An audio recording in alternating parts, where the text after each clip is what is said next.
Hurricane Island. By H. B. Marriott Watson. Chapter 1. The Sea Queen.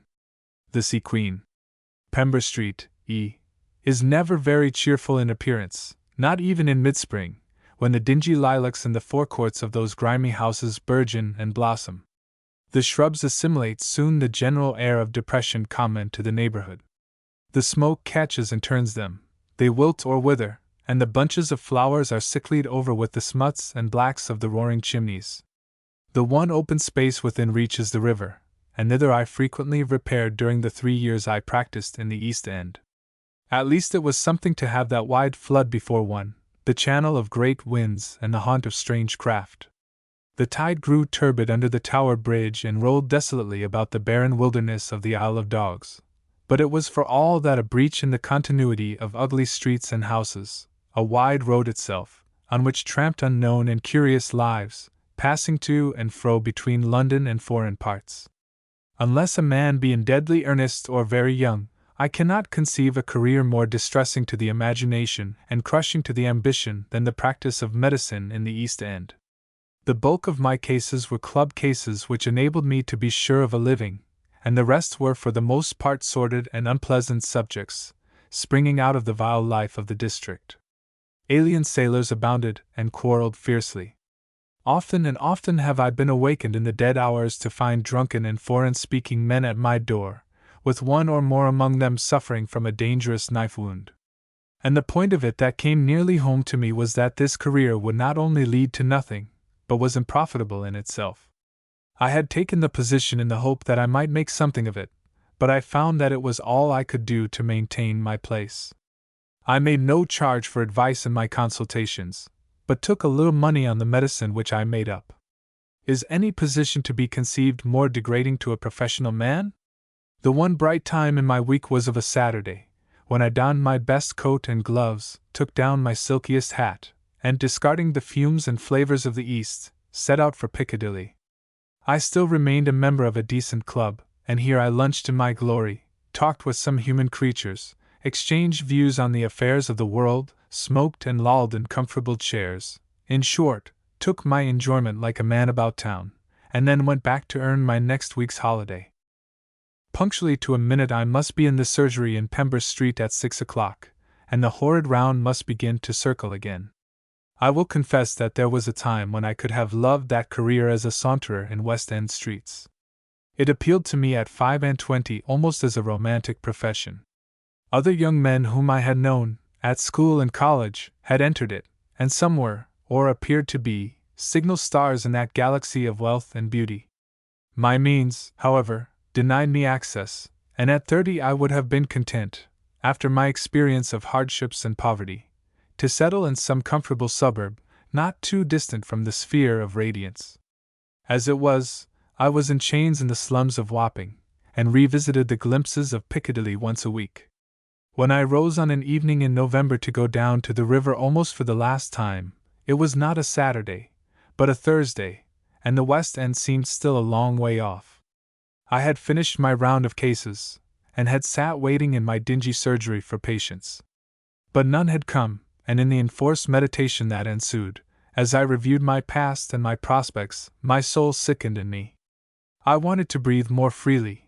I wanted more air and something more cheerful than the low surgery lamp and the dismal lights that wagged in the street. I put on my hat and passed down to the river. It was quite dark, and the easterly drift had obscured and dirted the sky, so that when I came out by a landing which I knew now familiarly, I could see only the lights across the water, and some tall spars and funnels in the foreground. But the river at full tide champed audibly against the wharves, and the various sounds of that restless port assailed my ears. The roar of the unseen traffic behind me, the fluting and screaming of whistles, the mingled shouts, oaths, and orders in the distance, and the drone of that profound water under all. I had stood for some minutes, drinking in the better air, when there were voices near, suddenly risen out of the flood, and I perceived 2 men had landed.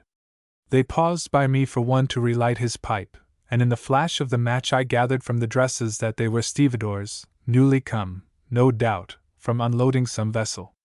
But my attention was taken off them unexpectedly by a great flare that went up into the sky apparently in mid-channel. It made a big bright flame, quite unusual in that resort of silent lights, and one of the stevedores commented on it. "That'll be her," he said. "She was coming up round the dogs in a la-di-da fashion. Maybe she'll fly rockets in another minute." "Them steam yachts are the jockeys to blew the money," responded his companion. "Nothing's good enough for them." "What is it?" I asked. "Only a Geordie brig straight from winning the America Cup, sir," said the first man with a facetious smile. "What did they make her out, Bill?" Bill hesitated. "I think it was the Sea Queen," he said doubtfully, and added, in harmony with his companion's mood, "They don't want to make themselves known, not by a long chalk." With which, the flare having died down, they tramped away into the night with a civil leave-taking. I followed them presently, moving along the road in the direction of the docks. When I reached the entrance I paused, and the gatekeeper addressed me. "Going in, doctor? Got a call?" I recognized him in the dimness of his lamp as a man whom I had attended for an accident, and I gave him good evening. "No," said I, "but I want some air." "I think I will, if you don't mind." "Welcome, sir," said he cheerily, and I found myself on the other side of the gateway. I walked along the vacant stretch of ground, lit only by dull gas lamps, and passing the low office buildings and storing sheds, came out by the water basins. Here was a scene of some bustle and disorder, but it was farther on that the spectators were engaged in a knot, for the caisson was drifting round, and a handsome vessel was floating in, her funnel backed against the grey darkness and her spars in a ghostly silhouette. The name I heard on several sides roused in me a faint curiosity. It was the stranger I had observed, the Sea Queen, the subject of the stevedore's pleasantries. "A pretty boat," said I to my neighbor. "What is she?" He shook his head. "Sea Queen out of Hamburg," he said, "and a pleasure yacht from the look of her. But what she does here beats me."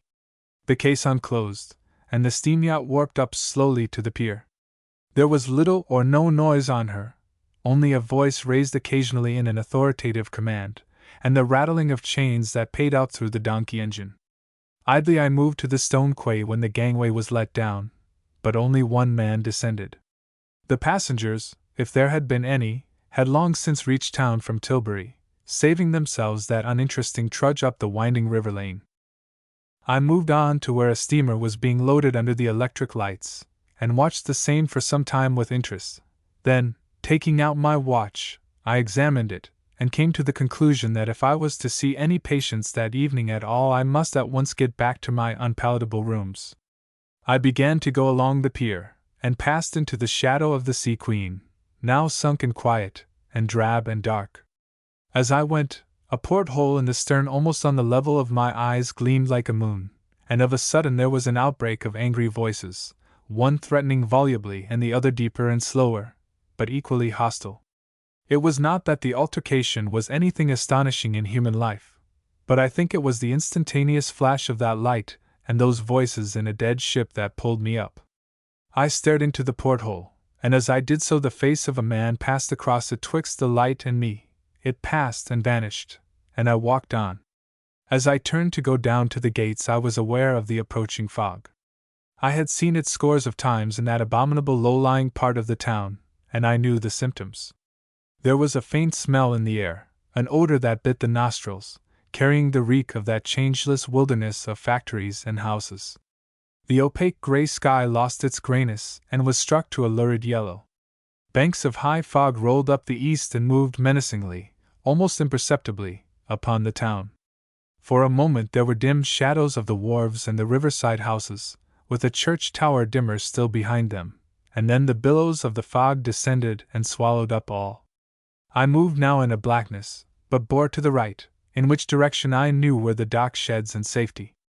I seemed to have been feeling my way for a long time, quite 10 minutes, and yet I did not come upon anything. I began to be seized with the fear of a blind man who is helpless in vacancy. Had I left the basin in my rear, or had I somehow wandered back towards it, and would another step take me over into the water? I shrank from the thought of that cold plunge, and putting out my stick on all sides, tapped and tapped, and went on foot by foot. I was still upon the stone, when I should have reached the sheds, or at least have got upon the earth again, with the roadway running to the gates. Angry at my own folly for lingering so long about the ships, I continued cautiously forward, trying each step of the way. Presently I heard a sound of footsteps before me, and then a voice raised in a stave of song. There followed a loud oath and the splash of a heavy body in water. Plainly the basin was, then, in front of me, and someone had fallen in. The poor wretch was doomed to drown in that horrid and impenetrable darkness. I shuddered at the thought of that fate, and moved faster under the whip of impulse. The next moment I brought sharply up against a stone post by which ships were warped in and fastened. Below was the water, and now I could hear the sound of splashing, and a voice raised in a cry of terror. Round the post was coiled a heavy rope which I loosened as rapidly as was possible and began to lower over the edge of the basin. "This way," I called. "Make this way. Here is the pier." But the splashing continued, and a smother of sound came to me, as if the swimmer were under water, and his voice stifled. Almost without thinking, I gripped the thick, tarry rope and let myself over the basin, until I had reached the surface of the water. "This way," I called. "If you can get here, I can save you." The noise seemed to come from some little distance out, and now I was in the water myself, with the cable in my hand, striking out feverishly and awkwardly in the direction of the struggling man. I came upon him in a dozen strokes, and the first news I had of him was a kick in the shoulder that almost tore me from my rope. The next moment I had him by the collar, and without more ado was retracing my way, towing a violent mass of humanity behind me. It was only by dint of hard work and by propping him in my arms that I at last landed him on the pier, and then I succeeded in following myself, very sore and stiff and cold. The first words that sprang from the prostrate figure on the quay were some incoherent oaths, which ultimately took form. "Curse Legrand, curse him!" "Come," said I. "If you are well enough to swear, you are well enough to travel, and we are both of us in a case for treatment." "I can't see you," said a voice, in a grumbling way. "But you saved me. Pull along, and I'll do my best to follow. Where the dickens are we?" I groped and helped him to his feet. "Give me your arm," said I.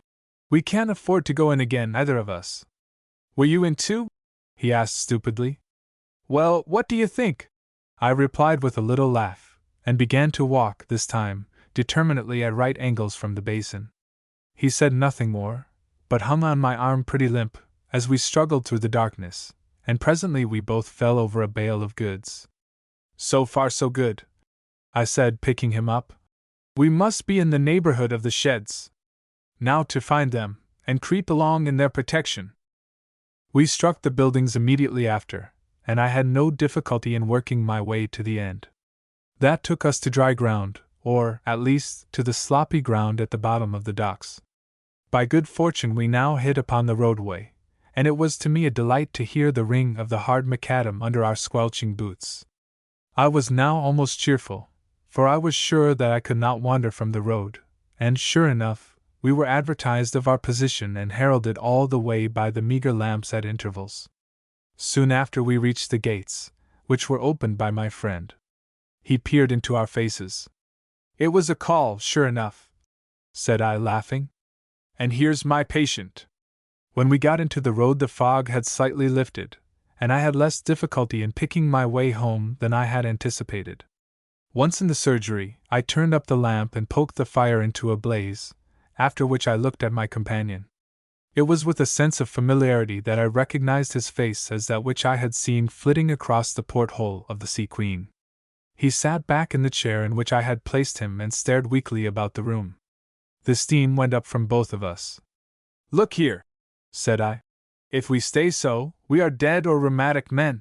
And I went into my bedroom, changed myself, and brought him some garments of my own. These he put on, talking now in the garrulous voice I had heard on the yacht, but somewhat disconnectedly. "It's awfully good of you, a good Samaritan."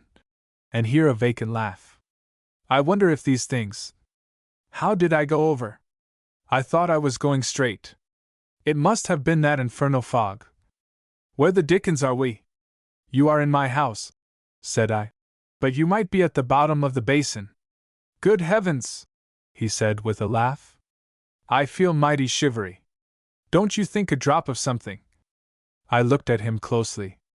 I think it wouldn't be a bad idea in the circumstances, I said. Oh, I know I had too much to carry, he said recklessly. It made me quarrel with that wretched Legrand, too, a fat-headed fool. I rang for water, and mixed 2 hot jorums of whiskey, one of which he sipped contentedly.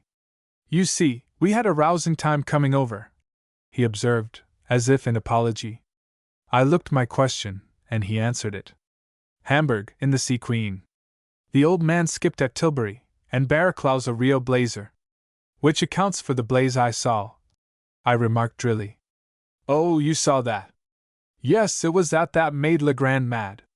He's particular. But what's the odds? The boss has to pay.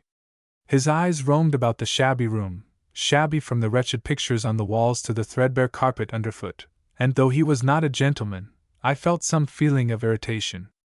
Perhaps if he had been a gentleman I should not have been put out at this scrutiny of my poverty. You saved me, and that's certain, he began again. Say, are you a doctor? I admitted it. Well, can you recommend another glass of toddy? He asked, smiling, and his smile was pleasant. In the circumstances again, perhaps, I said. Oh, I know I played the fool, he conceded. But it isn't often I do. I must have gone off in the fog. How did you get at me? I told him. That was plucky, he said admiringly. I don't know 2 folks I'd risk the same for. There wasn't much risk, I answered. It was only a question of taking a cold bath out of season. Well, he said and whistled. There's white people everywhere, I guess. Business good? The question was abrupt, and I could not avoid it. You have your answer, I replied, with a gesture at the room, and taking out my cigar case I offered him one. He accepted it, bit off the end, and spat it on the floor, as if preoccupied. His brow wrinkled, as if the mental exercise were unusual and difficult. The Sea Queen is a rum bird, he said presently, but there's plenty of money behind. And she wants a doctor. Well, said I, smiling at him. We left a Scotch chap sick at Hamburg, he continued. The boss is a secret beggar, with pots of money, they say. We chartered out of the Clyde, and picked him up at Hamburg, him and others. A pleasure yacht? I inquired. You may call it that. If it ain't that I don't know what it is, and I ought to know, seeing I am purser. We've all signed on for 12 months, anyway. Now, doctor, we want a doctor. He laughed, as if this had been a joke, and I stared at him. You mean, said I slowly, that I might apply? If it's worth your while, said he. You know best. Well, I don't know about that, I replied. It depends on a good many things. All the same, I knew that I did know best. The whole of my discontent, latent and seething for years, surged up in me. Here was the wretched practice by which I earned a miserable pittance, bad food, and low company. On the pleasure yacht I should at least walk among equals, and feel myself a civilized being. I could dispose of my goodwill for a small sum, and after 12 months, well, something might turn up. At any rate, I should have a year's respite, a year's holiday. I looked across at the purser of the Sea Queen, with his good-looking, easy-natured face, his sleek black hair, and his rather flabby white face, and still I hesitated. I can make it a dead bird, he said, wagging his head, and you'll find it pretty comfortable. Where are you going? The Mediterranean? I asked. I haven't the least idea, he said with a frank yawn. But if your tickets are all right, you can bet on the place. I'm agreeable, I said in a matter-of-fact voice. Good man, said he, with some of his former sparkle of interest. And now we'll have another to toast it, and then I must be off. Don't you think you'd better stay here the night? I asked. I can put you up. And the fog's thicker. Thanks, old man, he replied with easy familiarity. I would like a roost, only I've got an engagement. I wired to someone, you know, and he winked at me wickedly. Very well, said I. If you have an appointment, I would suggest that we leave over the toast. You're right, he said ingenuously. But it was a nasty bath. All serene. I'll fix that up. By the way, he paused on his road to the door. I haven't your name. Nor I yours, I answered. Mine's Richard Phillimore. Mine's Lane, he said. Qualified? MB London, I replied. Good for you. That'll make it easier. I suppose I can go in your togs.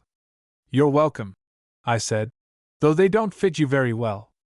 Oh, I'm a bit smaller than you, I know, but all cats are gray in the dark, and it's infernally dark tonight.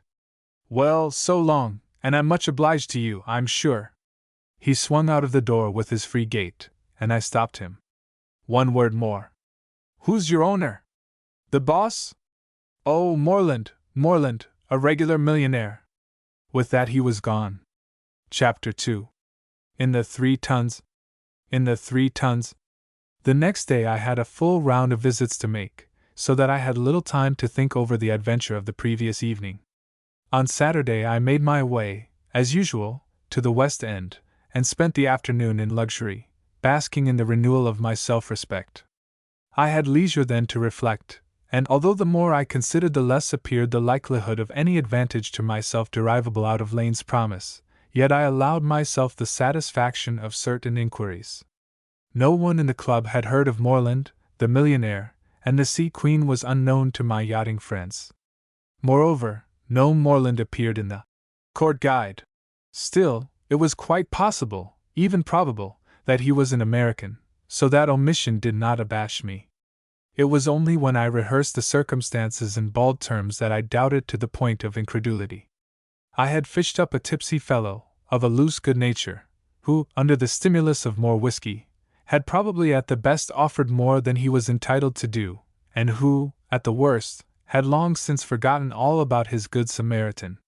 The situation seemed easy of interpretation, and in the warmth of my pleasant intercourse with my companions I presently ceased to ponder it.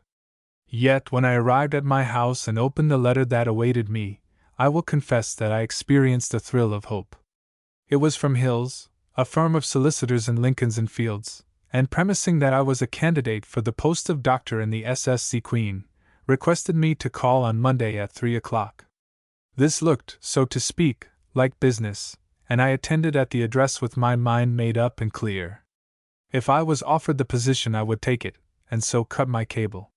I had to wait some time in an anteroom, but presently was ushered into the presence of one of the partners, an amiable, business-like man, with the air of a country squire. Dr. Phillimore? He queried introductively, and I assented. Please sit down, will you? You are anxious to take position of doctor on the Sea Queen. He consulted some note before him.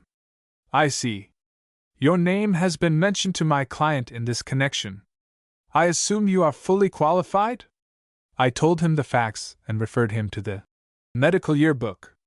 Moreover, I added, I have no doubt, if a recommendation were necessary, Sir John Wemyss, of Harley Street, would be willing to write to you. Sir John Wemyss? He echoed reflectively. Oh, yes, the cancer man. Let me see, he was president, wasn't he, of the College of Surgeons? Yes, some years ago, I answered. A good man, he declared with a friendly air of patronage. Well, I don't suppose there would be any difficulty on that score if Sir John were right. My client is a prudent man, and would naturally like to have the best advice available. Moreover, he is quite willing to pay for it. There is, of course, that question, and he looked at me as if inviting my suggestion. I laughed. Really, I have no views, only that naturally I should like as large a salary as is compatible with the circumstances. Very well, Dr. Phillimore, said he, nodding. I dare say we can arrange that too. You are young yet, and the position might lead. He broke off, as the baize door on his left opened noiselessly. What is it, Pye? The clerk bent down and whispered to him. Oh, very well. It's opportune in a way. Will you ask Mr. Moreland to be good enough to come in? The little clerk went out with his neat walk, and the solicitor rose. I shall be able to introduce you to my client, "Who is the owner of the Sea Queen?" he said, with a certain change of voice, and quickly went forward to the outer door. "How do you do, Mr. Moreland?" he exclaimed, with a cheerful deference, such as was due to the presence of wealth. "I was just engaged on a little matter of yours. I hope you came right up. These dull offices go so much by routine. It was the question of a doctor, sir." As he spoke, he indicated me, and for the first time I saw Mr. Moreland. He was a man of 35, of middle height, slightly disposed to stoutness, but with a fine carriage, and with a bronzed, good-looking face, rendered heavier for the dull expression of his blue eyes. His hair, which was short and worn en brosse, after a foreign fashion, was straw yellow. "Is it the doctor?" he asked, after a glance at me, and though he spoke excellent English, there was also something a little foreign in his accent. "Well, sir, we haven't reached that point yet," said the lawyer, smiling. "This is Dr. Phillimore, whom you wished me to—" "Ah, yes," said Mr. Moreland, and he put out a hand mechanically. "You will arrange it," he said to the other, with an air of command. "Most certainly, sir, but I thought you would like to see, being on the spot." "No, there is only one thing. You know anything of throats?" he asked suddenly. I told him I had studied under a specialist at the hospital, as it happened. In these days we doctors are compelled to take special courses in order to keep march with the times. "That is right," he said, nodding, and the smile that came upon his face turned the eyes bluer. He looked quite handsome. "We must all keep step with the times. I will look to you to arrange it," he added again to the lawyer, and seemed to wait for my dismissal. The solicitor bowed me sharply from the room, for was not his millionaire client in waiting?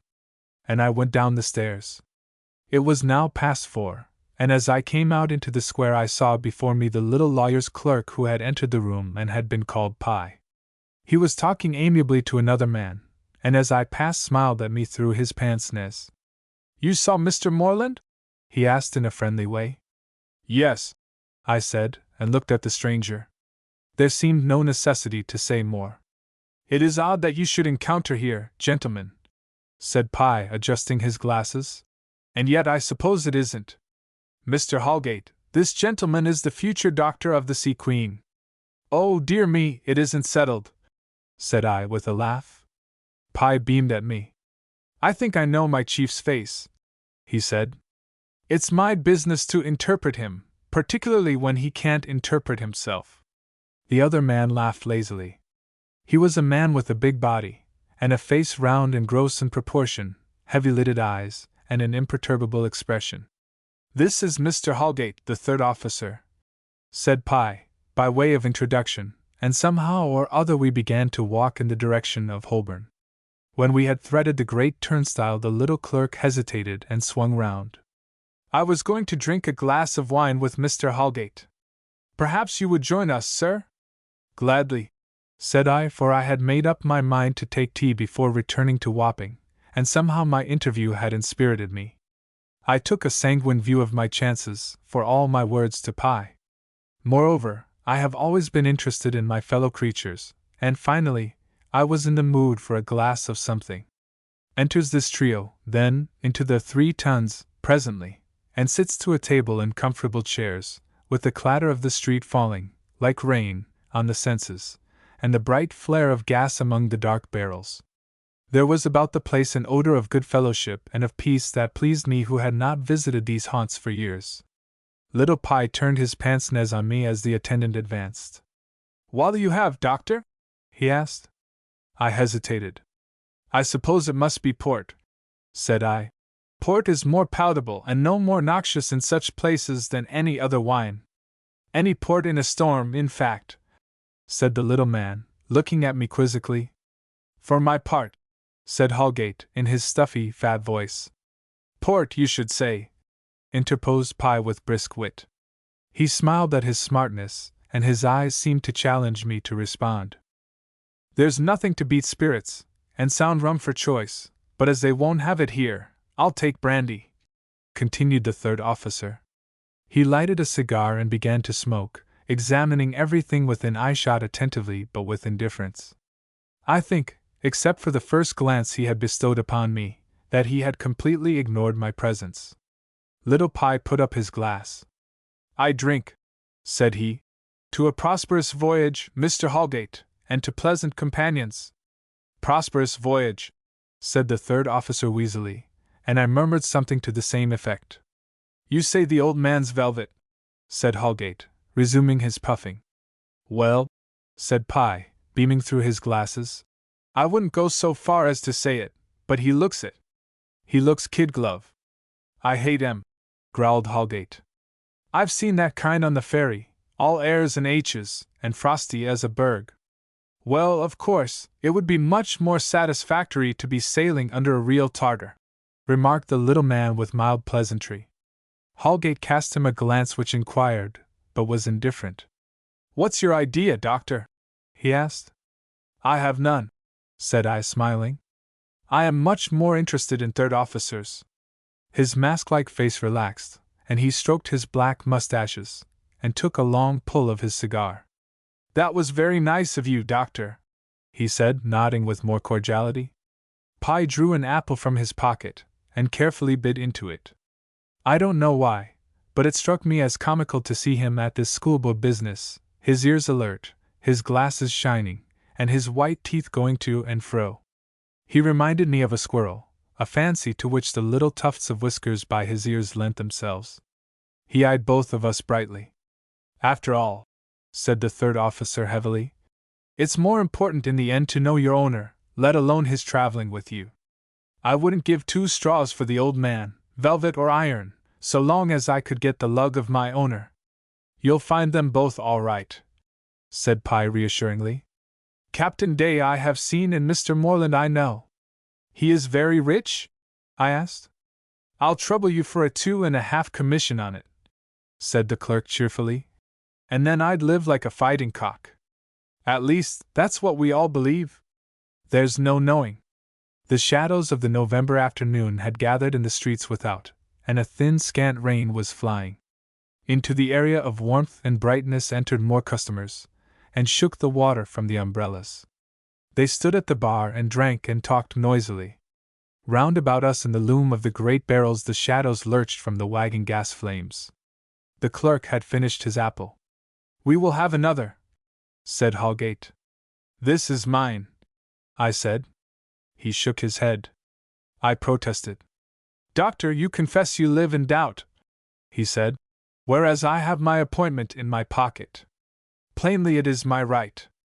"I think that's a fair argument, Doctor," said Pye. "I am in both your debt," said I lightly, "for company and wine." "I'm sure we shall owe you both many a time yet," said the third officer civilly. At the table near us 2 men had sat and were talking even as we, but one had a halfpenny paper, and turned the flimsy thing about, I fancy in search of racing news. "You see there is no doubt about you," began Pye amiably, and suddenly dropped his sentence. In the unexpected silence I caught some words from the other table. "Well, it's good pluck of him if he wants to marry her. What's the odds if he is a prince? Live and let live, I say." Pye's little squirrel head turned round and he stared for a moment at the speaker, then it came back again. "You are uncommonly polite," said Holgate irritably. "I'm sorry. I thought I recognized that voice," said the little man sweetly. "One gets echoes everywhere. I was going to say we took you for granted, Doctor." "It's good of you," said I. "But will Mr. Moreland?" "I can practically answer for my employer. I can't say anything about Mr. Moreland, who has, however, authorized us to appoint." "The yacht is from Hamburg?" said I. "I believe so," said he. "And its destination?" "That knowledge is quite out of my province," said the squirrel briefly. When one came to think of it, it was almost a snub, and I had never any patience for these legal silences. As he shut his jaws he looked a man who could keep a secret, and knew his own mind. Yet he had been so easily familiar that I flushed with resentment. Confound these little professional tricks and solemnities. We were meeting on another ground than lawyer and client. "I dare say it will be within the cabin boy's province tomorrow," said I somewhat sharply. "Very likely," he assented, and Holgate, who had turned at my tone, exchanged a glance with him. "Mr. Pye is fond of keeping his own counsel," said the third officer in his slow voice. "And I'm not sure he isn't right, being a lawyer." "But he isn't a lawyer here," I protested. Pye smiled. "No, I'm not," he said. "And please don't remind me of it." At which we all laughed and grew friendly again. "Well, this is a funny sort of tea for me," said the clerk presently. "I generally patronize the ABC." And he rose to go. Holgate did not move, but sat staring at the fire, which shone on his broad, placid face. "I knew a man once," he observed, "who kept his own counsel." "I hope he was a lawyer," said Pye humorously. "No, he was a steward, the steward of an estate in the north. In the hills was the wealth of a millionaire, cold doctor." Holgate looked at me. "And he kept his counsel and held his tongue." "With what object?" I asked. "Oh, a little syndicate succeeded in buying it from the owner, and now it's a 7-figure affair." His face had no expression of inquiry or of inviting comment. He had simply stated history, but I was moved to say flippantly, "What luck?" "The steward got it?" asked Pye. "He romped in," said the third officer. "And will presently be a baronet," said I lightly. "Stranger things have happened," he remarked, and began to smile. I fancy we all smiled, though it was not, of course, altogether humorous. "Is that called robbery?" asked Holgate. "I doubt if the law covers it," said Pye. "No, it's quite an innocent transaction." "What is robbery?" I asked cynically. "Lawyers may feel their way amid the intricacies, but no one else can hope to. I'm stealing now when I take these matches." "I will follow your example," said Holgate, and did so. "I'm not sure that that's not perks," said little Pye with his quizzical glance. "Well, is it perks if I buy a picture from you for 10 bob which I know to be worth £1,000? inquired Holgate. Pye considered. "I give it up," he said. "Which only proves," said I, continuing my mood, "that it takes a good caper cutter to move in and out moral sanctions."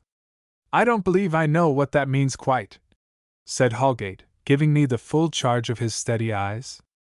I stooped and warmed my fingers, for the cold blast of the streets was forbidding. "Well, the most famous people have been those who have successfully performed the egg dance between commandments," I remarked. "I suppose they have," said Holgate thoughtfully. I rose abruptly, and in the glass above the mantelpiece the two figures behind me came into vision. The little clerk's eyebrows were elevated in a question, and the men faced each other. Holgate's lips were pursed, and he nodded. I saw this in the flash of rising, and then I turned about. "I shall get a wigging," said Pye, seizing his umbrella. We walked out, and I bade them good-bye after a civil exchange of amenities. Then I took an omnibus down Chancery Lane and made for the Underground. As I traveled back, my thoughts circled about the situation. I was glad to have made the acquaintance of one or more of my shipmates, if, of course, I was to join the company. Holgate puzzled me for a third officer, until I reflected that in these days every officer had a master's license. Yet that this man should not by the force of his evident individuality take higher rank in life surprised me. What, however, was of most immediate concern to me was the extreme friendliness of my two companions. Lane was well enough in his way, and certainly had shown his goodwill, but Holgate was more than this to a lonely man with an appetite for society. Holgate was intelligent. I found a few patients waiting, and disposed of them by 8 o'clock, after which I strolled down to the docks, in spite of the drizzle. I have said that I am interested in my fellows, and in addition, I confess to a certain forethought. I walked down to the docks with the deliberate intention of acquiring some information about the Sea Queen, if that were possible. I knew the name of the owner, or at least of the man who had chartered her. I had the name and acquaintance of one or two of the company, but I knew nothing as to her destination, her properties as a boat, or her time of sailing. Some of this ignorance I hoped to remedy by my visit, and it seemed that I was in the way to do so from the start.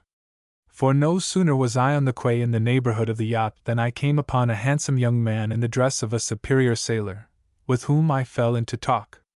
He was outspoken as a child, but volunteered nothing of his own initiative, an amiable, sluggish, respectful fellow who was, as he stated, quartermaster on the Sea Queen. I confessed my interest in her, at which he indulgently supplied me with information. I signed on at Glasgow, sir, and most of us too, and we picked up Mr. Morland at Hamburg, him and the ladies. The ladies? I echoed, for here was a surprise. Yes, 2 ladies what came with him, Miss Morland and another lady, a dark one, said my friend. Oh, said I. Then you're off for a pleasure cruise. I hardly know, sir, said he. They do say New York, but I haven't heard definite. That looked in favor of my theory of Mr. Morland as an American. He was perhaps a trust king, and Miss Morland a vivacious beauty, from Chicago. Here my companion suggested that I might care to have a look at the yacht. My friend, said I, you mustn't let me take you on false pretenses. I may be your doctor, and I may be not. Oh, that's all right, sir, said he easily. It can't do no harm. We're only loading up with provisions, and there's no mess about. We ascended the gangway, and entered the dark ship, which was singularly silent. He had already the sailor's affection for his floating home, and pointed me out 1 or 2 points for admiration which I understood but ill, as they were technical. As we were peeping into the saloon, a man passed us and stopped sharply. That you, Ellison? He asked in a harsh voice. Who's that? Only a gentleman having a look round. He's to be doctor, said the quartermaster. The man made no reply, but stared at me, and then went on swiftly. Rather abrupt, I commented, smiling. Oh, that's nothing. It is only his way, said the good-natured fellow. He's the boatswain. Is Mr. Morland an American? I asked. I don't know, sir. I've hardly seen him. We signed on at Glasgow with a little slip of a fellow representing Mr. Morland, glasses and side whiskers. That would be Mr. Pye, I said. Very likely. Would you like to take a squint at the engines? Mr. McCrae is on board. He led me, without waiting for answer, towards the engine room, and called out, Mr. McCrae, which brought presently a little, red-faced, bearded man from the depths. This gentleman wants to know what you can do, said my friend, by way of introduction. The engineer nodded towards me. We can make 18, he said, wiping his hands on a greasy piece of rag. 18 at a pinch, but I keep her going steady at 14. A good boat, said I. Aye, tolerable, he said, and pulled out a sheet of paper, which he began to peruse under the slender light. This now's another slap in the eye for the Emperor, said McCrae. This business of the prince. What is it? I asked. I haven't seen the papers tonight. He rapped his knuckles on the newspaper.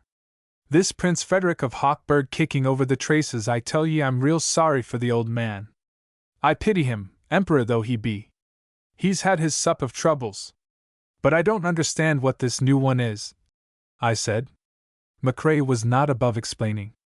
Well, why see, this Prince Frederick is the heir to the Duchy of Hochberg, and he has taken up with some singer, and swears he'll resign his inheritance and marry her. That's where the mischief is. Not that the man's not right, proceeded the Scotchman, warming, evidently, to his opinions. For why should princes be exempt from the disposition of Providence? Let him come forward like a man, and ye'll see, he'll gain the universal sympathy of Europe for his honesty. It certainly increases the Emperor's difficulties, I said. For with a vacancy at Hochberg, and the Pan-German movement in full swing. Ye're a student of political affairs, broke in the engineer in his broad Glasgow accent. And I'll not say there isn't something to be said at the present juncture of European politics. But man, the principle's all wrong. Why is a man, no better than you or me, to ride over us, whether it be riches, or kings, or emperors? It's the accident of birth, and the accident of riches that dictates to us, and I'm thinking it ought to be set right by legislation. Well, we are getting along to the millennium famously, said I jestingly. The millennium, he said, with a contemptuous snort. I think Ellison was pleased to see us getting on so pleasantly in argument, as he was responsible for the introduction, and he now ventured on a statement in the hopes, no doubt, of cementing the acquaintanceship. "This gentleman's coming along with us, Mr. McRae," he said. The engineer looked at me. "I have put in for doctor, but it's by no means certain," I explained. "Oh, well, we'll hope it is," he said affably, and to the quartermaster.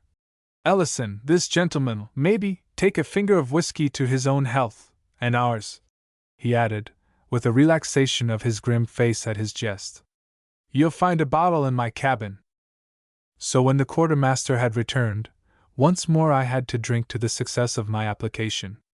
It appeared that the Sea Queen was peopled with amiable spirits, if I excepted the boatswain, and as I went over the side I congratulated myself on having already made the acquaintance of 2 more of my shipmates on a friendly footing, if I were destined to the appointment. On my way home it struck me that I had already heard of the affair of Prince Frederick. The remark of the man at the next table in the 3 tons must have referred to the scandal, and as I reflected on that, I could see in my mind's eye the little clerk's head go round in a stare at our neighbors. Chapter 3. Mademoiselle Trebizond. Mademoiselle Trebizond. Pi had interpreted his employer's face correctly, and Lane had not boasted unduly. On Wednesday evening I received a letter appointing me to the position of doctor, and at the same time informing me of my remuneration. This was well enough, as it chanced, though not on too liberal a scale. It was yet sufficient to meet my wants, and mentally I cast myself adrift from Wapping with a psalm of thankfulness. The Sea Queen was to sail on Friday, and so I had little time left, yet by a lucky chance I was enabled to dispose of my practice on the nail, to use a convenient colloquialism, and with that adventitious sum of money, equipped and fortified myself for my voyage. I paid 2 preliminary visits to the yacht, but found no one of importance on board, and it was not until the actual afternoon of our departure that I made the acquaintance of any more of my shipmates. We warped out of the docks, and dropped down the river unexpectedly, the captain on his bridge at intervals, and the pilot all the time, and at 10 o'clock we reached Gravesend, where we anchored in the stream.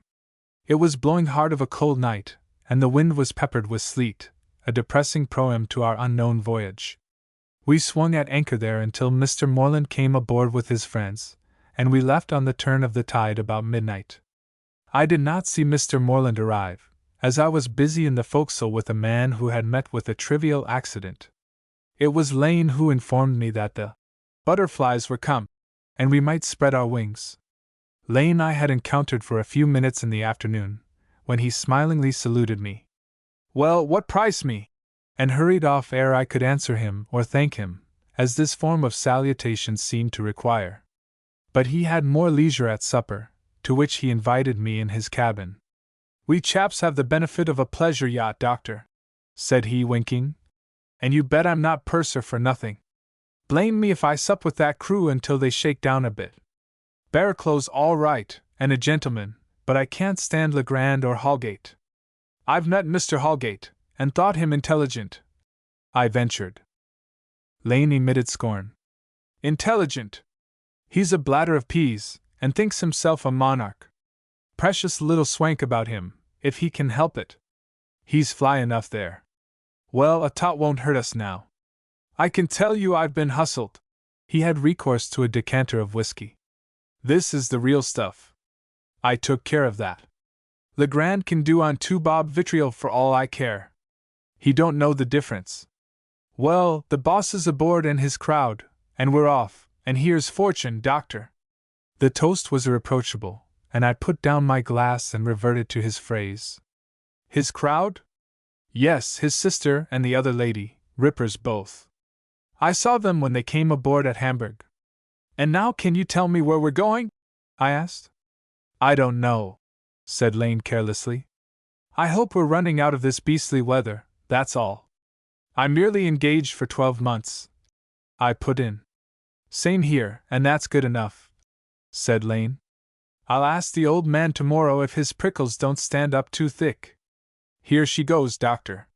When I left the purser I turned in, for the night was shrewd and discomfortable enough to bar romantic thoughts on leaving the English coast. Besides, we were bound down channel, and should keep company with our native cliffs the whole of the next day. It would be time to wave a farewell when we passed the Lizard. The quarters in the Sea Queen were roomy. I was berthed aft with the other officers, and Mr. Moreland's rooms and the cabins of the two ladies were on the upper deck, ample in appearance from the outside, and no doubt furnished luxuriously. The guests had the run of a fine saloon also, on the lower deck, as well as a music gallery which ran round it, and there was a boudoir, as I heard, attached to the ladies' compartments, as well as a private room to Mr. Moreland's. Breakfast was mainly interesting as introducing me practically for the first time to my companions. We were then abreast of the Isle of Wight, and were keeping well away towards France. The chief officer I now, to my astonishment, discovered to be a man of title. Sir John Barraclough was a tall, loose-limbed, good-looking man of 30-something, with a blue eye and a casual manner. He nodded at me amiably and continued his talk with Legrand, the second officer, who was dark and high-colored, with a restless expression of face. Lane threw a jocular greeting across the table to me, and I shook hands cordially with Holgate, whom I now saw for the first time since I had come aboard. Presently Barraclough turned to me. "Glad to see you, Doctor," he said in an indifferent manner. "Hope it's going to be a fine cruise." I had just echoed his wish formally when the captain made his appearance from the deck. Captain Day was a most fastidious-looking man, with a brown Vandyke beard and a flow of good manners. Seeing me and Holgate there as the only strangers, he singled us out at once with quite the right degree of friendliness. "Glad to make your acquaintance, Dr. Phillimore. This your first voyage? I hope we'll make a happy family." But having thus condescended briefly, he relapsed into silence and shortly afterwards left us. "There's too much condemned arnar about the old man," confided Lane as we went on deck. "But he's all right." It was on deck that I met with my surprise, for the first person my eyes fell on was no other than Pye, the little lawyer's clerk. "I never expected to see you here," I told him. "Well, you see, I did expect to see you," he replied in his self-satisfied little way. "I'm here to represent Mr. Moreland for the time being." "Oh," said I. "Then you can tell us all where we are bound for no one seems to know." He considered a little. "I shall be able to tell you shortly, I have no doubt," he said at last. "At present Mr. Moreland alone knows. Perhaps even he doesn't," he added with his smile. "I don't like that little buffer," declared Lane grumpily as we walked on. "He is too fussy and by your leave please for me. Made me get out all my books yesterday, as if I were an office boy. He feels responsible, I suppose," I ventured. "Well, who's responsible if I'm not?" demanded the purser hotly. "I've been at sea 15 years, and this brat hasn't so much as been sick in the Marguerite, I'll lay. Let him look after his own books. I'm all right." It was quite manifest that Lane was decided in his likes and dislikes, as his unreasonable objection to the second officer had already discovered to me. The passengers were not visible during the morning, but in the afternoon I received a message calling me to Mr. Moreland's cabin. I found him seated before a bureau with a docket of papers before him, and he was civil and abrupt. "Is there anything you can recommend for seasickness, Dr. Phillimore?" he asked bluntly. I told him of several remedies which had been tried, and mentioned cocaine as probably the best, adding that I had little faith in any of them. He thought a moment. "Prepare me some cocaine," he said, and with a bow intimated that he had done with me. It was civil as I have said, but it was also abrupt. He had the air of a martinet, and the expression of a schoolmaster who set his pupil a task. But I made up the doses forthwith and let him have them. Later I saw two figures walking upon the Hurricane Promenade, one of which I easily made out as Mr. Moreland, and the other was a woman heavily cloaked in fur. A strong breeze was beating up Channel, and as they stood and faced it the woman put her hand to her hat. But for the most part they walked to and fro, sometimes in conversation, but often in silence. Once, at 8 bells, I noticed, from my point of observation, the woman stop, lean across the railing, and point towards the coast of France, which was fast fading into the gathering mists. She seemed to speak, her face turned level with her shoulders towards the man. He put out a hand and snapped his fingers, and they presently resumed their promenade. The sun had gone down, and darkness was settling on us. The Sea Queen plowed steadily westward, her lights springing out one by one, and the figures on the hurricane deck were presently merged in shadow. As I leaned over the stern, reflecting, and contemplating now the dull wash of the water about the screw, I was conscious of someone's approach. "Well, Doctor," said the cheerful voice of Pi, "have you had a good look at our passengers?" "Mr. Pi," said I pleasantly enough, "I am a man of moods. And I have lived long in silence and routine, as no doubt you yourself also. I find occupation even in my own thoughts." "You are well equipped for the sea," he rejoined. "I'm not sure about myself. You see, I'm a Londoner, and I shall miss those peopled spaces. Here there's nothing but—" he waved his hand. "At all events, I see you're a respectable sailor," I said, "which, apparently, others are not." His silence seemed to inquire of me. "I gave Mr. Moreland a prescription for seasickness this afternoon. That would be for one of the ladies," he made answer. "He is evidently firm on his legs, and his companion. I suppose I may tell you that his companion is his sister," he said after a pause. "Well, yes," I replied drily, for his precautions jarred on me. "For I suppose we shall discover the mystery in the course of the next 12 months. Mystery," he repeated musingly. "I suppose I am by training somewhat circumspect. It's difficult to get out of it. But there's no mystery. Mr. and Miss Moreland have brought a friend with them." "If there's no mystery," I said. "The friend?" "I have not heard her name," he replied. "Or at least, if I have forgotten. It is a friend of Miss Moreland's. I believe she is a French lady." The dusk had enclosed us, but through it I perceived someone hurriedly approaching. "Is it the doctor?" said the steward's voice, and I answered in the affirmative. "You're wanted at once, sir. Mr. Moreland has sent for you." I moved off quickly, and had got halfway down the deck when a woman came forward noiselessly through the gloom. "Dr. Phillimore," she said, "I want you to see Timlee Chatteray at once. She is very ill." I entered the staterooms without further question, hurried down the handsome corridor, and under Miss Moreland's guidance found the cabin. Certain constitutions are peculiarly affected by the sea, and it is even undertaking a risk for some people to travel on that element. Clearly it was, as Pi hinted, for the French lady that my prescription had been required. Outside the cabin in the corridor I encountered Mr. Moreland, who exhibited a troubled face unusual to one of such apparent equanimity. But he said nothing, only looked at his sister and turned away. Inside I found a blue chamber, roomy and well lighted by electricity, an elegant broad bed affixed to the one wall, and upon it, stretched in the most wonderful deshabille, my patient. Timlee Chatteray was of middle height, of a pleasant fullness, and dark of feature. She had large eyes that, as I entered, were roaming in a restless way about the room, and her voice was lifted sharply abusive of her maid, a mild Frenchwoman who stood by her. "She is in a state of collapse, Dr. Phillimore," said my guide's voice in my ear. I knew better than that. It was hysteria, or I had never seen hysteria, and the mal de mer had been merely provocative. I took her hand without ceremony, and wheeling on me her lustrous eyes, she broke out in torrential French. She would die if she remained there. They were beasts to keep her there. Why was she not put ashore at Havre? Havre was a port, as every one knew, and there were ports not only in England. I had a kind face and would do as she bade me. Very well, then, let her be put ashore. She began to tear at her elaborate dressing gown, and I was afraid of one of those outbreaks which are known as crises de nerfs. I took her hands firmly. "You shall be put ashore as you wish," I said, "and in the meantime, while the yacht is going about, you will drink what I give you. It will comfort you." She gazed into my eyes, ceasing to struggle, and then said more quietly, "Yes, yes, give it me quick." It was a case for bromide, and I turned away at once to go to my surgery.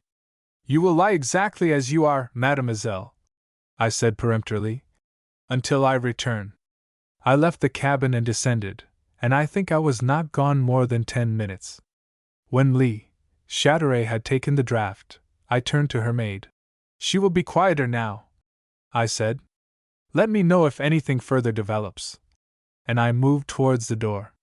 Miss Moreland stood in my way. For the first time I observed her. Her cloak had fallen from her, leaving her fine figure in the full illumination of the light. Her head was set well back above the eloquent lines of a strong throat and the square shoulders underneath. The lace over her bosom stirred with her breathing, and to my fancy at the moment she was as a statue into which life was flowing suddenly. I saw this before I met her gaze, and the calm beauty of that confirmed my fancy. She moved then and opened the door for me. You have promised she shall be landed? She said in a low voice. Madam, I would promise anything in such a case, I answered. A faint smile passed over her face, for we were now outside the cabin and in the lady's boudoir. You can promise relief, then, I understand? She queried. She will probably be all right tonight, though I cannot say the hysteria will not recur, I replied. An expression flitted over her face, but whether it was of pity or annoyance I could not have said. My brother will not put the yacht about, she said. I'm not going to ask him, I rejoined. I thank you, doctor, said she simply. And so will he. It is my business, I responded indifferently. She had spoken with distance, even coldly, and with the air of condescension.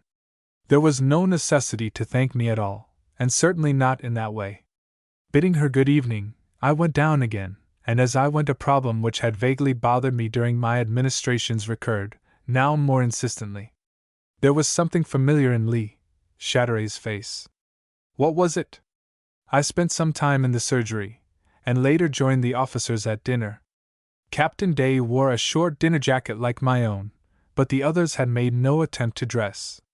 Perhaps that was the reason why the captain devoted his attention to me.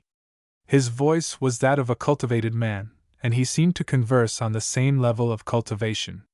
He made a figure apart from the rest of the company, to which little Pye was now joined, and as I looked down and across the table, from which only Holgate was absent on duty, their marvelous unlikeness to him struck me. Even Sir John Barraclough and Lane seemed by comparison more or less of a piece, though the first officer ignored the purser quite markedly.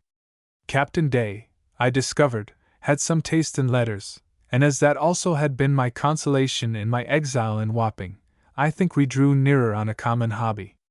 I visited my patient about 9 o'clock, and found her sleeping. As she lay asleep, I was again haunted by the likeness to someone I had seen before, but I was unable to trace it to its source, nor did I trouble my head in the matter, since resemblances are so frequently accidental and baffling. Pye had invited me to his room earlier in the day, and I went straight to him from the deck cabin. To find Holgate there was not unpleasing, as it seemed in a way to recall what I almost began to consider old times, the time that was in the 3 tons. Pye mixed a toddy, and we smoked more or less at our ease.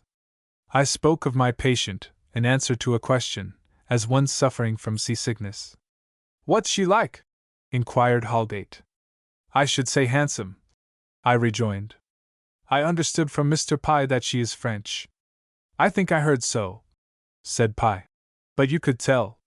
Well, she spoke French, I said with a smile. Pye's smile seemed to commend my reticence, but Holgate, ignoring the obvious retort on me, pursued a different subject. Upon my soul, I envy people like those millionaires.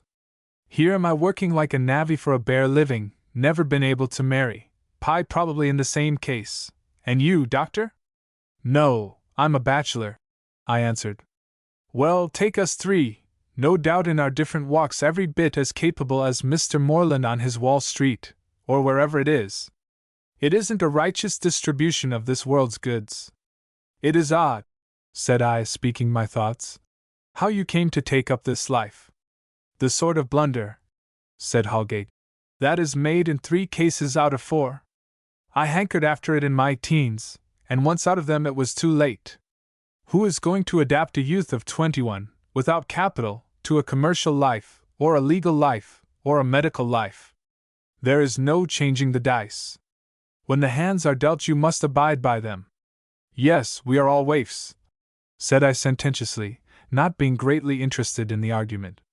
When I came back from my last voyage, pursued Holgate, I was in Paris for a bit, and went into the comedy one night, and I never heard the rest of Holgate's reminiscence, for the word regarding the theater suddenly sent a message to my memory and lighted it up instantaneously. I said aloud, and with some excitement, Trebizond! Holgate ceased talking, and Pye removed his cigarette hastily. What, may we venture to ask, is Trebizond? He said presently. I smiled foolishly. Oh, it is only that I have made a discovery, I said. A small discovery. Again there was silence. Perhaps we are worthy to hear it, suggested Holgate equably. Pye still held his cigarette between his fingers and looked at me out of his gold-rimmed glasses. Oh, nothing much, said I, and glanced at my watch. I'm sorry, I must see my patient safe for the night. I'll look in again. I left them and went upstairs, knocking on the boudoir door. Miss Moreland opened it.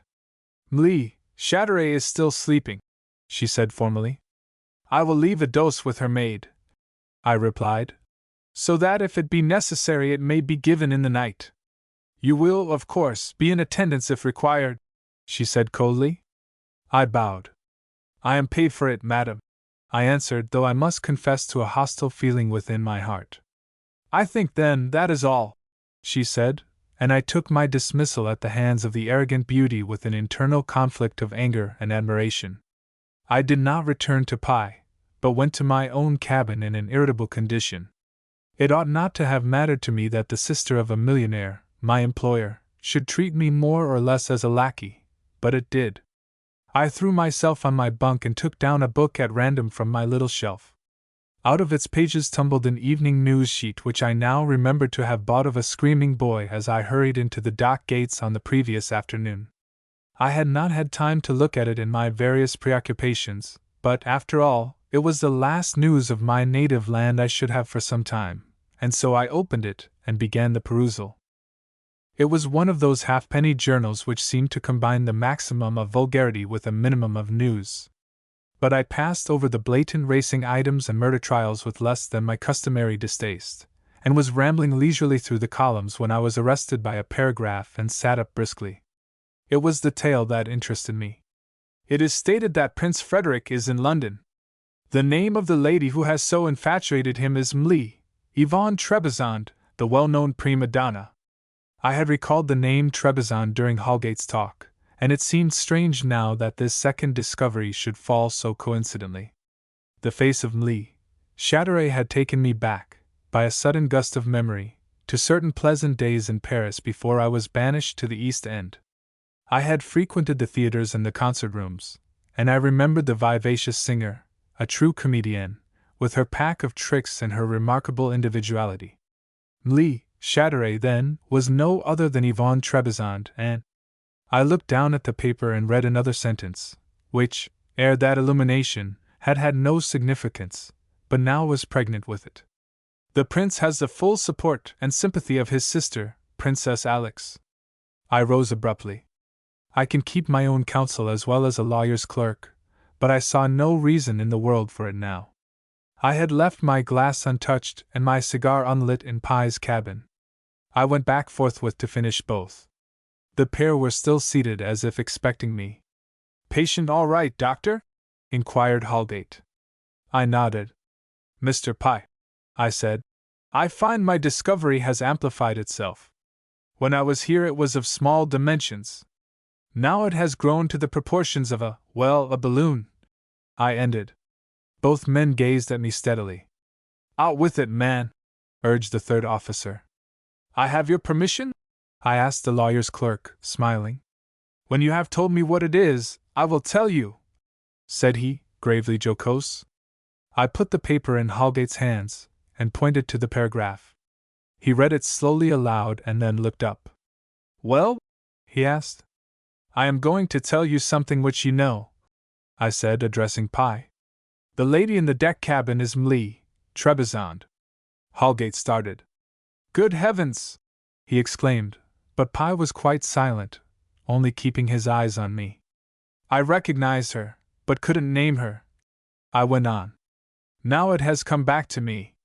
Which means, of course, said Pi unemotionally, that Mr. Moreland is the prince, said Holgate with a heavy breath. Pi resumed his cigarette. With all these sensations, my dear Holgate, he remarked, I have forgotten my duty. Perhaps you will help yourself. Holgate did so. Good heavens, he said again and then. I suppose, if you're right, that we carry Caesar and his fortunes.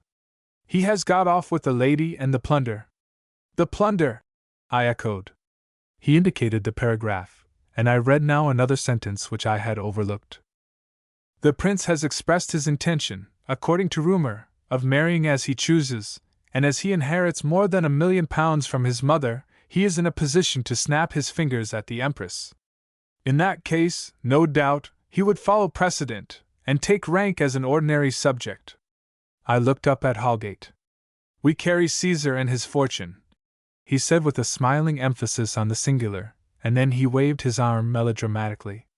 And to think we are all paupers! And grinned at me. It is inequitable, said I lightly. It's an unjust distribution of this world's goods, echoing therein his own remark earlier in the evening. Pi sat still, with an inexpressive face. His admirable silence, however, now ceased. So we shall have this gossip all over the ship tomorrow. No, said I curtly, for the suggestion annoyed me. It is nothing to me. I told you because you knew. And I told Mr. Holgate. I paused. Because I'm your chum, said the third officer. I did not contradict him. I had spoken really out of the excitement of my discovery. Certainly I had not spoken because Holgate was my chum. Chapter 4. An amazing proposition. An amazing proposition. As I had said, it was no business of mine, and having divulged my news, I was in no haste to go about with it like a common gossip. That Prince Frederick of Hochberg was Mr. Moreland, and that Miss Moreland was Princess Alix, I was as assured as that I had identified in my patient the well-known Parisian singer Yvonne Trebizond. But, having made the discovery, I promised myself some interest in watching the course of the rumor. It would spread about the ship like fire and would be whispered over taffrails, in galleys, and in stokehole.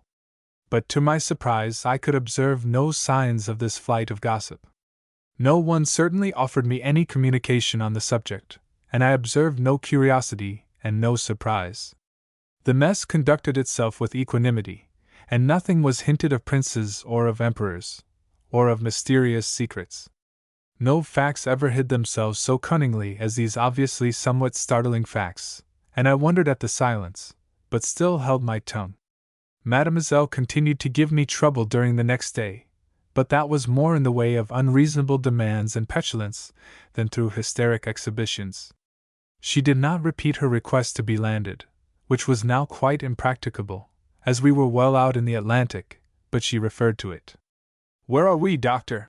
she inquired languidly, and I told her, at which she considered. "Well, perhaps it is worth it," she said, and smiled at me confidingly. Of Mr. Moreland I saw little, for he was shut in his cabin a great part of the day, reading or writing, and smoking without cessation. And he walked regularly on the hurricane deck with his sister. Once I encountered him in Mademoiselle's room, and he nodded. "She is getting well, doctor, is it not so?" he asked in a pleasant way, and exhibited a tenderness in his words and manner to Mademoiselle which I should not have associated with him. Of his sister I saw even less, except in the distance, but her, too, I met in her friend's room. Mademoiselle was talkative that day, the second of my attendance on her, and spoke of things with a terrifying frankness, sometimes in bad English, but oftener in her own tongue. She rehearsed her sensations during seasickness, criticized Miss Moreland, and asked me about Barraclough, whom she had seen passing by her window once or twice. "Sir John," she said, speaking pretty broken English. "Then he is noble." "Oh, come ils jaunty, come ils beau," and as quickly fell to cross-questioning me on my parentage and history. It was in the thick of this that Miss Moreland made her entrance. I do not know if it be a confession of weak-mindedness, or even of snobbishness, I hope not, but the fact was that since I had discovered Miss Moreland's identity, I did not judge her coldness and aloofness so hardly. I am disposed to think it was merely a reasonable attitude on my part produced by the knowledge of her circumstances, and what I set down as her trials. She bowed to me, and addressed some words to Mademoiselle which, sympathetic in their import, were yet somewhat frigid in tone. Mademoiselle replied laughing, "You are very good, my dear, but I am progressing. We are sailing into the land of romance, and will find what we shall find there." I lingered beyond what was necessary, and thus it happened that Miss Moreland and I left the cabin together. Outside she spoke. "Is there any likelihood of a recurrence of the attack?" "I don't think so," I answered. "But Mlle Trebizond is a nervous subject." It was the look in her eyes that made me suddenly realize my indiscretion. A light flashed in them, almost as if she would have struck me. "Mlle Chatterley is almost well enough to dispense with the doctor's services," she said with an accent on the name. "You must allow me to be the judge of that," I replied, flushing. She was silent. "Naturally," she said at last, and turned away. The newspaper had stated that Princess Alex was sympathetic to her brother's attachment, but was she altogether so? I could not but attribute her coolness and her reticence to some scruple. She walked daily with her brother, and it was evident that she was fond of him, or why was she here? But how much of personal prejudice and of private conviction had she sacrificed on that pious altar? I was sure that if the news of our passengers were bruited about at all, I should hear of it from Lane, who was a gossip at heart, and as he said nothing, I knew that Holgate had been silent. Why, I could not conceive, unless Pi had gagged him. But in any case it appeared that Holgate also could keep his own counsel and hold his tongue. That he could speak I had yet to realize, as the astonishing narrative I am now approaching demonstrates. It was the evening of our 5th day out, and the long swell of the Atlantic was washing on our port side, so that the Sea Queen heeled over and dipped her snout as she ran. I had misgivings for my late patient, whom I had not seen for the last 36 hours, although she had made an appearance on the hurricane deck in a chair. Holgate asked me to his cabin with his customary urbanity, saying that he wanted a few words with me. Once the door was shut, he settled down on his bunk and lit a cigar. "Help yourself, doctor," he said. I declined and remained standing, for I was anxious to get away. He looked at me steadily out of his dark eyes. "Do you know where we're going, doctor?" he asked. "No," said I. "But I should be glad to." "I've just discovered," he replied, "Buenos Aires." I told him that I was glad to hear it, as we should run into better weather. "I couldn't just make up my mind," he went on, "till today. But it's pretty plain now, though the old man has not said so. Any fool can see it with the way we're shaping." He puffed for a moment or two and then resumed. "I've been thinking over things a bit, and if your theory is correct, Mr. Moreland is to marry the lady at Buenos Aires and probably make his home there, or, it may be, in some other part of America. A capital place for losing identity is the States." I said that it was quite probable. "But as the yacht's chartered for a year," pursued Holgate evenly, "the odds are that there's to be cruising off and on, maybe up the west coast of America, maybe the South Seas, or maybe Japan. There's a goodly cruise before us, doctor." "Well, it would be tolerable for us," I answered. "Just so," he replied. "Only tolerable, not 18-carat, which seems a pity." "Shall we strike for higher wages?" I asked drily. "I've been thinking over what you said, doctor," said the third officer, taking no heed of this. "And it's gone home pretty deep. Prince Frederick has cut himself adrift from his past, there's no getting behind that. The Emperor has thrown him up, and there's no one outside a penny a liner cares 2 pinches for him or what becomes of him. He's done with. The chancelleries of Europe won't waste their time on him. He's negligible." "Well," said I, for I was not in the mood for a political discussion. "Well, suppose he never turned up," said Holgate, and leaned back and stared at me. "I don't understand," said I. "I don't suppose he will turn up. As you say, he's done for." "I mean that the ship might founder," said Holgate, still holding me with his eye. I was perplexed, and seeing it, he laughed. Let us make no bones about it, he said, laying down his cigar. Here's a discarded prince whom no one wants, sailing for no one knows where, with his fortune on board and no one responsible for him. Do you take me now?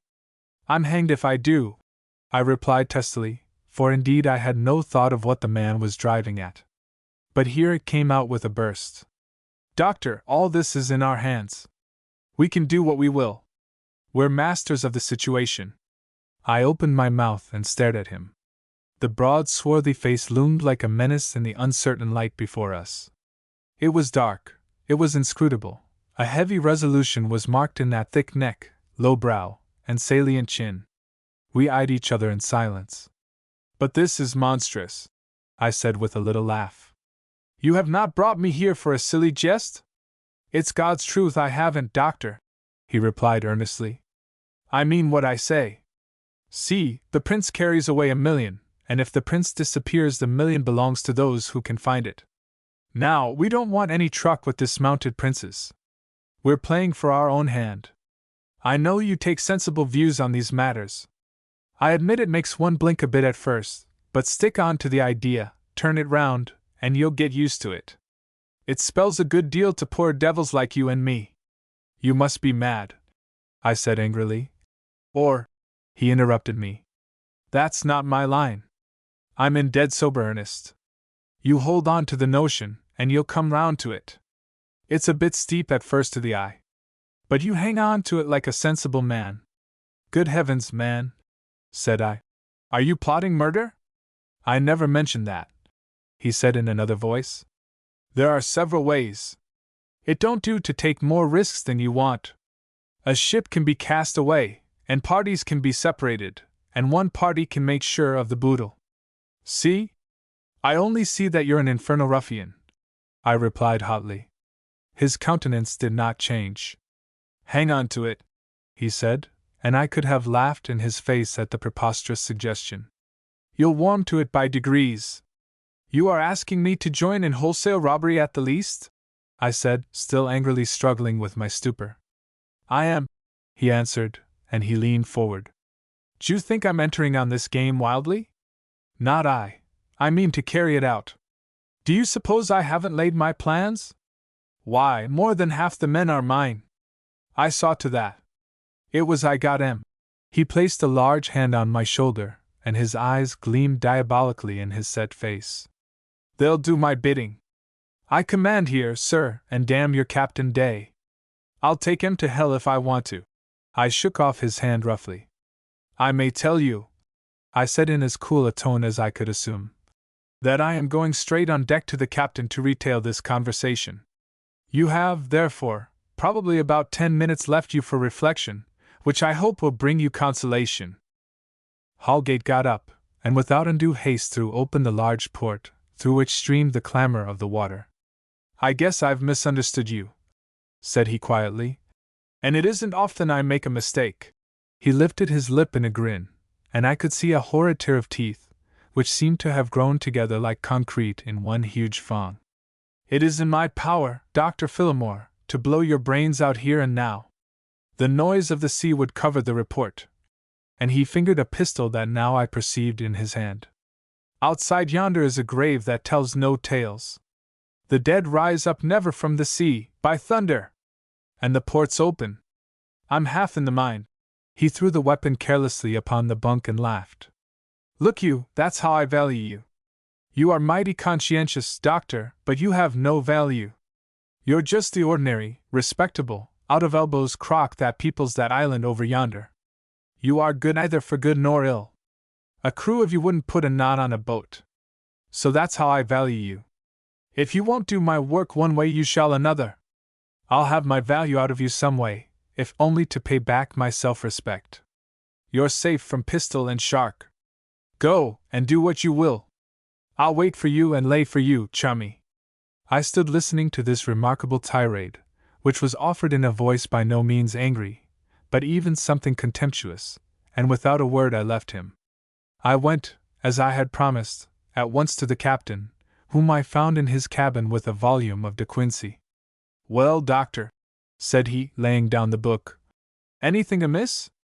Your face is portentous. Yes, sir, I answered. He motioned me to a chair and waited. I suppose you're aware, sir, that you have on board Prince Frederick of Hotburg and his sister, I began. Indeed, I'm nothing of the sort, said he sharply. What on earth is this nonsense? If I had not had such important information to lay before him, I might have been abashed. As it was, I proceeded. Well, sir, it's a fact. Mr. Moreland is the prince. I have known it some days, and would have held my tongue but for imperative necessity. Mr. Pye knows it, and Mr. Holgate. This is most astounding, he began, and paced nervously about the cabin. I say Mr. Holgate because I come about him, I pursued. He has just made the most shameless and barefaced proposal, which amounts to a plot to wreck the ship and make off with the prince's property, which is supposed to amount to a great deal. Captain Day sat down heavily. Upon my soul, Dr. Phillimore, he said, I shall begin to ask myself whether it is you or I who is mad. That is exactly the sort of question I asked myself a few minutes ago, I replied. And I've been able to answer it only on the supposition that your third officer is an amazing scoundrel. There was the pause of some moments, during which he studied my face, and at last he went to the bell. Very well, he said more calmly. We can settle it one way, I suppose. And when the steward appeared, ask Mr. Holgate to come to me at once. He sat down again, fidgeted with his book, opened it, endeavored to read, and glanced at me in a perplexed fashion, as if he distrusted his eyesight, and so we remained without a word until a knock announced someone at the door, and the next moment Holgate, large, placid, and respectful, was in the cabin.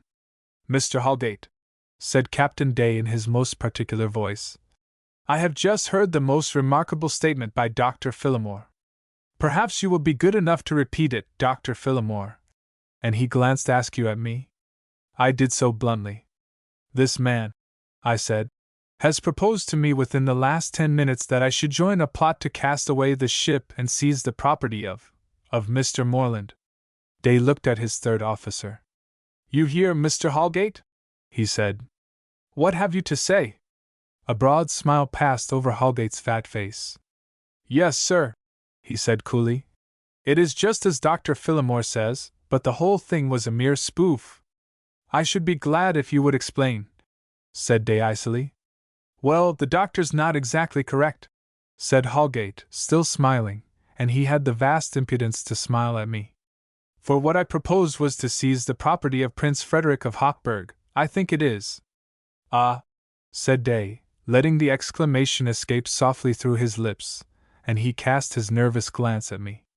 You see, sir, the doctor has got some cock-and-bull tale into his head, went on Holgate easily, about Mr. Moreland being Prince Frederick, and the ladies I don't know whom, and so I suggested that being so, we should take care of the prince's millions for him, and get a tidy sum all round. I dare say it wasn't a very funny joke. Indeed, I thought he would have seen through it all along. But I suppose he didn't. The doctor's rather serious. I started up. Captain Day, said I, this man lies. The proposal was serious enough, and he knows it.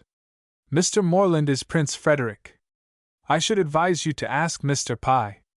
So be it, said Day, with a gesture of helplessness, and thus Pye was summoned to the strange conclave. Day took up his book again. Pray sit down, Mr. Holgate, he said politely. This is not the criminal dock yet, which seemed to augur badly for my case. The little clerk, on entering, fixed his glasses on his nose more firmly with 2 fingers and cast an inquisitive look at us. Mr. Pye, said the captain, in his impeccable distant voice, I am informed that Mr. Moreland is not Mr. Moreland, but someone else, and I have been referred to you. Is this so? Pye glanced at me. Mr. Moreland is the name of the gentleman for whom my firm is acting, he said suavely.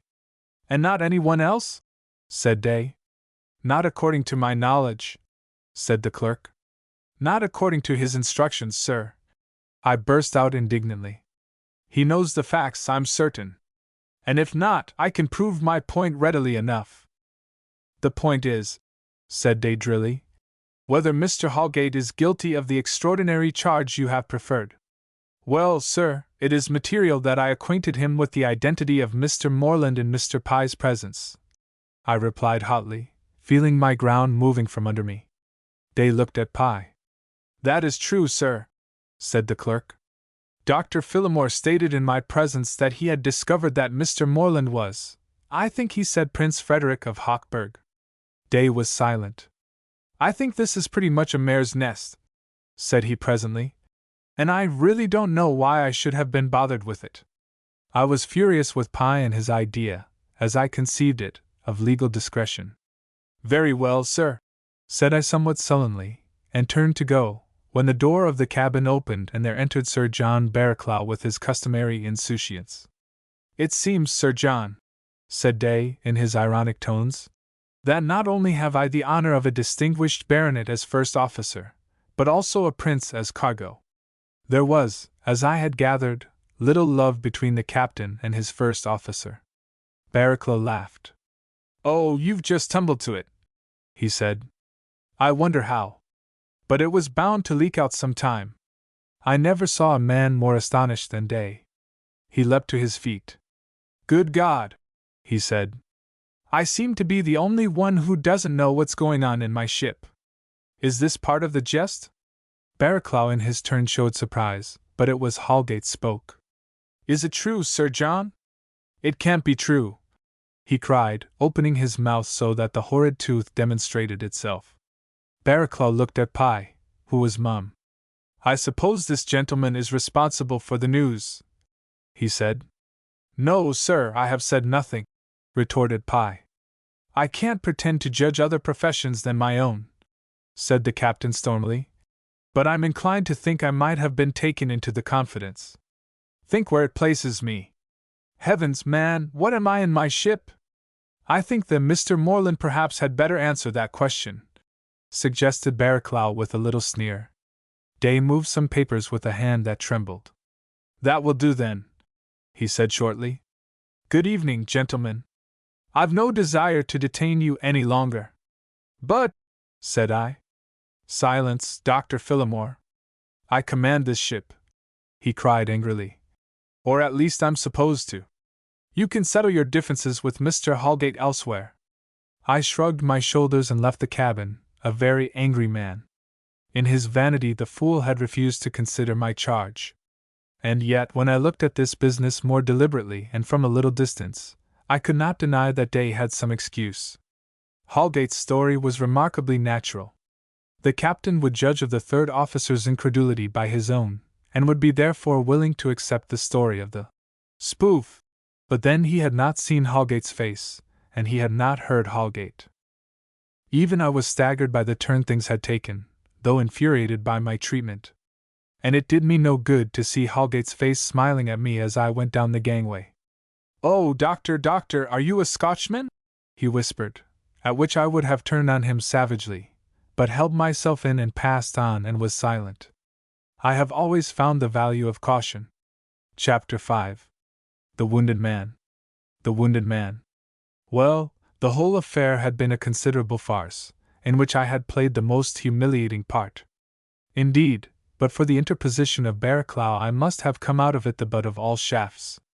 As it was, I was sensitive in regard to my position, and more than once was tempted to see myself as I must have appeared to others. But after all they had not gone through the scene with Holgate, and were not witnesses to his astounding perfidy. I was angry with every one, with myself, with the captain, and above all, with little Pye. In the universal surprise that came of the discovery of Mr. Moreland's identity, my shame, so to speak, was covered, but I felt myself the mark of ridicule, from Holgate's cynical smile to the captain's open neglect of me. I turned on the lawyer's clerk in my fury, and gave him some home truths about solicitors and their ways, to which, however, he listened unabashed. Doctor, said he, do you suppose a man in my position is his own master? You are welcome to know what you will about my own affairs, but I have my professional secrets to guard. What would be thought of me had I come aboard blabbing of my firm's clients fore and aft? It would have been a betrayal of confidence. There was, of course, something in this, But the argument did not allay my irritation, it merely directed it elsewhere, so that I began upon the third mate. He heard me quietly. "Mr. Holgate can answer for himself," he replied. "But it seems to me, if I may say so without offense, Doctor, that you are misinterpreting a somewhat elaborate joke. Mr. Holgate's explanation is reasonable enough, and besides, the only other explanation is monstrous, inconceivable." "I agree with you," I said shortly, "and so I say no more." He cast a shrewd glance at me, but made no comment. Now, it was quite conceivable that Holgate should have made me a derisive object in the ship, but, on the contrary, he did nothing of the sort. The charge I had made against him did not leak out at the mess table. Holgate and Pye were aware of it, and so far as I know it went no further. This somewhat astonished me until I had some light thrown upon it later. But in the meantime I wondered, and insensibly that significant silence began to modify my attitude. Had he known me in the fullness of my disposition he would probably have spoken, but as it was he had other plans to follow. One of these seemed to include a reconciliation with myself. His quizzical smile disappeared, and he shook his head at me solemnly at table. "Doctor," said he, "that Scotchman's head." "I am not a Scotchman," I retorted impatiently. "Well," he breathed heavily, "I will admit it was a very bad joke." I was on the point of replying that it was not a joke at all, when I recovered my temper. After all, it is trying to the temper to sit opposite to a man whom you know to be a prime ruffian, however impotent his aspirations may be. Since I had unveiled his plot, even though no credence was given it, still Holgate was harmless. But, as I have already said, I am a man of precautions and I held my tongue. I think he had taken me only for a man of impulse. "I must confess I do not see the joke," I answered. "Now you come to insist on it, and shed the cold light of reason on it, no more do I," he said with a laugh. "Jokes are very well behind the footlights." I shrugged my shoulders. "Think what a fool I look," I said coldly. His friendliness increased. "My dear fellow," he said, bending over to me, "I give you my word I've held my tongue. I thought of that. I didn't know you'd take it so seriously. Your profession should have been the stage," I answered. He nodded. "Low comedian. I wish I had. They make good salaries, I believe, instead of beggarly." "Oh, you have the prince's boodle," I said lightly. He laughed. "So I have. And I'll be hanged if I apologize," I said. "I have suffered enough from the mistake." "Quite right, Doctor," said he gravely. "I would not apologize to a bishop, let alone a third officer." With that apparent advance to an understanding we parted, and I did not set eyes on him again until the abrupt events that brought about the conference in the cabin. If my personal appearance on the matter did not get out, at least the tale of the prince's identity passed swiftly from mouth to mouth. The whole ship's company was agog with interest, an interest which increased during the next 2 days. Sir John Barraclough expressed to me his opinion of Day's behavior very roundly, for the captain had icily withdrawn into himself, and spoke as little as possible to his first officer. "The man's a fool to take it this way, Phillimore," he said. "Does he suppose it was my doing? I happen to know, but of course, it was not my secret." This, too, was Pye's excuse for silence, and it was obviously adequate. But as the baronet's evidence of friendliness was thus betrayed in his confidence to me, I ventured on a question, which was not really inquisitive. "Oh, well, you see I've known the prince off and on some time. He and I yachted together before I lost my money, and he gave me this chance. He's a good sort." With which bluff and British indifference he terminated the conversation. I think that the mysterious aloofness of our passengers served to keep the interest warm. Had Mr. Moreland and his party descended and been on show, so to say, before the company, it is probable that the bloom of surprise would have worn off with the contact. But they kept to themselves and the hurricane deck. Every morning and afternoon the prince and his sister took a prolonged walk together, and at times they were joined by my patient, who, however, in the better weather we were enjoying, reclined in her chair and took the sun. On these occasions Mr. Moreland and his sister ceased their promenade and sat with their guest. Sometimes the full voice of Lee, Chatteray, or Trebizond, would come to us below, and occasionally her light laughter was heard, very musical to the ears. Speculations, it is not necessary to say, were rife among us. It was known we were set for Buenos Aires, and it was taken for granted that there the prince was to effect his morganatic marriage. But what was to happen afterwards? We were chartered for 12 months. That bespoke a cruise, and guesses flew about the ship. Lane, the purser, was the most in evidence in these discussions. He was an excitable man with a passion for talk and company, and he offered to lay me a certain sum that we should pull up in Yokohama. As like as not paid off there. We've no contracts against it, he said in a fume. It was the attitude of McRae, the chief engineer, that interested me in view of his professed opinions. He unfolded his mind to me one evening when we had been out some 10 days. It's like this, Doctor. The man's sheer sick of courts and barbarisms, and he's in search of a healthy, independent life, which he needs, I'm thinking. That's to his credit altogether. But it's a wonderful thing, when you come to think of it, that one man like that should upset the politics of Europe, and a man that does not achieve it, mind you, but gets it by mere birth and chance. The paper said he had $1 million of his own.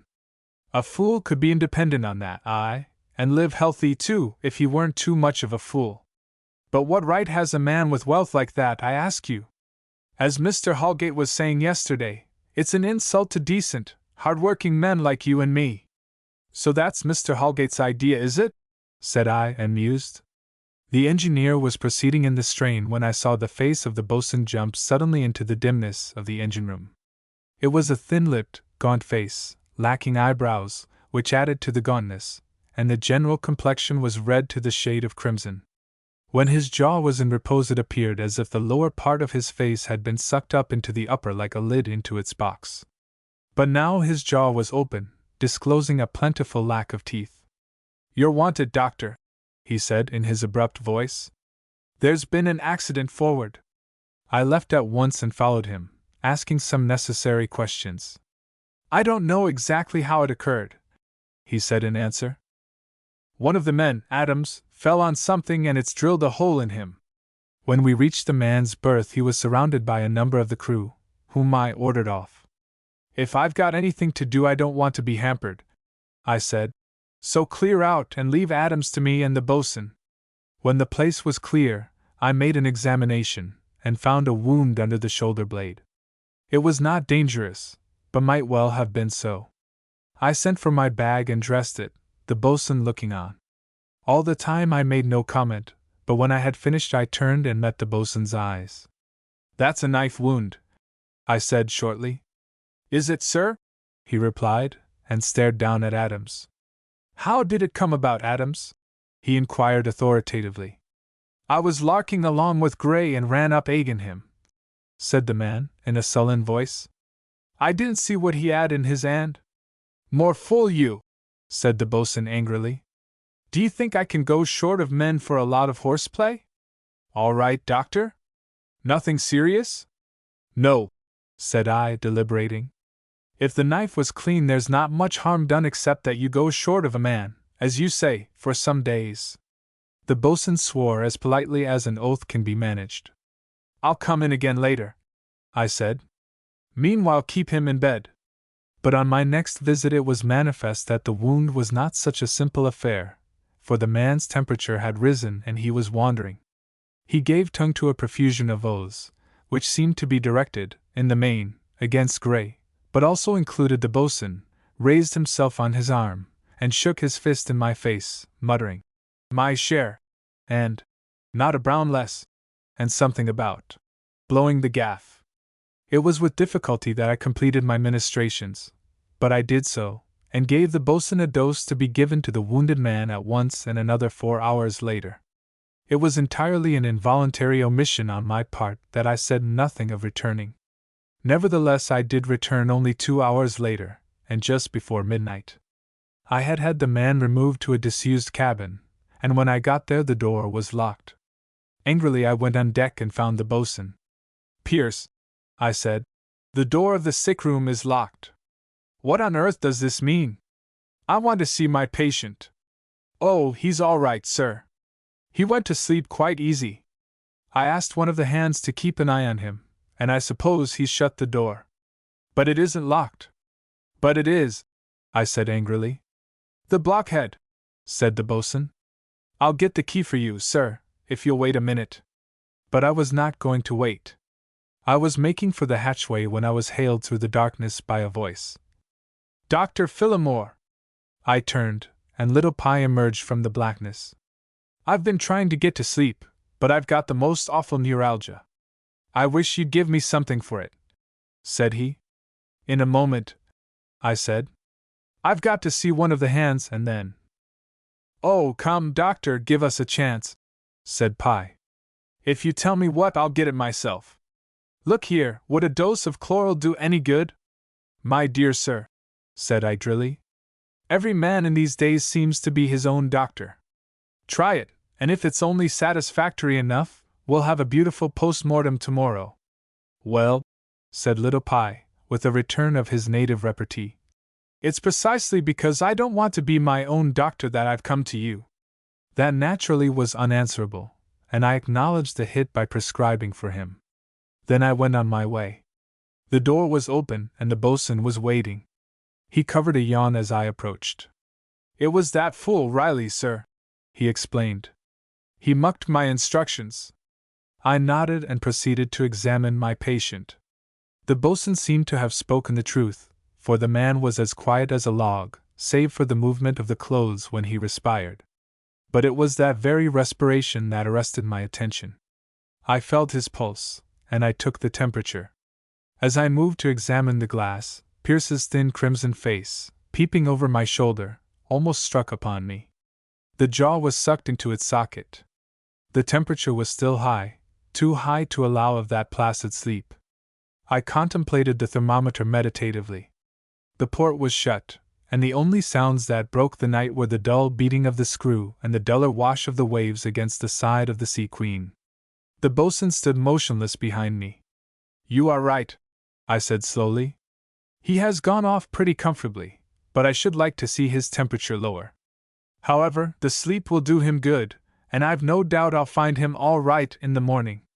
As I spoke, I turned away with a nod and passed out of the cabin. Once on deck, I paused to consider what I should do.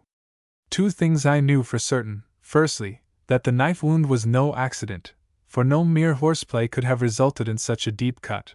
Secondly, that Adams was under the influence of a narcotic. Who had administered it, and why? I recalled the man's delirium and his wandering statements to which at the time I had paid little heed, and I thought I began to get the clue. I looked at my watch and found it 12:30. Every one, save those on duty, was abed, and the steamer plowed steadily through the trough, a column of smoke swept abaft by the wind and black against the starlight. I sought my cabin, poured myself out a stiff glass of grog, and sat down to smoke and think. At 2 bells I roused myself and went on deck. How singularly still was the progress of the vessel! I heard the feet of the officer on the bridge, and no other sound in all that floating house. A figure like a statue stood out in the dimness by the chart house, and I came to a pause. It turned, and I thought I made out my friend the quartermaster. That you, Ellison? I asked. Yes, sir. I want to look at that man Adams in the forecastle, I said. Please accompany me, as I may need your assistance. I descended the ladder and went forward till I reached the cabin which I had used as a hospital, and turned the handle of the door. It opened, but the darkness was profound, and Ellison struck a match and lit the lamp. Adams lay in his bunk groaning faintly. I turned up his sleeve and examined him. The wound was inflamed, as I had expected, and it was not that which arrested me, but a mark on the arm above the elbow. It was the prick of the hypodermic syringe. My doubts were now certainties. As we stood there, Adams opened his eyes, and struggled into a sitting posture. No, my man, said I. You must keep to your back. He stared at me, but allowed me to force him backwards, and continued to stare. Adams, can you understand? Said I firmly. Grace struck you with a knife? Between the shoulders, damn him. He growled sulkily. Doctor, my head's bad. Give me something to drink. I had come prepared, and I did so, and he fell back with a sigh, showing more signs of alertness. You quarreled? I suggested, but he made no answer. Look you here, my man, I went on sternly. I know a good deal about this, and what you quarreled over. It would be wiser, believe me, to be candid. Pierce had a hand in this. Still he was silent. I pulled from my pocket a syringe, and showed it to him. Do you know what that is? I asked. He shook his head, staring. Well, said I, it came pretty near finishing you off. You have had a heavy dose. I want to know who did it. I caught up his arm, and thrust the puncture under his nose. He still stared. You were talking pretty wildly in your delirium, and had to be silenced. That was how it was done. If they can't silence you one way, they will another. How much was your share to be? The man's face worked in an ugly fashion, and he was at any time a repulsive creature. The glitter in his eyes spoke of fever. The devil's own, he said hoarsely. They wanted to cheat me of it, and I said I'd split. Damn Pierce, and Gray, and all. So you were going for the prince's cash box, were you? I said equably. It's more than that, said he. There's the treasure in the strong room. That's their game. Now I see you are sensible, I said, and I can undertake to make you well and sound and happy provided you tell the truth. Doctor, it burns like fire, he groaned. I will see to that, I said. What is the plot? I have cried off. That's why I got the knife, he said faintly.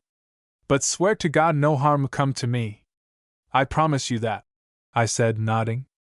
It's the bosun's plot, he whispered. And he has more than half the men. They are going to rise ere ever we get to Buenos Aires. But I was no party to their plans, he continued feverishly, and as if anxious to convince me. That's why I've this knife, doctor, because I'm an honest man. I had more than my doubts of that, but I nodded again.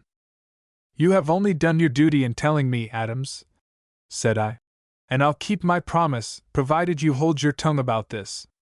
They have given you a dose of morphia, and it's lucky it wasn't bigger. If you do what I tell you, we'll have you right in a couple of days. I made him drink a draught I had brought with me, and closing the door, left him. A passage led from here to the men's quarters, and as I came out, I signed to Ellison to be noiseless, and put out the light. Then we moved towards the hatchway. When we reached it, I happened to glance round at Ellison, and through that brooding darkness, lightened only by a dim swinging lamp, I thought I saw a flitting shadow.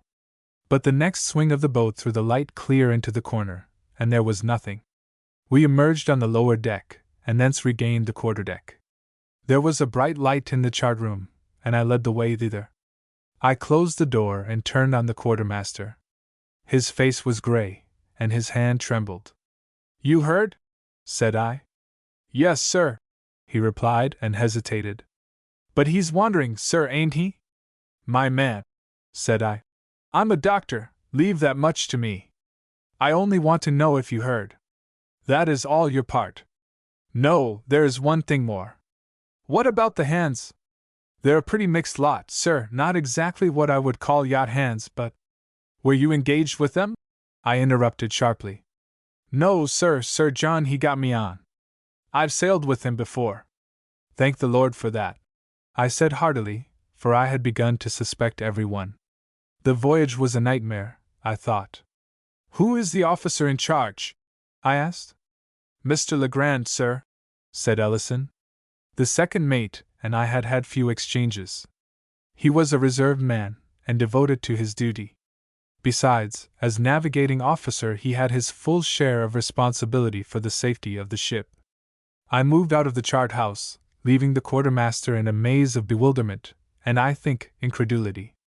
The stars illumined the figure of the second officer on the bridge, and I stood in a little gust of doubt which shook me.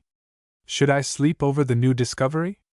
I had Ellison, a Didymus, for witness, but I was still sore from the reception of my previous news.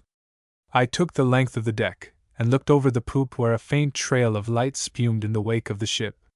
Suddenly I was seized from behind, lifted by a powerful arm, and thrown violently upon the taffrail. It struck me heavily upon the thighs, and I plunged with my hands desperately in the air, lost my balance, and pitched over head foremost towards the bubbling water. As I fell, my shoulders struck the bulge of the iron carcass of the vessel, and I cannonied off into the void, but by the merest chance my clutching hands in that instant caught in the hitch of a rope which had strayed overboard. The loop ran out with my wrist in it, and I hit the water. Its roar was in my ears, but nothing else, and when I rose to the surface the ship was 30 yards away. But the rope was still over my arm, and as soon as I recovered breath I began to haul myself slowly and painfully in. As it was, I was being torn through the water at the rate of from 12 to 14 knots an hour, and in a very few minutes the chill which my immersion had inflicted on me passed away, giving place to a curious warmth that stole throughout my limbs, and enabled me to continue the onward struggle. I drew nearer foot by foot, the sea racing past me, and burying my face constantly in floods of salt water. But I was encouraged to observe the Sea Queen was now perceptibly closer, and I clung and hauled again. My danger now was the screw, and I could hear the thumping of the steel blades below, and see the boiling pit under the stern by the vessel. If I hauled closer should I be dragged into that terrible maelstrom, and be drawn under the deadly and merciless machinery? I could see the open taffrail, through which the stars glimmered away above me. It seemed that safety was so near and yet so far. She rolled, and the lights of the portholes flashed lanterns on the sea in that uprising. I raised my voice, helplessly, hopelessly, in a cry. I repeated this shout 3 times, and then I saw a man come and hang over the taffrail. Was it the unknown murderer, and did he look for his victim to complete his abominable job? As the thought struck me I was silent, and then I saw him stoop and examine the iron stanchions at his feet. Next I felt the rope being pulled slowly in. At this I shouted again, and he ceased. "The screw!" I called. "The screw!" He moved away to the port side, and once more the rope began to move. Gradually I reached the side of the ship, about a dozen feet to port, and 5 minutes later I was safe on deck. "Good Lord, sir, what is it?" asked Ellison's voice in terror. "My arm is cut through, and one leg is near broken," I gasped. "Don't ask me more, but get me brandy." He returned in an incredibly short time, for if he was a man of leisurely British mind he was wonderful on his feet. I drank the raw spirit and felt better. "Now, do you believe?"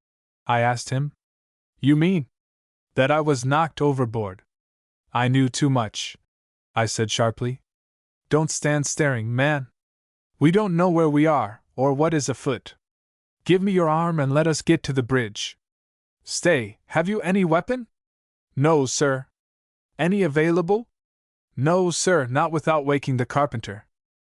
"That is the usual British way," said I. "Believe nothing until it happens." "Nothing does happen, does it?" "Nothing has happened, has it, Ellison?" "Well, we must chance it. At least we have stout fists." We made our way under the shelter of the saloon and smoking room, and came to the steps of the bridge. I mounted with great difficulty, and Ellison followed. Legrand turned at our appearance, and surveyed us under the gleam of his lamp with astonishment. "Mr. Legrand," said I need not ask if you have weapons available, for I'm sure you have not. But you will need them." "What is you mean?" he said sharply. "Mutiny and murder," said I. He went straight to the speaking tube without a word, and called down to the engineer's room. "Mr. McRae, will you personally bring me a couple of pistols, or any offensive weapon at hand? Iron bars will do, at once, please." This was a man after my own heart. I could have embraced him. He came back to me. "And now, doctor?" I told him. He was silent, and then brought out a string of expletives. I mistrusted the filthy pack from the first. He said, "See what they give us to work with, sir, the scum of Glasgow and London, and none of us to have a say in the matter. I'd sooner go to sea with Satan than scum like that," he said fiercely.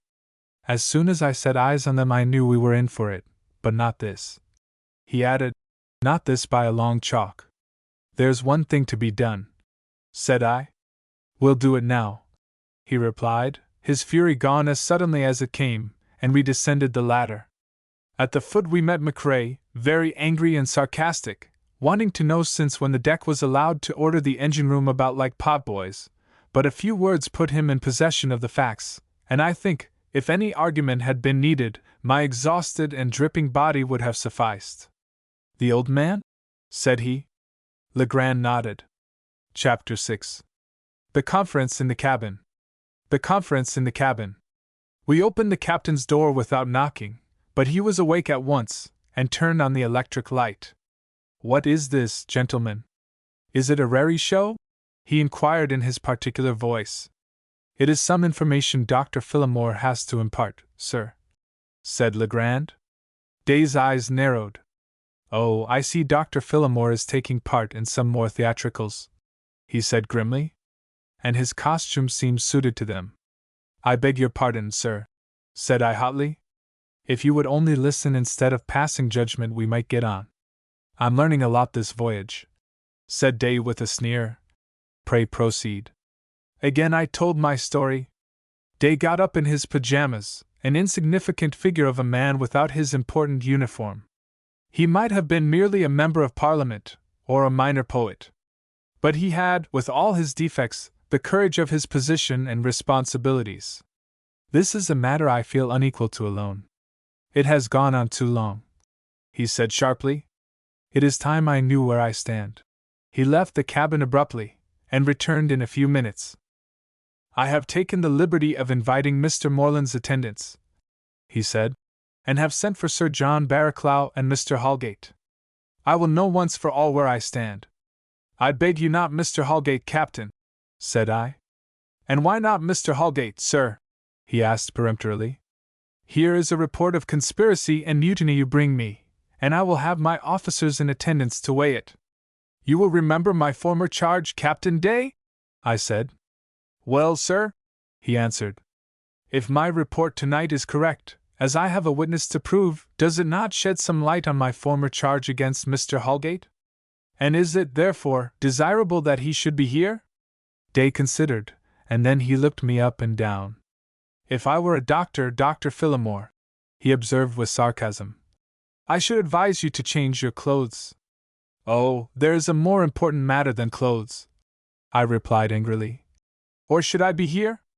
Is it for fun, do you suppose? He turned from me without saying anything, but my words had their effect, for when the door opened and Holgate's face appeared, Day said civilly enough, I am sorry to have disturbed you unnecessarily, Mr. Holgate, but I find I shall not need you at present. The third officer's big face moved slowly on his bull neck and his eyes met mine. Very well, sir, said he calmly, and there was nothing legible in his gaze.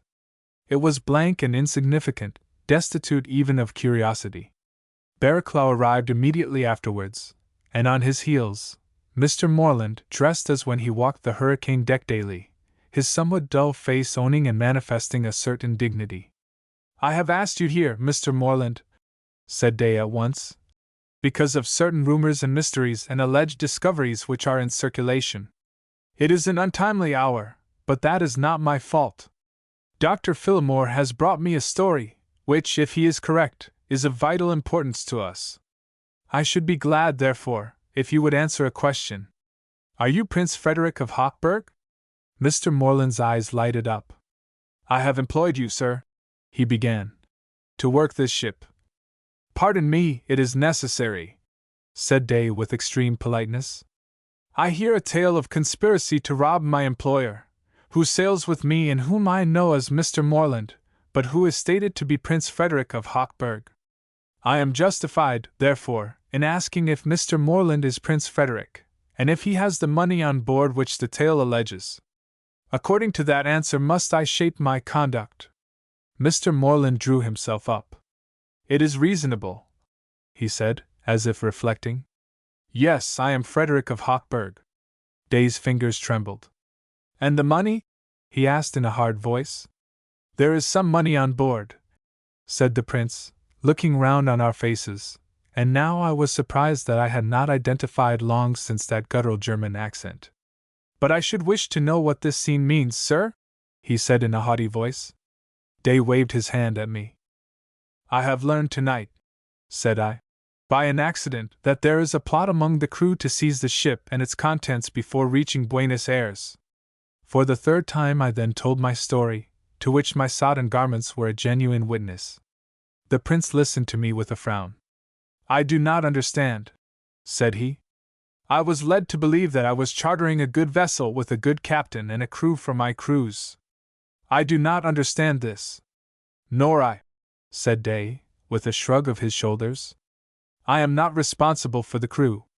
It was arranged by your agents, Mr. Moreland." "Ah," said the prince shortly, and then, "But you tell me they have turned out to be pirates. This is ridiculous." "I must refer you to Dr. Phillimore, sir," said Day curtly. "As for me, if I had known what I know now, you would have sailed under another captain. I am too old for mysteries." Ignoring this, if he listened to it, the prince turned on me. "Where is your evidence of this?" he asked, and his eyes fell on Ellison, who was plainly uncomfortable. "Ah, did what the doctor says happen?" "Yes, sir." "Then we must send for this man Adams," concluded His Royal Highness. "Let him be brought." I had in my hand during all this time the bar of iron which McCrae had brought. I gave it to Barraclough. "If you are going," said I, "take this. It may be needed." He looked at me with a lift of his eyebrows. "All serene," said he with a smile. "This seems a pretty show altogether. Come, quartermaster." Legrand went back to his bridge with a revolver in his pocket, and I was left with Mr. Moreland and the captain. The former scrutinized me closely and deliberately, without regard to my feelings, while Dave feigned to be busy at his table. "I stay here, sir," said I to the prince with emphasis, "because I seem in a manner to be a prisoner on trial. I have called my evidence, and it will be forthcoming presently. But I must say," I added bitterly, "that I resent the way in which my testimony has been received, and at Buenos Aires, if we ever reach that port, I shall beg to be relieved of my duties and have my contract cancelled. If Mr. Moreland does not object, certainly I shall not, Dr. Phillimore," said Day drily. "Oh, come, Captain," said I impatiently. "We are in a peril together, and you stand on ceremonies." "That has yet to be proved," he said. Even as he spoke, a noise announced the return of the party, and Sir John Barraclough entered. "Your man's missing," said he. Day uttered an exclamation, and the prince's frown deepened. "There's no one in the cabin," said Barraclough. At that instant a knock fell on the door. "Is the doctor here?" said a voice which I recognized at once. Barraclough opened the door, and Holgate stood on the threshold. "It has been reported to me as I came on duty," he said, "that Adams is missing, doctor. It seems a bad case. He was delirious, and 2 of the men say they heard a plunge. The porthole is open." "It's a lie!" I cried. Holgate's face twitched. "It's the report made to me," he said. "I came at once," and the fangs showed clear under his upper lip. "It is foul play," I said. "He was not likely to throw himself overboard. It all belongs to the plot." "Was this man delirious?" asked Day of me. I hesitated. "For a time he was slightly," I answered. "He was delirious when he told you these things?" "That I deny." He turned to Ellison. "What do you say, quartermaster?" "I don't know, sir," said the man in confusion. "He didn't seem quite all right." "Ah," said Day, looking at Mr. Moreland. "Good heavens, sir, would you take a common sailor's word before a doctor's?" I asked indignantly. "No, Dr. Phillimore, I am only weighing the evidence," said he coolly. "This man was, according to you, delirious for a time. He made some communication as to a plot. Then he disappears. It is either conspiracy or delirium. Either accounts for the facts. Which are we to believe?" "You forget the attempt on me," I said hotly. "Not at all," he said. "I have not forgotten that accident. But it hardly gets us further. It fits in with either supposition, the plot, or—" He paused. "The delirium," he added significantly. "Gentlemen, I wish you good night, or good morning," I said, turning on my heel. And I will beg of you, Mr. Morland, to grant me the privilege of a substitute when we reach Buenos Aires. Mr. Morland did not answer. He made an impatient gesture and then, "Are you satisfied, Captain Day?" he asked. "Quite," was the laconic answer. "Then may I request you will see that discipline is kept among your men," said the prince severely, and stalked out of the cabin. Barraclough broke into laughter. "Upon my soul," he began, but was interrupted by an angry exclamation. "Be good enough, sir, to keep your counsel till it is asked, sir," said Day, trembling with fury. "I have too many princes and baronets here for my taste."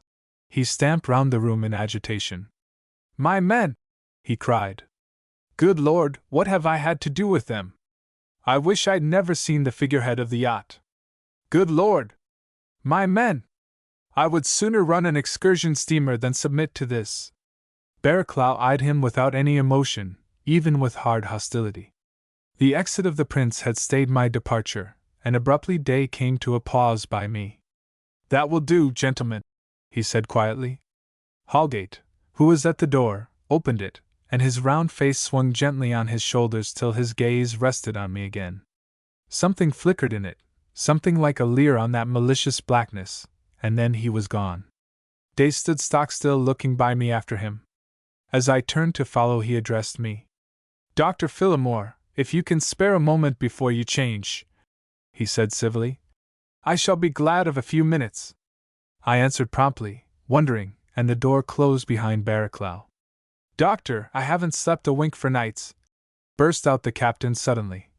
"I must have something." He had a haggard, drawn look, and his eyes seemed sunken in his head. At once I was the professional man, and not an officer of the ship. "Sit down, sir," said I, "and tell me. What is it?" He sat down shakily. "I don't like my officers, doctor, and I don't like my employer," he said peevishly. I held his pulse, which was jumping. "What else?" I said. "You are not a married man?" he inquired, looking at me restlessly. "No, never mind." He paused, and proceeded in his ridiculously precise voice. "I had the misfortune to lose my wife and my son in a fortnight, about a month ago. It has rather upset me." It might have seemed comic communicated in that matter-of-fact tone, but somehow it struck me as tragic. That this vain, self-contained, and reticent man should confess to the frailty of humanity to a man he disliked was the measure of his suffering. "I can mend the sleep, Captain," said I. "You must do the rest." "Good God!" He shook his head and stood up. "No," said I. "Sit down. I'll see to you. Let me ring." In a few minutes I had my case of instruments, and carefully extracted what I wanted, while Day looked on feverishly impatient. "I'm going to do what has already been done this night," I said gravely, "but in a better cause." I raised the syringe, and bade him put back the sleeve of his pajama. A rush of pain went through my arm which had been bruised and battered in the sea, and suddenly the cabin went from me. For the first and only time in my life I fainted. When I came to Day was bending over me, glass in hand, a look of solicitude on his face. "It seems we have changed places," said I feebly, "and that you are my physician." He set the glass down. "Doctor, I did you less than justice just now," he said quickly. "But I have had my troubles." I picked myself up slowly. "I will now resume," I said, smiling. "If you are able," he said doubtfully, and then, "Heavens, I should like just 1 hour of sleep." "You shall sleep till 8 bells, I promise you," I answered, and once more I took the syringe. He sighed as if in anticipation. "Doctor," he said as he lay back, "not a word of this. We must talk about the other thing. I don't like my officers. I'll tackle this question tomorrow. There's something in it." I bade him good night, and left with the conviction that in the difficulties before us Captain Day would count for little. To face such emergencies as I felt must now be faced we had no need of an erotic subject. Nevertheless I was mistaken in one particular. Day sent for me next morning, and I found him in quite a brisk, cheerful state. He did not allude to what had occurred between us, but came straight to the subject of the plot. "Nothing has happened, Doctor," he said. I knew nothing could happen, for the disappearance of Adams meant that the conspirators were not ready with their plans. Otherwise they would not have been so determined to rob me of my evidence. This I explained, and he listened attentively. "You see the difficulty," he said at last. "There is no corroboration of your story, and I can take no action. I will have an inquiry into Adams's disappearance, of course, but I fear nothing will come of it." He rubbed his hands nervously. "I wish to God it would." This was astounding from the man, but, as I looked into his eyes, I could see how deeply his nervous system had been shocked, and once more I despaired of such a captain in such circumstances. I carried my misgivings to Legrand, with whom the events of the night had seemed to bring me in closer relationship. "The old man's all right," he said. "A better seaman doesn't exist. There's nothing he doesn't know." "Except human nature," said I. "Well, that may be. But who knows much about that?" said the second officer, setting his sextant. "You say we're slumbering over a volcano. I dare say we are. It's more or less what we're paid to do, and take all risks. Things are quiet enough now, anyway." Was this another skeptic, where I had sought to find an ally? "I am used by this to ridicule," I began drily. "Who on earth is ridiculing you?" he asked. "You have only given us something to think of, and something pretty tall, too." I shrugged my shoulders. "I suppose it is my word against Hallgates," I said wearily. "Hallgates," he said, lowering his sextant swiftly. "Hallgates. I wouldn't trust Hallgate if he were on a dozen oaths, not if he were swung at a yardarm, and were making Christian confession," he said passionately. "Nor would I said softly after a pause. We exchanged glances. He resumed his sextant. "The only thing to be done," he said, "is to keep a watch. We shall know shortly. Excuse me, Doctor, I must take the bearings." Routine must go on aboard ship, but this cool attitude, reasonable as it was not to my taste in my condition. Things moved as smoothly as before. The watch came and went, and the bells tolled regularly. But with the knowledge that I had that something evil was brewing, I fretted and worried and grew out of temper. The powers that were responsible for the safety of the ship and her good conduct were indifferent to the danger, or else incredulous. I alone knew how incompetent was the captain to secure his vessel, and the attitude of Mr. Moreland filled me with contempt. It was very well for a royal prince in his palace, surrounded by his guard, servitors, and dependents, to assume an autocratic attitude, and take things for granted. But it was another case when he had deliberately abandoned that security, and launched himself upon a romantic, not to say quixotic, career, in which nothing was certain. Yet upon the promenade deck the prince and his sister took their constitutionals, as if nothing had happened or would happen, and, as before, Trebizond joined them, and her laugh floated down to us, musical and clear. Would nothing make them understand the peril in which they stood? In all this vexation of spirit I still found time to be amused by Lane. The affair of Adams was, necessarily, public property, and the inquiry promised by day was in process. Adams was gone overboard, as I knew, and I could have put my hand on his murderer, if I could not also identify the man who had made an attempt to be mine. Lane, on the rumor of the night's proceedings reaching him, sought me, and complained. It was ludicrous, but it was characteristic of the man, as I had come to know him. "Where do I come in?" he asked plaintively. "You might have given me a call, Doctor.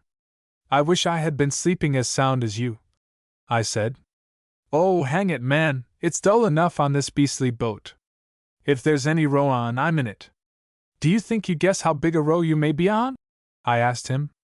"Oh, well, it's infernally dull," he grumbled, which, when you come to think of it, was a surprising point of view. The Adams inquiry ended in what must necessarily be called an open verdict. The evidence of the boatswain and Pentecost, one of the hands, assured that. Both testified to the fact that they were awakened in the still hours by a splash, and one thought it was accompanied by a cry, but was not sure.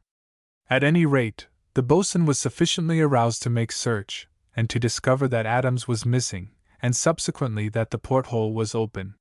He had then, as he declared, reported the matter at once to the officer of the watch, who was Holgate. Holgate came to the captain's cabin, as has been related. There was no discrepancy to be noted in the stories of the two men, nor was there any inherent improbability in their tale. So, as I have said, though no verdict was given, the verdict might be considered as open, and we had got no further. The captain, however, took one precaution, for the key of the ammunition chest was put in Barraclough's charge. What others did I know not, but I slept with a loaded revolver under my pillow. We were now within a week of Buenos Aires, and had come into summer weather. When we passed the 20th parallel, the heat was overpowering. We took to ducks, and the ladies, as we could observe, to the lightest of cotton dresses. For all, however, that we saw of them, they might have been dwelling in another sphere, as, indeed, they were. The steward alone had the privilege of communion with them, and he, being a distant fellow, had nothing to say, though, I believe, Lane cross-questioned him rigorously. I have said that we saw nothing of our passengers, but I, at least, was to see them more nearly very soon, and that in the most unexpected manner. One evening I had retired to my cabin and was stretched in my bunk, reading one of the gilded books from the yacht's library, when I was interrupted by a knock on the door. "Come in," I called idly, and the door promptly opened, and to my amazement Miss Moreland stood before me. She wore a plain evening dress of chiffon, very pretty to the eye, and over her head and shoulders a mantle of silk lace. She had naturally, as I had observed on my previous encounters, a sparkle of color in her face, but now she had lost it, and was dead white of complexion under the electric light. "Dr. Phillimore," she said in English, which was more perfect of accent than her brother's, but speaking somewhat formally, "I understand that you believe you have discovered some plot." By this time I was on my feet. "Madam, no one else believes it," said I. "I do," she said sharply, and then, "I want you to come and see my brother, Mr. Moreland." "I will do as you will," I answered. "But, at the same time, I must point out that Mr. Moreland has cognizance of my story. I stated what I had to say in his presence some days since." "Ah," said she, "you do not understand. It is impossible for one in my brother's position to entertain these suspicions. It is not for him to take precautions, or should not be," she added bitterly. I bowed. "I will repeat what I have already stated," I said, and then, as she turned to go, I took a sudden impulse. My heart was beating faster at this unexpected appearance of an ally, and I made up my mind to confirm the alliance if it was what it seemed.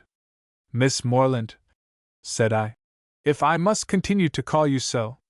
"That is my name, sir," she said loftily. "Then if that is your name there is nothing in my plot," I answered bluntly. "This plot, imaginary or otherwise, but one in which you say you believe, is dependent wholly on your name not being Moreland, madam. Assure me that it is, and I undertake that the plot shall cease, disappear in a twinkling." "You speak, sir, as if you had authority over it," she said after a pause. "No, I reason only on what I know. This conspiracy has been evolved on the supposition that you and Mr. Moreland are not what you claim to be, and on other suppositions. If these be untrue, and the mutineers can be convinced of that, the conspiracy naturally falls to the ground." Again she made a pause, but spoke quickly when she spoke. "My brother is Prince Frederick of Hochberg." I bowed. "And, madam, the ship contains treasure? Let us finish our confidences." "There are bonds and bullion to a large amount on board," she said, as if reluctantly. "It was unwise of him, but he would have it so."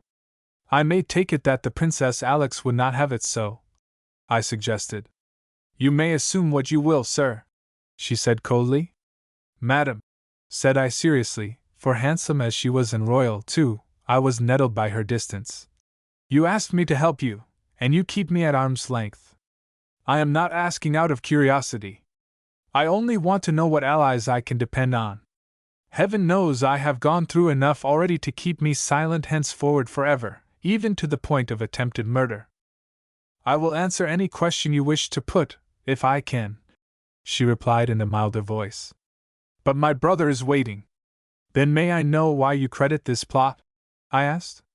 I know nothing of the plot, she said.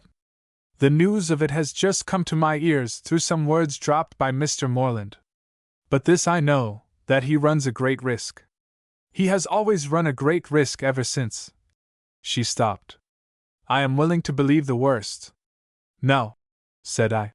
I am ready to accompany you. And forthwith, without more words, we went on deck.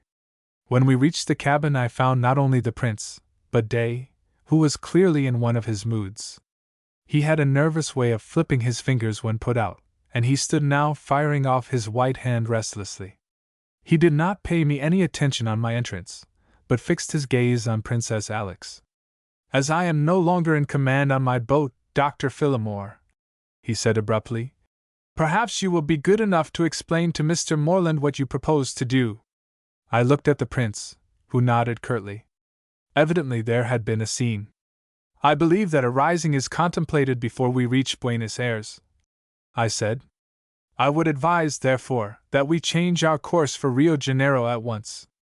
We are only 30 hours steam away. Day turned his attention on me. There is something in that, he said. I shall be able to get a new doctor. The prince frowned. It is for me to say, he said sharply. You, sir, will then be able to get a new captain, said Day politely. He bowed to the prince and princess. That is very probable, said the prince and added, I order you to put into Rio, Captain.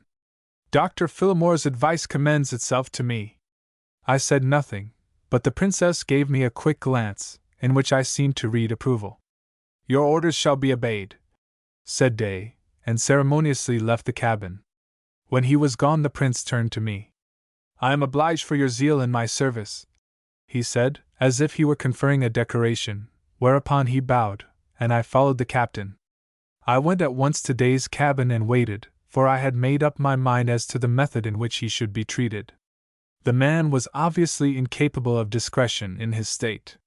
He entered presently with a heavy sigh, and only then observed me.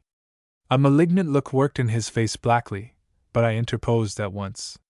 Captain, said I. If you are captain, I am doctor. This can only end one way, and I won't have it end that way if it is in my power to prevent it. You are wrong, he said snappishly. You are captain and doctor in one. I am going to try on you a particular drug which I have faith in, I said, ignoring his words. It is new, but there are great possibilities in it. If it is all I believe it to be, you will get up tomorrow another man. He put his arms on the table. Oh my God! He groaned.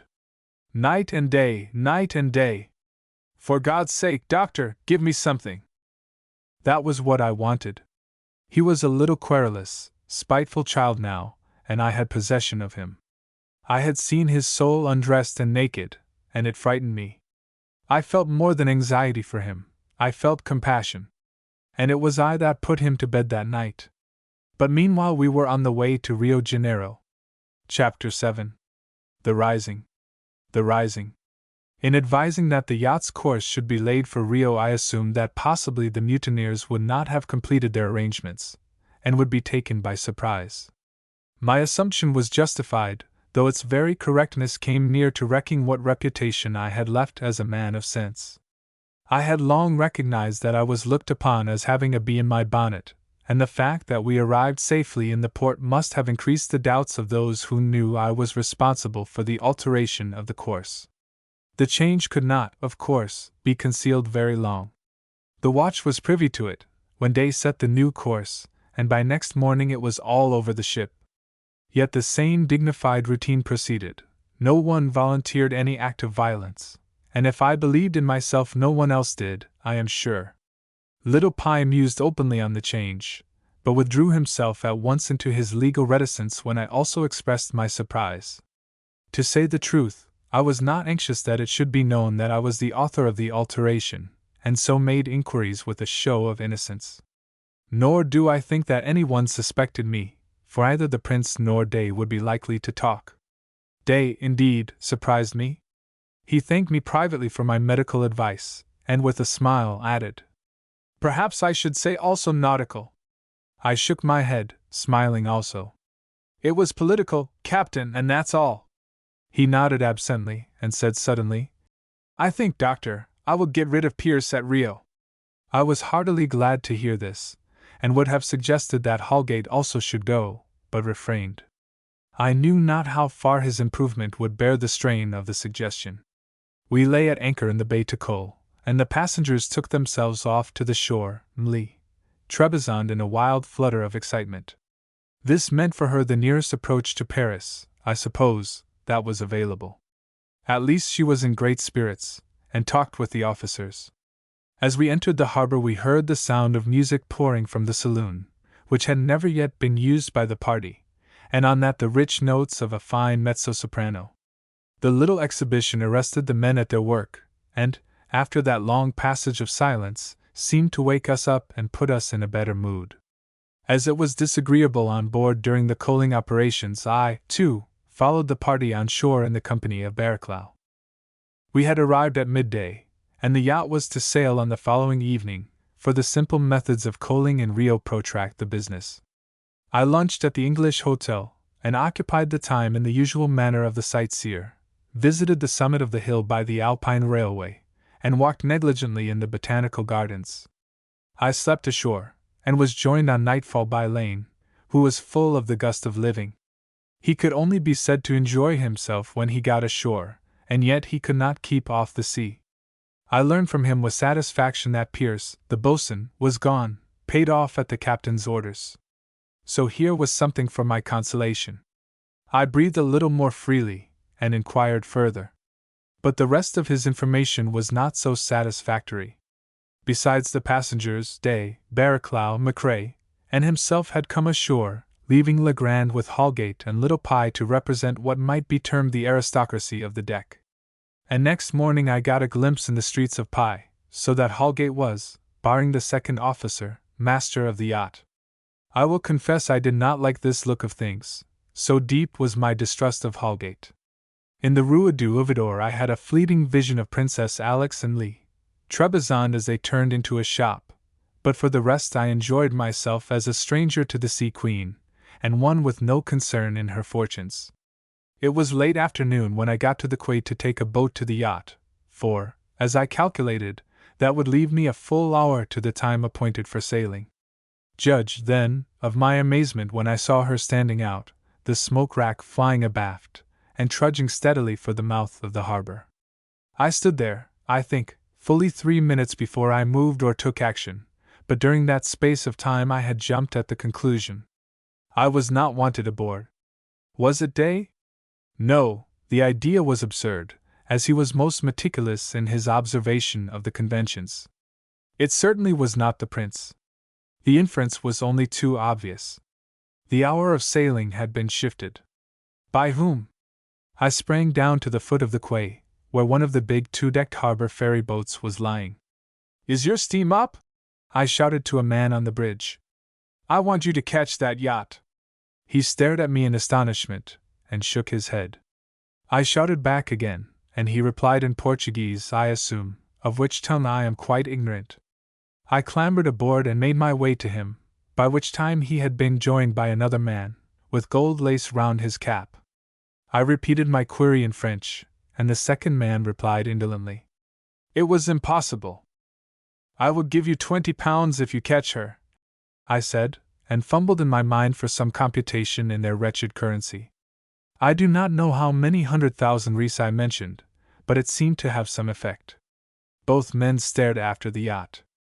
I added several 100,000 more reis, and they were plainly shaken.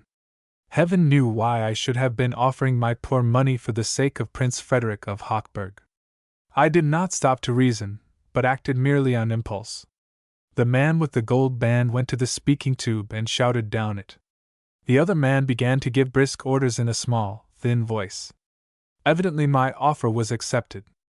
I turned and looked out into the bay, and there was the Sea Queen, still steaming leisurely for the Heads. When once the ferry boat shook herself loose she made fair way. She champed and churned in a fussy manner, and the great steel crank in her middle began to thud in a terrifying manner. We had backed out, and were driving down the harbor at the rate of perhaps 9 knots. Was the Sea Queen making more? It was impossible to judge at that distance.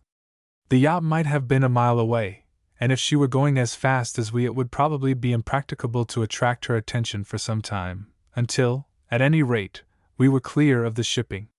Surely then the sight of a cumbrous ferry boat beating down on an unwanted journey to the Heads would draw their eyes and fill their speculations.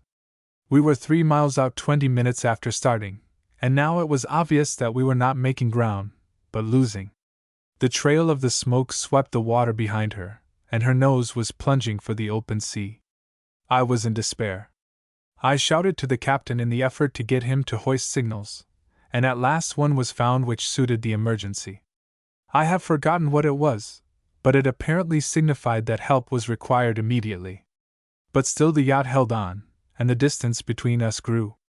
It seemed that I was after all destined to be free of the fortunes of that ship, whatever they might be, and I stood by the captain of the ferry boat with a feeling of defeat and helplessness, silent, and almost resigned.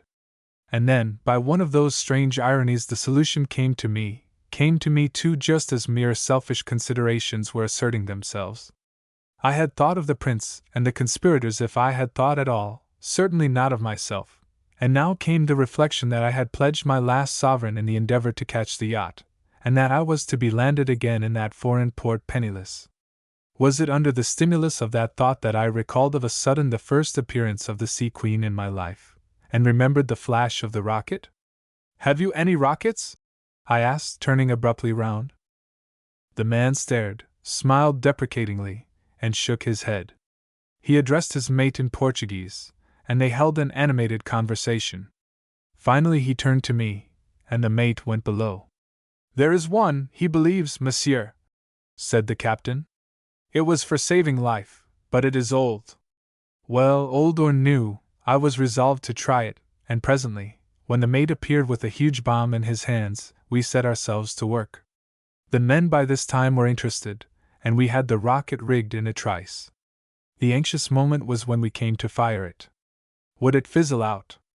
Was the touch long gone?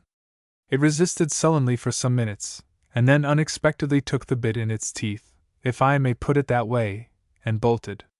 In the summer evening sky was a great rush of light, and in my ears the hissing of 100 serpents.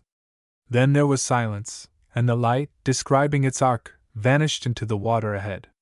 I gazed anxiously, but it was not until 10 minutes later that we were able to judge of the success of our venture. Then the little captain touched me on the shoulder, beaming. He did not trust to his inadequate French, but pointed. I had already seen the Sea Queen lay to. A quarter of an hour later I stepped aboard her, and the man who let down the gangway was Holgate. "Why, doctor, we thought you were in your cabin." "A near shave," said he. "Pretty close," said I. "I thought the hour was 6. "It was changed to 5 by captain's orders," he replied. "Notice was sent duly."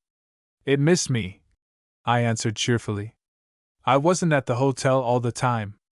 I passed him and met Legrand, who stared at me. "It's not your ghost, doctor?" "No," I said in a lower voice. "But maybe it will come to ghosts yet." He stroked his short beard, and turned about. Day, I found, was surveying me from the bridge in the most elegant suit of ducks. "Now that you have arrived, Dr. Phillimore, perhaps we may be allowed to proceed," he said sarcastically. I made no reply, but went aft, where my adventures must be poured into Lane's ears. Barraclough looked me up and down in his cool, indifferent way. "Come aboard, sir?" he said with a grin. "Yes," said I with a deliberate drawl. "It cost me just £25. Damned if I wouldn't sooner have stayed and had a good old time," said Lane. "What's the use of a bally ship?" "Oh," said I. "Being a millionaire, I can't tell. If I'd only thought of it, Lane, I might have followed your advice."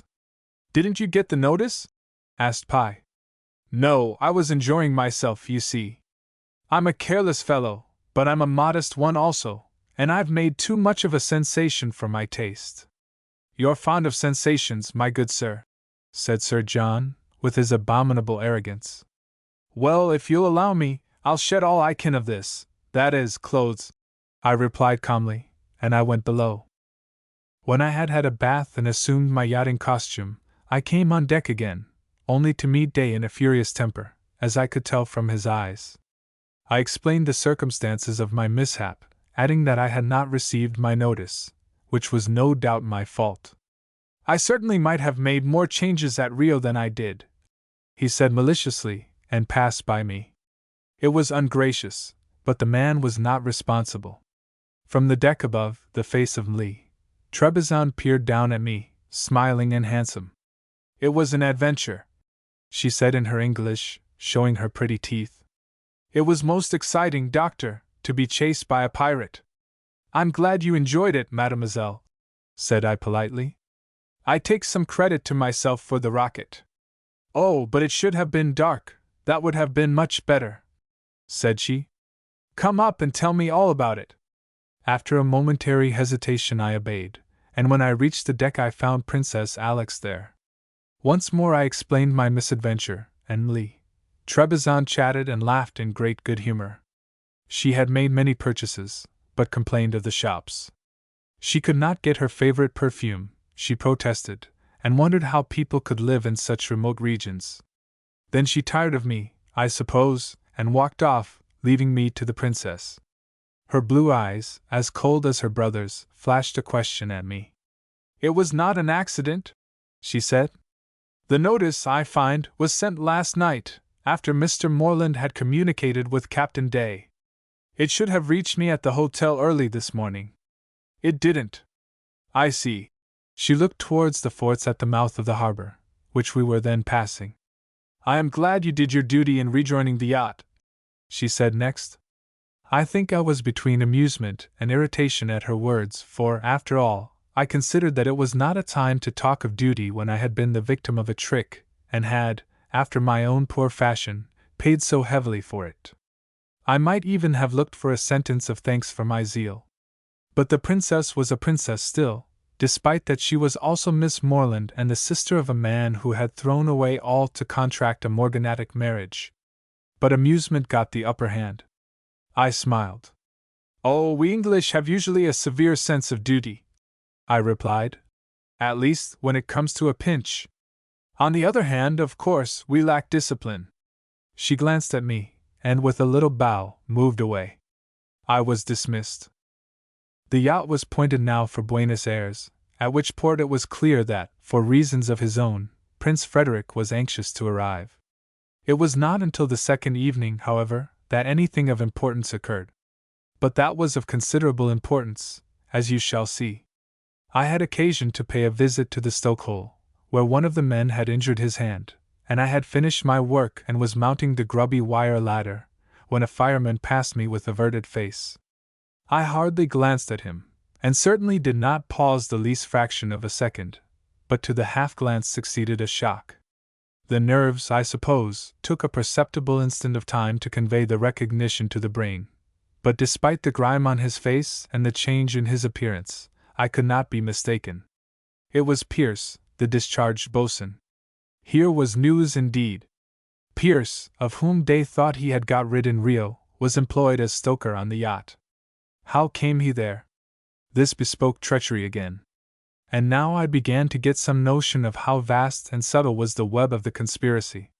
It could not be that only a few men were concerned in it. Holgate had been right. How many hands could we depend on? Who put Pierce in his present situation? I went on deck in a fume of wonder and excitement. Plainly something was hatching, and probably that very moment. If Pierce thought I had recognized him, it would doubtless precipitate the plans of the villains. There was no time to be lost, and so, first of all, I went, whither do you suppose? To see the princess. She received me in her boudoir, where she was reclining in an evening gown that fitted her beautiful figure closely, and she rose in astonishment. But at once her eyes lighted. You have something to tell me? She inquired. Yes, said I. The man who was dismissed is still on board. He is acting as stoker. She compressed her lips and eyed me. That spells, madam, business, said I. What is to be done? She asked quietly, but I could see her bosom moving with excitement. I have come to you first because it is you who must prepare the prince and persuade him of the crisis, I will go to the captain with my tale, and heaven knows how I shall be received. It is the prince who must act. Yes, yes, she said quickly. Go at once. I will find my brother. Day was in his cabin, and knocking, I entered without waiting for permission. I found him with his arm bared and a syringe in his hand. He stared at me and scowled. There is no time for words, sir, said I. Pierce is on board, and there is danger. There will probably be a rising tonight. He threw the syringe down. I'm very glad to hear it, he declared in even tones. Take that away, doctor. Where's Sir John Barraclough? I told him that he was on the bridge. Send Mr. Legrand to me and… He broke off. But how do you know? He asked suspiciously. It is not a case of knowledge. It is a case for preparation, he said. If we have the arms distributed… I was interrupted by a sharp report from below. Day ran out in his pajamas, and I followed. We heard Barraclough's voice from the bridge, raised angrily. Go back there, man! Get back, Gray! It was a pitch-black night, save for the glittering stars, and I could only make out a knot of men at the head of the ladder leading from the lower deck. What the devil do you mean? Shouted Barraclough, and then all of a sudden the knot of men opened in a struggle, and a man burst through and dashed towards us, falling at my feet. For God's sake, sir, he panted out. They've seized the engine room, and Mr. McCrae's shot. 'Twas Pierce done it. I recognized by his voice Grant, one of the deckhands, and I helped him to his feet. Who's in this? I asked, but before he could reply the gang of men approached nearer, and someone spoke from their midst. It was Holgate. Captain Day, I regret to state that the men are not satisfied with the way things are being conducted, he said in a level voice. They are not satisfied with their pay, for one thing, and there are other matters. No harm is intended, but they have decided that I am to take your place, and for the present you are to consider yourselves prisoners, particularly the doctor, he added. The offensive assurance of the man made me boil, but on Day it seemed to have a curiously astringent effect. So, Mr. Holgate, there has been a council of war, he said quietly, even drily, and you are to step into my shoes. I will give you 3 minutes to retire from the deck. Go back! I tell you, do you hear, men? Go back! His acrid voice rang out thinly, but Barraclough above shouted hoarsely, Good God, can't you do something to them? At this moment I was aware of noises on the promenade deck, and looking up saw the prince's figure outlined dimly against the stars. You have your orders, he called out in his deep voice. Go back to your quarters. There was a pause, and then the silence was broken by a shot, and one of the men fell. A second report rang out, and a curse rose on the air. A third followed, and the men turned and retreated. From the hurricane deck came still another shot, and they tumbled down the ladder pell-mell. The prince was shooting as calmly as at so many partridges. I ran downstairs and fetched my revolver, and when I returned I could hear no sound from the lower deck. Barraclough met me at the door of the saloon. There's not a pound of steam on her, he said. The brutes have shut off the valves. Let her go, said I. We have something more important on our hands. They'll be here again. The prince took them by surprise. No English captain would have used his weapons so. No, by heaven, he exclaimed. This makes it a question of… He paused. Mr. Legrand came running along the deck. We've got it now, he said. Oh, we've got all we want now. Look here, said I. Is Ellison with you? I'm sure he's not in this. Yes, said Barraclough. Well, post him at the ladder, and here's Grant. Let's find out how we stand. It'll be hot work tonight, said Legrand. Day's voice came to us from his cabin door. Sir John Barraclough, be good enough to place all the men you can trust on guard, with orders to fire in case of necessity. I shall be obliged for your company and that of the officers in my cabin. We had 4 men, including Ellison, on the deck, and there was also the man at the wheel, who had not quitted his place through all these events. One could surely rely upon a man with such a sense of duty, so, having made such dispositions as were possible, Barraclough followed us to the captain. The ladies, I hoped, were safe in their cabins, as I had heard no sound of them. Day was brief and businesslike. Dr. Phillimore was right, said he. I ask his pardon. We must see how many men we have. There is Mr. Lane and Mr. Pye. Where is Mr. Pye? I am here, sir, said the little clerk from the back. That makes, including Mr. Moreland, 12 men to depend on, so far as we know, if, that is, he added almost with a sneer, we can depend on them. Grant may know more, said Legrand. Bring him, said Day, and opened the door to the prince. Prince Frederick was cool and collected, and showed little to mark the disturbance and bloodshed of the last quarter of an hour, little, unless it were in the increased blue of his eyes, which shone frostily. Have you all your men, Captain? He remarked in his determined German way, quite free of vivacity. We are sure of 12, said Day, and we are trying to find out about the others, so as to separate sheep and goats. But here was Grant arrived, blood on his face, and a brisk air of savagery about him. Grant, who are the mutineers? Said the captain. Couldn't speak to 'em all, sir, said the man. I knew nothing of it till half an hour ago, when I ran into them, and they seized me. There was Gray and Pierce and Mr. Holgate and Granger, and half a dozen in the lot that took me. Do you mean to say that you had no inkling of this? Said Day, with asperity. I'll take God to witness, no, sir, said the man earnestly. And I'll take my oath Williams and Naylor hadn't either. That makes 2 more, said the prince, nodding. But where are they? Grant looked over his shoulder in the direction which would indicate the forecastle. If they're not here, sir, your highness, he said hesitatingly, I don't know where they are. The stokers is all joined, I heard 'em say. Good Lord, they've made a clean sweep, said Barraclough with a laugh. And what's this about McCrae? Mr. McCrae was shot at the first, sir, in seizing the engines. And they fetched her pretty nigh to a standstill, growled the first officer. Phew! No, there she goes, he exclaimed, as the screw began to bump. They've picked her up. That'll be Crossley. He's with them, confound him.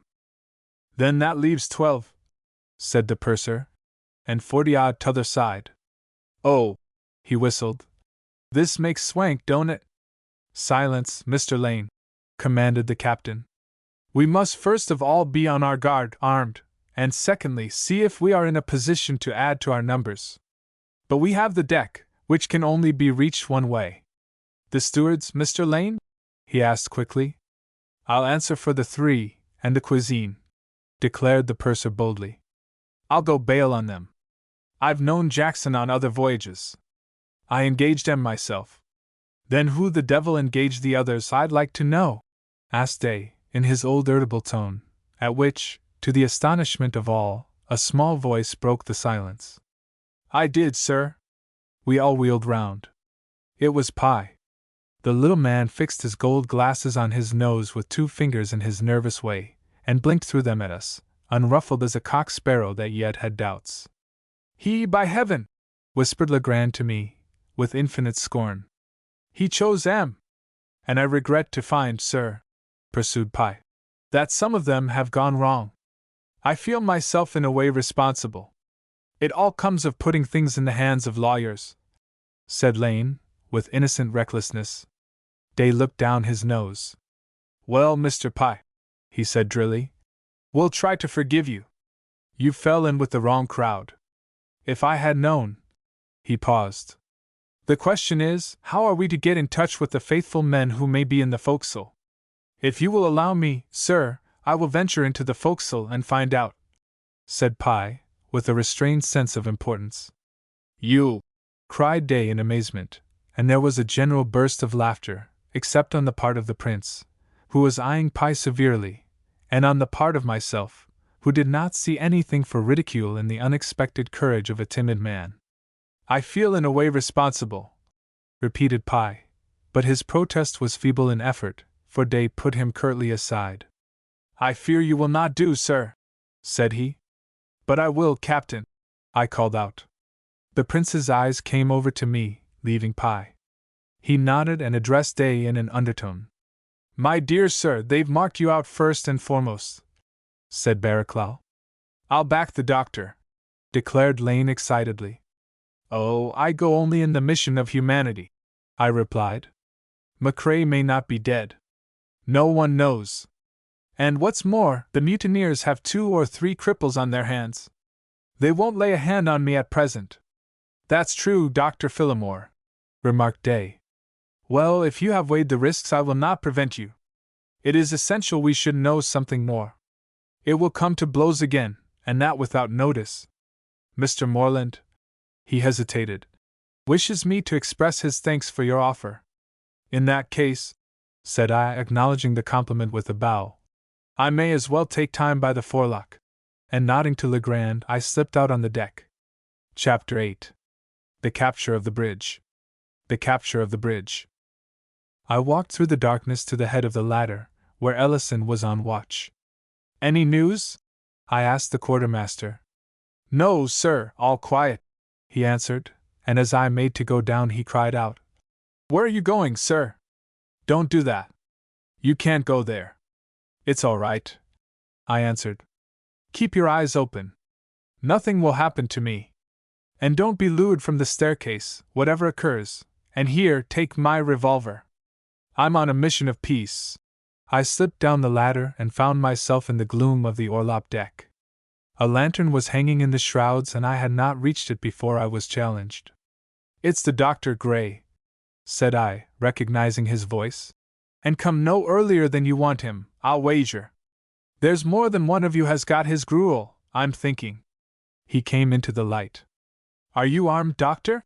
Said he. You can feel, said I, and he clapped his hands down my pockets. Well, I don't know, he said, in a hesitating way. It's true enough. Davenport's dead as mutton, and Stevenson and Coyne are down in their bunks. But it's Mr. Holgate commands here. I'll call him. He went forward and whistled, and presently 2 other men approached, one of whom I saw was Holgate by his rolling form. Glad to see you, Doctor, he said cheerfully. I was hoping to be honored by a visit, but hang me if I expected it. Come along now, and let's get some light on the case. He led the way into the forecastle quarters, and emerged into the room in which the hands had their meals, which was lit by electricity, as were all the cabins and saloons of the Sea Queen. These digs are not what I'm accustomed to, Doctor, he said, taking a seat. I'm frank, you see, but of course I retire only to jump better. Isn't that how it goes? We jumped too soon, you see, and that was you. If it had not been for that fool Pierce. Twice the essential ass played into your hands. You were pretty smart, though I gave you a lead. There I was the fool. Well, Mr. Holgate, as between man and man you were, I said. He laughed. Oh, it will work out all right, but it makes it bloody. Now, there was no need of blood in this little job, not if it had been rightly managed, and I'll take blame for that. No, you were my mistake. He looked at me in his tense, unblinking way, as if he would have torn out of me on that instant what I thought, and what I really was. I shall not be your last, I said indifferently. Have a drink, he said. We've got some good champagne, all under lock and key, you bet, my son. That's not going to be my mistake, at any rate. I've not lived 40 years for nothing. I'm going to pull this off. Thank you, said I. But it's business I've come on. Business and the boy go together in the city, I've heard, he answered. Well, is it terms you want? Oh dear, no, I replied. Only an affair of mercy. You've got 2 wounded men, and there's McCrae. He looked down for a moment. McCrae was another mistake, but not mine, he said. You can't do any good to McCrae. But you can see the others if you will. Not that that's what you've come for. Shall I tell you what, Doctor? You've come like the gentleman who went to the Holy Land, and came back carrying grapes, eh? I remember the picture when I was a boy, a precious huge bunch, too. Well, you can have the grapes if you'll take 'em in a liquefied form, and carry them in your belly. I rose. I'll see these men, I said abruptly. He led me to the bunks, and I examined the wounded men. One was beyond hope, the other was but slightly injured, and I told Holgate the truth. He nodded. I don't much want coin, he said musingly. I've no use for him. He's a bungler. The cold-blooded way in which he delivered this heartless criticism raised in me a feeling of nausea. I was moving away when he stopped me. Stay, you're not going back empty-handed, Doctor, after all your kindness. Anyone you'd like to see? I thought. Yes, said I. Naylor or Williams? Holgate moved out and lifted the hatch. Naylor! He called. Granger, let Naylor up. He turned to me. We don't starve him. It's pretty comfortable 'tween decks when you're used to it. I made no reply, and presently a voice hailed us from below. Is that Naylor? Asked Holgate. Yes. Naylor, here is the doctor inquiring after your health. Any questions he puts to you, you are at liberty to reply to. He moved away whistling cheerfully, and I called out. Naylor, I only want to know one thing. How many of you are there? 6, sir, said the man. All under hatch? Yes, sir. Very well, keep up your hearts. This is not the end. Good night. I went to Holgate. Really, said I lightly, I find there are more honest men in this ship than I had anticipated. I don't think he liked that. You've got 12, he said drily. And there's more than 30 with us. You forget one thing, I said. We have the wheel, and tomorrow you may find yourselves steaming cheerfully up the river to Buenos Aires, like any good liner. That would be a pity, wouldn't it? He said with a grin. But you also forget one thing, Doctor, that is, I've got the engines. Supposing those engines stopped? Well, we can get a press of canvas on her, I suggested. Great heavens, says he. Can you? What are we doing? I think, said I, that we have a good marksman on board. You're right, he said savagely. And, by thunder, I won't forgive him for that. I had meant, by thunder, I'll play Old Harry and Mary Hades to him for that.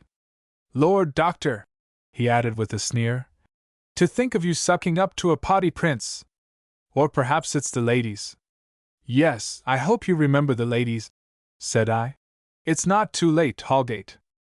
He was silent a moment. I take no stock in women, he said at length. They're nothing to me. Let the little innocent birds go free.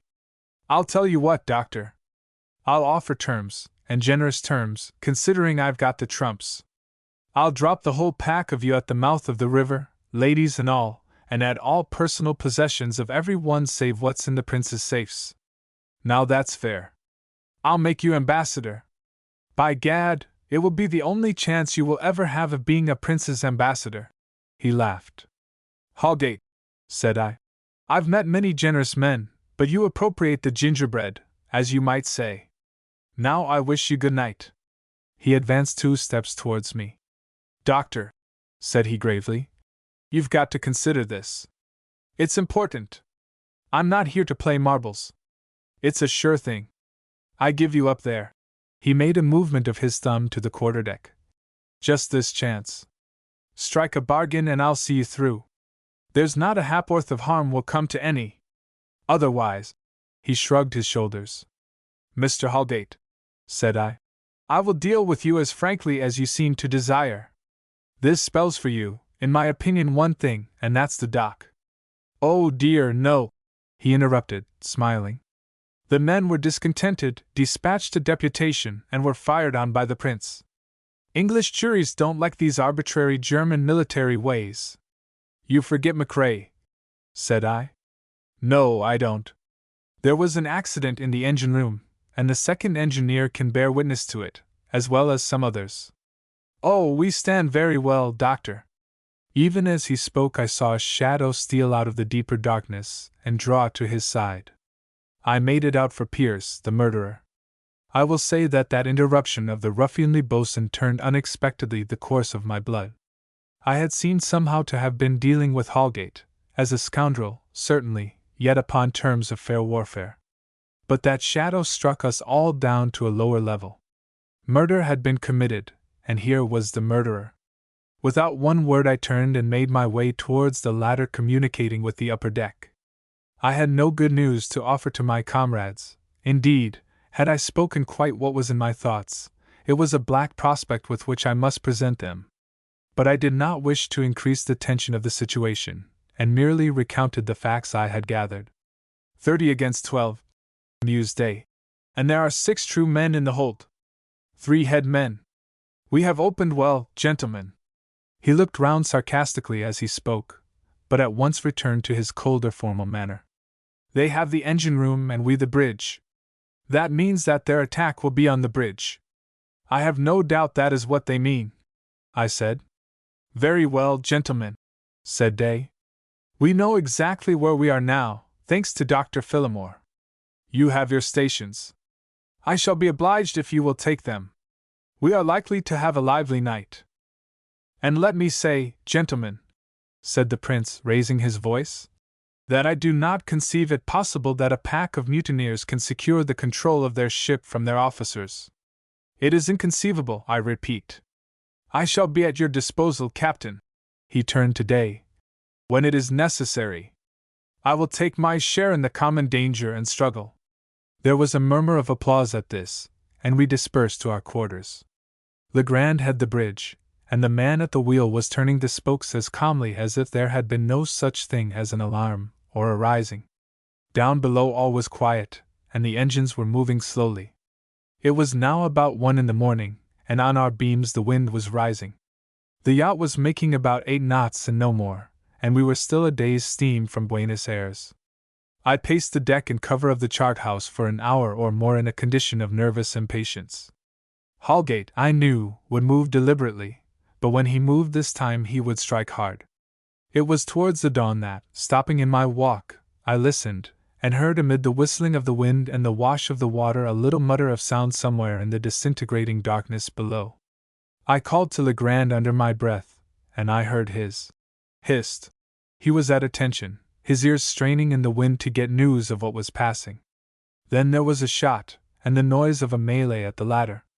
Oaths and shouts and the reports of revolvers echoed from the wooden walls.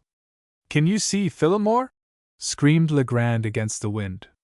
They are attacking the gangway, I shouted back. One of the 2 men who stood armed near me rushed forward. Go back, thundered Legrand from the bridge. Go to your post. I was aware that the prince had come out on the hurricane deck, which was on the level of the bridge, and as I peered into the gloom, suddenly a shout from the 2nd man in my neighborhood made me wheel sharply about. I turned in time to see him fire at some figures that came over the port side of the yacht. Immediately I guessed that this was the real attack, and that the assault on the ladder was but a diversion. I ran forward, calling to Legrand. I found Barraclough on the other side of the deckhouses, using a cutlass, and I moved to his assistance. 3 men had reached the deck, and a 4th was clambering over. The seaman who had called out fired wide, and the next moment went down under a heavy blow from the figure in front. I discharged a shot, but missed a man as he made his rush. Barraclough simultaneously gave way, and I saw him being pushed backwards against the side of the saloon. I fired again at one of his assailants, who fell away with a curse, and just then the first flush of the coming dawn moved over the waters, and shed a little light on the scene. It disclosed the burly form of Holgate in grips with Legrand, who had descended from the bridge, and Barraclough still struggling with his opponent. I had just time to make this out when one of the mutineers struck at me with a heavy bar, and the blow, owing to a movement on my part, fell on my right arm and paralyzed it. He raised his weapon again while I fumbled to get the revolver out of my useless hand into my left, when Day suddenly emerged from somewhere with a leveled pistol. My antagonist dropped like a log. Day fired again, and then with an oath Holgate threw the 2nd officer heavily to the deck, and pointed a revolver. There was a pause of 2 seconds, then a report, and Day slipped, moved his arms helplessly, and slid along the deck. A shout now came from the other side of the ship where the struggle at the gangway had been going on, and in a moment a stampede was upon us. I was forced back by sheer weight of numbers to the head of the companionway, using my weapon with some wildness, for all was passing before me in confusion. I had received a hard crack on the head and scarcely knew what I was doing, but was merely sustained in my resistance by a sense of continuity, inherited, as it were, from the earlier part of the struggle. Somehow I found myself in the shelter of the corridor that led to the apartments of the prince, his sister, and his guest, and for some reason I could not with my dizzy head conjecture, I was alone. I looked down the corridor, which was in gentle light, but saw nothing. It was as silent as though it had been plunged in the profound peace and slumber of the night. Without, the racket of noises reached me as in a dream, and I remember that I sat down on a couch in the corridor, my empty revolver in my hand. What ensued or how long I sat there I do not know, but I think it could not have been very long. I was aroused by a voice, and looked up stupidly. A face floated in the mist before me, and I nodded in a friendly way, smiling, and opened my mouth to speak. Instead, I lurched forward and was conscious of warm arms, the soft pressure of a human body, and the fragrance of a dress. There was a time when I seemed to sway alone in a cold and dreary vacancy, but soon there returned to my senses the warmth and the fragrance, and the ineffable comfort of some presence. Some liquid was forced between my lips, and I drank, and as I drank my brain cleared, and I looked and was aware who was supporting me with her arm. It was Princess Alex. "Madam," I began stuttering. "Hush! Drink this," she said quickly. "We have need of you. We cannot spare a man like you. You have no dangerous wound?" "I think not," I said with difficulty. "A blow on the head." My hand went feebly to it as I spoke, and came away with a patch of red. I rose and totteringly picked up my revolver, which had fallen. "What has happened?" She shook her head. "I was up in the hurricane deck, but my brother sent me down. There is nothing to be heard. I was going out when I found you here." "It is good of you," I said vaguely. "Let us go out then. Take this weapon." "I have one," said she quickly. I nodded. "Brave girl," said I gravely. "Brave heart, as brave as beautiful." I felt vaguely I was paying her a necessary compliment, but that was all. Yet the corridor was clearing before me now, and the light of dawn was filtering through the curtained windows. Princess Alex had turned to the door which gave on the deck. "If they have one," she said suddenly in a low voice, "why have they not come here?" I shook my head. "They do not want the saloon. They want other things," said I. "They want the strong rooms." "Then are they?" she began. "I cannot tell," said I. "I will go out." "No," she said imperatively. "Wait." Of a sudden a voice was raised in a scream from the farther end of the corridor. "It is Mademoiselle," said she, with a little frown. "She is impatient of my return. I must go back." She glided off swiftly, and I stood by the door waiting for some moments. As she did not return, I opened it softly, and the strong wind off the morning sea took me in the face, refreshing me. I stepped out upon the deck. The sky was as gray as the sea, and the silhouette of the spars and funnel was ghost-like. The Sea Queen thundered on her course, heeling to the broad wash of the water. As I stood watching, my ears alert for any sound that would give me information, I saw a figure detach itself from the bulwarks and move uncertainly about, and as it drew near I discovered it was Pies. His face was of a color with the gray steel of his revolver, which he held loosely, as if he was not aware he held it. "Oh my God!" he said in a hoarse whisper. "Oh my God! I didn't know it was like this. Oh my God!" "Pie!" I called softly, and he started and dropped his pistol. "Pick it up, man, and keep silence," I whispered. "Come this way." I took his arm and stealthily withdrew him into the corridor. "What has happened?" He gazed at me wildly. "They've got the ship," he said with a whisper. "Oh, I didn't know it would be like this." I gave him a dose of the brandy which the princess had brought for me, and it seemed to pull him together. He blinked at me through his glasses, and eyed me with some terror and distrust. "Do you know how things stand?" I asked. He shook his head. "The captain's killed," he said falteringly. "I don't know about the others." "We've got to find out," I said and thought. Then, for I saw he would be of little use to me in his present state, I said, "Look here, Pi, I'm going to explore, while you keep this door. Mind you let no one in. We'll bolt it, see?" I did so as I spoke, and turning found the princess coming down the corridor. I explained to her the situation, and added that Pi would be placed on guard. She cast a glance at him, and looked at me inquiringly. "I'm going down to the saloon below," I said. "This set of cabins is isolated, except for the doors at each end to the deck and the door that gives on the staircase to the saloon. Can I depend on you to hold out for 5 minutes? A shout will bring me up at a moment's notice." "Yes," she said breathlessly. I opened the second door that admitted to the staircase and glanced down. No one was visible, and no sound was audible. I turned, nodded reassuringly to the princess, and descended. The saloon was empty, and there were no signs of any struggle. I passed along the passage towards the officers' quarters, but everything was in order, and finally retraced my way towards the kitchens, which abutted on the engine room, but were separated from it by a thick partition of steel and wood. As I went, the yacht rolled and sent me against a closed door with a heavy bump. From within issued a sound, subdued but unmistakable as that of a human voice. I reflected that the mutineers would not be here, for it was evident that the door was locked, and no mutineer would secure himself in a cabin in the midst of his triumph. I rapped loudly on the door and called out, "It's Phillimore. Who is in here?" After a pause I heard the bolt go back and the door opened a little, disclosing the face of Lane. "You, Doctor?" he said.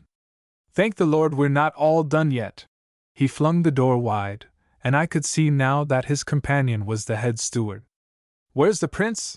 I asked anxiously. "I don't know," he said, heaving a big sigh. "Thank the Lord there's someone else alive. I was forced down the companion and fell. Lost my weapon too, or I'd a showed more fight. Great Scott, I rolled all the way down, not before I'd done for 1 or 2, I tell you." "Well, you're wanted upstairs now," said I. "Both of you. We've got the ladies on our hands, and we've got to find out where the prince is." "Day is dead." Lane whistled. "Poor beggar," he observed. "But Jackson must stay here. This is our magazine, my boy, where the grub is. If we've got to stand a siege, we've got to seize the grub chest. The storage chamber's along here." The advice seemed excellent. "Yes," I answered, "that is true. Well, let Jackson wait here and lie low. He won't be discovered here." "I dare say the cook's somewhere hidden about here, sir," observed Jackson. "All the better. Find him if you can. And remember that, if we pull through, this means a big business for you, Jackson, and cook too." "Yes, sir," he assented mildly. "Now then, Lane," I went on, and the purser followed me into the saloon. We mounted the staircase, and I took the chance of closing the doors at the head that gave access to the deck. Then I rapped on the door that gave on the prince's corridor. It was opened by the princess eagerly. "We are 2 more, Miss Moreland," I said cheerfully, "and here is one of them." "But my brother!" she cried out. "I've not discovered his whereabouts yet," I said evasively. "Do you think that he's—" She did not finish. "Not a bit of it," I said, as decidedly as I could, for, to tell the truth, I had my grave doubts. "I have unearthed Mr. Lane and the steward. Why shouldn't I unearth Mr. Moreland too? Yet, if the others were alive, why was the yacht so quiet?" She sighed, and then looked over at the couch on which Pi sat huddled. "That man's no use," she said contemptuously.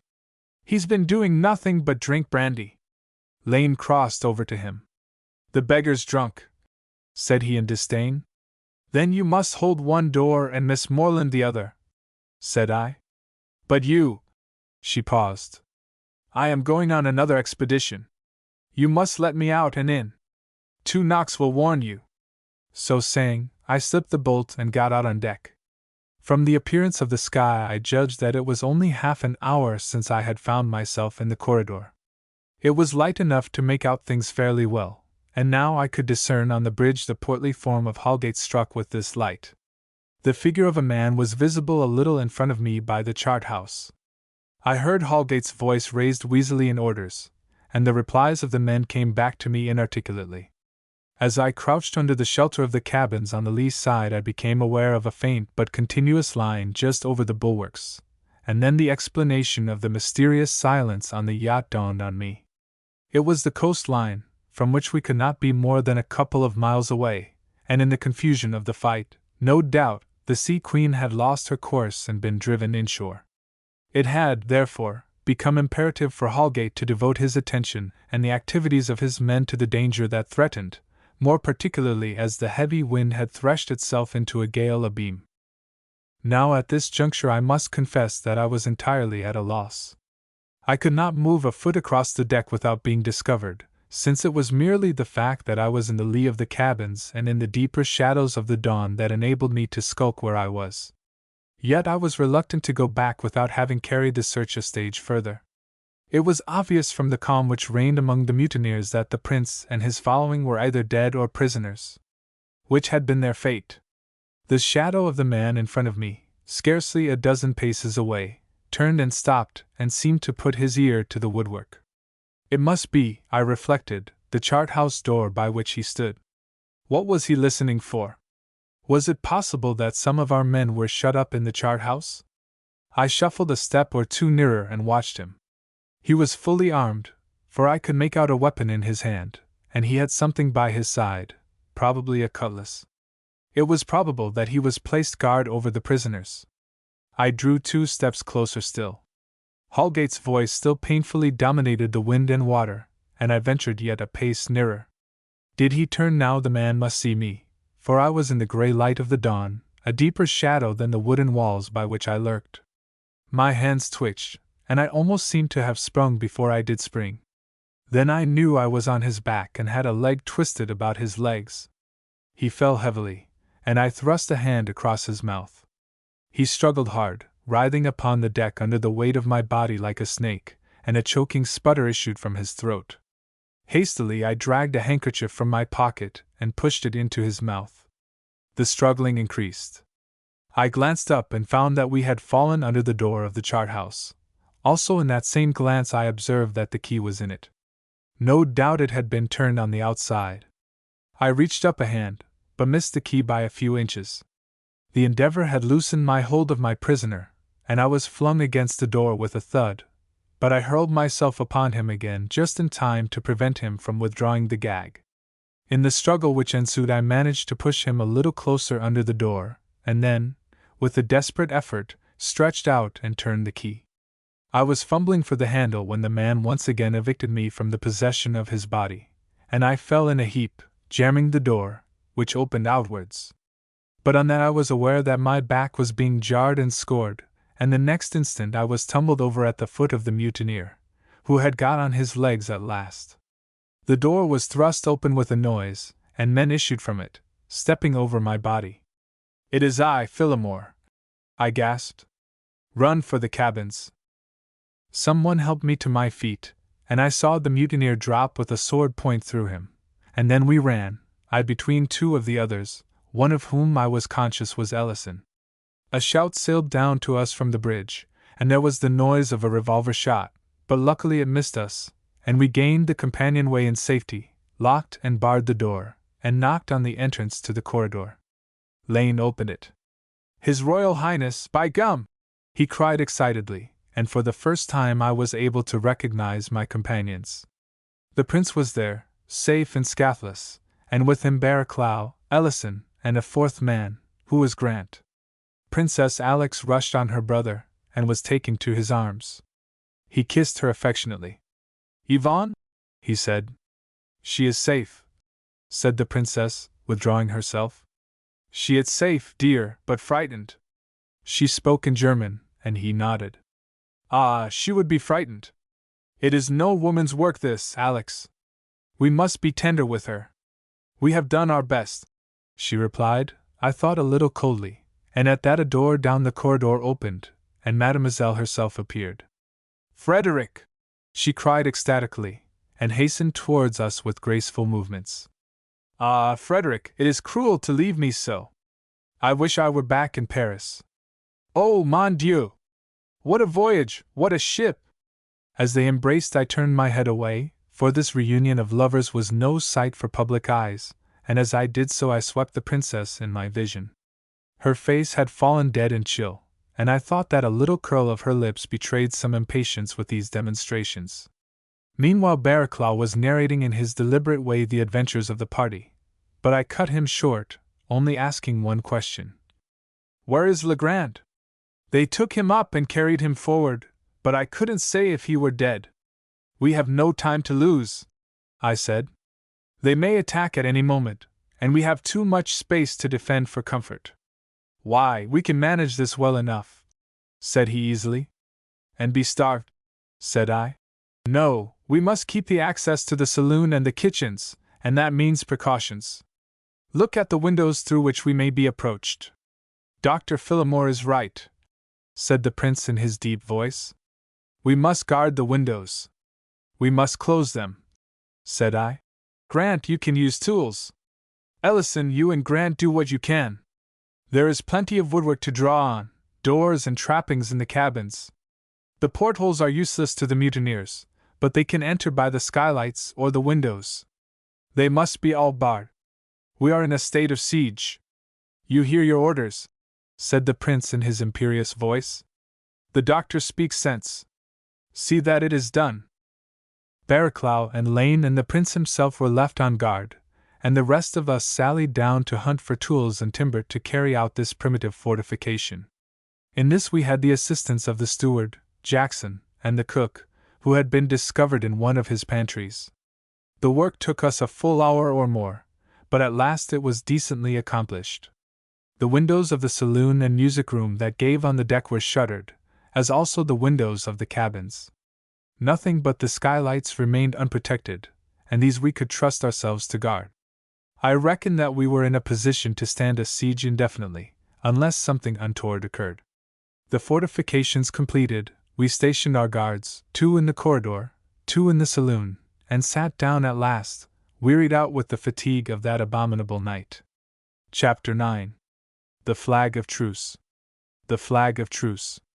We were not interrupted during all this time, and from the sound of the screw we could tell that the yacht was still plowing her way, but clearly it was not now for Buenos Aires. At 6 we took some food prepared by the cook, and considered the position with more equanimity. Counting the cook, who had not been reckoned in our previous numbering, we were now reduced to a party of 10 men, if Pye could be accounted a man after his cowardly behavior. There were 6 sailors in the hold at present useless, and the mutineers, even after their losses, were not far short of 30. Of Legrand we knew nothing, but could only hope for the best. So long as we could hold the saloon we had plenty of food and water, and our stock of ammunition was ample. The outlook did not appear so bad. Only on the other side we had to remember that Holgate had the ship and could go whither he wished. Even if coal failed him he had the auxiliary power of the sails. Our main hope was to hold out until his provisions should be exhausted, and he should be obliged to put into some port. Then would come the hour of reckoning, for we were probably better supplied with provisions than was the forecastle. The ladies breakfasted in their cabins, but the prince was present at our common table, showing a right democratic attitude. "We are all in a common peril, gentlemen," he said with spirit. "We must not make differences. But there must be discipline," he added. There was, therefore, a certain camaraderie reigning which had been foreign to the yacht before, and Lane gave way to his native garrulity, enlivening the table by some anecdotes, at which even Barraclough condescended to smile. "My hat!" cried the purser suddenly, slapping his flank. "They've not got what they fought for, and we've none of us thought of it." There was a pause. It was true, none of us had thought of it. We had been too busy thinking of other things. "Are you sure?" said I. Lane rose. "Let's go and see," said he. "But I've all the keys, and I'll swear no one came down in the neighborhood of the strong room while I was there." We trooped down, prince and all, and it was as the purser had said. The safes were untouched. Barraclough elevated his eyebrows. "The fools!" he commented. "Well, it doesn't seem to me quite that," said I slowly. "It only looks as if Holgate was certain." "What do you mean?" he asked, and they all looked at me. Why, if he did not take the trouble to touch this, he cannot be in a hurry. I never came upon a man with a cooler head. He's not in a hurry, that's a fact. It's been deliberate all through, from the very moment we left the Thames.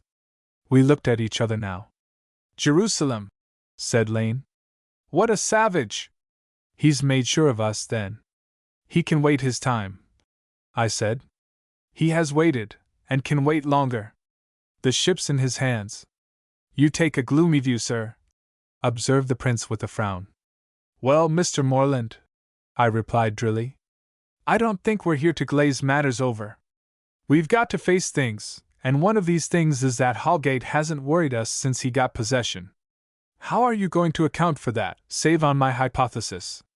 They shall be hanged, everyone, he exclaimed angrily, the German accent emerging roughly now. Well, we'll do our best, sir, I replied lightly. I shut the strong-room door, and Lane locked it, and, as I turned, I saw the white face of Pye in the background. He had been missing from breakfast, and he looked very sickly, very pale, and very much abashed. The prince noticed him, too, and addressed him sharply. Why are you here, sir? What do you mean by leaving your quarters? I will have discipline kept on this ship. I have no quarters, pleaded Pye humbly. I was feeling sick, and lay down in my bunk. You shall get to your quarters now, sir, declared the prince severely. Sir John, order this man to his post. The little man was so downcast, and was obviously so unwell, that I took pity on him, and cheered him as he went upstairs. Never mind, Pye, I said. We'll pull through. He shook his head. It isn't that, he said. But I disgraced myself, doctor. I'm not built that way. It was awful, awful. He shuddered. Yes, we'll get our little tum-tums full of it now, I guess, remarked Lane cheerfully. You freeze on to your barker, boy. You'll need it before we fetch up at Albert Docks again. It's execution docks for some of us, I'll lay. Have a cigar, doctor? I accepted, but Pye refused, turning a sallow hue. His nerves had not yet recovered, and he had certainly drunk a good deal of brandy. Ellison and Jackson were on watch below, and when we reached the corridor Grant signaled us in a whisper from his peephole. Someone coming along this way, sir. Barraclough sprang to his side. By heaven, it's Holgate, damn him, he said, with a flag of truce. Open that door, said the prince evenly. Grant turned the key and drew the bolt, and the door fell ajar. Holgate's big form was stationed before it, and he waved a flag. A truce, gentlemen, he said wheezily. I looked at the prince and Barraclough for the answer, and to my amazement saw that the former had his revolver at the level.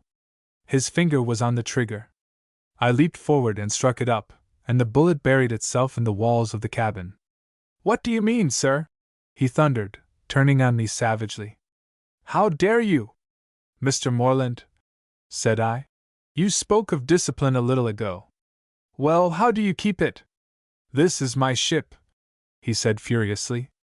Yes, said I, and it is in the charge of Sir John Barraclough here, who will tell you, perhaps, that it is against the laws of equity, not to say common sense, to fire on a flag of truce. Sir John looked uneasy. The doctor is right, sir, he said. We ought to hear what he's got to say. He is a villainous murderer. I will see that they are hanged, said the prince, with a scowl at me. But he let his arm fall.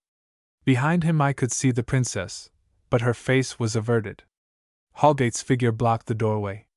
If I may come in, he said smoothly. And you're quite done with your pistol practice, gentlemen, I should like to make a proposal to you. It shall be unconditional surrender, Sir John Barraclough, said the prince morosely.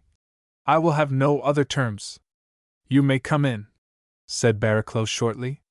Holgate edged himself through. I claim the protection of this flag, said he flatly, and looked about him.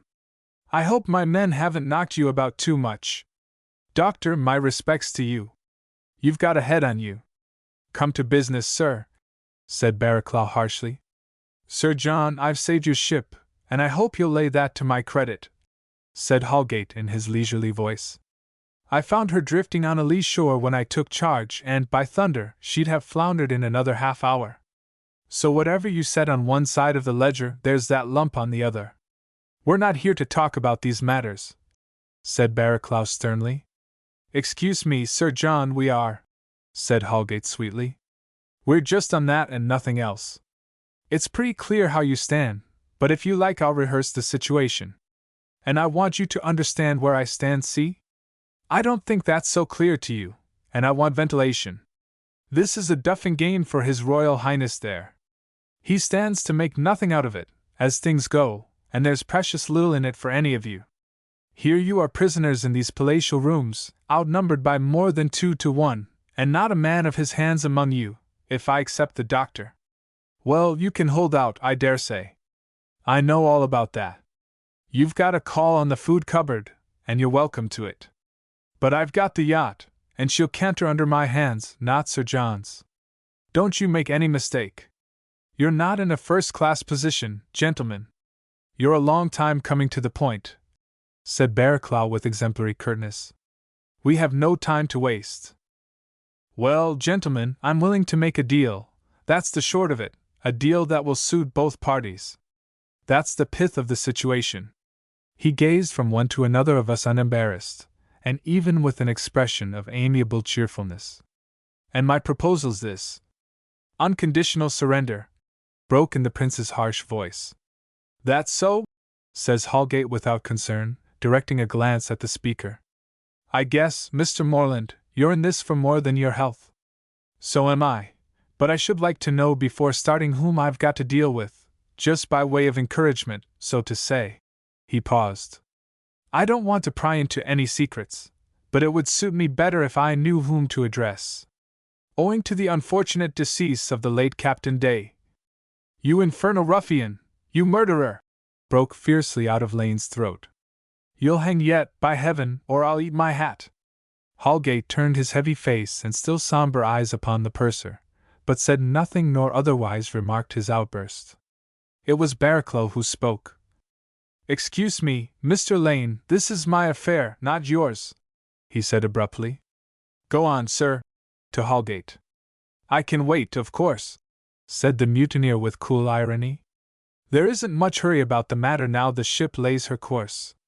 But I should prefer a business deal with business people, and I take it that that means with you, Sir John. Barraclough nodded. You may address me, he said, and you will get your answer from me. That's all right, then. And having settled so much, this is what I've got to lay before you, proceeded Holgate placidly, breathing out his words. There's been a certain amount of pawn-taking in this game, and we've both got to pass it over if we're coming to business. Now you know what I want, and by this time you pretty well ought to know what you want also. You're in a tight fix. Well, if you'll hand over the contents of the strong room we'll get out a proper contract, as thus, self to take the said contents, agreeing therewith to allow His Royal Highness, or Mr. Morland, which you will, a moiety of the same, provided that the party be landed at a suitable place not more than 10 miles from a civilized town, and provided always that no more be heard of the steps leading up to this contract. He came to a pause, and eyed us, with a gaze divested of any eagerness, even of any significance. The prince uttered a loud laugh, but Barraclough, as became his position, kept his expression. I was a little out of the group, and I could pick out the faces of the company. The princess had moved forward and leaned now with her chin on her open palm, and one foot upon the settee near the door. She was frankly staring at the mutineer who made these astounding proposals. The prince and Barraclough conferred in whispers, and presently the latter resumed his position. If you want the contents of the strong room, he said, it is suggested that you had better come and take them. Holgate's eyebrows went up. Well, I could do that, of course, he said slowly. Don't suppose I've overlooked that solution of the little problem. But I'm dealing with you squarely when I say I'd rather not. For why? Because I don't want any further mess. We've slopped about enough for the present, and I should say you gentlemen know it. He paused again, as if to give us an opportunity of revising our decision, and once more the prince and Sir John interchanged whispers. Barraclough shook his head vigorously, and a frown gathered on his features. In the fine light of the skylights, Princess Alex's silhouette stood out, and the soft hair on her forehead was ruffled by the breeze. She was still gazing at Holgate. His bull neck turned and he faced towards her, and their glances met. Neither gave way nor winced before the salvos of the other, and I had the odd thought that some strange duel was in progress, in which the antagonists were that fair woman and that villainous, gross man. Holgate's eyes shifted only when Barraclough spoke next. "If you leave the yacht at the next port or place of call, we shall be powerless to prevent you and the men under you," said Barraclough in a dry, formal voice. "But the mutiny will be, of course, reported to the British consul at the most accessible port." "That's a compromise, I reckon," observed Holgate with a grin, which showed his fang. "That's owner and first officer commanding rolled into one and halved, or I'm Dutch. Well, I'll let it go, but I've offered fair terms. And I'll tell you frankly that I wouldn't even have offered those had it not been for the doctor." He shook his head, wagging it at me. "Oh, doctor, doctor, to think what I lost in you! Why, we could have taken our time over the strong room, barring your little intervention. You're a real daisy, and I won't forget it. But now it's in the hands of Providence. It's war. Sir John, I congratulate the double-barreled leaders. There's 2 captains here, and that's one too many. I only allow 1 in my quarters. All right, gentlemen." He took up his flag and waddled towards the door. "Good morning. I've done what I could. Don't blame me." On the threshold he paused, and his glance marched deliberately over us all, landing at last upon the princess. "May the Lord help you," says he in his voice of suet. "May the Lord be merciful to you, all." The door went behind him with a snap. I turned almost unconsciously in that direction in which the last shafts of his eyes had flown. The accent on the all had been perceptible. Princess Alex had lifted her chin from her hand and set down her foot. She held on to the arm of the settee, and I could perceive her trembling. Her face had gone white like paper, and she stared at the closed door. I moved quickly towards her, for I was a doctor, if I had no other right there. My arrival broke upon her thought. She started, and the color flowed back slowly into her face. "That man is the most awful man I have ever seen," she said with a shudder. "He is not so awful as he thinks," I said encouragingly. She shook her head, and moved away. I followed her. "If I might suggest, I would advise you to take a rest," I said. "You have had a most trying night." "Yes, I will rest," she returned with a sigh, and then, as we walked down the corridor together, "I thought you were right when you spoke to my brother in regard to the revolver, but now I don't know. I think anything that would rid the world of such a monster is justifiable." "Perhaps," I replied. "But he is making war, and we are on terms of war, and more or less bound by them. At least, that is one's general notion. But who can tell? The ethical boundaries, and the borders of honor, are indefinable and intangible. I think I would have shot him myself," she said vehemently. "I hope we shall hang him yet," I answered. She looked at me out of her blue lustrous eyes, as if deliberating. "We depend a good deal on you, Dr. Phillimore," she said next. "We are all dependent on one another," said I. "Do you suppose that man meant what he said?" she asked. "No," I said. "I would distrust every statement of his. I can't determine what was in his mind or what he is aiming at. But this I know, that to make a compact with him would be to be at his mercy. He is ruthless, he would not consider what blood he shed, and besides he has committed himself too deeply, and is no fool to ignore that." She sighed again. "I am glad," she murmured. "I thought perhaps that it would be wise. But my brother would never consent. Only I was afraid. But I am glad it would have been of no use. That makes only one course possible." "Only one," I said gravely. We came to a pause by the door of the cabin. "I think I had better see to Mademoiselle," I said, "in case of emergencies." "Yes, please," she said with a start, and opened the door of the boudoir. Mademoiselle, clad in a wonderful dishabille, was seated under the electric light, engaged in a game of dominoes with her maid, and just threw a glance at us as we entered. "There, tennis, la la," she said excitedly, and marked her board and scrambled up the dominoes in a heap. "Juliet has won never," she cried in her broken English. "I have won 3 times. Where is Frederick, ma chérie? He is not fighting? Non? There is no fighting now, Yvonne," replied the princess with admirable restraint, as seemed to me. "Frederick is well. Oh, but the noise in the night," she rattled on in her own tongue. "It was dreadful. I could not sleep for the guns. It was abominable to mutiny. Ah, it is the doctor. Pardon, this light is not good, and they have boarded up the windows. We must live in darkness," she added peevishly. "But how are you, doctor? You have not been to cheer us lately. It is a dull ship." "Why, we consider it pretty lively, mademoiselle," I answered lightly. "It keeps us occupied." "Ah, yes," she laughed. "But that is over now, and you will only have to dispose of the prisoners, to guillotine? No, to hang? It is we who are prisoners," said the princess abruptly. Mademoiselle stared. "Mon Dieu! Prisoners!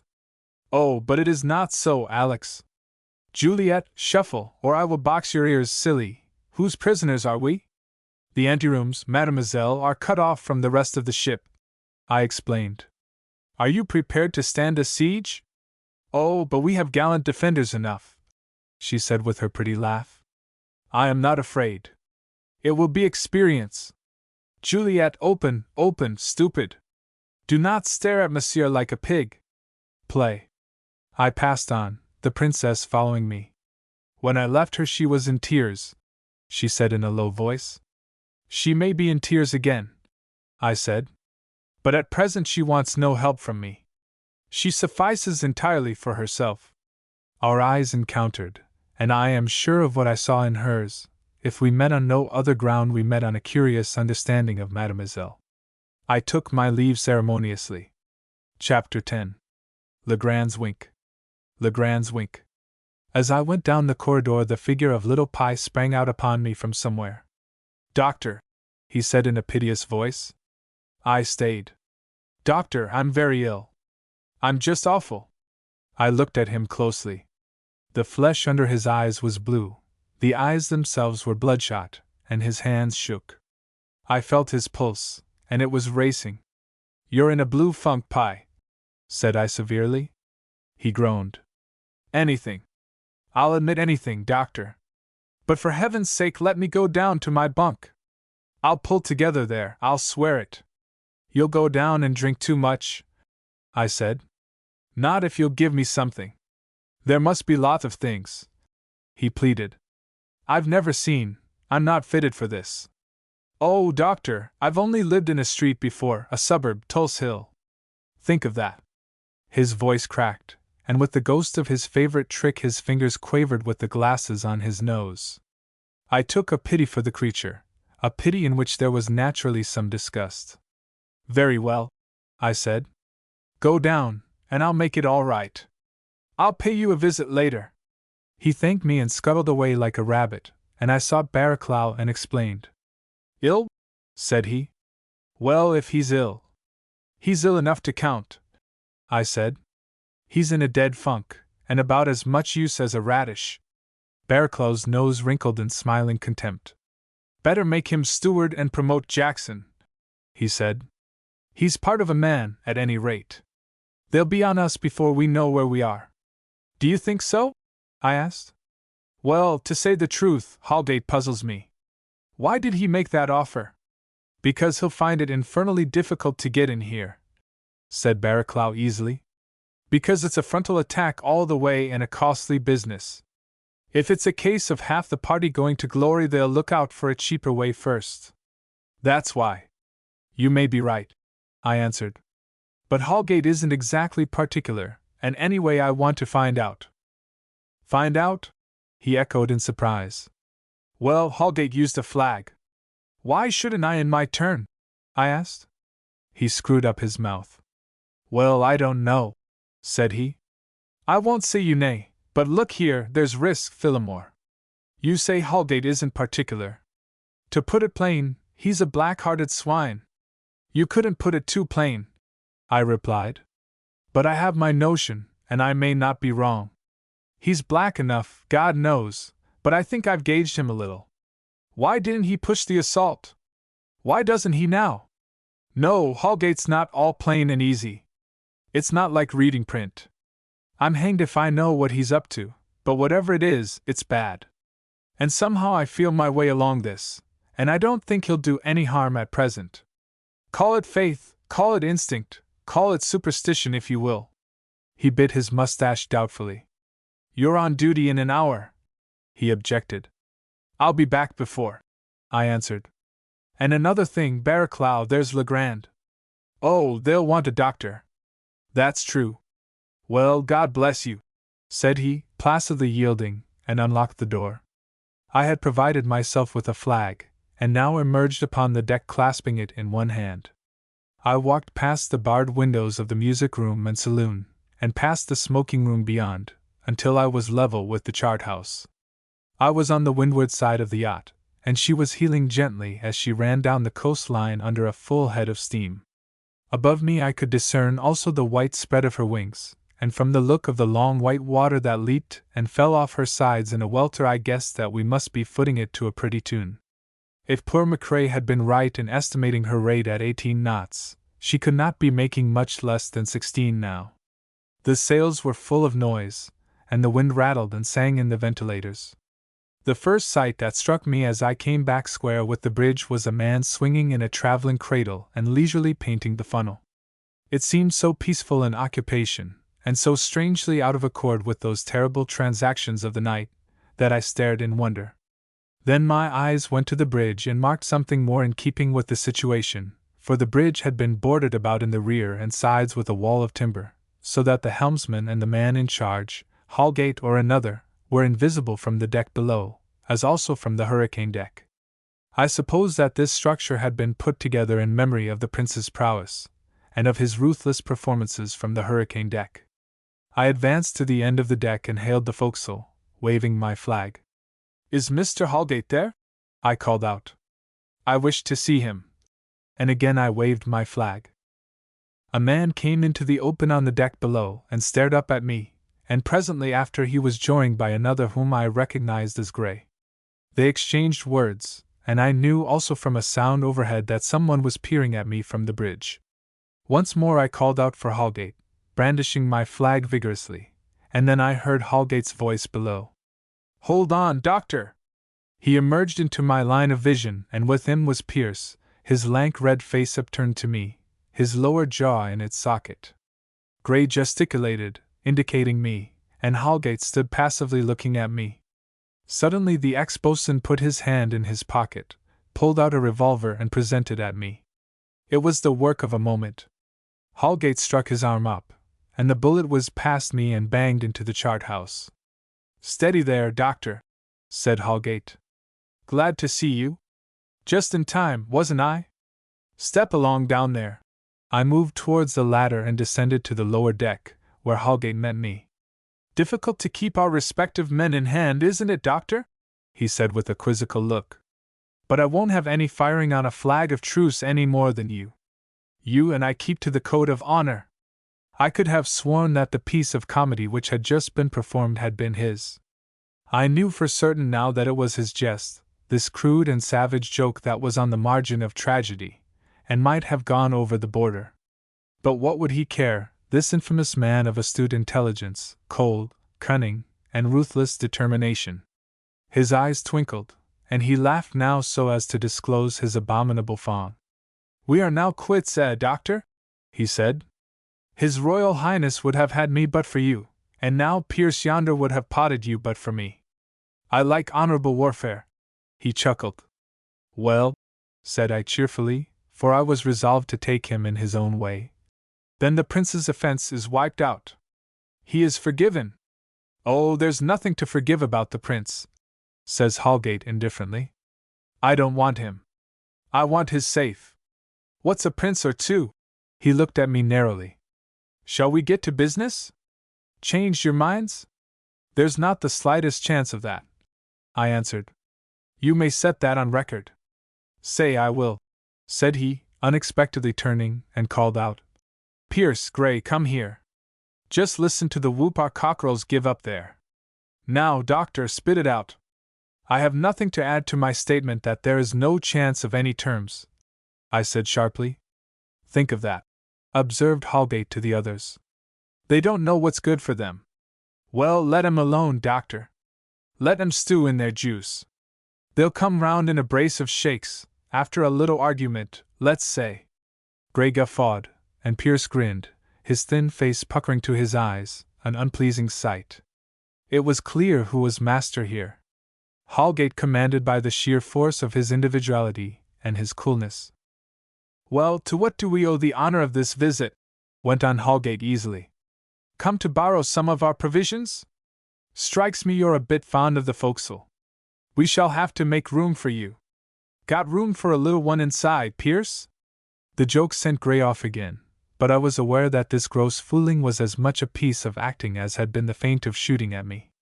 He was playing to an audience, and that audience a gallery that dealt only in crude fun.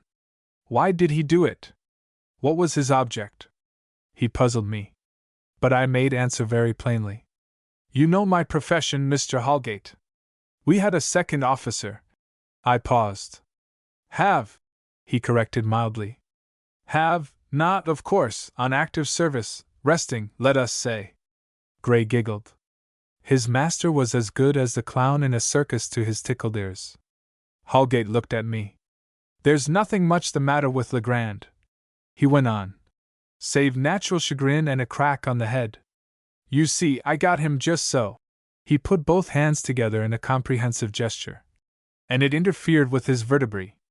But better see him, Doctor, better see him, and while you're about it, we've got a job or two more for you.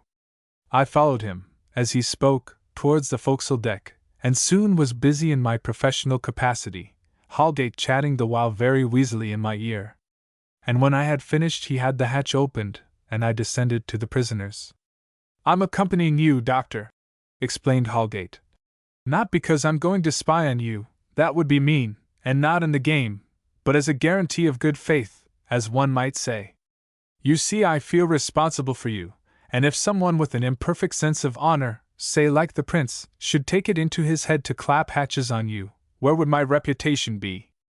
He smiled, took a lamp from one of his men, and descended after me. The prisoners were standing or squatting moodily about in that small compartment of the hold, which was otherwise almost empty, and lying on his back with his face turned towards us was the second officer. His eyes gave no indication that he was aware of my presence, though they were wide open, and I confess, I was alarmed to see his condition. It looked like death. I felt his pulse, and examined him, and all the time his eyes were on me unwavering. His high color had fallen away, and his face was now spotted with unhealthy blotches on a pallid skin. I pressed my fingers to the back of his neck, puzzled, and as I did so my body came betwixt Holgate with the light and Legrand. It seemed to me that now the eyes moved, and I could have declared that one of them closed sharply and opened again. But at the moment Holgate shifted his position the eyes were again dull and vacant. I drew in my underlip, and stood up, looking at the mutineer. A heavy crack, said I. Well, I suppose he came down rather nastily, said Holgate unperturbed. I'm sorry. I bear Legrand no grudge. He was a good navigating officer. It looks like brain lesion, I said. But I should like to examine more carefully. Welcome, Doctor, welcome, said he cheerfully. Always welcome, so long as I command this ship. Fly a flag and I'll see there's no reigning princes about. I'm the only prince here, you may take my word for that. I thanked him coolly, and giving the prisoners some directions for the care of Legrand, climbed to the deck. As I left the lower deck with the suave compliments of Holgate in my ears, I had two things in my mind to ponder. In the first place, there was the mystery behind the chief mutineer. What ailed him that he had made no attack on our weak garrison? And had the deviation of the yacht's cruise been an adequate reason for leaving the strong room untouched?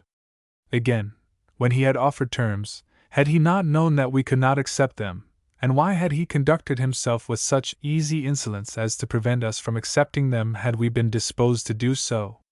This problem frankly baffled me. But the other thought was more consolatory. I was convinced that Legrand was not much injured, and I guessed that he was shamming. That he had winked at me to convey his real case seemed obvious. My heart rose at the thought, for it had been downcast, heaven knows. But it was something to feel that we had allies forward, in the heart of the enemy, even if they were at present under hatches. I had faith somehow in Legrand, a silent, forcible man, and I entered the staterooms with cheerfulness. Oddly enough, the note with which I was received bore some relation to that cheerfulness, for I was admitted to the tune of tremulous laughter. It was Ellison who let me in, but the laughter did not proceed from him. Halfway down the corridor was Sir John in animated conversation with Mademoiselle. At least, the animation was on her part, for he was decorously stolid, and favored me with a nod. "Managed it, then, Phillimore. Good for you," he said with amiable patronage. "I thought it was all up when I heard that shot. But Mademoiselle put her money on you. Ah, was I not right?" she asked archly in her pretty English. "I know the doctor.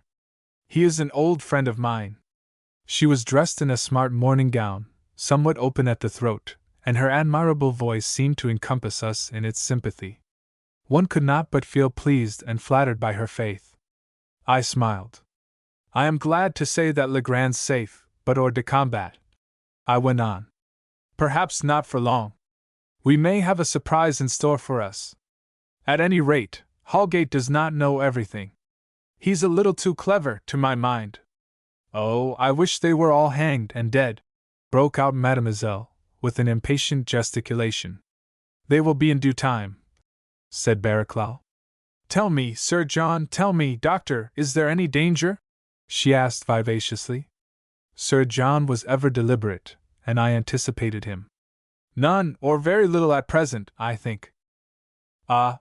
she beamed on us both. "Then you shall have time to play with me. Do you play bridge, Sir John?" I turned away, for it was time to relieve Lane in the saloon. Chapter 11. The Lull. The lull. When you consider how I had parted from the prince, his subsequent conduct must be regarded as creditable. After my watch I fell dead asleep in my bunk, and might have slept till night had it not been for the sense of discipline possessed and exhibited by His Royal Highness. He visited me in person, and did me the honor to arouse me from my dreamless slumber, whereat I sat up cursing. "It is natural you should feel irritated, Dr. Phillimore," said he calmly. "But when you come to yourself you will perceive that duty must be performed. It is your watch." "Oh, ah!" I blurted forth. "You must excuse me, sir, but I have had a night of it." He nodded amiably. "If you will come to my cabin after your watch," he observed, "I shall have something to say to you." I do not know that I looked forward to the interview with any interest. I expected some censure of my conduct earlier in the day, and I was resolved to defend myself. But the prince proved mild and even amiable. He offered me a cigar, and condescended to discuss some points of policy with me. "I have been told," said he, "that you have been in the forecastle, and have seen Mr. Legrand. You think that there is some chance of his joining us? Well, it is good hearing. I have no doubt that we shall succeed in destroying the traitors. Mr. Morland," said I, leaning forward to him, "I would not like to leave you in the thought that this is going to be easy." "Oh, no, it will not be easy," he agreed. But plainly he was confident that it was possible, which I was not. If there was any one in that ship that doubted, it was I.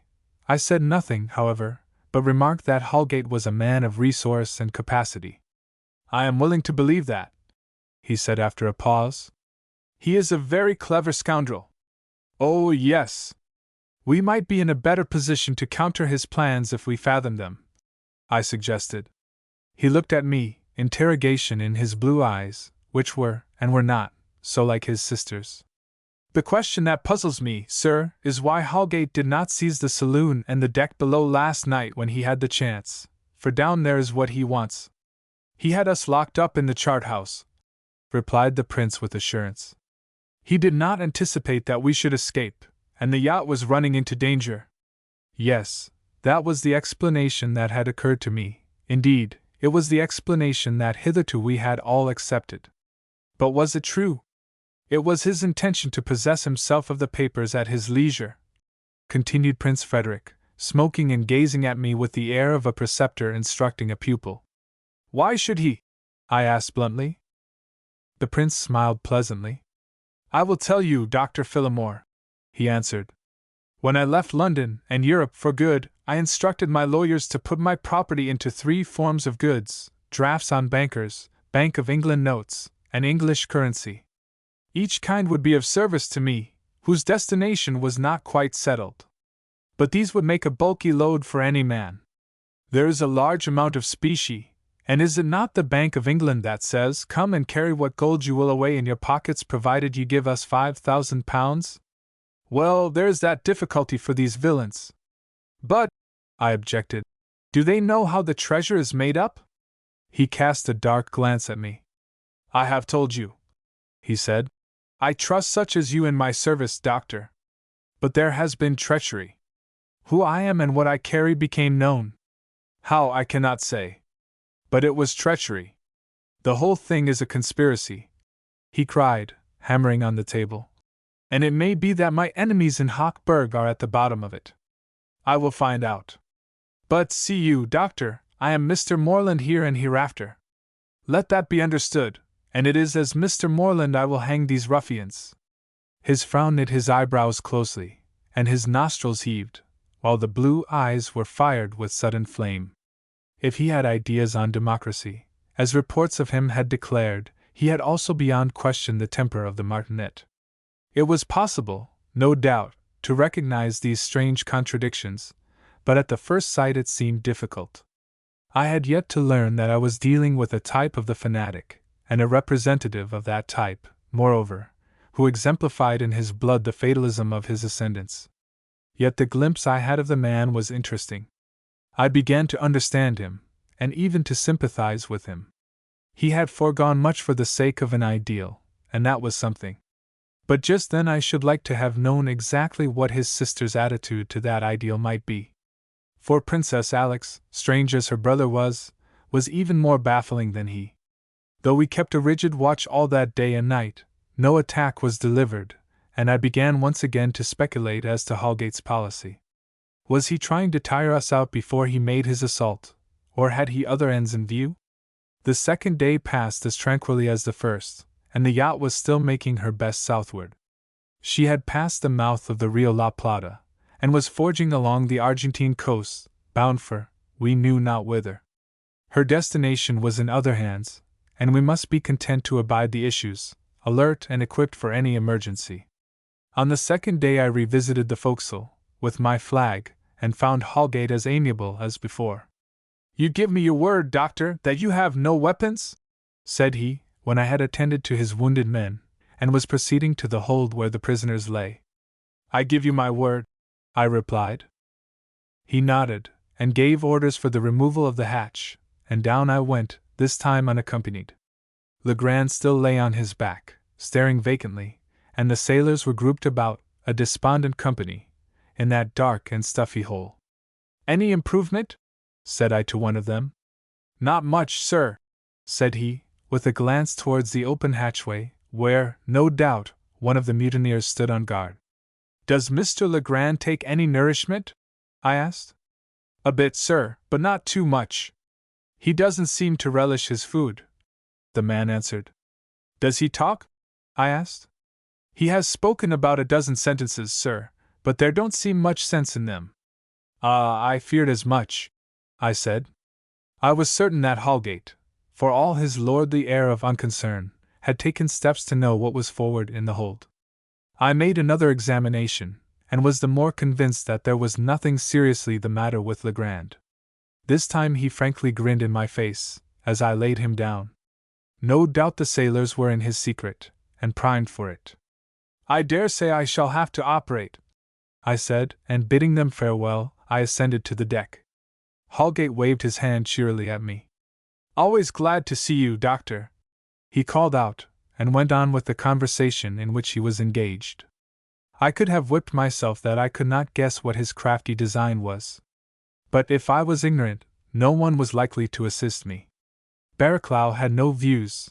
All that his purview compassed was the probability of an immediate fight, to which he looked forward with unconcern. Lane was ridiculously inept in his suggestions, one of which involved the idea that Holgate desired to bag ladies and treasure with one gun. This suggestion irritated me, and I snubbed him, so far as any one could snub Lane. The prince, I knew, was secure in his obstinate conviction, and naturally Ellison had no views any more than Barraclough. They were both very excellent examples of pure British phlegm and unimaginativeness. This seemed to cast the burden upon me, for Pye was still confined to his cabin. The little man was undoubtedly shaken by the horrid events he had witnessed, and though he was confessedly a coward, I could not help feeling sorry for him. He was an abject creature now, and clung to his bunk, keeping out of the prince's way and Barraclough's as much as possible, and pestering me with his consultations. "I believe I should be better, doctor, if we were to get into warmer weather," he said pleadingly. "Cold does affect a man's nerves, doesn't it?" "Well, you'll have to make love to Holgate if you want that," said I drily. "We're at his mercy." We were all, I think, conscious of that, if we did not always openly acknowledge the fact. Yet it was astonishing that no attack was made on the staterooms. Holgate had promised it, and had even struck the shadow of deeper terrors during the concluding words of his interview in the corridor. But things went on peacefully. The sun rose in blurred heavens of blue and gray, and declined into rolling waters, and no event of consequence took place. The bells were sounded as of old, the wheelman in his armored turret steered the yacht upon her course, and every day the Sea Queen drew southward under the ordinary maritime routine. Were it not for our memories, and for the outward facts of our predicament, we might have fancied ourselves merely upon a pleasant excursion. There was, however, this lacking, that no one knew our destination. The secret was locked in Holgate's bosom, or perhaps he shared it with one or more of his desperadoes. And, as if to lull us into a sense of security and to persuade us that all was normal, Mademoiselle suddenly developed and exhibited a remarkable liveliness. She was a thing of moods and impulses, restrained by no reason or consideration for others, so far as I could judge. And having once got the better of her hysteric fear of the mutiny, she promptly discarded any thought of it. We were prisoners in our part of the yacht, it is true, but that did not interfere with our comfort.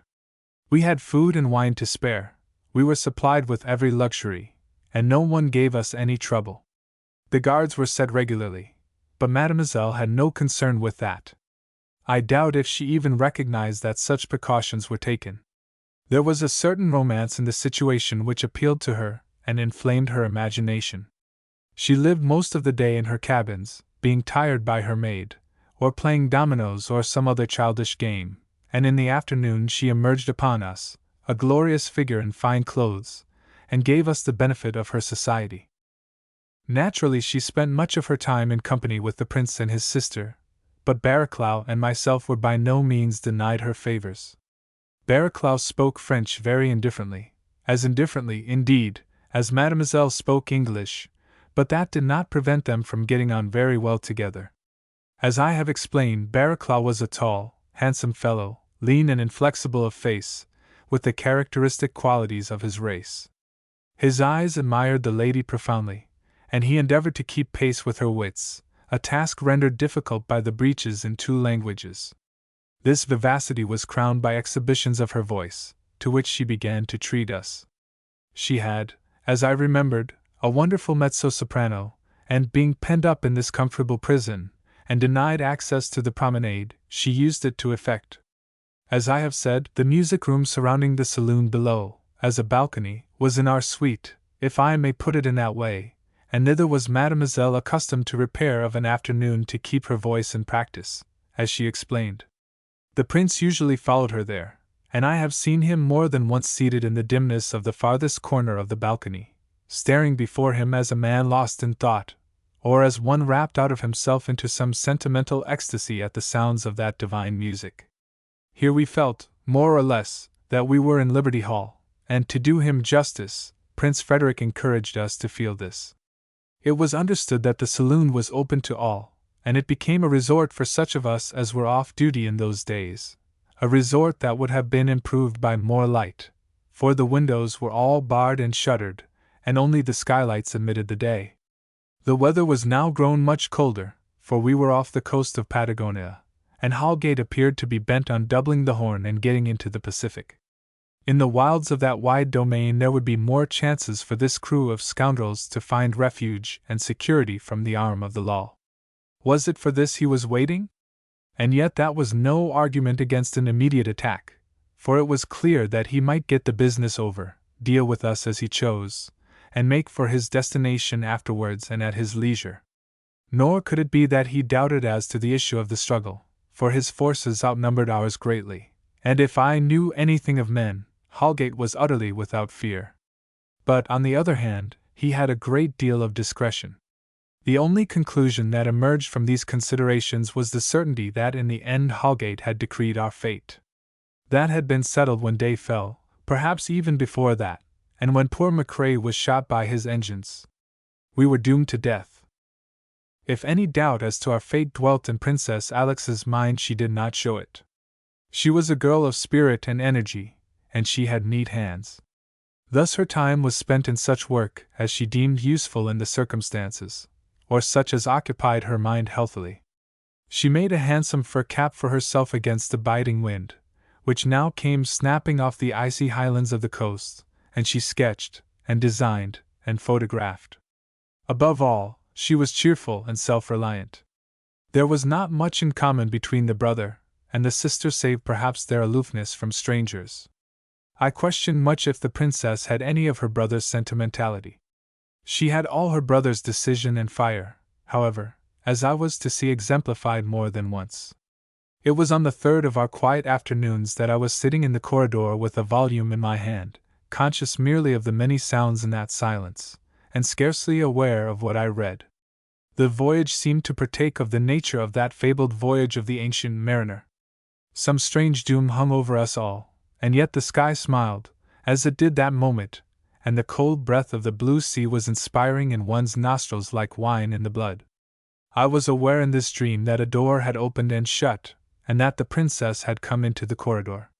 She sat on a chair not far from me and plied her needles in a way that struck me now, as I roused myself, as very homely and pleasant. I shot a glance at her. She was very simply dressed in what, for all I know, may have been a very extravagant fashion. She had the knitted waistcoat she was making, I concluded for her brother, across her knee, and I had a full view of her as she swayed and moved about her task. Those flowing lines, that sweet ripeness, the excellent beauty of her face, impressed me newly. She met my glance and smiled. "What do you find interests you, Dr. Phillimore?" she asked in her pleasant voice. "I was reading, or pretending to read, a book of poems," I answered. "Poems?" she replied, plying her needles, and then in a little, "It is strange you should be reading poems and I knitting here." "It puzzles me," said I. I rose and went to the window behind her, which was not shuttered, and for the light from which she had seated herself there. The crisp sparkle of the sea rose to eyes and ears. When I turned, Princess Alix had ceased from her work and was looking towards me. "You wonder why?" she asked. "I have made many guesses, but have never satisfied myself yet why the mutiny is not pushed to its logical conclusion." "Which would Maya?" she said thoughtfully. "Which would mean," I interrupted quickly, "the possession of the treasure." There was something deeply significant in her gaze, something that was brave, and appealed, and winced at the same time. She went on slowly with her knitting. "He is waiting his time," she remarked in a low voice. "He will wait too long," I said with a little laugh. "Do you think so?" she asked, and laying down her work, went to the window as I had done. "It is cold. We are off an icy shore," I said. "Yes, I found it on the map this morning." She nodded. "We are close to the Straits of Magellan." At that moment the sound of the piano sailed through the door at the end of the corridor.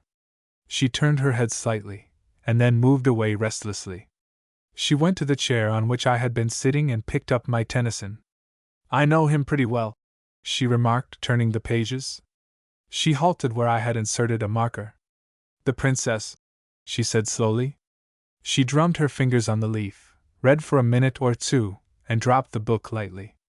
We have no literature in comparison with yours, Dr. Phillimore, but we have sometimes done better than that. Oh, not than the lyrics, I protested lightly. Ask me no more. The music from without broke into louder evidence, and she turned frowning towards the door. Do you know, Dr. Phillimore, she asked hesitatingly, if Mr. Morland is in his room?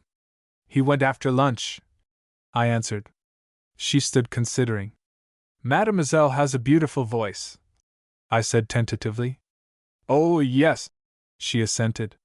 It is of good quality and training. Her tone was curt, as if she were unwilling to continue the conversation, but she still listened.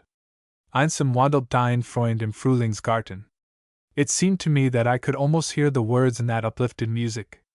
The song has always been a passionate fancy of mine, beguiling the heart of rock to romance. Sentiment is on wing in every corner of one's consciousness when that song rises in its fullness and falls in its cadences on one's ears and deeper senses. In der spiegelnden Fluth, in Schnee der Alpen, strahlt dein Bildnis. I could see Mademoiselle Trebizond at the piano with the vision of the mind, her soul enwrapped, her features transfigured. She was a figment of the emotions. And the princess and I listened, she with a little dubitating look of perplexity, paying me no heed now, and I singularly moved. I walked down the corridor, past where Princess Alex stood, and as I went by I could have put out my arm and drawn her to me. She was wonderful in her beauty and her pride. De Licht skimmerd auf jedem Purpurblattchen. But I went by and opened the door that gave upon the saloon stairs. Instantly the flood of music rolled into the room in a tide, and glancing back, I saw the princess stir. She came towards me. A voice is a beautiful machine, she said uncertainly as the notes died away. I could not answer, but she may have read an answer in my eyes. She passed me just as the singer broke into something new, and entered the music gallery. A shaft of light struck out her figure boldly. I walked round to the second door at the head of the stairs. Right away in the corner was Mademoiselle, and by her Sir John Barraclough lounged on the sofa, stroking his moustache uneasily. But my eyes lingered on the two not at all, for they were drawn forthwith to another sight which filled me with astonishment. The barriers had been removed from several of the windows themselves were open, and I could discern the figures of men gathered without on the deck. With an exclamation I ran forward, interrupting the mellifluous course of Schubert's serenade, and Barraclough started to his feet. What is it? He asked abruptly. Mademoiselle turned on her stool and regarded me with curiosity, and behind the princess was approaching slowly. The windows, man, said I. Mademoiselle burst into laughter. It was so dark, she said prettily. I could not see plainly. I must always have light when I play. And I made Sir John open them. Barraclough fidgeted, but turned a cold face on me. What's all the fuss about? He asked surlily. I pointed to the figures which we could see through the open windows. Well, that's my business, he said shortly. I'm in command, and I'm not a fool. As he spoke, he fingered his revolver. Oh, do not be afraid. It is all right, said Mademoiselle cheerfully. See, we will have more open. I will play them something. They are listening to my music. It will soothe them. She cast a look at Sir John from her laughing dark eyes, and let her hands down on the keys with a bang, breaking into a jolly air of the boulevards. Stay, she cried, stopping quickly. But I know one of your English tunes suitable for the sea. How do you call it? Tom Bowling. As she spoke, she swerved softly into that favorite air, the English words running oddly from her lips. Era Shirok lies poor Tom Bowling. From the deck came a burst of applause. She laughed in delight, and winked up at me. I can do more with them than your guns, she said boldly, and was sailing into the next verse when the princess intervened. Mademoiselle, she said in French, you are inconveniencing the officers. They have much to do. Mademoiselle turned about angrily and met the princess' gaze. She seemed about to fly out in a tempest, but as suddenly checked herself, leaving only a little frown on her forehead to witness to her annoyance. She had been engaged in a little triumph that suited her vanity, and she had been called away from it. I really do not think there was anything more than that in it, not then, at any rate. She rose. "You are a tyrant, my princess," she said, and nodding sweetly to Barraclough and myself, left the gallery. Princess Alex followed, her face pale and still. More than ever was I convinced that, whatever feelings the lady had inspired in the prince, his sister was not party to them. Chapter 12. In the saloon. In the saloon. I think it was from that hour that I began to get on badly with Barraclough. It was in his power as acting captain, no doubt, to remit certain precautions, but the remission of those precautions was not to the credit of his head. He had been beguiled by the siren, and she, doubtless, by her vanity or her freakishness. When she had gone, he turned on me. "What the devil do you want interfering, Phillimore?" he demanded. "I'm in charge here." There never was a man so insensate. I shrugged my shoulders. "Well, it was not my interference that was successful," I said curtly. He walked abruptly to the window and opened it wider. I could not be mistaken as to the bulky form that blocked it. "Nice music, Captain," said Holgate's wheezing voice. "I'll give you just 3 seconds to quit, or I'll put a hole through you, you infernal rascal," said Barraclough savagely, raising his revolver. "Oh, we're in no hurry," said the mutineer cheerfully, and moved away. I suppose that some gleam of reason prevented Barraclough from firing. He barred the windows afresh, and came back to me. "Why the mischief doesn't he attack?" he exclaimed peevishly. I did not know, but I was near guessing just then. In point of fact, I did guess that afternoon. I paid my usual visit to the forecastle and the hold. Legrand played the same farce with remarkable persistence, and I was no longer puzzled by him. He was biding his time, like Holgate, and his reasons were obvious. Holgate's dawned on me just then, but some of them only, as you shall see during the progress of this narrative. He maintained his friendliness, inquired civilly after our health, and how the ladies bore the seclusion. "I wish I could make it easier for them, but I can't, Doctor," he said amiably. He was an abominable liar, but I had a certain admiration for his effrontery. I was glad I could meet him on his own ground, so I answered deliberately. "Of course, it would spoil your plans to get the job over." He eyed me smiling. "As how, my friend?" he asked. "You would rather have us in charge of the treasure than yourself," I replied. He laughed. "Doctor, there's imagination in you, as I've always said. It's a pity I made that blunder about you. Not that it matters now. Well, you've nicked it. What's the odds? You are welcome to the truth, now." There was a perceptible emphasis on his last word. "You're not afraid of the attack?" I said. He shook his head. "Not much. While we have a common object, we're all right. I'm afraid of success. Doctor, you've a penetrating eye. Why, the treasure might break us up. If you had sent it down to me, I believe I'd have sent it back. That would have been your best chance. I wonder you didn't think of it. But you've got your flaws. If you'd sent that treasure down, I'd have had to take it, and you might have sat down and waited on events. But it's too late now. I know where I am." "And where's that?" I asked bluntly. He smiled craftily. "We entered the Straits of Magellan this extra special night," he said. "Let's put it at that." "And what's to come?" I asked in the same voice. "Lord, one would suppose you in the councils," he said equably. "And in a way you are. Well, you can hand over that treasure which you have been good enough to guard for me better than I could myself as soon as you will. I've no objection now. Good evening, Doctor." He wheeled about and went off humming a tune. But I was staggered. That meant, if he were not lying again, that we were near the end of our tether, that the truce was up, and that. My mind shuddered in its train of thought. There was only one possible end for us if Holgate was to secure himself, and he was capable of any infamy. As I looked at his broad back and bull neck, I felt rage and hatred gather in me and surge together. But I was impotent then and there. I went back to our quarters sick at heart. It was falling dark when I reached the staterooms, and all was as usual. The same vacant face of quietude was presented to me in the corridor. Leaving the 2 men, of whom one was Grant, on guard, I went below to my cabin, and, as I did so, thought to look in upon Pi. Faint shafts of light streamed in by the open port, but I could see no one. "Pie!"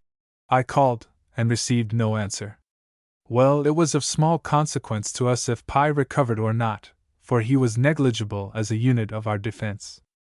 But I was glad that the little man had sufficiently resumed what might be called his manhood to be up and about again. Maybe, I thought with some amusement, I should find him airing himself in the corridor or disporting in the music room. Coming out of my cabin, I groped my way along the passage in the direction of the stairs. When I reached the foot of them it was quite dark, and I stopped, arrested suddenly by a murmur of voices from the saloon beyond. I knew that someone must be on guard there, but I did not quite understand the murmur. I hesitated, making some inquiries in my mind. From the hour, I came to the conclusion that Barraclough was on duty, and I turned and entered the saloon, the door of which was ajar. "Is that you, Barraclough?" I called. My voice penetrated the darkness, which was here alleviated by the dull gleam from the portholes. I heard a rustling, and I was sure it was of a woman's skirts. "What do you want?" asked Barraclough in a leaden voice. "Oh, nothing," said I as coldly. "I only thought I heard voices." Now what the— He pulled himself up sharply, for with all his faults, and heaven knows I had yet to find how many they were, he was a gentleman. "It is the doctor," came in Mademoiselle's pretty accents. "Oh, it is so cold upstairs, doctor. You must make us some machinery to warm us." "We shall be colder yet, mademoiselle," I replied indifferently. "We shall have the ices of Magellan refrigerating us tomorrow." "Magellan?" said Barraclough. "What the mischief does that mean?" asked Mr. Holgate. I answered. "It's his affair, or he thinks it is. He has taken it on himself." I made my way to the electric light knobs. "As it seems to be getting dark," I said, not without irony, "I will take the liberty of illuminating." "Oh, it's none so dark," growled Barraclough. "We ought to be used to darkness by this time. We're not all children at nurse." He sneered palpably. I turned the catch, but no light came. "It's gone wrong!" I exclaimed. "Yes, I did try it a little time ago," said Mademoiselle sweetly, "when Sir John and I were in so deep argument. Of course it was a lie, but what did that matter? If I could have seen Barraclough's face at that moment I felt sure it would have advertised a sense of shame, despite his passivity. But Mademoiselle— well, I could see in the dusk the shadow of her face, and it was a handsome shadow. Almost I could see her smile. They were seated in the recesses of the saloon. I moved towards them. "I suppose you understand the hang of this, Sir John?" I said drily. "I'm not a patent detective," he answered with his arrogant sneer, but I paid no heed, for I felt sure of settling him then and there. "I suppose it has occurred to you to reflect on whose grace we have depended for our electric supply," I said mildly. "I know that it comes from the engine room, if that's what you mean," he replied bluntly. "And now it's cut off," I said. There was a pause, and it was the lady who broke it. "What is it that you mean, doctor?" I addressed her. "The mutineers cut off the light preparatory to an attack." "You are the most wonderful sleuthhound, Dr. Phillimore," said Barraclough with a hard laugh. "Your talents are quite thrown away." "I regret to say they are here," I answered sharply. "And where would he be if he had paid some attention to the patent detective? I tell you again, Sir John Barraclough, that we've got to expect an attack tonight, and that's why the light is gone. A man may endure hostility and defeat, he may suffer shame and injustice, he may undergo pangs of jealousy and remorse. All these things are dispiriting or humiliating, but I declare that I would willingly experience them all if I might save myself from the supreme dishonor of appearing in a ridiculous role." I had spoken strongly because I felt warmly, and there was a note of dictatorial assurance in my voice which might have convinced, or at least silenced, Barraclough. But I had left the keys down, and to my shocking discomfiture as I finished my declamation the saloon was at a stroke flooded with light. The radiance discovered to me Mademoiselle's piquante face, her eyes smiling, her lips full and pouting, and close beside her Barraclough's fair Saxon jowl. He grinned at me, but said nothing, for which perhaps I should have been grateful. But I was not. But this is in our honor, then? Suggested Mademoiselle Yvonne prettily. I had no fancy for her, but I did not mind her little sarcasm. I bowed. No doubt to celebrate my oratory, I said, recovering myself. But as we do not know how long Mr. Holgate will condescend to continue his compliment, we may as well make the most of it. You're a cool hand, Phillimore, said Barraclough, now with the good temper of one who has triumphed. But none so cool as Holgate, I returned him in the same spirit. For he has just warned me that his reasons for not attacking us are at an end. He regarded me interrogatively. Holgate is not only a cool hand, but a cunning hand, a far-reasoning hand. He has let us take care of his treasure until he was ready for it. What do you mean? Asked Barraclough in astonishment. His men might have become demoralized if he had seized the safe. He has, therefore, feigned to them that it was not practicable. That has been his reason for our security, not tender mercy for us, you may guess. So we have kept his treasure safe, and now, he wants it. Why now? Queried Barraclough, who frowned. That's Holgate's secret. I suppose he knows what he is going to do and what destination he wants. We don't. Anyway, we're turning through Magellan tonight, and he has no further use for us. I wish I'd shot that fiend today, said Barraclough savagely. Mademoiselle looked from one to the other, a curious expression on her face. He is a remarkable man, this Holgate? She asked. He is, pardon, mademoiselle, the devil, said Barraclough. She laughed her fluting laughter. Oh, but the devil may be perhaps converted, she said. He may be tamed. You say music have powers to tame the savage breast. She tapped her bosom dramatically and smiled. There is many men that may be tamed. She cast a soft glance at Barraclough, and then at me.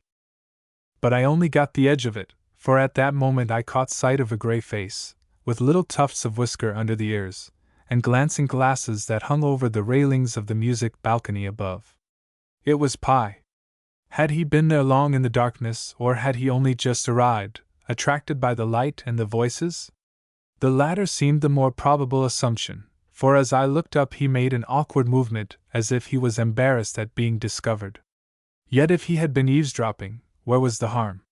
But somehow I felt annoyed. The others followed my glance, but the clerk had gone. Mademoiselle Trebizond sighed and put her small hand over her mouth to hide a yawn. It is so what you call dull, Sir John, she protested in her coquettish way. Nothing but sea, and not even the chance to go on deck. I would sooner have the mutineers. Oh, but it was insensate to leave Europe and France. No, it is a country the most diabolic this side of the ocean. What is there under the sea, Sir John? Why, the fishes, mademoiselle, said he, grinning. No, understand me, monsieur. I mean under the ground. What is there? She waved her hands. Sea, nothing else, and savages, she added thoughtfully. They would be interesting, I suggested drily. She looked at me. My good friend, doctor, you are right, she said charmingly. More interesting than this company. Monsieur Holgate, he is interesting, is it not? We may have an opportunity of judging presently, said I lightly. Mademoiselle got up and peered out of the portholes. The glow of the electric light in the luxurious saloon threw into blueness the stark darkness of the evening. Nothing was visible, but through the ports streamed the cadences of the water rising and falling about the hull. It had its picturesque side, that scene, and looked at with sympathetic eyes the setting was romantic, whatever tragedy might follow. That it was to be tragedy I was assured, but this pretty, emotional butterfly had no such thoughts. Why should she have? She was safeguarded by the prince of a regnant line, she was to be the mistress of millions, and she could coquette at will in dark corners with handsome officers. She was bored, no doubt, and when dominoes with her maid failed her, she had Barraclough to fall back on, and there was her art behind all if she had only an audience. I began to see the explanation of that astonishing scene earlier in the day. She was vain to her fingertips, she loved sensations, and it was trying even to be the betrothed of a royal prince if divorced from excitements to her vanity. After all, Prince Frederick, apart from his lineage, was an ordinary mortal, and his conversation was not stimulating. In Germany or in Paris, Mademoiselle would have footed it happily as the consort even of a dethroned prince. But what was to be got out of the eternal wash and silence of the ocean, out of the sea, as she herself phrased it? She came back from the porthole. "It is so dull," she said, and yawned politely. Well, it was dull, but perhaps dullness was more pleasant than the excitements which we were promised. With a flirt of her eyes she left us. When she was gone, Barraclough eyed me coldly and steadily. "You didn't say all you had to say," he remarked. "No, I didn't. Lights or no lights, Hallgate will attack presently. I will not pin myself to tonight. He is where he wants to be, or will be soon. Then he has no use for us." I paused. "Women or men?" "Good God, do you think him that sort of scoundrel?" he inquired sharply. "What has he done?" "Played with us as a cat with mice." "Oh, he's the most unholy ruffian I've ever struck. And you know it. Look at his face. No, Barraclough, it's death to every man, Jack." "And the women?" he said hesitatingly. I too hesitated. "No, I don't credit him with that. He threatened, but I don't quite believe. Yet I don't know. No, I think it's a question of a terminus for all of us, man and woman." I paused. "Including your pretty friend there." He turned sharply on me, but made no remark. His eyelids were drawn and heavy and his eyes surcharged. He appeared to be under the stress of some severe thought. I moved away, leaving it at that, for it was obvious that he was moved. As I reached the door, I happened to glance back. Barraclough stood where I had left him, his brows knitted, but my eyes passed from him to the gallery, and there lighted on Mademoiselle, who stood with one hand on the railing gazing down at Barraclough. She had her hand to her heart, and her face was white like death, but that may have been the effect of the electric light. I wondered, as I had wondered about Pi, how long she had been there, and if she had heard. Had she spied on us of a set purpose? If so, God help her, she had taken no good of her eavesdropping. A pity for her seized me. She was still and silent in the course of my gaze, but, as I looked, the ship heeled, her bosom struck the railing heavily, and she uttered a tiny cry. Barraclough glanced up and saw her. As I went out, a cold blast streamed off the sea and entered the open ports. The waters rocked and roared. I guessed that we were entering the Channel. I had made my report to Barraclough, but I had to report to the prince. When I reached his cabin, I found him seated before his table, engaged in sorting a number of documents. He wore glasses, which I had never seen on him before, and he proffered me a severe frown as I entered. I have never to this day rightly assessed the character of Prince Frederick of Hochberg, so many odd ingredients entered into it.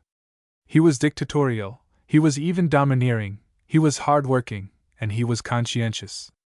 About these qualities I had already made up my mind. But his acts had been wholly in disregard of the rhythmical and regular conventions which he should thus have associated with himself. He had broken with his fatherland, he had thrown over dynastic laws, he had gone by his will alone, and no red tape. Perhaps there was the solution.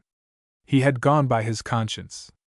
I have said I was convinced of his conscientiousness, and possibly in these strange departures from the code of his fathers he was following a new and internal guide, to the detriment of his own material interests. He had abandoned the essence while retaining the forms of his birth and breeding. At least, this is but my assumption. His actions must explain him for himself. I have set down faithfully how he behaved from the first moment I met him. Let him be judged by that. The prince, then, who had violated the traditions of his house by his proposed alliance, was occupied in his accounts. That, at any rate, is what I gathered from the hasty glance I got at the sheets of figures before him. "Well, sir?" said he brusquely. "I report, sir, that we have entered the Straits of Magellan, and that we have every reason to look for an attack at any moment," I said formally. He dropped his pen. "So," he said, nodding quite pleasantly. "It is just as well that it comes, Doctor. We have been too long on the rack.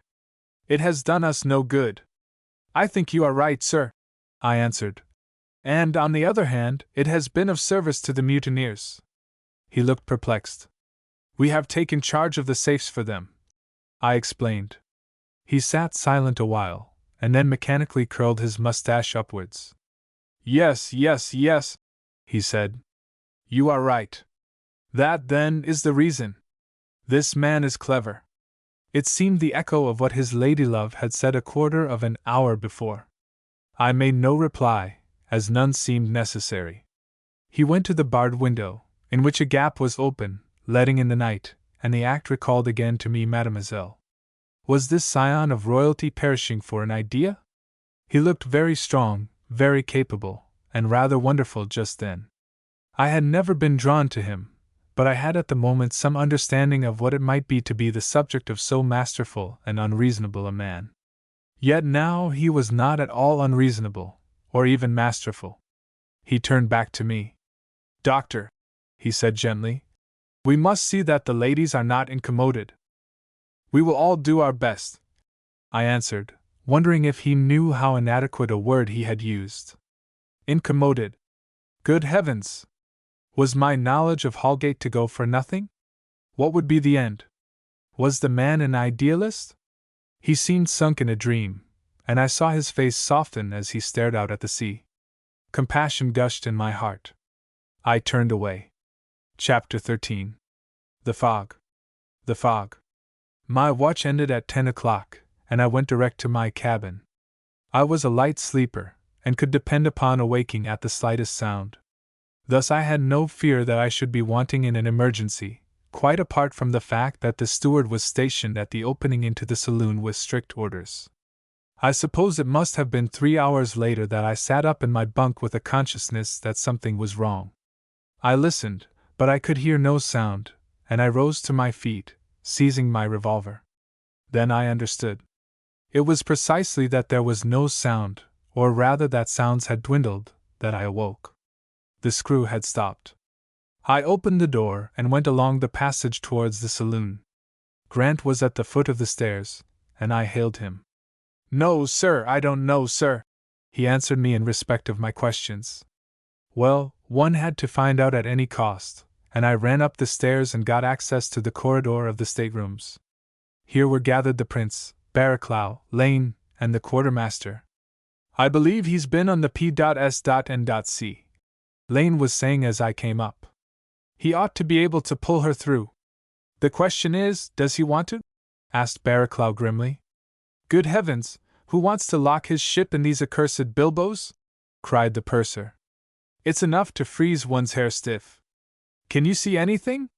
For answer, Barraclough threw open the door that led upon the deck, and it was as if a vent had yawned in the night. It was pitch black, and what was worse, banks of fog rolled along the thwarts. Lane drew back a step, and shivered.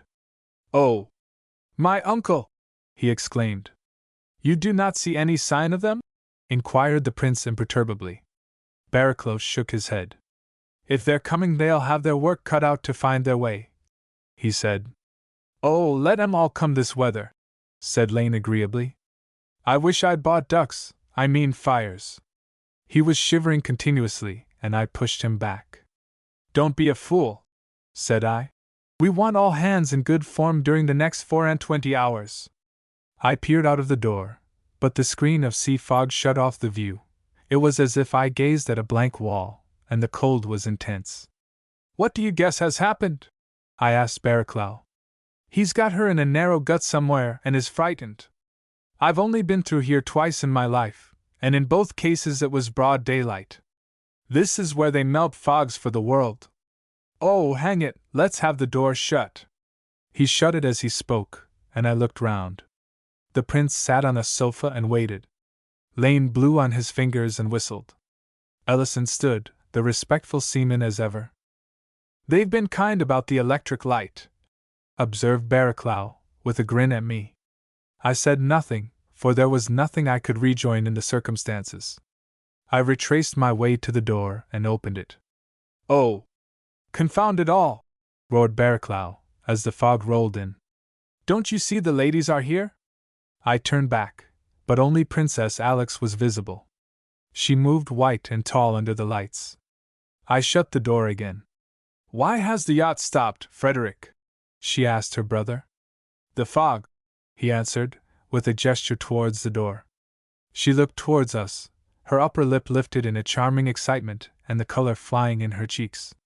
Then she came forward swiftly, and even as she did so, the Sea Queen heeled over, rolling and trembling from her copper sheathing upwards.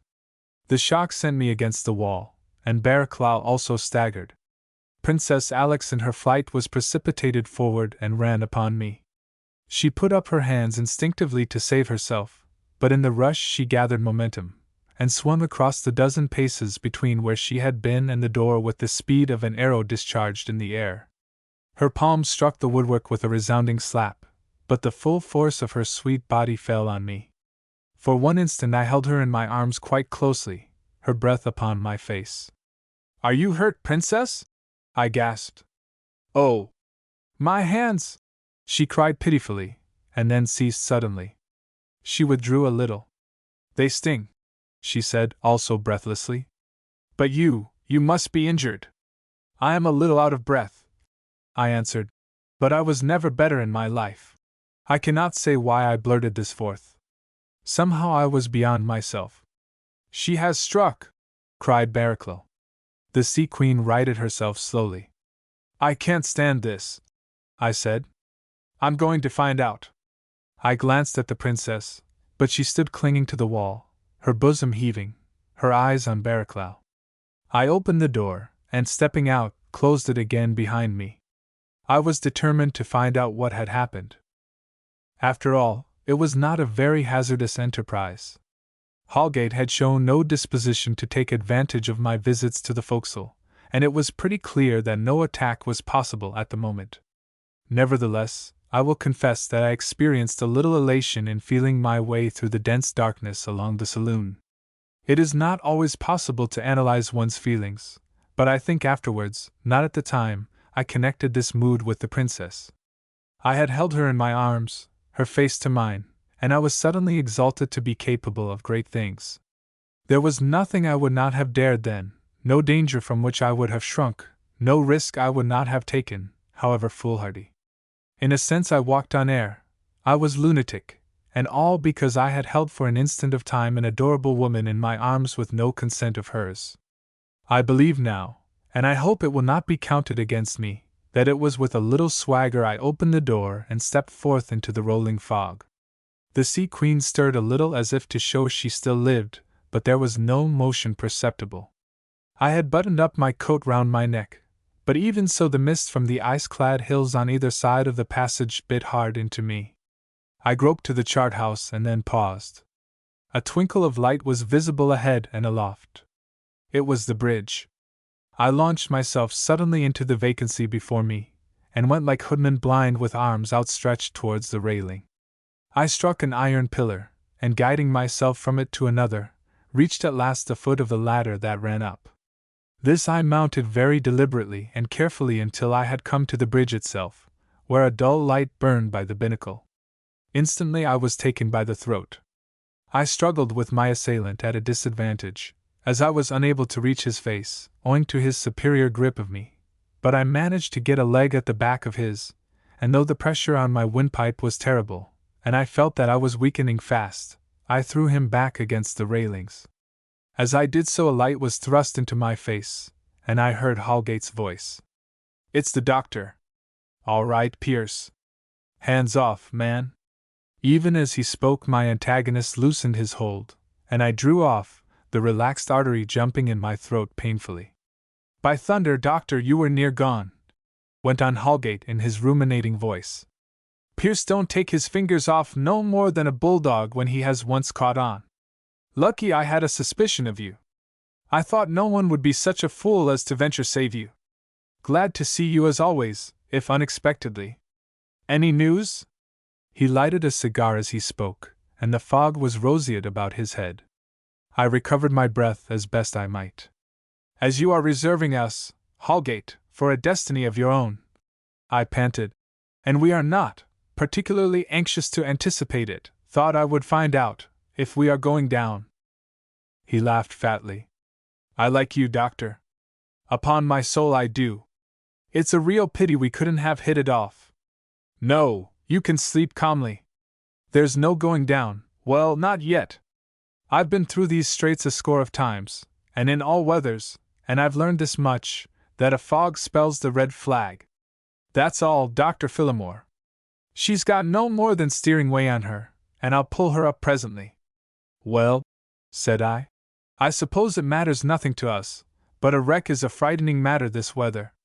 He seemed to be studying me, and then laughed. All serene. If you have made up your mind to your fate, there's nothing to be said. But I'm in charge here, and not Sir John Barraclough. I suppose he has some use, but I've not made it out up till now. Haldate, said I suddenly. This vessel's in your hands till she's out of the straits, if she's ever out. I don't deny it. But I should like a little further light on destiny, so to speak. You reckon you can take the safes? What more do you want? Nothing in the world, my lad, he said comfortably. You've hit it. Nothing in the wide, wide world. Rubbish, said I sharply. Does any one suppose you're going to turn loose witnesses against you? He took the cigar from his mouth, and though I could not discern his face in the fog, I knew its expression. Well, now, that's a new idea, and not a bad idea, he said equably. Of course I should be running a risk, shouldn't I? But what's to be done in conflict with a temperament like mine? I can't help myself. Take your oath on one thing, Doctor, and that is I'll die game. If the respectable folk whom I take pity on and land somewhere nice, turn on me, why, I'll die game. But of course they won't. You know they won't, Doctor. This question was not worth answering. Indeed, I knew it was not meant for an answer. It was a palpable jibe. I held my tongue, but now I knew I should get no information out of this soft-voiced ruffian until it suited him to give it. Our fate was still a mystery, if we were beaten in the struggle that was imminent, and I could not flatter myself with hopes of our victory. I bade him good night, for there was no reason to dispense with ceremonies. We were still enjoying our armed truce. But I had got no farther than the latter when he hailed me through the gloom. I've pitched her to now, Doctor. You can sleep like a babe, and the princess too. I stopped. I knew not why. Perhaps I had still a faint hope of discovering something. That means you will attack, I said calmly. His figure loomed out upon me in the fog, the red cigar end burning in his mouth. You don't mean that, my lad, said he, in an easy, affectionate tone. I'm Lancashire born and Lancashire bred, and I'm shrewd enough to know a bit. You don't mean that, bless you. Look ye here, Doctor, go and take your rest, and pray God to deliver you from your folly. A foolish man you were and that you be. You'll die that, my lad, I fear. Yet I would give you another chance. I liked you when I sat opposite to you in the tavern there.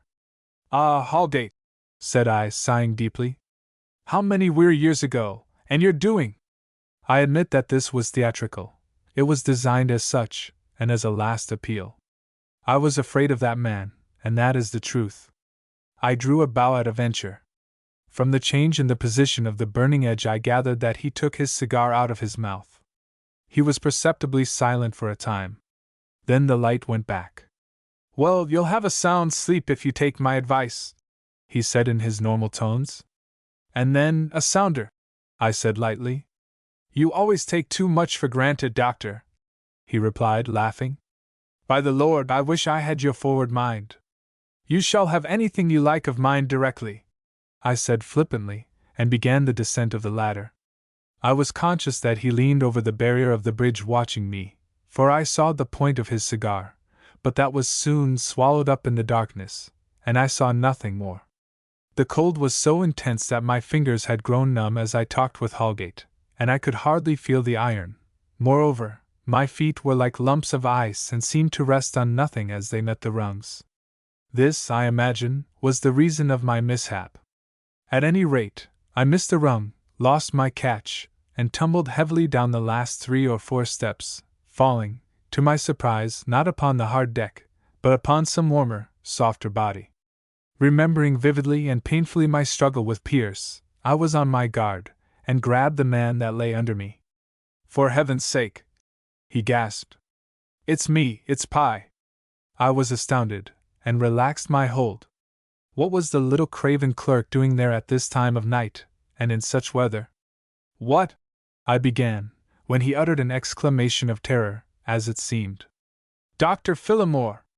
That is so, I answered. What on earth are you doing here? There was almost a whimper in his voice as he replied. The fog, doctor. I was foolish enough to wander out on the deck, and I lost my way. I've been straying about for 20 minutes or more. I couldn't find the door again. Well, you won't in this direction, I assured him. This part of the country belongs to the enemy.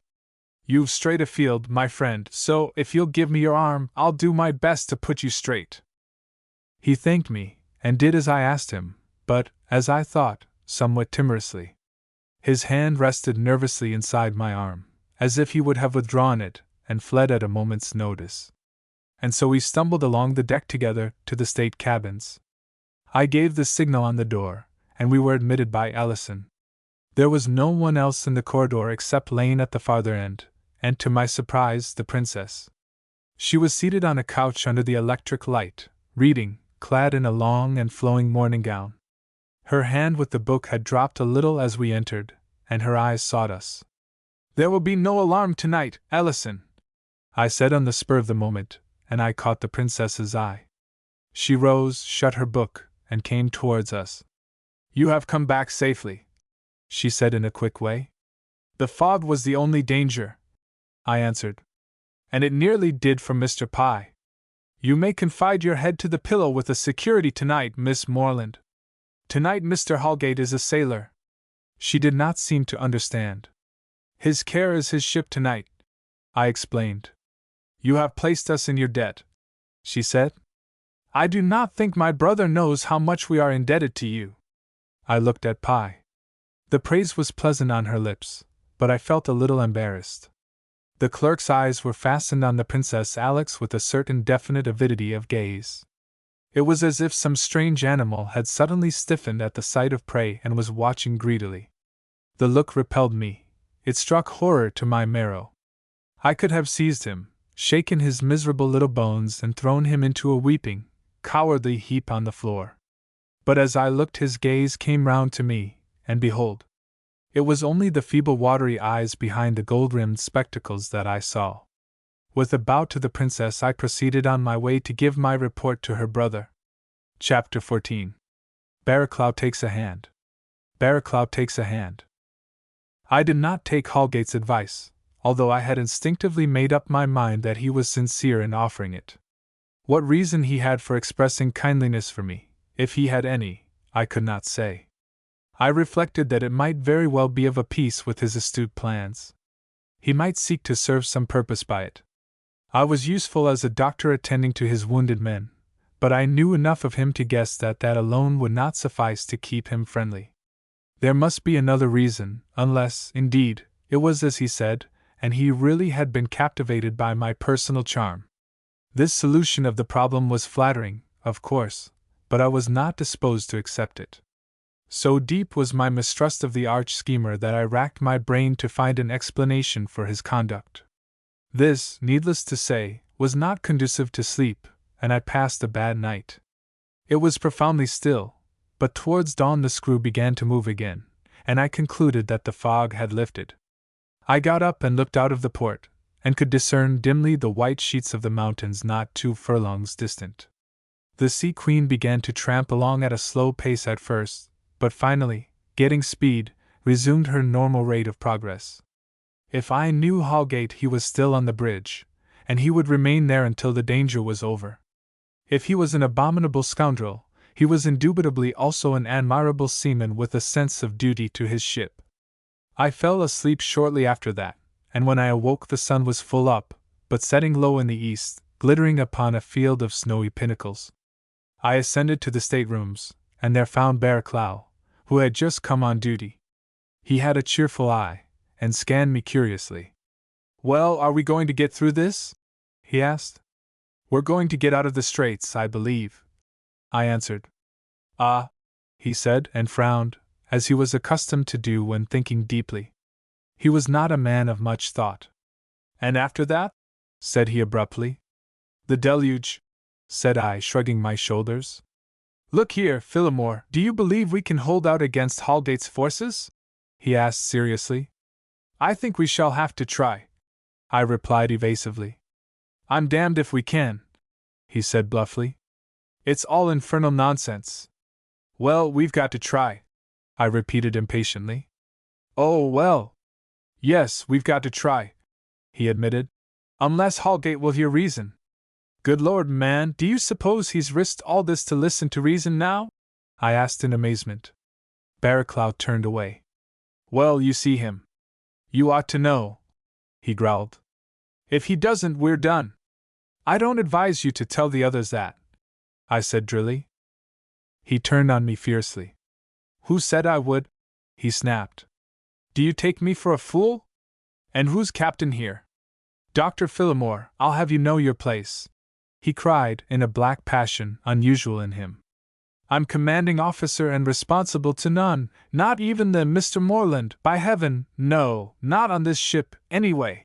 And with that remarkable tempest of unreasonable fury he strode angrily away, leaving me annoyed and something abashed.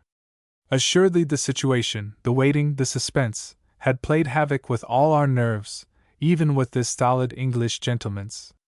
There was the development, in fact, as plain as a pikestaff. This tension had worn on us. Barraclough lost his temper for inadequate reasons. The prince shut himself in his room morosely, for I shall come to that presently, and Lane growled and grumbled so that it was difficult to avoid quarreling with him. Indeed, it was only by silence that I averted an open collision on more than one occasion. Little Pye was as nervous as a hen. A sound set him jumping. As I came up the stairs noiselessly, I encountered him, and his whole body started.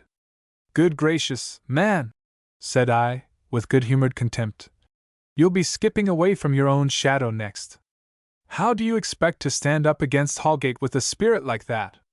He was pale even through the strong color that the sun had beaten into him. He eyed me without replying for a moment, and then, with the ghost of his old manner, answered, I expect I shall sit down to him. The fingers with which he readjusted the glasses, his favorite trick, were tremulous. Pye was to be counted out in case of an emergency, but Pye somehow set me thinking. Pye's cowardice was manifest, rampant, if one may use such a term, yet he had ventured into the fog the night before, not only so, but upon a deck which was filled in his eyes with horrid enemies, prowling in search of victims. How had he achieved that spirited action? It seemed incredible, yet I had come upon him at the foot of the bridge stairs, and I had his explanation. What induced the timid rabbit to venture out of his hutch upon such a night, and in such circumstances? Frankly, the riddle beat me, and I should have worried over it had it not been for other matters that seemed more immediately important. I have spoken of the prince's seclusion. I admit now that it had already made an impression on me. He was, as became his nature and his training, a disciplinarian. Each man had his place and his duties, and Prince Frederick appeared at due seasons and shared in the responsibilities. He did not shirk, in accordance with his promise. But for the rest he had withdrawn himself now for 3 days from the general company. His meals were served with his sister and mademoiselle, but from what I saw he was most often in his own cabin, and here it was I got a glimpse of him once again, a glimpse, I mean, into that strange and compound character. I forget the occasion, but it was necessary that I should see him, and I entered the cabin after knocking. When we were done he pulled his papers before him and sat looking at them dully. Have you any literary qualities, Dr. Phillimore? He asked me, quite unexpectedly. I hesitated. If so, they are quite undeveloped, I replied. I have no reason to suppose so. Ah, he sighed, and taking a volume which lay on the table he opened it. Do you know German? I told him that I could read the language. He nodded. It has never been properly appreciated, he said slowly. The German literature is wonderful, ah, wonderful. And he appeared to meditate over his page. Then he set the book down and looked across at me. You are married, doctor? Ah, no. He nodded again, and once more resumed his meditations.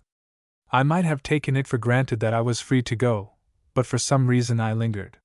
He frowned deeply, and sighed again. There is a passage in Schiller, but you would not know it. He gave me no chance of saying, and I answered nothing, only sat and stared at him.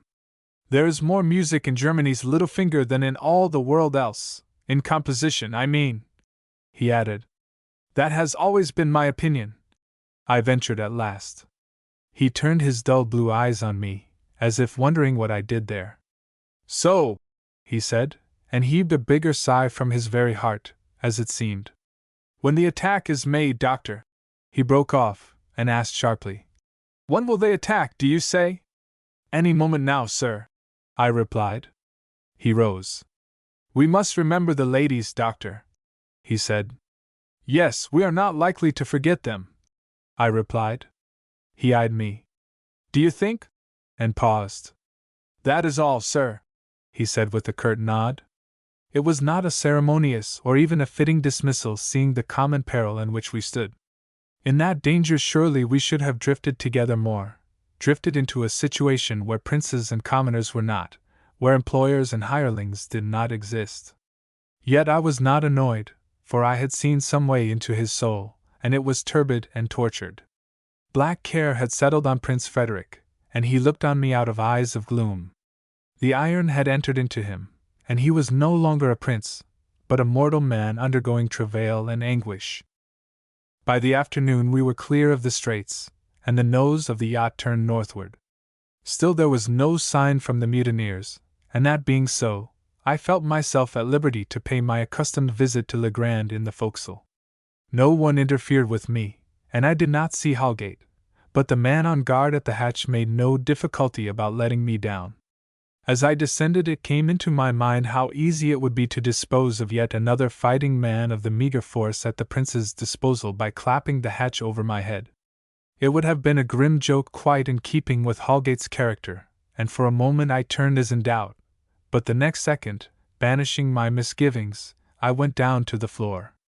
Captivity was telling on the prisoners beyond doubt, for here they got no sight of sun, and the light was that of the gloaming.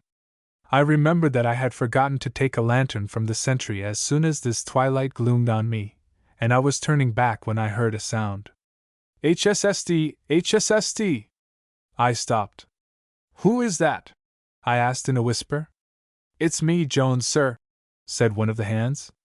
I walked towards him, for the light that streamed in by the open hatchway sufficed to reveal him. Anything wrong with you? Said I casually. Well, I could do with a bit more light and a smoke, sir, said the man, respectfully cheerful. But it was not his words, it was his action that arrested me, for he jerked his thumb incessantly as he spoke towards the darker recesses of the hold.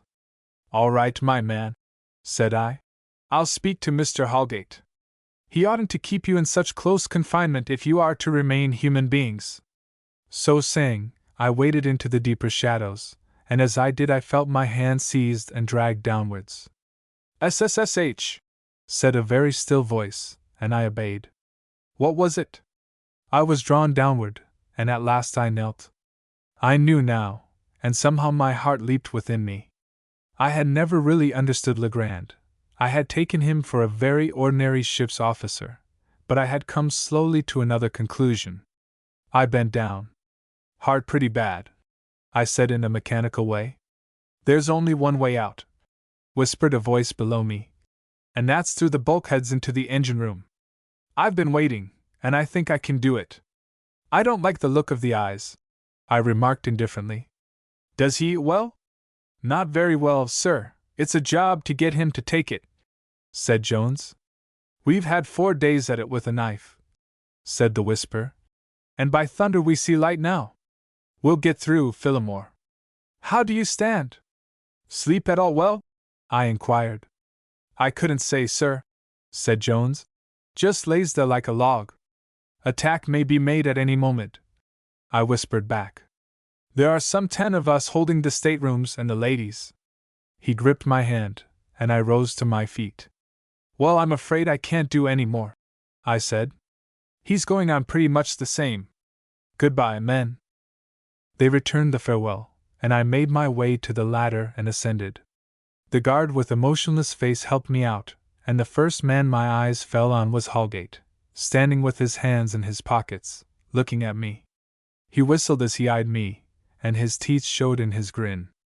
For sheer arduous pursuit of duty, I don't know your equal, Doctor, said he. You just hang on to work as if you loved it. How's the patient?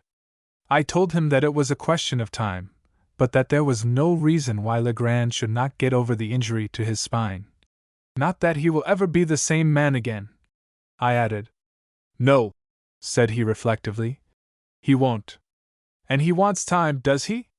Well, perhaps we can give him time, though mark you, my lad, I don't promise it, he said, with his ugly frown showing in a smile. He took 10 paces along the deck with me, seeming to be wrapped up in his thoughts, and then he paused. Tell me, Doctor, are you in this move? He asked brusquely. What move? I asked in turn. What do you mean? He waved a hand towards the upper deck. Why, Barraclough, of course, he replied. Are you working with him? Because if so, I'd like to know, if only for amusement.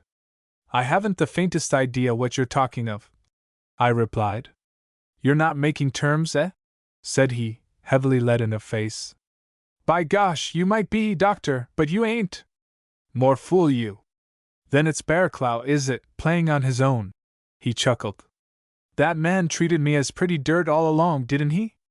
I'll go bail it was public property. Barraclough's real blue blood. Prick him and see. My son, he's got to be pricked, but I'm no surgeon. I understand nothing of all this, I replied.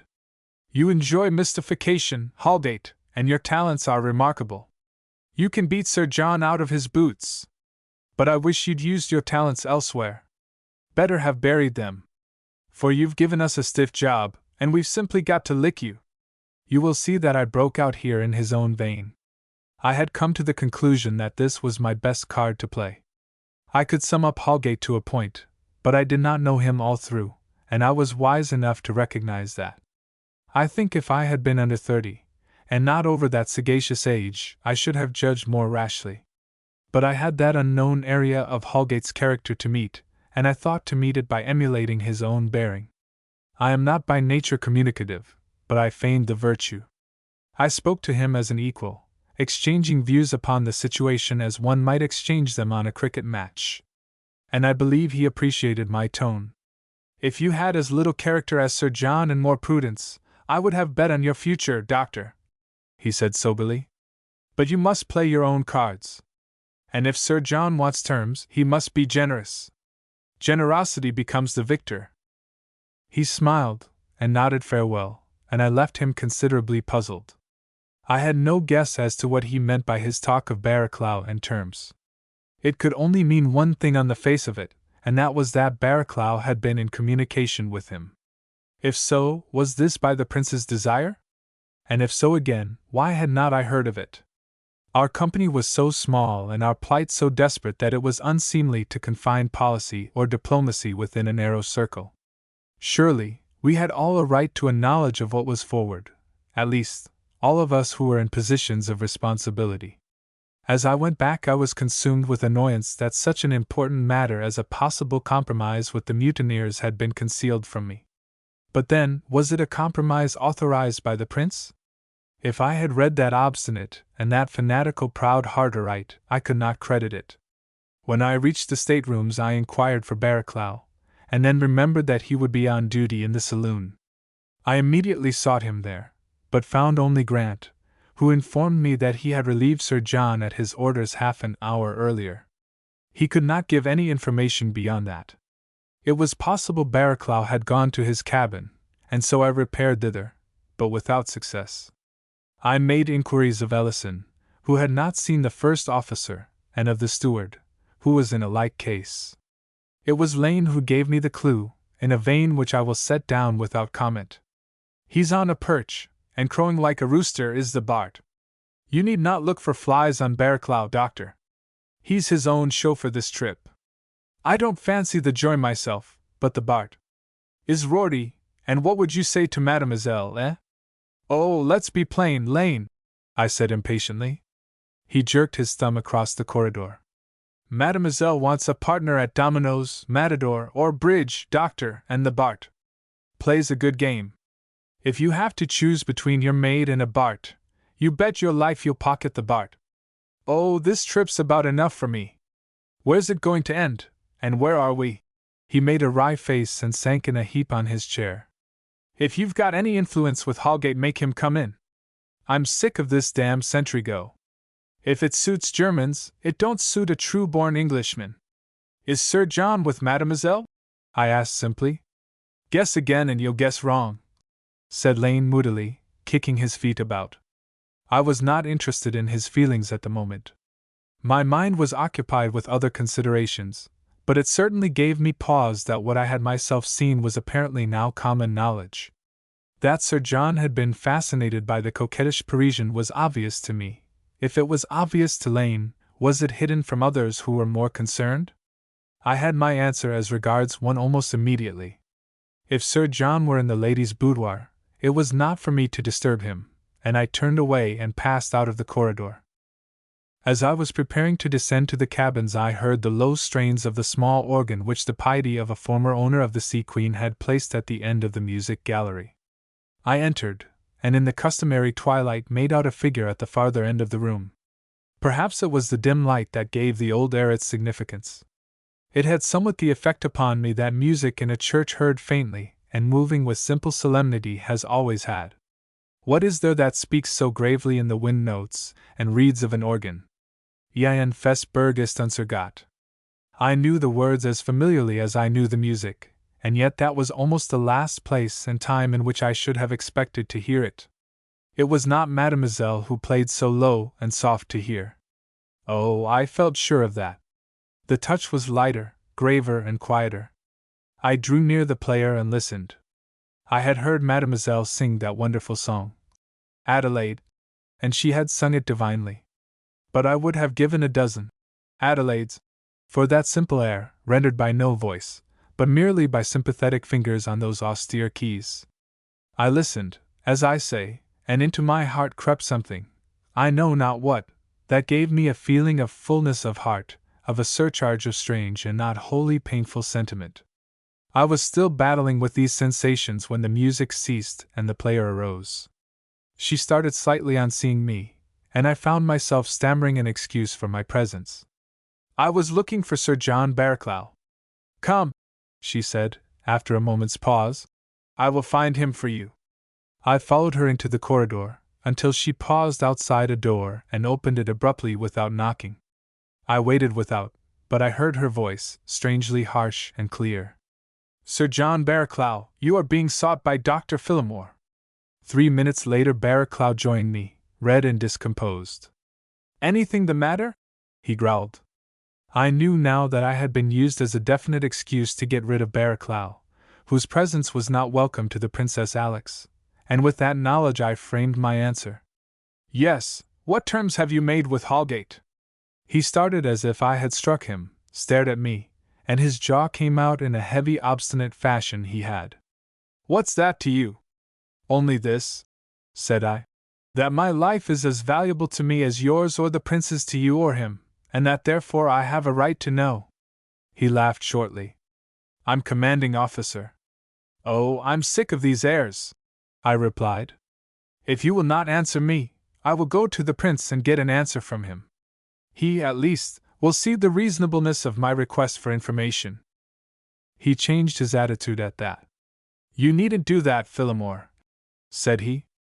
I can tell you all you need know. After all, as you say, you've a certain right.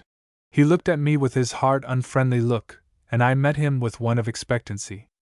You know what my opinion is, he resumed. It's only a bluff to say that we have a chance against Holgate. He's got the ship, and he's got the men. I want to see if we can't make some arrangement. And he will? I inquired skeptically. Barraclough hesitated. He's inclined to. He's to let me know. I think he's a bit impressed by our bluff all the same, and if we could hit on a suitable middle course. He stopped. Hang it, there are the women, Phillimore, he said vehemently. And you suppose Holgate will take them into consideration? I said. Well, perhaps he may. I don't think either you or I really know much of Holgate. But I think I know more than you. He's sociable and friendly, isn't he? One wouldn't take him for a rascally mutineer. He's a most infernal ruffian, said he with an oath. Yet you would trust him in the matter of terms, I suggested. Barraclough frowned. We've got to, he said curtly. Unless you can show me a way to hold out. Oh, men have been in worse cases than ours and emerged all right, a little battered, no doubt. And then there's the coal. We can't cruise indefinitely. Holgate's got to put in somewhere. Oh, he's not going to wait for that, said Barraclough moodily. Look here, Phillimore, have you a guess at what he means to do? I have about 10 guesses, I replied, shaking my head, and none of them fits the case. What's he going to do with us? That's his real difficulty and ours. The money problem's simple. I can't see what's at the back of that black mind, but I don't think it's hopeful for us, women included. There you are, he exploded savagely. Anything if we can prevent the worst. Yes, I assented. Provided you can trust to Holgate's word. But would he let us off at any price and run the risk? And, moreover, the prince. What of him? He would refuse. He wouldn't budge. He's a nuisance, said Barraclough moodily. He's our stumbling block. Quite so, and if we all caved in but Mr. Moreland, what must his fate be? And we should look on, shouldn't we? And then go home in a tramp steamer, a happy family party with a nice little secret of our own. 10, 12, well, say, 16 of us. I can see Holgate trusting to that, and comfortably lolling back in Yokohama deck chairs, and I can also see Sir John Barraclough reporting the total loss of the yacht Sea Queen, captain and owner and so going down with her. I can read it all in the papers here, and now, it will be excellent food for the halfpennies. The frown deepened on his face as I proceeded, but contrary to my expectation, he did not display any temper at my mocking speech. He shrugged his shoulders. I'll admit the difficulties. It looks like impossibility, but so's the alternative. I'm in despair. There's only one thing will solve the problem, I said. He looked up. Action. You mean? Holgate won't wait till his coal's out. He's free for an attack now. In God's name, let him, said Barraclough viciously. Chapter 15. The Fight in the Music Room. The Fight in the Music Room. The Sea Queen was making way on her northerly course athwart the long rollers of the Pacific. The wind blew briskly from the west, and the sea ran high, so that the yacht lay over with a strong list as she battled through the rough water. My watch began at 12 o'clock that night, and I took the precaution to lie down for a rest about 8. I fell asleep to the sound of the sea against my porthole window, but awoke in good time. It was full dark, and save for the screw and the eternal long wash without, there was silence. Somehow the very persistence of these sounds seemed profound as silence. I groped my way into the passage, with the screw kicking under my feet, and past Barraclough's cabin. Still there was no sound or sign of life, but I perceived the glimmer of a light beyond, and seeing that it issued from Pye's cabin I turned the handle of the door. It was locked. "Who is that?" demanded a tremulous voice. "It's I, let me in," I called back. The door was opened slowly and little Pye stood before me. In the illumination of the incandescent wire he stood out ghastly white. "It's you, Doctor," he said weakly. The smell of spirits pervaded the cabin. I looked across and saw a tumbler in the rack, half full of whiskey and water. He noticed the direction of my gaze. "I can't sleep," said he. "This heavy water has given me a touch of seasickness. I feel awfully queer." "I don't suppose whiskey will do you any good," said I. He laughed feebly and vacantly. "Oh, but it does. It stays the stomach. Different people are affected different ways, Doctor." As he spoke he took down the glass with quivering fingers and drank from it in a clumsy gulp. "I shall be better if I can get to sleep," he said nervously, and drank again. "Pye, you're making trouble for yourself," said I. "You'll be pretty bad before morning." "Oh, for goodness sake, don't talk about morning!" he broke out in a fit of terror. I gazed at him in astonishment, and he tried to recover under my eyes. "That's not your first glass," said I. He did not deny it. "I can't go on without it." "Let me alone, Doctor," For heaven's sake, let me alone. I gave him up. Well, if you are going to obfuscate yourself in this foolish manner, I said, my voice disclosing my contempt, at least take my advice and don't lock yourself in. None but hysterical women do that. I was closing the door when he put a hand out. Doctor, doctor. I paused, and he looked at me piteously. Could you give me a sleeping draught? If you'll leave that alone, I will, I said, and I returned to my cabin and brought some sulfonal tabloids. This will do you less harm than whiskey, I said. Now buck up and be a man, Pye. He thanked me and stood looking at me. His hands nervously adjusted his glasses on his nose. He took one of the tabloids and shakily lifted his whiskey and water to wash it down his throat. He coughed and sputtered, and with a shiver turned away from me. He lifted the glass again and drained it. Goodbye, doctor, good night, I mean, he said hoarsely, with his back still to me. I'm all right. I think I shall go to sleep now. Well, that's wise, said I. And I'll look in and see how you go on when my watch is over. He started, turned halfway to me and stopped. Right you are, he said, with a struggle after cheerfulness.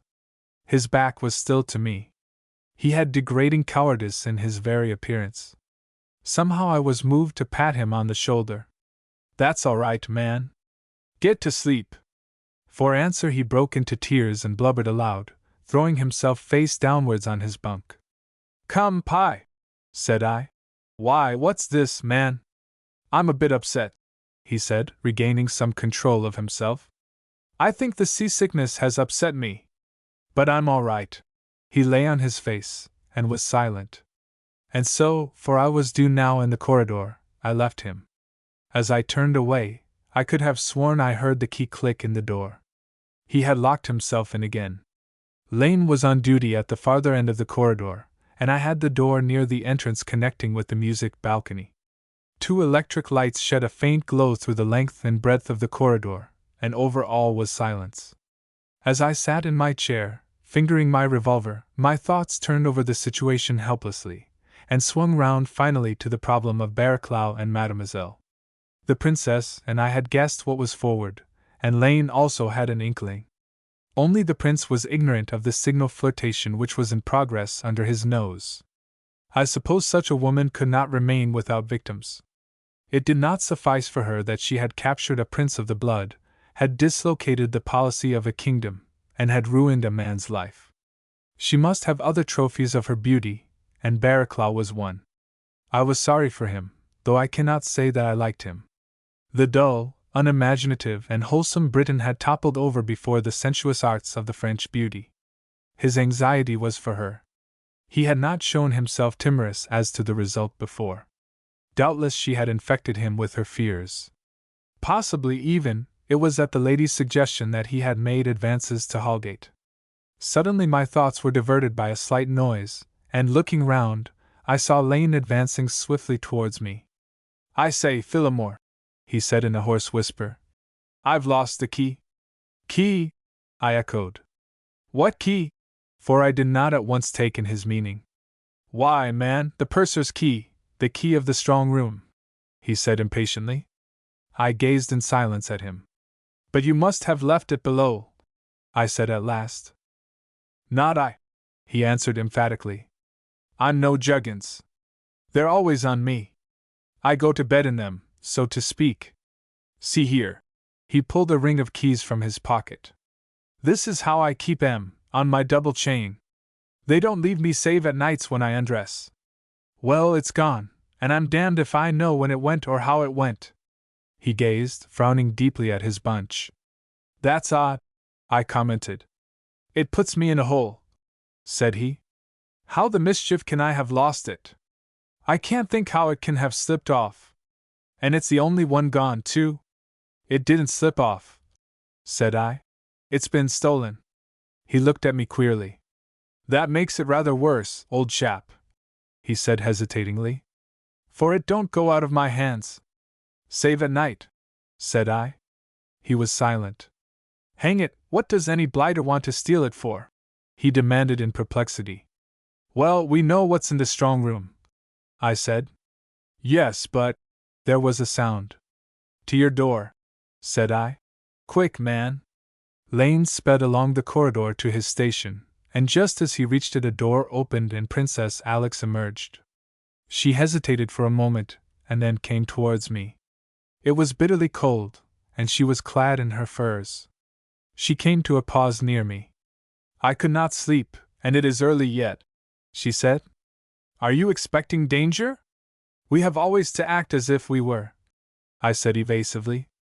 She was examining my face attentively, and now looked away as if her scrutiny had satisfied her. Why has this man never made any attempt to get the safes? She asked next. I wish I knew, I replied, and yet in my mind was that strange piece of information I had just had from Lane. Who had stolen the key? The princess uttered a little sigh, and turning, began to walk to and fro. It is sometimes difficult to keep one's feet when the floor is at this angle, she remarked as she drew near to me, and then she paced again into the distance. She was nervous and distressed, I could see, though her face had not betrayed the fact. Yet how was I to comfort her? We were all on edge. Once again she paused near me. What are our chances?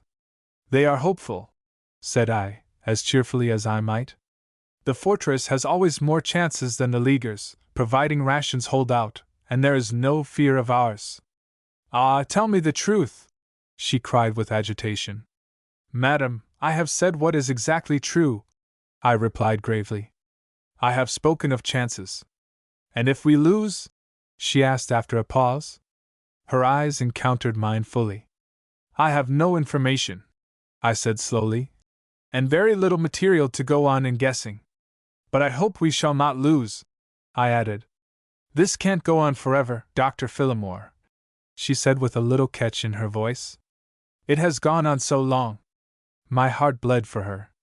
She had been so courageous. She had shown such fortitude, such resistance, such common sense, this beautiful, proud woman, and she was now breaking down before one of her brother's employees. It can't go on much longer, I said again gravely. It will come to its own conclusion presently. Ah, but what conclusion? She cried. Who knows? Who knows? The sight of her agitation, of that splendid woman nigh to tears, thrilled me to the marrow with a storm of compassion and something more. I was carried out of myself. God be witness, I cried, that while I live you shall be safe from any harm. God be my witness for that. She uttered a tiny sob and put out her hand impulsively. You are good, she said brokenly. I am a coward to give way. But I was alone. I have brooded over it all. And Frederick, thank you, oh, thank you. To have said so much, perhaps, has helped me. Oh, we shall all live to talk of these days with shudders and thankfulness to God. You are right to call God to witness. He is our witness now. He looks down on us both, and He will help us. I will pray to Him this night, as I have prayed 3 times a day. She spoke in a voice full of emotion, and very low and earnest, and her hand was still in mine. And, as she finished, the 2 electric lights in the corridor went out, leaving us in pitch darkness. I felt the princess shudder. Be brave, I whispered. Oh, be brave! You have called to God. He will hear you. Yes, yes, she whispered back, and clutched my hand tighter, drawing nearer me till her furs rested against my breast. But what is it? What does it mean? It may mean nothing, I replied, but it may mean. I put my ear to the door, still holding her, and listened. Through the noises of the sea I could make out other and alien sounds. They come, you must go. Can you find your way? Let me stay, she murmured breathlessly. No, no, go, I said. Your place is in your cabin just now. Remember, I know where it is and I can find you. Yes, find me, she panted. Please find me. See, I have this. She put the butt of a revolver into my hand. That has been by me since the first. But come, find me, if it is necessary. I raised her hand to my lips and she melted away. I turned to the door. Lane! I called. Lane! His voice sailed back to me. What's gone wrong with the lights? They're coming, I said. Look to your door. And even as I spoke, a bar crashed upon mine from without. In an instant the corridor was full of noises. The mutineers were upon us, but they had divided their forces, and were coming at different quarters. It remained to be seen at which spot their main attack was to be delivered. I put my revolver through one of the holes we had drilled in the door, and fired. It was impossible to say if my shot took effect, but I hoped so, and I heard the sound of Lane's repeater at the farther end. The blows on the door were redoubled, and it seemed to me to be yielding. I emptied 2 more cartridges through the hole at a venture, and that one went home, I knew, since I had touched a body with the muzzle as I pulled the trigger. Ellison was on guard in the saloon below, and Grant and the cook in the music saloon, and I judged from the sounds that reached me in the melee that they also were at work. By this time Barraclough and Jackson and the prince had arrived on the scene, the last with a lantern which he swung over his head. Barraclough joined me, and Jackson was dispatched to grope his way into the saloon to assist Ellison. The prince himself took his station with Lane, and I heard the noise of his weapons several times. My door had not yet given way, but I was afraid of those swinging blows, and both Barraclough and I continued to fire. The corridor filled with smoke and the smell of powder. "Do you think he's made up his mind to get through here?" asked Barraclough. "I don't know," I shouted back.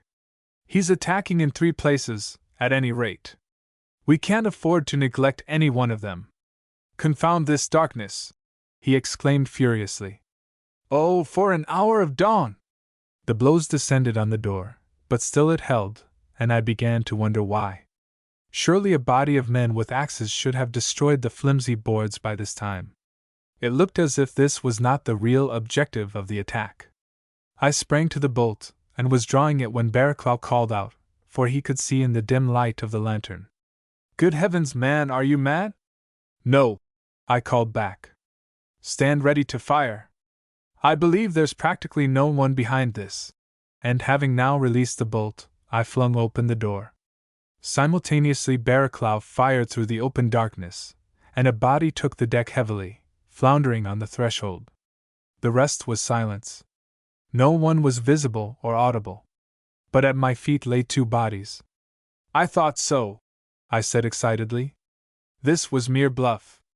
And so's the attack on Lane's door. See, there's no force there. I will settle that." I delivered a pistol shot along the deck in the direction of some shadows, and retreated, bolting the door behind me. "Where is it?" gasped Barraclough, out of breath. "One at each door will do," said I. "Fetch Lane here. I think it's the music room. You and I had better get there as fast as we can." Without disputing my assumption of authority, he ran down the corridor, and explained our discovery, returning presently with Lane. Then we made for the music room. It was pitch black on the stairs, but we groped our way through, guided by the sounds within. Barraclough struck a match and shed a light on the scene. For an instant it flared and sputtered, discovering to us the situation in that cockpit. The place was a shambles. Grant was at bay in a corner, the cook lay dead, and 6 mutineers were struggling in the foreground with some persons I could not see, while through the broken boards of the windows other men were climbing. With an oath Barraclough dropped his match and rushed forward. My revolver had barked as he did so, and one of the ruffians who was crawling through the window toppled head first into the saloon. But the darkness hampered us, for it was impossible to tell who was friend or enemy, and I believe it had hampered the mutineers also, or they must have triumphed long ere this. I engaged in a hand-to-hand struggle with someone who gripped me by the throat and struck at me with a knife.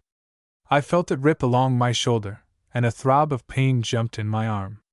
But the next moment I had him underfoot and had used the last cartridge in my chamber. "Where are you, Grant, Barraclough, Ellison?" I called out, and I heard above the din of oaths and feet and bumping a voice call hoarsely to me. Whose it was I could not say, and upon that came an exclamation of pain or cry. "My God!" With the frenzy of the lust of blood upon me, I seized someone and drove my revolver heavily into his skull. I threw another man to the floor from behind, and was then seized as in a grasp of a vice. I turned about and struggled fiercely, and together my assailant and I rocked and rolled from point to point. Neither of us had any weapon, it appeared, and all that we could do was to struggle in that mutual and tenacious grip and trust to chance.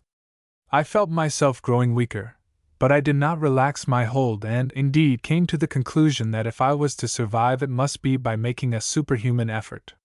With all the force of my muscles and the weight of my body I pushed my man forward, at the same time striving to bend him backward. He gave way a little and struck the railings that surrounded the well of the saloon, bumping along them heavily. Then recovering, he exerted all his strength against me, and we swayed together. Suddenly there was a crack in my ears, the rail parted asunder, and we both toppled over into space. A thud followed which seemed to be in my very brain, and then I knew nothing. When I was next capable of taking in impressions with my senses, I was aware of a great stillness. Vacantly my mind groped its way back to the past, and I recalled that I had fallen, and must be now in the saloon. Immediately on that I was conscious that I was resting upon some still body, which must be that of my opponent who had fallen under me. What had happened? I could hear no sounds of any conflict in progress. Had the enemy taken possession of the staterooms, and were all of our party prisoners or dead? I rose painfully into a sitting posture, and put out a hand to guide myself. It fell on a quiet face. The man was dead. It was with infinite difficulty that I got to my feet, sore, aching, and dizzy, and groped my way to the wall. Which way was I to go? Which way led out? The only sound I seemed to hear was the regular thumping of the screw below me, which was almost as if it had been in the arteries of my head, beating in consonance with my heart. Then an idea struck me, flooding me with horror, and bracing my shattered nerves. The princess! I had promised to go to her if all was lost. I had betrayed my trust. As I thought this I staggered down the saloon, clutching the wall, and came abruptly against a pillar which supported the balcony above. From this I let myself go at a venture, and walked into the closed door forthright. Congratulating myself on my luck, I turned the handle and passed into the darkness of the passages beyond. And now a sound of voices flowed toward me, voices raised in some excitement, and I could perceive a light some way along the passage in the direction of the officers' cabins. As I stood waiting, resolute, not knowing if these were friends or foes, and fearing the latter, a man emerged toward me with a lantern. "If that fool would only switch on the light it would be easier," he said in a voice which I did not recognize. But the face over the lantern was familiar to me. It was Pierce, the murderer of McRae, and the chief figure after Holgate in that mutiny and massacre. I shrank back behind the half-open door, but he did not see me. He had turned and gone back with an angry exclamation. "Stand away there!" I heard, in a voice of authority, and I knew the voice this time. It was Holgate's. The mutineers had the ship. What, then, had become of the prince's party? What fate had enveloped them? I waited no longer, but staggered rather than slipped out of the saloon, and groped in the darkness toward the stairs. Once on them, I pulled myself up by the balustrade until I reached the landing, where the entrance hall gave on the staterooms. I was panting, I was aching, every bone seemed broken in my body, and I had no weapon. How was I to face the ruffians, who might be in possession of the rooms? I tried the handle of the door, but it was locked. I knocked, and then knocked louder with my knuckles. Was it possible that someone remained alive? Summoning my wits to my aid, I gave the signal which had been used by me on previous occasions on returning from my expeditions. There was a pause, then a key turned, the door opened, and I fell forward into the corridor. Chapter 16. Pie. I looked up into Barraclough's face. "Then you're all right," I said weakly. "And the princess?" "We've held these rooms, and by heaven we'll keep them," said he vigorously. I saw now that his left arm was in a sling, but my gaze wandered afield under the lantern in search of others. "The prince and the princess are safe," said he, in explanation. "But it's been a bad business for us. We've lost the cook, Jackson, and Grant, and that little beggar, Pye." I breathed a sigh of relief at his first words, and then as I took in the remainder of his sentence. "What? Is Pye dead?" "Well, he's missing anyway," said Barraclough indifferently. "But he's not much loss. Perhaps he's in his cabin. He locked himself in earlier, I said. Give me an arm, like a good fellow. I'm winged and I'm all bruises. I fell into the saloon. Gad, is that so? Said he, and I was aware that someone else was listening near. I raised my head, and taking Barraclough's hand, looked round. It was Princess Alex. I could make her out from her figure, but I could not see her face. You have broken an arm? She said quickly. It is not so bad as that, Miss Morland, I answered. I got a scrape on the shoulder, and the fall dazed me. I was now on my feet again, and Barraclough dropped me into a chair. They got in by the windows of the music room, I said. Yes, he assented. Ellison and Jackson ran up from the saloon on the alarm, apparently just in time to meet the rush. Ellison's bad, bullet in the groin. I must see to him, I said, struggling up. A hand pressed me gently on the shoulder, and even so I winced with pain. You must not go yet, said the princess. There is yourself to consider. You are not fit. I looked past her towards the windows, some of which had been unbarred in the conflict. I fear I can't afford to be an invalid, I said. There is so much to do. I will lie up presently, Miss Morland. If Sir John will be good enough to get me my bag, which is in the antechamber, I think I can make up on what I have.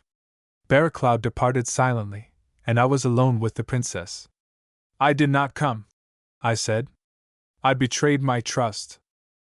She came a little nearer to my seat. You would have come if there had been danger, she said earnestly. Yet why do we argue thus when death is everywhere?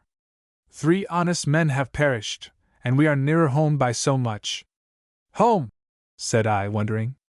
Yes, I mean home, she said in a quick, low voice. Don't think that I am a mere foolish woman. I have always seen the end, and sometimes it appears to me that we are wasting time in fighting. I know what threatens, what must fall, and I thank God I am prepared for it. See, did I not show you before? And here she laid her hand upon her bosom, which was heaving. I shook my head. You are wrong, said I feebly. There is nothing certain yet. Think, I beg you, how many chances God scatters in this world, and how to turn a corner, to pause a moment, may change the face of destiny. A breath, a wind, the escape of a jet of steam, a valve astray, a jagged rock in the ocean, the murmur of a voice, a handshake, anything the least in this world may cause the greatest revolution in this world. No, you must not give up hope. I will not, she said. I will hope on, but I am ready for the worst. And the prince? I asked. I think he has changed much of late, she said slowly. He is altered.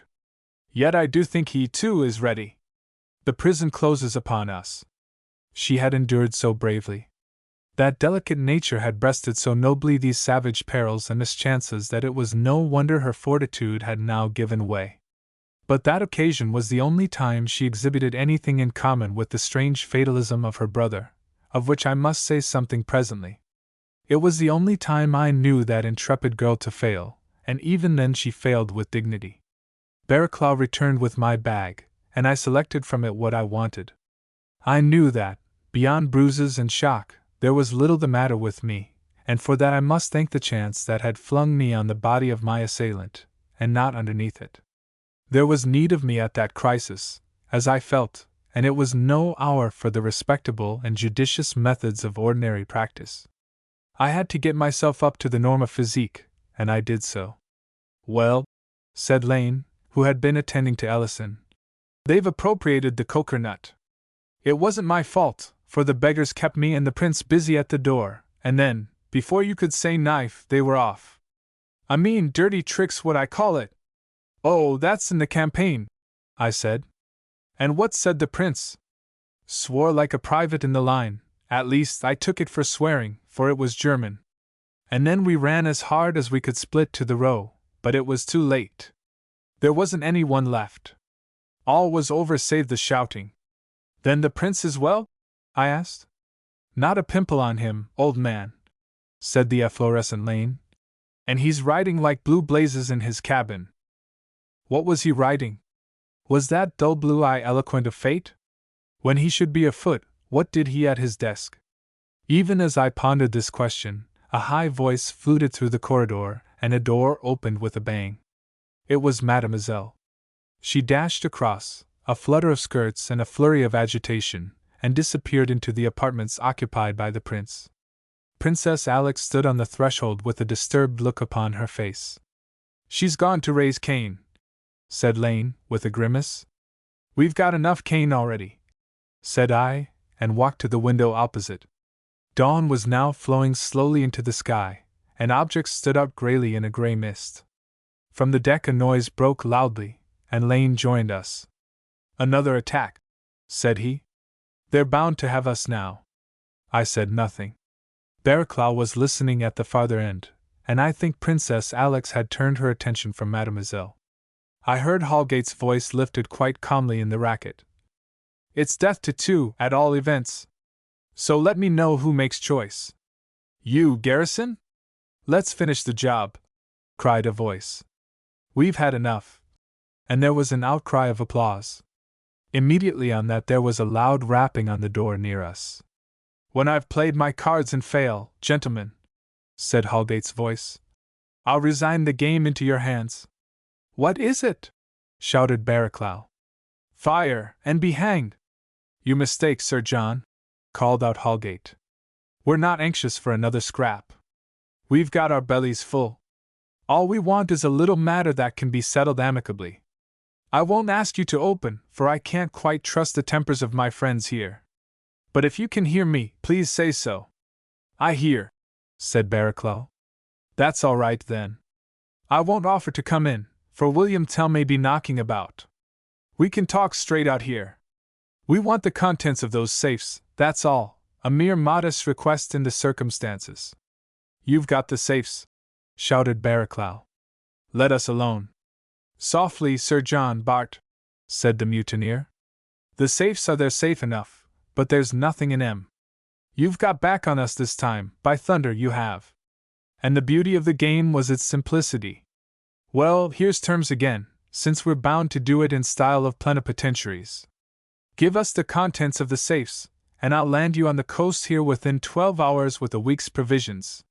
There was a moment's pause on this, and Barraclough looked toward me in the dim light, as if he would ask my advice. "They've got the safes," he said in perplexity. "This is more treachery, I suppose?" "Shoot 'em," said Lane furiously. "Don't trust the brutes." "Wait a bit," said I hurriedly. "Don't let's be rash. We had better call Mr. Morland. There's something behind this. Tell them that we will answer presently." Barraclough shouted the necessary statement, and I hurried off to the prince's cabin. I knocked, and entered abruptly. Mademoiselle sat in a chair with a face suffused with tears, her pretty head bowed in her hands. She looked up. "What are we to do, doctor? The prince says we must fight. But there is another way, is there not?" she said in French. "Surely, we can make peace. I will make peace myself. This agitates my nerves, this fighting in the dead, and oh, Frederick! You must make peace with this Holgate." The prince sat awkwardly silent, his eyes blinking and his mouth twitching. What he had said I know not, but despite the heaviness of his appearance, he looked abjectly miserable. "It is not possible, Yvonne," he said hoarsely. "These men must be handed over to justice." I confess I had some sympathy with Mademoiselle at the moment, so obstinately stupid was this obsession of his. To talk of handing the mutineers over to justice when we were within an ace of our end and death knocking veritably on the door. "The men, sir, wish to parley with you," I said somewhat brusquely. "They are without and offer terms." He got up. "Ah, they are being defeated," he said and nodded. "Our resistance is too much for them." I could not have contradicted him just then, for it would probably have led to an explosion on the lady's part. But it came upon me to wonder if the prince knew anything of the contents of the safes. They were his, and he had a right to remove them. Had he done so? I couldn't blame him if he had. He walked out with a ceremonious bow to Mademoiselle, and I followed. She had dried her eyes, and was looking at me eagerly. She passed into the corridor in front of me, and pressed forward to where Barraclough and Lane stood. "The mutineers, sir, offer terms," said Barraclough to the prince. "They propose that if we hand over the contents of the safes we shall be landed on the coast with a week's provisions." The prince gazed stolidly and stupidly at his officer. "I do not understand," said he. "The scoundrels are in possession of the safes." "That is precisely what we should all have supposed," I said drily. "But it seems they are not. Look here, Holgate," called out Barraclough after a moment's silence. "Are we to understand that you have not got the safes open?" It seemed odd, questioning a burglar as to his success, but the position made it necessary. "We have the safes open right enough," called Holgate hoarsely. "But there's nothing there, they're just empty. And so, if you'll be so good as to fork out the swag, Captain, we'll make a deal in the terms I have said." "It is a lie. They have everything," said the prince angrily. "Then why the deuce are they here, and what are they playing at?" said Barraclough, frowning. "Only a pretty little game of baccarat." "Oh, my hat!" said Lane. "It seems to me that there's a good deal more in this than is apparent," I said. "The safes were full, and the strong room was secure. We are most of us witnesses to that. But what has happened? I think, Sir John, it would be well if we asked Mr. Morland forthwith if he has removed his property. He has a key." "No, sir, I have not interfered," said the prince emphatically. "I committed my property to the charge of this ship and to her officers. I have not interfered." Barraclough and I looked at each other. Lane whistled, and his color deepened. "There, Doctor, that's where I come in. I told you so. That's a giveaway for me. I've got the other key, or had." "Had!" exclaimed the prince, turning on him abruptly. "Yes," said Lane with sheepish surliness. "I was telling the doctor about it not long ago. My key's gone off my bunch. I found it out just now. Someone's poached it." The prince's eyes gleamed ferociously, as if he would have sprung on the little purser, who slunk against the wall sullenly. "When did you miss it?" asked Barraclough sharply. "Oh, about an hour and a half ago," said Lane in an offhand way. "He has stolen it." "He is the thief!" thundered the prince. Lane glanced up at him with a scowl. "Oh, talk your head off," said he moodily. "I don't care a damn if you're prince or pot boy. We're all on a level here, and we're not thieves." Each one looked at the other. "We're cornered," said Barraclough. "It will make him mad, if they haven't got that. There's no chance of a bargain." "It is not my desire there should be any bargain," said the prince stiffly. Barraclough shrugged his shoulders and said nothing. But it was plain to all that we were in a hole. The mutineers were probably infuriated by finding the treasure gone, and at any moment might renew their attack. There was but a small prospect that we could hold out against them. "We must tell them," said I. "At least, we must come to some arrangement with them. The question is whether we shall pretend to fall in with their wishes, or at least feign to have what they want. It will give us time, but how long?"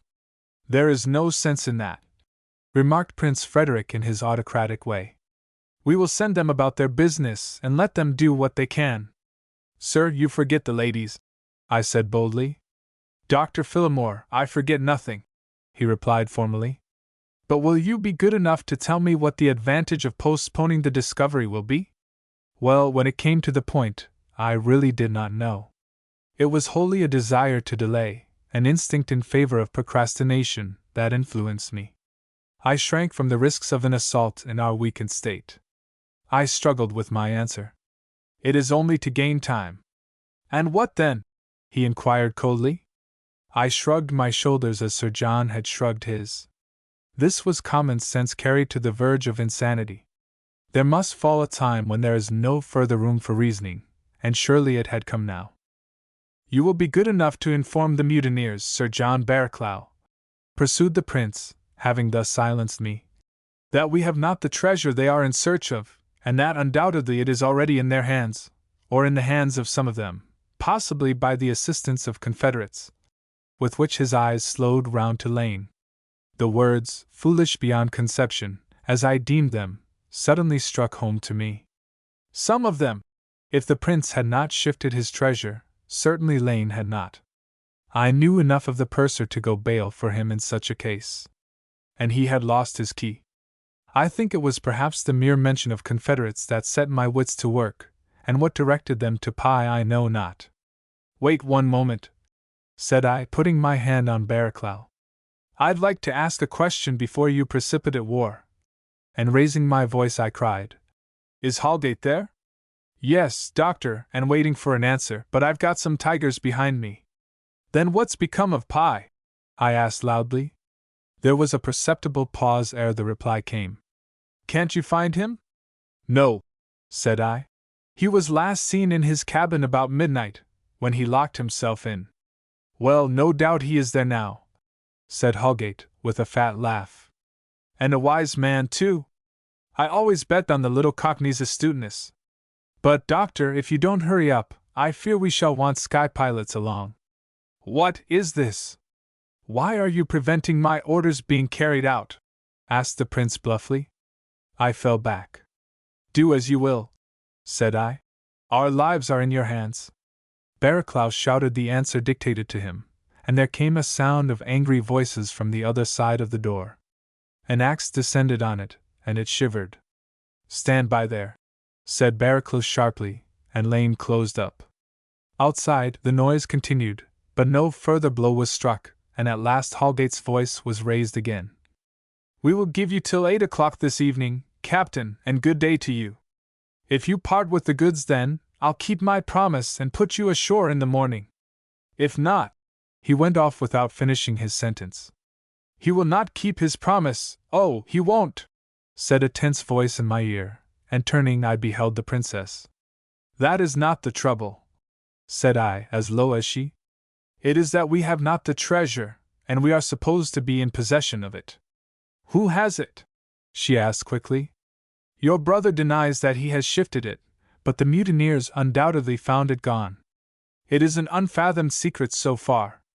But, she said, looking at me eagerly, you have a suspicion. It is none of us, I said, with an embracing glance. That need not be said, she replied quickly. I know honest men. She continued to hold me with her interrogating eyes, and an answer was indirectly wrung from me. I should like to know where Pye is, I said. She took this not unnaturally as an evasion. But he's of no use, she said. You have told me so. We have seen so together. It was pleasant to be coupled with her in that way, even in that moment of wonder and fear. I stared across at the door which gave access to the stairs of the saloon. It is possible they have left no one down below, I said musingly. She followed my meaning this time. Oh, you mustn't venture it, she said. It would be foolhardy. You have run risks enough, and you are wounded. Miss Morland, I answered. This is a time when we can hardly stop to consider. Everything hinges on the next few hours. I say it to you frankly, and I will remember my promise this time. You remembered it before. You would have come, she said, with a sudden burst of emotion, and somehow I was glad. I liked her faith in me. What the deuce do you make of it? Said Barraclough to me. I shook my head. I'll tell you later when I've thought it over, I answered. At present I'm bewildered, also shocked. I've had a startler, Barraclough. He stared at me. I'll walk round and see. But I don't know if it will get us any further. There's only one thing that will do that, said he significantly. You mean? We must make this sanguinary brute compromise. If he will land us somewhere. Oh, he won't, I said. I've no faith in him. Well, if they haven't the treasure, they may make terms to get it, he said in perplexity. If they have not, I said. He looked at me. The question is, who has the treasure? I continued. Good heavens, man, if you know, speak out, he said impatiently. When I know I'll speak, I said. But I will say this much, that whoever is ignorant of its whereabouts, Holgate isn't. I give it up, said Barraclough. Unhappily it won't give us up, I rejoined. We are to be attacked this evening if we don't part with what we haven't got. He walked away, apparently in despair of arriving at any conclusion by continuing the conversation. I went toward the door, for I still had my idea. I wondered if there was anything in it. Princess Alex had moved away on the approach of Sir John, but now she interrupted me. "You're not going?" she asked anxiously. "My surgery is below," said I. "I must get some things from it." She hesitated. Wouldn't that man Holgate let you have them? You are running too great a risk." "That is my safety," I said, smiling. "I go down. If no one is there, so much the better. If someone crops up, I have my excuse. The risk is not great. Will you be good enough to bar the door after me?" This was not quite true, but it served my purpose. She let me pass, looking after me with wondering eyes. I unlocked the door and went out into the lobby that gave on the staircase. There was no sound audible above the noises of the ship. I descended firmly, my hand on the butt of a revolver I had picked up. No one was visible at the entrance to the saloon. I turned up one of the passages toward my own cabin. I entered the surgery and shut the door. As I was looking for what I wanted, or might want, I formulated my chain of reflections. Here they are. The key had been stolen from Lane. It could only have been stolen by someone in our own part of the ship, since the purser had not ventured among the enemy. Who had stolen it? Here was a break, but my links began a little further on, in this way. If the person who had stolen the key, the traitor that is in our camp, had acted in his own interests alone, both parties were at a loss. But that was not the hypothesis to which I leaned. If, on the other hand, the traitor had acted in Holgate's interests, who was he? Before I could continue my chain to the end, I had something to do, a search to make. I left the surgery noiselessly and passed along the alley to Pye's cabin. The handle turned and the door gave. I opened it. No one was there. That settled my links for me. The man whom I had encountered in the fog at the foot of the bridge was the man who was in communication with Holgate. That pitiful little coward, whose stomach had turned at the sight of blood and on the assault of the desperadoes, was their creature. As these thoughts flashed through my mind, it went back further in a leaf of memory. I recalled the room in the 3 Tons, on that dirty November evening. I saw Holgate and the little clerk facing each other across the table and myself drinking wine with them. There was the place in which I had made the 3rd officer's acquaintance, and that had been brought about by Pye. There, too, I had first heard of Prince Frederick of Hochberg, and back into my memory flashed the stranger's talk, the little clerk's stare, and Holgate's frown. The conspiracy had been hatched then. Its roots had gone deep then. From that moment the Sea Queen and her owner had been doomed. I turned and left the cabin abruptly and soon was knocking with the concocted signal on the door. Barraclough admitted me. "I have it," said I. "Let's find the prince. Man, we can't afford to leave the doors. We may be attacked," said he. "No, they won't venture just yet," I replied. "It's not their game, at least, not Holgate's. He's giving us time to find the treasure, and then he'll attack." "I wish you wouldn't talk riddles," said Barraclough shortly. "I'll speak out when we get to the prince," I said, and forthwith we hastened to his room. "Mr. Moreland," I burst out, "Pye came aboard as representing your solicitors." "That is so," he replied with some surprise in his voice and manner. "He was privy then to your affairs. I refer to your financial affairs," I pursued. "My solicitors in London, whom I chose in preference to German solicitors, were naturally in possession of such facts relating to myself as were necessary to their advice," said the prince somewhat formally. "And Pye knew what they knew, the contents of the safes in the strong room." He inclined his head. "It was intended that he should return from Buenos Aires, after certain arrangements had been made for which he would lend his assistance." "Then, sir," said I, "Pye has sold us. Pye is the source of the plot. Pye has the treasure." "What do you mean?" exclaimed the prince, rising.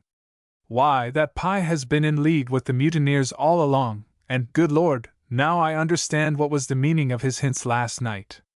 He knew the attack was to be made, and he is a coward. He locked himself up to drink.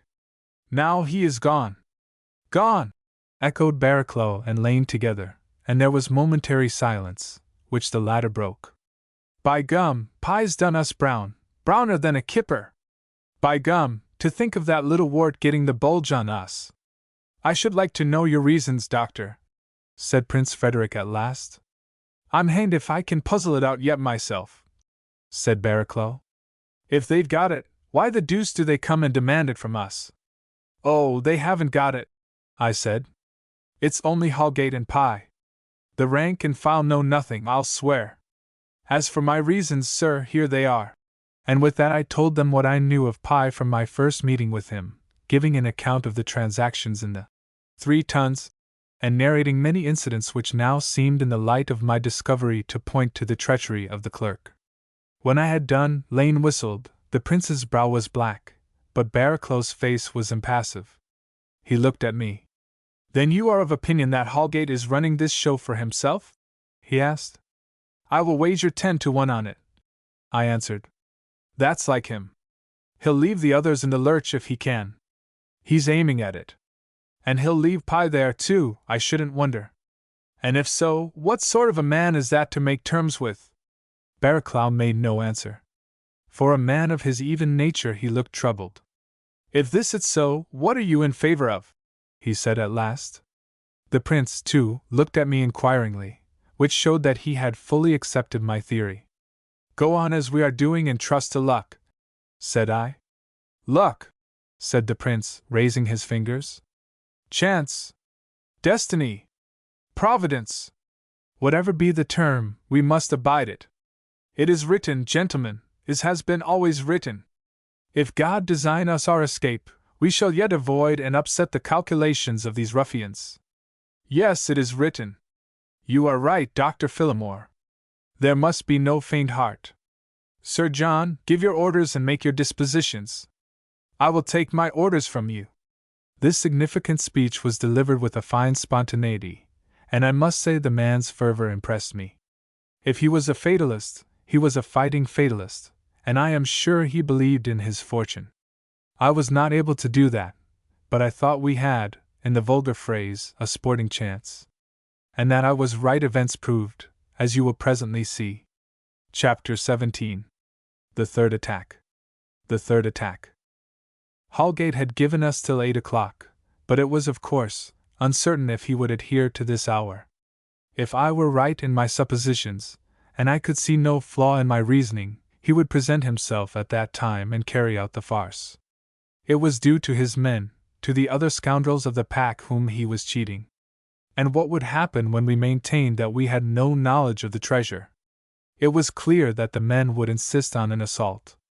And if so, what chance had we against the infuriated ruffians? On the other hand, we had nothing to hope for from a compromise with such men. Altogether, the outlook was very black and lowering.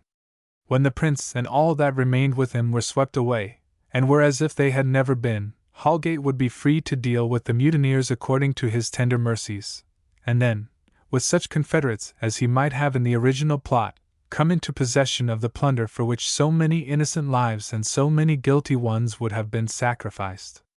By now the wind had sprung into a gale, and the Sea Queen was running under bare sticks.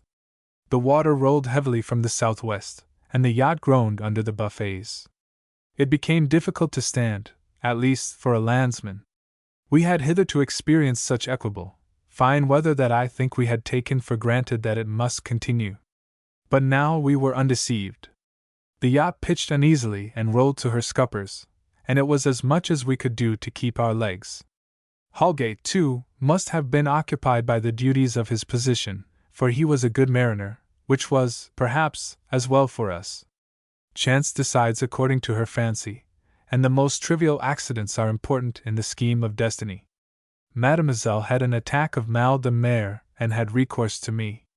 Nothing in the world mattered save her sensations, which were probably very unpleasant, I admit. But the yacht might go to the bottom, and Holgate might storm the staterooms at the head of his mutineers. It was all one to the lady who was groaning over her symptoms on her bed. She kept me an unconscionable time, and when I at length got away to what I regarded as more important duties I was followed by her maid.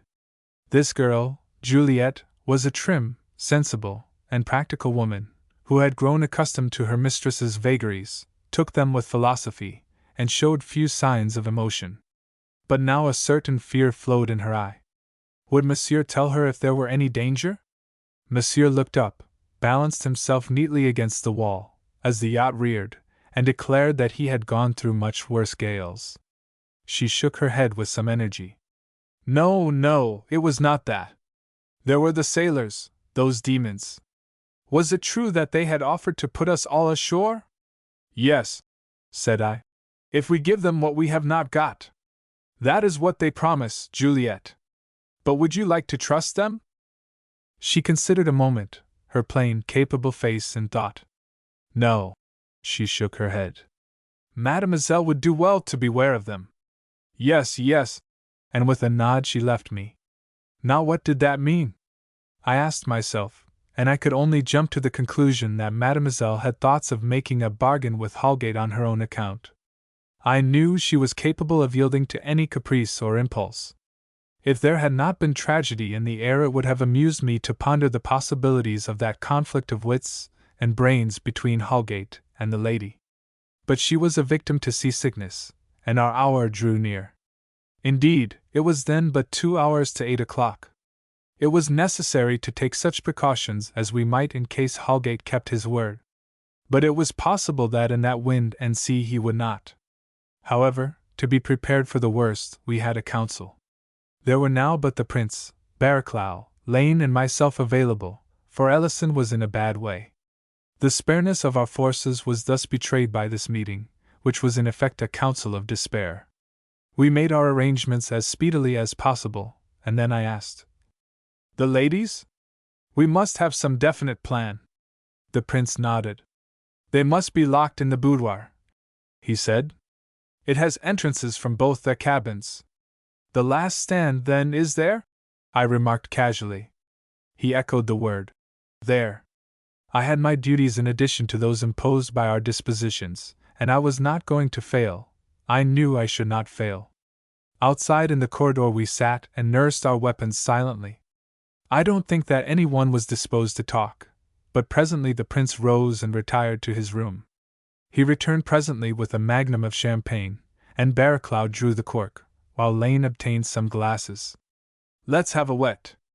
"That's a good idea," said the purser. The Prince ceremoniously lifted his glass to us and took our eyes. Lane quaffed his, emitting his usual gag hoarsely. "Fortune!" How amazingly odd it sounded, like the ironic exclamation of some onlooking demon of sarcasm. "Fortune!" I drank my wine at a gulp. "To a good end, if may be," I said. "To rest, at least." Barraclough held his glass coolly and examined it critically. "It's Pommery, isn't it, sir?" he asked. I do not think the Prince answered. Barraclough sipped. "I'll swear it is," said he. "Let's look at the bottle, Lane." He solved his doubts, and drank and looked at his watch. "If they're coming, they should be here now." "The weather's not going to save us," I observed bitterly. "She goes smoother." It was true enough. The wind and the sea had both moderated.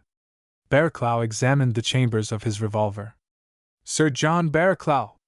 A voice hailed us loudly from the deck. Sir John moved slowly to the door and turned back to look at us. In its way it was an invitation. He did not speak, but I think he invoked our aid, or at least our support, in that look. We followed. "Yes," he called back. "I'm here." "We've come for the answer," said the voice. "You've had plenty of time to turn it over. So what's it to be, the terms offered or war?" "Is it Holgate?" said Lane in a whisper. "Oh, it's Holgate, no doubt." "Steady! Remember who has the treasure, Barraclough." "The treasure is not in our possession," sang out Barraclough. "But we believe it to be in the possession of Holgate, one of yourselves." "Oh, come, that won't do, that game won't play," said a familiar wheezy voice from behind us, and we all fell back in alarm and amazement. The boards had fallen loose from one of the windows, and Holgate's head protruded into the corridor. In a flash the Prince's fingers went to his revolver, and a report echoed from the walls, the louder for that confined space. Hallgate had disappeared. Barraclough ran to the window and peered out. He looked round. "That opens it," he said deliberately, and stood with a look of perplexity and doubt on his face. "Since you have chosen war and begun the offensive, we have no option," shouted Hallgate through the boarding. "All right, drive ahead," growled Lane, and sucked his teeth. Crash came an iron bar on the door. Barraclough inserted his revolver through the open window and fired. "One," said he. "Two, by thunder!" said Lane, discharging through one of the holes pierced in the door. "They'll play us the same trick as before," said I, and dashed across to the entrance from the music room. Noises arose from below. I tested the locks and bars, and then running hastily into one of the cabins brought forth a table and used it to strengthen the barricade. Prince Frederick, observing this, nodded and gave instructions to Lane, who went on a similar errand on behalf of the other door. Crash fell the axe on my door, and the wood splintered. Lane and Prince Frederick were busy firing through the loopholes, with what result I could not guess, and probably they themselves knew little more. Barraclough stood at his peephole and fired now and then, and I did the same through the holes drilled in my door. But it must have been easy for any one on the outside to avoid the line of fire if he were careful. I was reminded that two could play at this game by a bullet which sang past my face and buried itself in the woodwork behind me. The light was now failing fast, and we fought in a gloaming within those walls, though without the mutineers must have seen better. The axe fell again and again, and the door was giving in several places. Once there was a respite following on a cry, and I rejoiced that one of my shots had gone home. But the work was resumed presently with increased vigor. And now of a sudden an outcry on my left startled me. I turned, and saw Prince Frederick in combat with a man, and beyond in the twilight some other figures. The door to the deck had fallen. Leaving my own door to take care of itself, I hastened to what was the immediate seat of danger, and shot one fellow through the body. He fell like a bullock, and then the prince gave way and struck against me. His left arm had dropped to his side, but in his right hand he now held a sword, and recovering, he thrust viciously and with agility before him. Before that gallant assault 2 more went down, and as Lane and Barraclough seemed to be holding their own, it seemed almost as if we should get the better of the attack. But just then I heard rather than saw the second door yielding, and with shouts the enemy clambered over the table and were upon us from that quarter also. Beneath this combined attack we slowly gave way and retreated down the corridor, fighting savagely. The mutineers must have come to the end of their ammunition, for they did not use revolvers, but knives and axes. One ruffian, whom in the uncertain light I could not identify, bore a huge axe, which he swung over his head, and aimed at me with terrific force. As I dodged it missed me and crashed into the woodwork of the cabins, from which no effort could withdraw it. I had stepped aside, and, although taking a knife wound in my thigh, slipped a blade through the fellow. But still they bore us back, and I knew in my inmost mind, where instinct rather than thought moved now, that it was time to think of the boudoir and my promise. We were being driven in that direction, and if I could only reach the handle I had resolved what to do. But now it seemed again that I must be doomed to break my word, for how was it possible to resist that onset? There were, so far as I could guess, a dozen of the mutineers, but it was that fact possibly that helped us a little, as, owing to their numbers, they impeded one another. Prince Frederick was a marvelous swordsman, and he swept a passage clear before him, but at last his blade snapped in the middle, and he was left defenseless.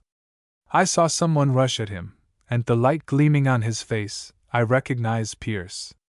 With my left hand I hurled my revolver into it with all the power of my muscles. It struck him full in the mouth, that ugly, lipless mouth which I abhorred. He uttered a cry of pain and paused for a moment. But in that moment, abstracted from my own difficulties, I had given a chance to one of my opponents, whose uplifted knife menaced me. I had no time to draw back, and if I ducked I felt I should go under and be trodden upon by the feet of the infuriated enemy. Once down, I should never rise again. It seemed all over for me as well as for the prince, and in far less time than it takes to relate this the thought had flashed into my head, flashed together with that other thought that the princess would wait, and wait for me in vain. Ah, but would she wait? If I knew her fine-tempered spirit, she would not hesitate. She had the means of her salvation, she carried it in her bosom, and feared not. No, I could not be afraid for her. As I have said, these reflections were almost instantaneous, and they had scarcely passed in a blaze of wonder through my brain when the yacht lurched heavily, the decks slipped away from us, and the whole body of fighting, struggling men was precipitated with a crash against the opposite wall. Some had fallen to the floor, and others crawled against the woodwork, shouting oaths and crying for assistance. I had fallen with the rest, and lay against a big fellow whose back was towards me. I struggled from him and was climbing the slope of the deck, when she righted herself and rolled sharply over on the other side. This caused an incontinent rush of bodies across the corridor again, and for a moment all thought of renewing the conflict was abandoned. I recognized Prince Frederick as the man by me, and I whispered loudly in his ears, so that my voice carried through the clamor and the noises of the wind that roared outside round the staterooms. "Better make our last stand here. I mean the ladies." He nodded. "It will be better," he answered harshly. "Yes, better." He turned about, with his hand on the doorknob behind him, and now I saw that we had reached the entrance to the boudoir. "Alex! Yvonne!" he called loudly through the keyhole. "You know what to do, beloved. Farewell!" I had refilled my revolver in the pause and, with a fast-beating heart, turned now to that horrid cockpit once more. The first person my eyes lighted on was Holgate, broad, clean-faced, and grinning like a demon. "He shall die at any rate," said Prince Frederick, and lifted his revolver which he had reloaded. It missed fire. The second shot grazed Holgate's arm and felled a man behind him. "No luck, Prince," said the fellow in his mocking voice, and in his turn raised a weapon of his own. But he did not fire. Instead, he turned swiftly round and made a dash towards the other end of the corridor. "To me, men, this way! By heaven and thunder!" His voice, fat as it was, pierced the din, and acted as a rallying cry. Several of the mutineers, now confronting us again, turned and followed him, and there was the noise of a struggle issuing from the darkness of the top end of the corridor. "What the deuce is this?" screamed Barraclough in my ear. "I don't know. Let's fall on. There's an alarm. There! Now, by the Lord, it's Legrand, thank God! Legrand! Legrand! Bully for Legrand!" cried Barraclough, wiping some blood from his face, and he set upon the mutineers from the rear.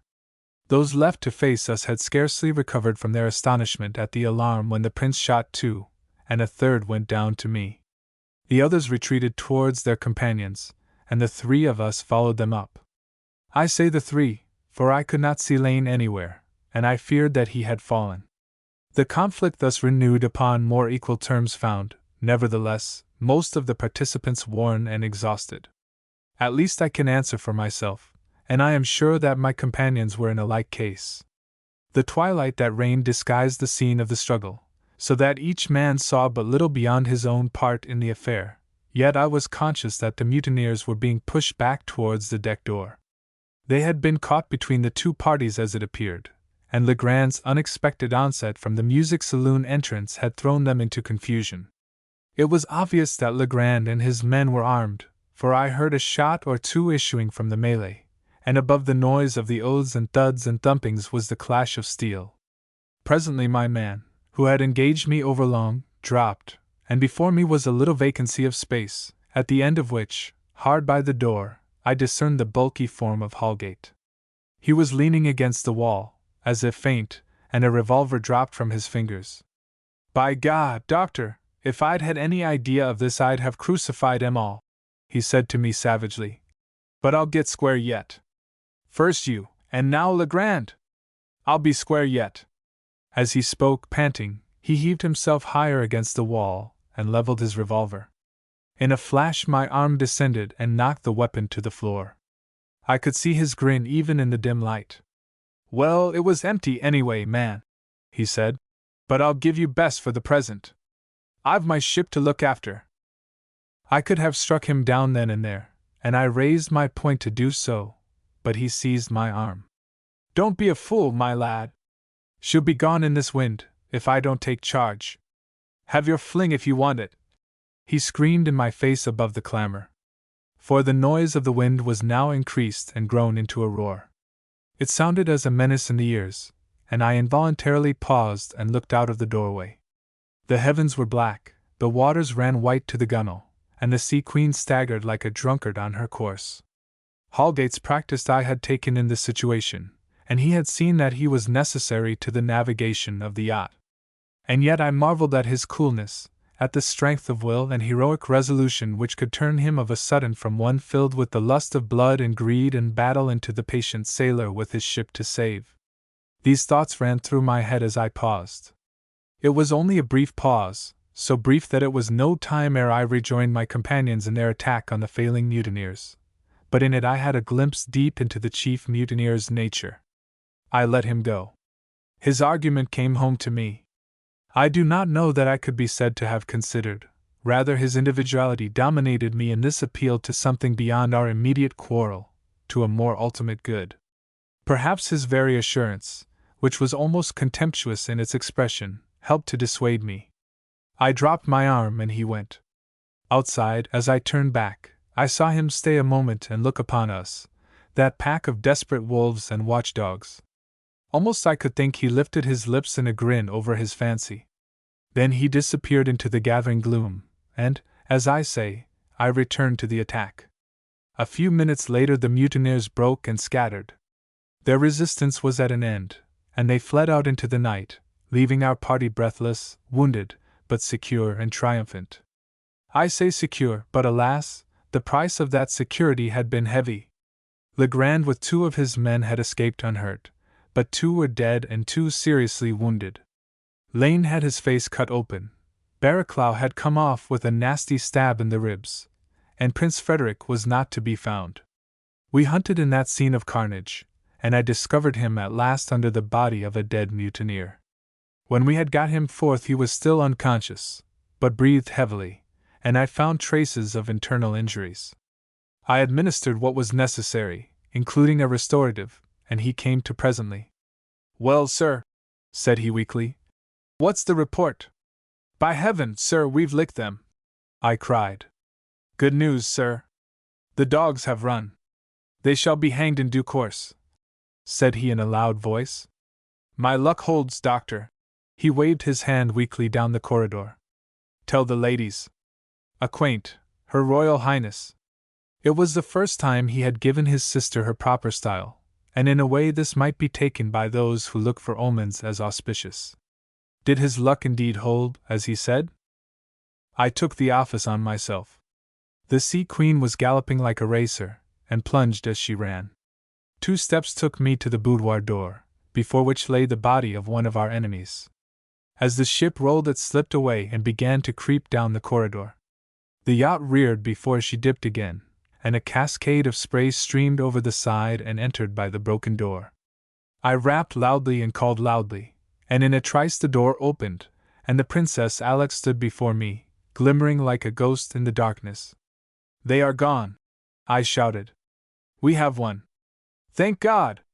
He has heard us," she exclaimed. "I could hear nothing for the sound of the sea and the wind. But oh, the suspense was terrible! My hair should be white." "Mademoiselle?" I asked. "Mademoiselle sleeps," said she, and I thought there was something significant in her voice. It was well that Mademoiselle slept. I left her and went back to the prince, for more than he needed my care, and as I reached the group the roll of the yacht sent me flying. Legrand caught me.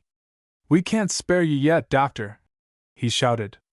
"Thank God for you," I answered fervently. "You came in the nick of time. I thought we might have cut our way out last night, but I found we couldn't," he explained. "You see, we only had one knife, and it has been a tough job to get through the heavy wood of the partition." "Thank God," I repeated, and clutched at him again as the floor rose up. "I'm not accustomed to this," I said with a laugh. "It's worse than the mutineers." He answered nothing, for his gaze was directed towards the door. "We must take charge," he shouted. "Good Lord, there's no time to lose." "Holgate's there," I screamed back. "He went to look after the ship." We stood holding on to each other, and Barraclough, Lane, and the prince were holding on by the brass rods on the cabin doors. She rolled and kicked and stood up at an angle of 45 degrees. "What is it?" I screamed. Legrand pointed to the blackness without. "We'll get it in a little. I hope to God it will be no worse than this. She can't stand on her head with safety." Suddenly the roar swelled louder, and dismal shrieks and whistlings sounded in the ears. The Sea Queen sank, and a whole tide of sea rushed over the bulwarks and flooded the staterooms. The water ran knee-deep and set the bodies of the dead awash. One struck against me in the whirlpool. It was a ghastly scene, set in that gathered darkness. "Nothing can be done.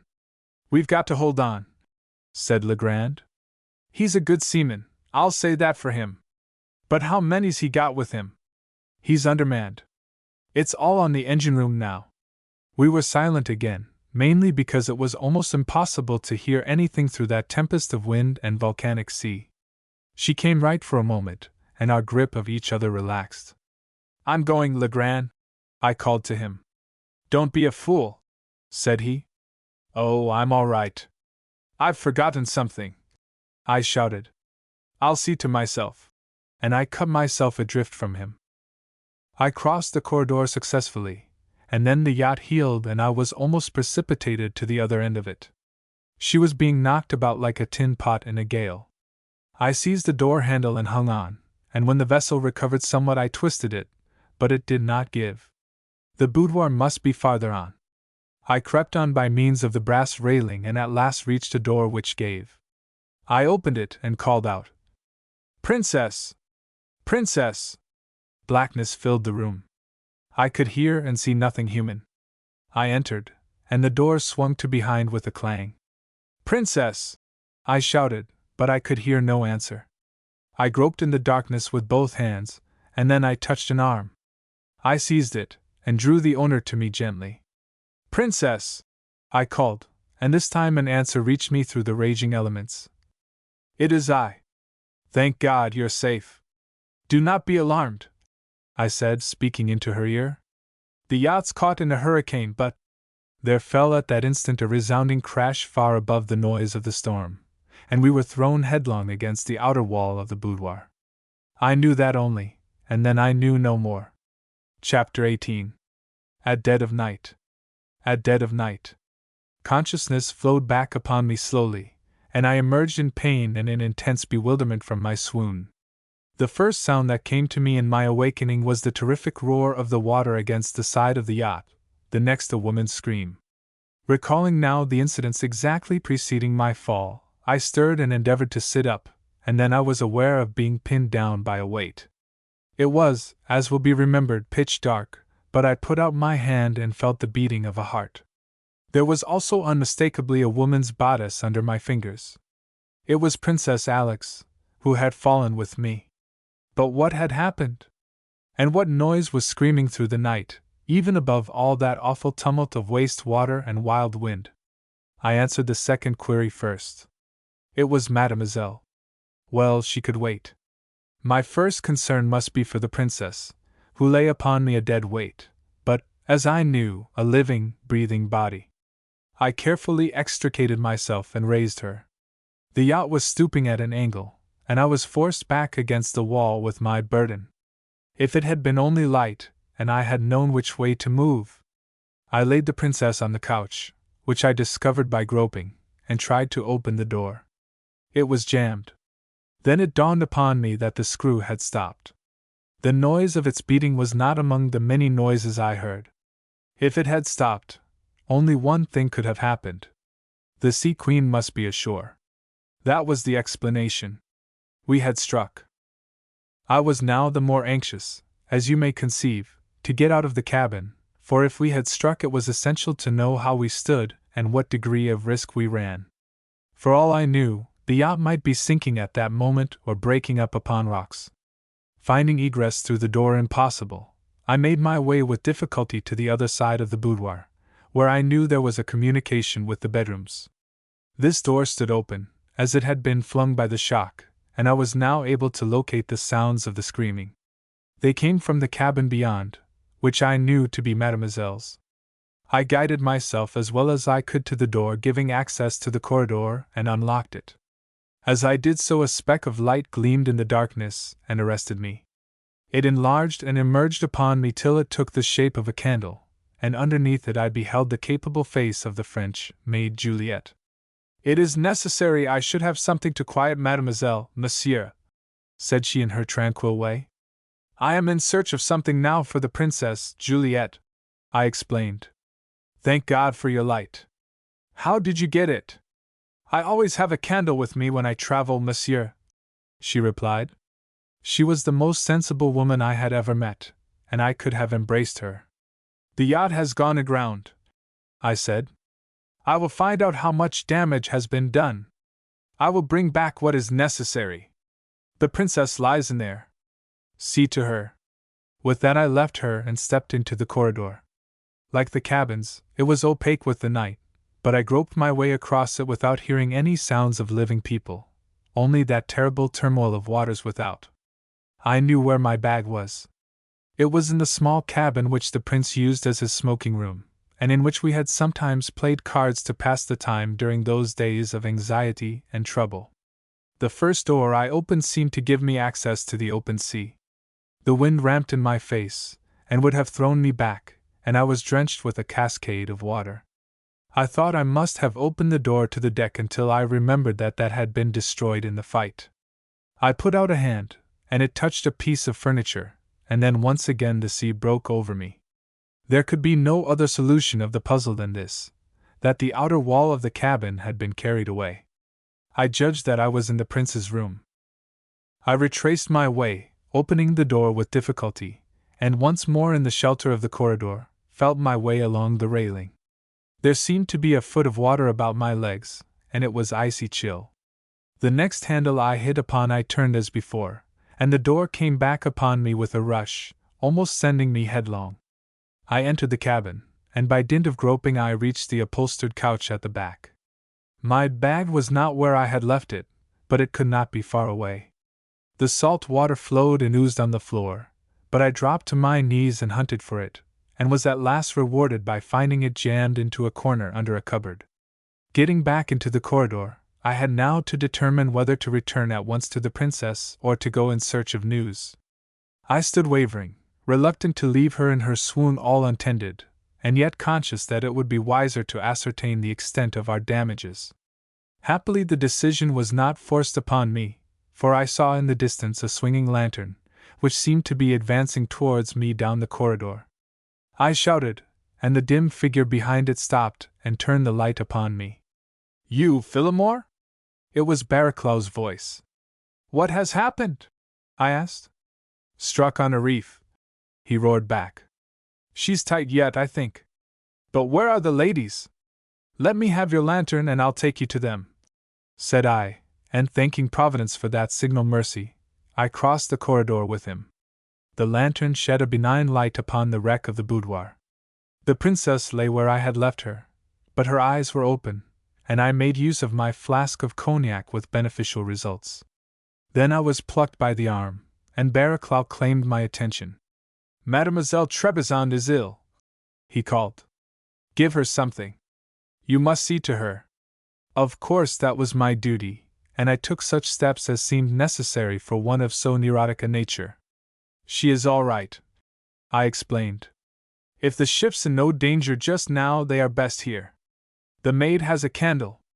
I returned to Princess Alex and found her recovered, and I bade her be of good cheer, shouting, for it was always shouting, that we had defied the mutineers successfully, and that we should also successfully defy the elements.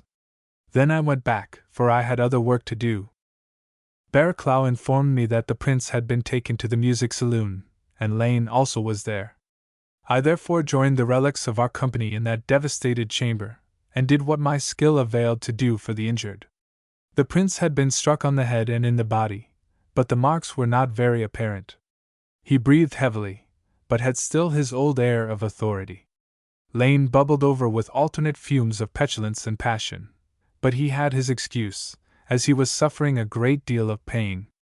Ellison, too, wounded as he was, had dragged himself from his temporary hospital to the music room.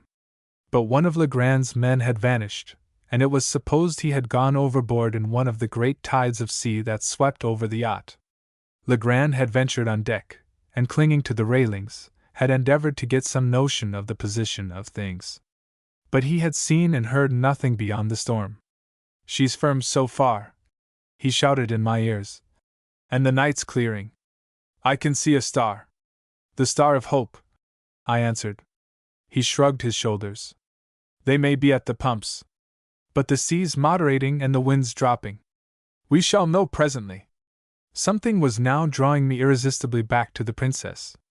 My heart pined for the sight of her, and the assurance that she had suffered no injury.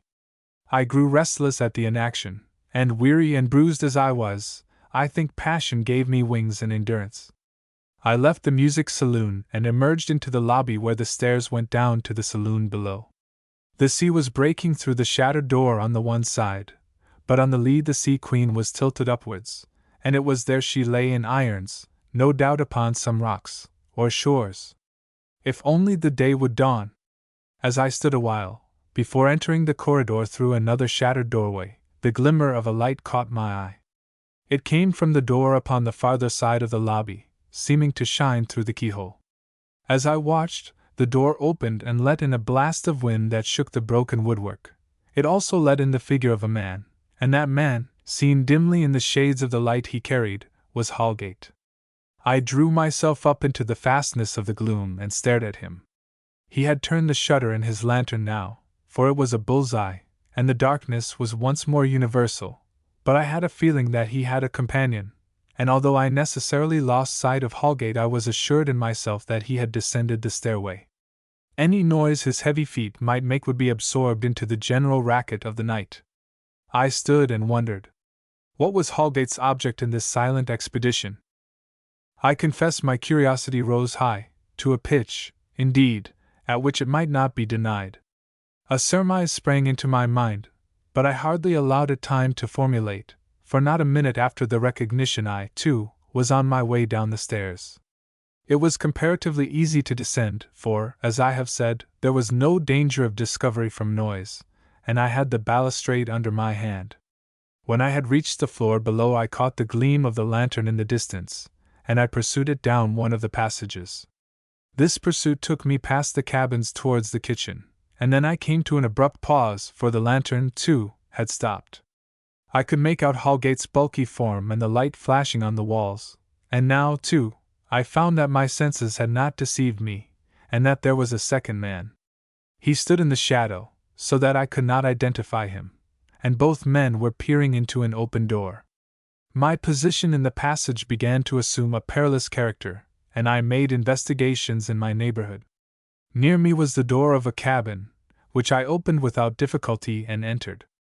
Now, by putting out my head, I could see the mutineers, while I had a refuge in the event of their turning back. They were still bent forwards, peering into the room. I thought that, with good luck, I might venture farther while they were so engrossed with their occupation. So, leaving my hiding place, I stole forwards boldly to the next cabin and entered it as I had entered the former. I was now quite close to them, and suddenly I saw who was Holgate's companion. It was Pi. With equal celerity did my brain take in the situation and interpret it. Indeed, I should have guessed at it long before, I think, had not the events of the night thrown me into a state of confusion. It was the treasure they looked at, and this was where Pi had concealed it. As this truth came home to me, Holgate lifted his head and I drew back, setting the cabin door ajar. Presently after, the bull's-eye flashed through the crack of the door, and stayed there. For a moment I thought all was up, and that my retreat had been discovered, but I was soon reassured. The noise of the water had fallen, and above it, or rather through it, I could hear Holgate's voice fatly decisive. "She'll hold, I tell you, for 24 hours at any rate, even without pumps. Hang it, man, do you suppose I can take the risk now?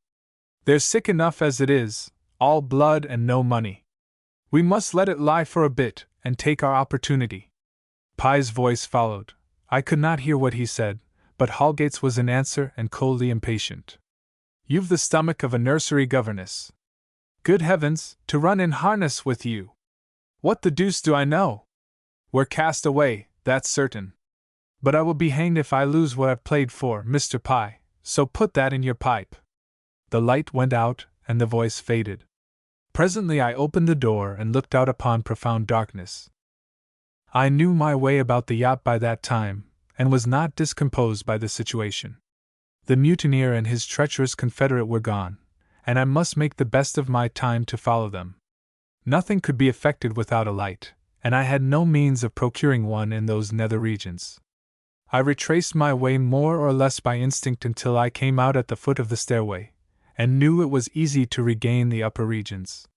Instead of going to the boudoir, I sought the group in the music room, and was challenged by Barraclough. "Who's that?" "Phillimore," I answered. "We must have more light." "Have we no more lanterns?" "Yes, sir," said Ellison's cheerful voice. "There's some in the steward's room." "Good for you," said I. "If someone will give me matches, I think I'll go on a hunt." The other sailor produced a box of vestas from his pocket, and as he was unwounded I took him with me on my return journey. In the steward's room we found several lanterns, as well as some bottles of beer and some cold fowl. We made a selection from this and got safely back to our friends.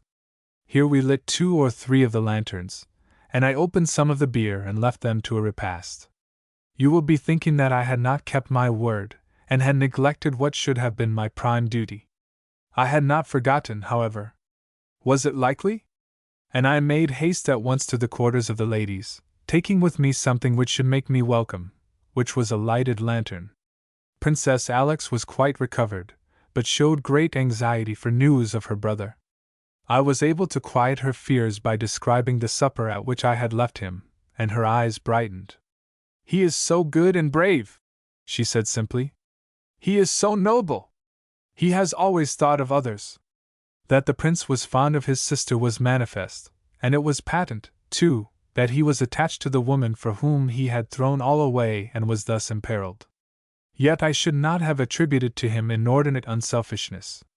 I made no reply, however, beyond urging her to follow her brother's example and fortify herself with food. She waved it aside. "No, no, I am not hungry. I am only anxious," she said. "Tell me, are we safe?" "For the present," I said. "I gather that most of the mutineers are at the pumps." "Then we are sinking?" she cried.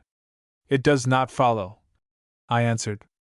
"Hallgate has his own hand to play, and he will play it. We are safe just now. God answered your prayers, Princess."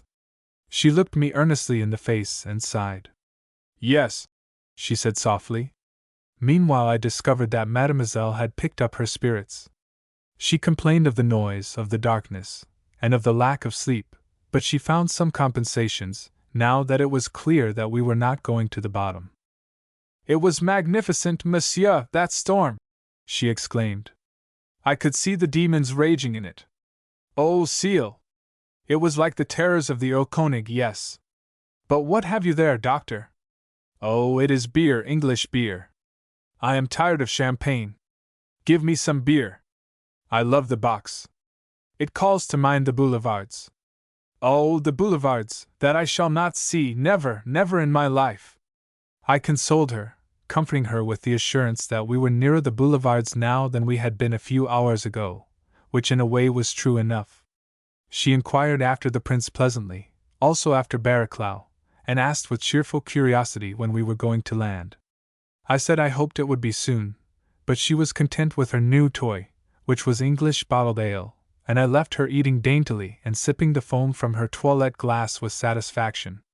I returned to the music room and joined the company, and after a little, silence fell upon us, and I found myself drift into the slumber of the weary.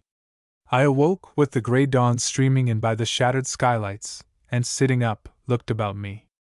My companions were all wrapped in slumber, Lane tossing restlessly with the pain of his wound. I walked to the door and looked out. The sea had gone down, and now lapped and washed along the sides of the Sea Queen. The sky was clear, and far in the east were the banners of the morning. The gentle air of the dawn was grateful to my flesh and stimulated my lungs. I opened my chest to draw it in, and then, recrossing the lobby, I peered out through the windows on the port side. The dim loom of land saluted my eyes, and nearer still a precipice of rocks, by which the seafowl were screaming. We had gone ashore on some sort of island. This discovery relieved one of the anxieties that had weighed upon me. At last we had a refuge not only from the violence and treachery of the ocean, but also from the murderous ruffians who had possession of the yacht. It was, therefore, with a lighter heart that I descended into the cabins and made my way along the passage to the point where I had seen Holgate and Pye stop. I identified the door which they had opened, and after a little maneuvering I succeeded in getting it open. It was the cook's pantry in which I now found myself, and I proceeded to examine carefully every drawer and every cupboard by the meager light of the dawn. I had not been at work 10 minutes before I came upon the contents of the safes, safely stowed in a locker. Well, if the documents and gold could be shifted once, they could be shifted again, and forthwith I set about the job. It pleased me, I know not why, to choose no other place than Pye's cabin in which to rehide them. I think the irony of the choice decided me upon it, and also it was scarcely likely that Holgate and his accomplice would think of looking for the treasure in the latter's room. It took me quite an hour to make the transfer, during which time I was not interrupted by any alarm. Whatever Holgate and his men were doing, they evidently did not deem that there was any center of interest in the saloon cabins at that moment. My task accomplished, I returned to the music room, in which the wounded men still slept restlessly.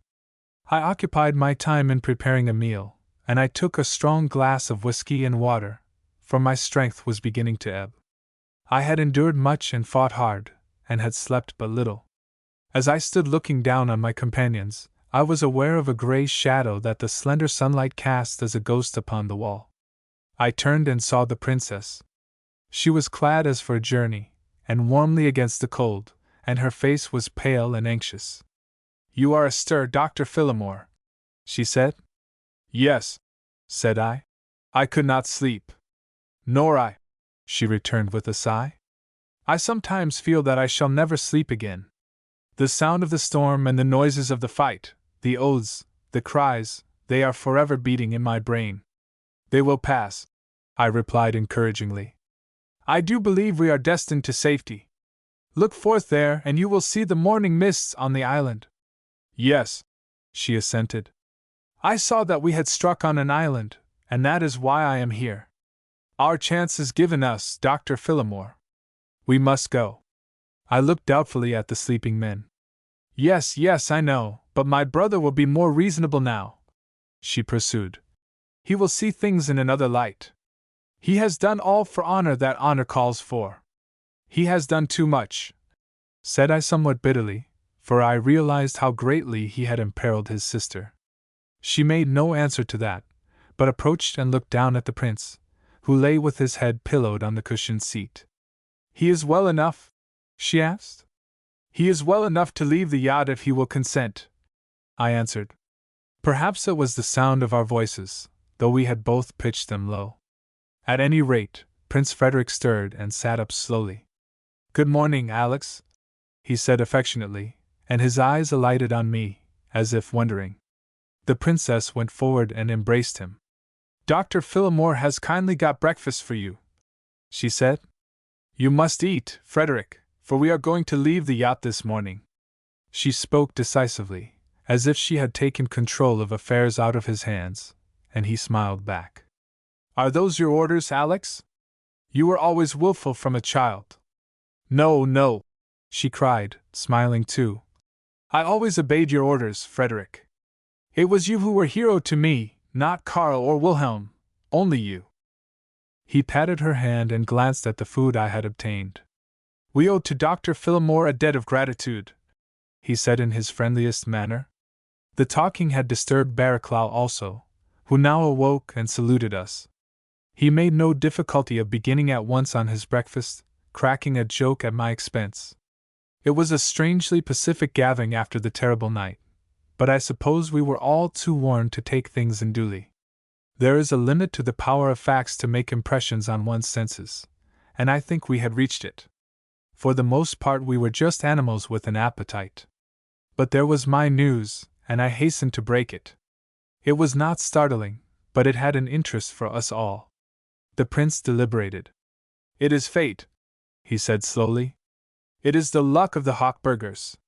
Barraclough's comment was from a different aspect. That's a trick to us. We've a shot in the locker yet. What is it you mean? Asked the prince.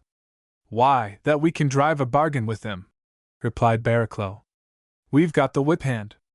There shall no bargain be made with murderers, said the prince in his deep voice. Frederick, said Princess Alex in a quick, impulsive way, let us escape while there is time. The way is clear now. We can get to the island and be quit forever of those dreadful men and horrible scenes. The prince let his glance fall on her. There is something to be done here, he said at last. The luck of the Hawkburgers holds. He was ill for certain. Perhaps he was more than ill, but at that moment I had no patience with him. I turned on my heel and left the room. Chapter 19. The Tragedy. The Tragedy. It was quite obvious that we could not offer any resistance to another attack if one should be made. All told, and excluding the women, there were but 7 of us, and 3 of these were disabled by their wounds. We did not, of course, know how the mutineers had fared, but it was certain that their assault had cost them dear. The heavy seas had washed overboard dead and dying, and it was impossible for us to say how many enemies were left to us. It might be that with their diminished numbers they would not risk another attack, particularly as they had found us develop so fierce a resistance. But, on the other hand, the rank and file of the mutineers believed us to be in possession of the treasure, as we actually were once more, and it was likely that they would make yet another attempt to gain it. But they on their side could not tell how we had suffered, and they would be sure to use caution. For these reasons I did not think that we need fear an immediate assault, but we thought it advisable to concentrate our forces against an emergency. We therefore abandoned the music room and secured ourselves as well as possible in the wreck of the staterooms, using furniture and trunks and boxes as barricades. For my part, my heart echoed the princess's wish. I was in favor of abandoning the yacht and trusting to the chances of the island. As the sun rose higher we got glimpses of this through the windows, and the verdure looked inviting after so many weary weeks of desolate water. The tops of the hills seemed barren, but I had no doubt that there was more fertility in the valleys, which were not swept by the bluff winds of the wild sea. But the prince was obstinate, and relying upon his luck, was dragging down with him the lives of the 2 women he loved, to say nothing of the rest of our company. We had therefore to make the best of the situation, and to sit down and await issues with what composure we might. The prince himself had recovered wonderfully, though I did not like the look of the dent on his head, which had been dealt apparently by the back of an axe. His power of recuperation astonished me, and I was amazed on leaving the cabin in which Lane was housed, to find him entering the doorway that led from the lobby. I remonstrated with him, for it was evident that he had been wandering, and I wanted him to rest, so as to have all his strength for use later should it be necessary. He smiled queerly. Yet you would have me take a turn on the island, doctor, he said. I saw it in your eyes. I will not have you encourage the princess so. It is my wish to stay. I will see my luck to the end. This was the frame of his mind, and you will conceive how impossible to move one so fanatically fixed on his course. Indeed, the futility of argument was evident from the first, and I made no attempt. Barraclough, too, retired defeated, though it was by no means his last word on the point, as you shall hear. I was seated in the corridor some 3 hours later, near what should have been 4 bells, when I heard my name called softly. I looked about me without seeing anyone. The wounded men were resting, and Legrand was at the farther end of the corridor, acting as sentinel over our makeshift of a fortress. I sat wondering, and then my name was called again, called in a whisper that, nevertheless, penetrated to my ears and seemed to carry on the quiet air. I rose and went towards Legrand. Did you call? I asked. He shook his head. No, said he. I heard my name distinctly. I said. Oh, don't get fancying things, Phillimore, he said with impatient earnestness. My dear fellow, there's only you and Barraclough and me now. Well, I'd better swallow some of my own medicine, I retorted grimly and left him. I walked back again and turned. As I did so, the call came to me so clearly and so softly that I knew it was no fancy on my part, and now I involuntarily lifted my eyes upwards to the skylights. One of these had been shattered in the gale. "Doctor!" I gazed in amazement, and suddenly Holgate's face passed momentarily over the hole in the glass. "Doctor, can you spare me 10 minutes?" What in the name of wonder was this? I paused, looked down the corridor towards Legrand, and reflected. Then I took it in at a guess, and I resolved to see him. "Where?" I asked, in a voice so modulated that it did not reach Legrand. "Here, the promenade," came back the reply. I whistled softly, but made no answer. Then I walked away. "Legrand," said I, "I'm going for a turn. I've got an idea." "Don't let your idea get you," said he bluffly. I assured him that I was particular about my personal safety, and with his assistance the door was opened behind the barricade. For the first time for 2 days I found myself on the deck and in the open air. Hastily glancing about me to make sure that no mutineers were in the neighborhood, I walked to the foot of the ladder that gave access to the promenade deck above and quickly clambered to the top. At first I could see no sign of Holgate, and then a head emerged from behind the raised skylights, and he beckoned to me. "Sit here, doctor," said he. "You'll be safe here. No harm shall come to you." He indicated a seat under cover of one of the extra boats, which was swung inside the promenade deck for use in the event of emergencies, and he himself set me the example of sitting. "I suppose you've come armed," he said. I tapped my breast pocket significantly. "So," said he, smiling. "Well, you're plucky, but you're not a fool, and I won't forget that little affair downstairs. I'll admit you might have dusted me right up if you'd chosen. But you didn't. You had a clear head and refrained." "On the contrary," said I, "I've been thinking ever since what a dolt I was not to shoot." "You don't shoot the man at the wheel, lad," said he with a grin. "Oh, you weren't that, you were only the enemy. Why, we struck half an hour later." "Yes," he assented. "But we're not down under yet. And you can take your solemn Alfred that that's where we should be now if you hadn't let me pass. No, doctor, you spared the rod and saved the ship." "Well, she's piled up, my good sir," I declared. "So she is," he admitted. "But she's saved all the same. And I'll let you into a little secret, doctor. What do you suppose my men are busy about, eh? Why, pumping for all they're worth. I keep 'em well employed, by thunder." He laughed. "If it's not fight, it's pump, and if it weren't pump, by the blazes it would be fight. So you owe me one, doctor, you and those fine friends of yours who wouldn't pick you out of a gutter." "Supposing we get to the point," I suggested curtly. "That's all right. There's a point about here, sure enough. Well, we're piled up on blessed Hurricane Island, doctor, as you see. We struck her at a proper angle. See? Here lies the Sea Queen, with a bulge in her and her nose for the water. She'd like to crawl off, and could." He waved his hand as he spoke, and for the first time my gaze took in the scene. We lay crooked up upon a ridge of rock and sand.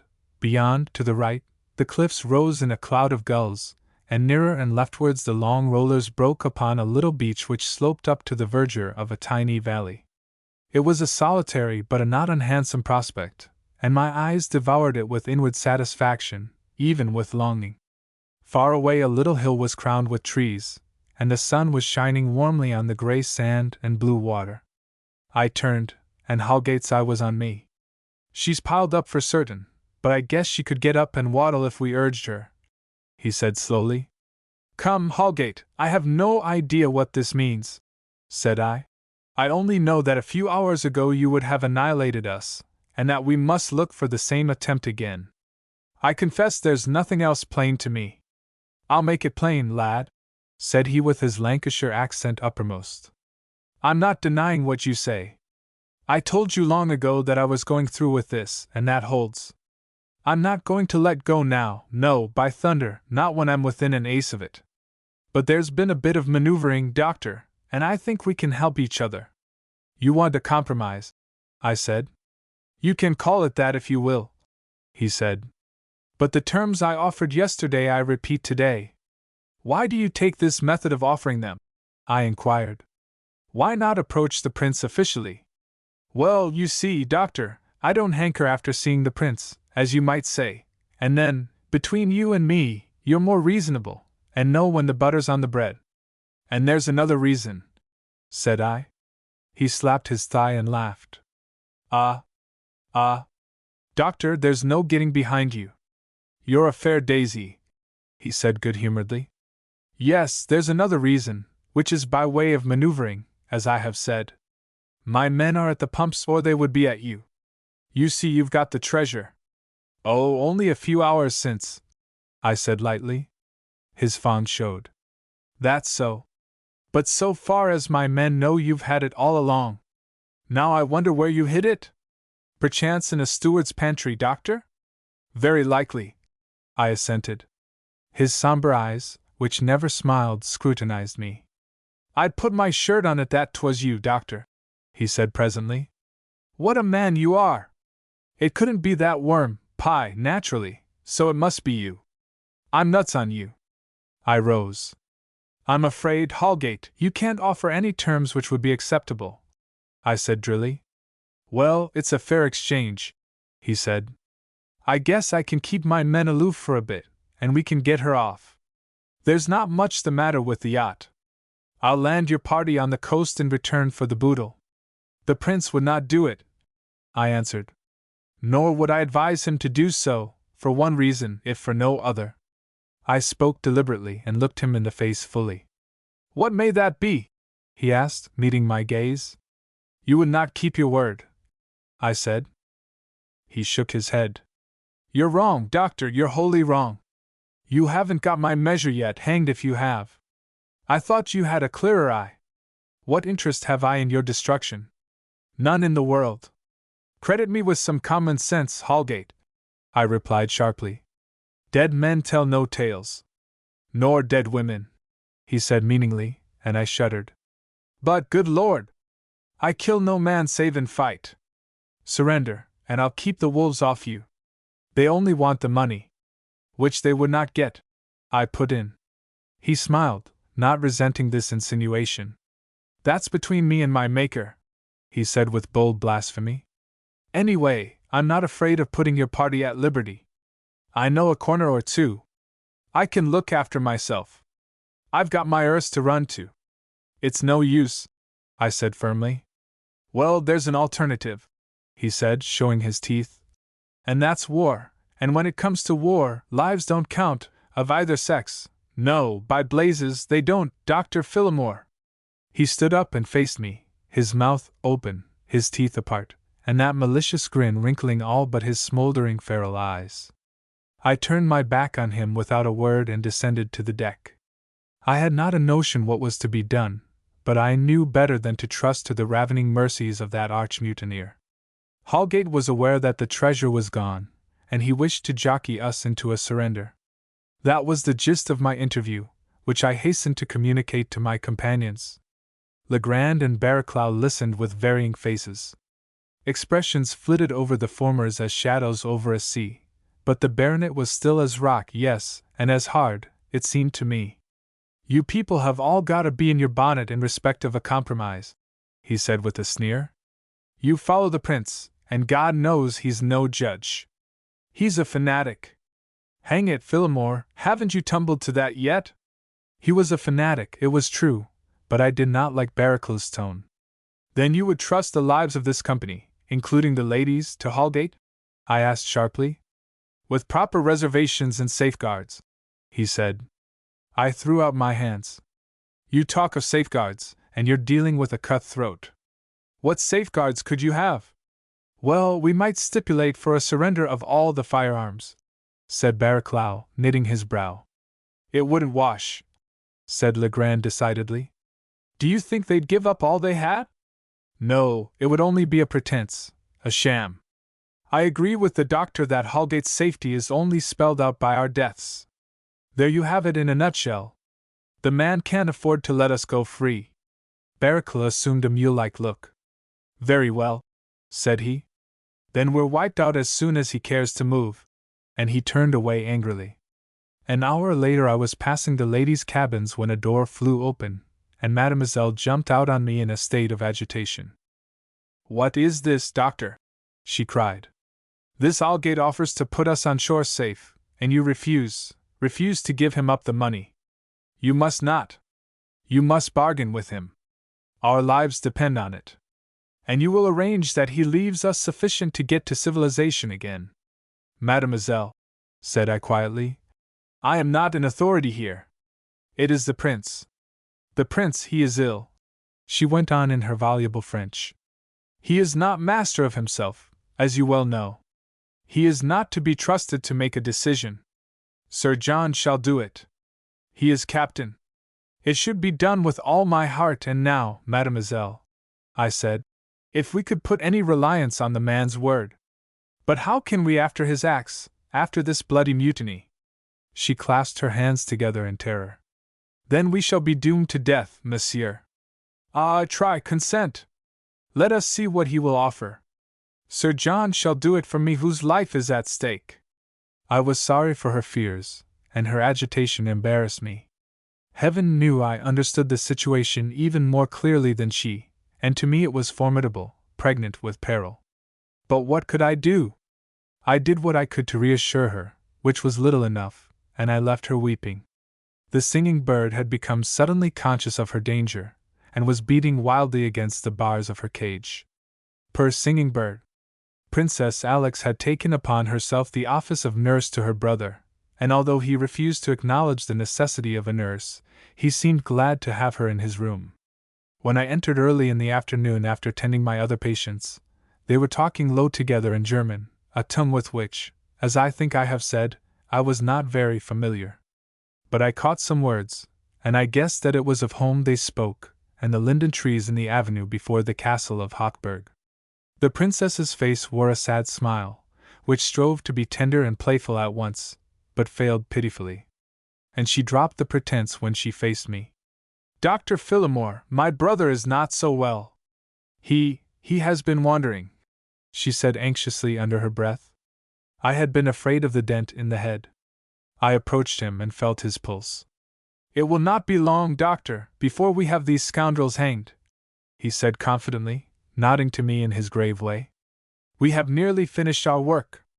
"Yes," said I. "Very nearly."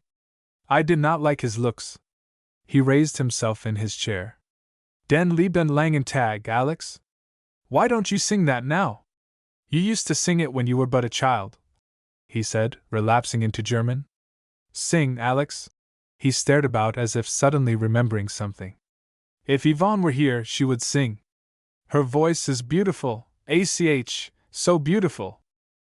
There was a moment's silence, and the princess looked at me, inquiringly, as it appeared to me. I nodded to her, and she parted her lips. Sweet and soft and plaintive were the strains of that old-world song. Ah, how strangely did that slender voice of beauty touch the heart, while Mademoiselle had sung in vain with all her art and accomplishment. Den lieben langen Tag. Hab ich nur Schmerz und Plag. Und darf am Abend doch nicht wein. Wenn ich am Fenster steh. Und in die Nacht neich. So ganz alien, so muss ich wein. Her voice had scarce died away gently when a sound from without drew my ears, and I turned towards the door. The prince had closed his eyes and lay back in his chair as if he slept, and his face was that of a happy child. Motioning to the princess to let him stay so, undisturbed, I moved to the door and opened it noiselessly. I heard Legrand's voice raised high as if in angry altercation, and I stepped into the corridor and closed the door behind me. I hurried down to the barricade and found Barraclough and Legrand struggling furiously. "Shame!" I called. "Shame! What is it?" And I pulled Legrand back. "He has only one arm, man," I said reproachfully. "I don't care if he has none.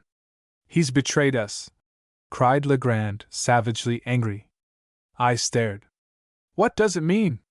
"Why, that his friends are outside, and that he wants to admit them," said Legrand with an oath. Barraclough met my gaze unblinkingly. "It's more or less true," he said bluntly, "and I'm going to let them in. I'm sick of this business, and I've taken the matter in hand myself. I'm captain here." He spoke with morose authority, and eyed me coolly. I shrugged my shoulders. We could not afford to quarrel, but the man's obduracy angered me. Alas! I did not guess how soon he was to pay the penalty. Then you have come to terms, as you call it, on your own account with Hallgate? I asked. Yes, he said defiantly. And what terms, may I ask? He hesitated. They can have the treasure in return for our safety. You know my views. And you know mine, said I. Then I may take it you have revealed the secret of the treasure? What the devil's it got to do with you? He replied sullenly. Stand out of the way there. I'm going to open the door. And why, pray, if they already have the treasure? You fool! It's only Hallgate, and he's here to get us to sign a document. Meaning, said I, that we are not to split on him, and to keep silent as to all these bloody transactions. It's our only chance, he said savagely. Out of the way! I hesitated. If Hallgate were alone, there was not much to be feared, and the treasure being now in his hands, what could move him to visit us? Surely, he could have no sinister motive just then? Could he, after all, be willing to trust to his luck and release us, his predestined victims, as the unhappy prince had trusted to his? The omen was ill. The barricades had been removed evidently before Legrand had arrived on the scene to interfere, and even as I hesitated Barraclough turned the key, and the door fell open. Hallgate waddled heavily into the corridor, and took us all three in with his rolling eyes. His face seemed to be broader, more substantial, and darker than ever, and his mouth and chin marked the resolute animal even more determinedly. The open door was behind him. As Sir John will have told you, he began slowly, moving his gaze from one to another, I have come on a little business with him which we've got to settle before we part.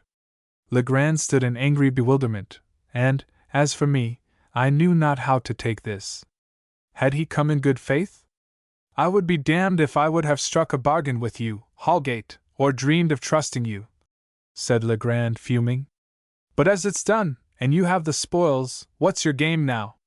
Hallgate sent a quick look at him, and passed his hand over his forehead. Then he eyed me. What do you suppose I'm here for?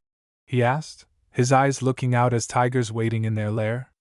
All unarmed, and trusting, as I am, it is only reasonable to suppose that I come to fulfill my promise to Sir John here. He knows what that was, and he's done enough to have got his money's worth.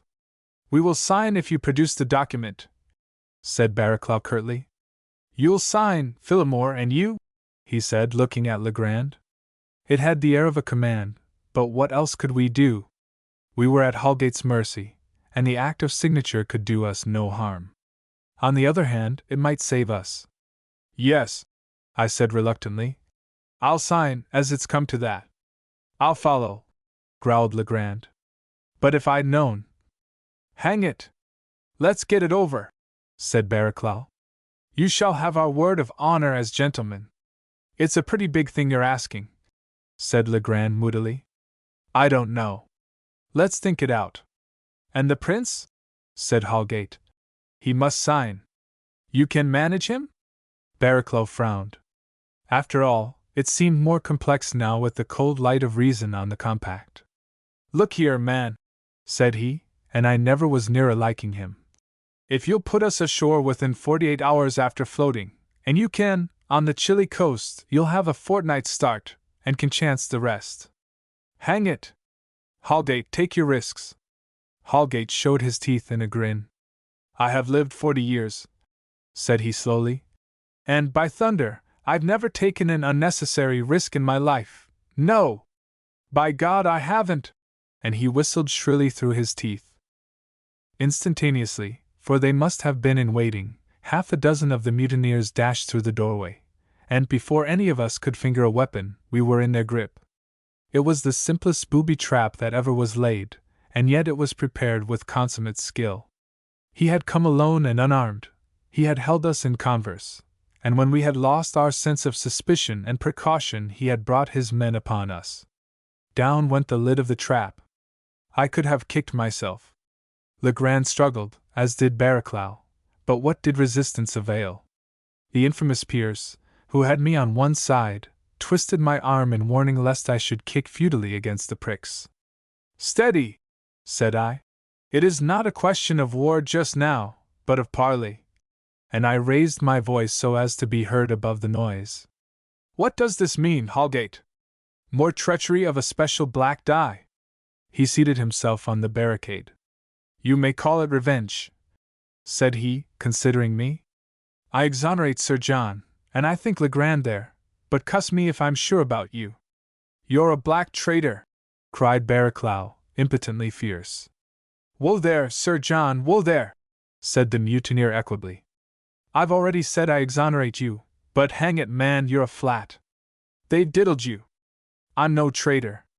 I'd have stuck to my bargain and trusted you, but by the Lord, what am I to do when I find I'm dealing with a pack of hucksters?" "What's your game?" repeated Legrand, blowing hard. Holgate indicated Barraclough.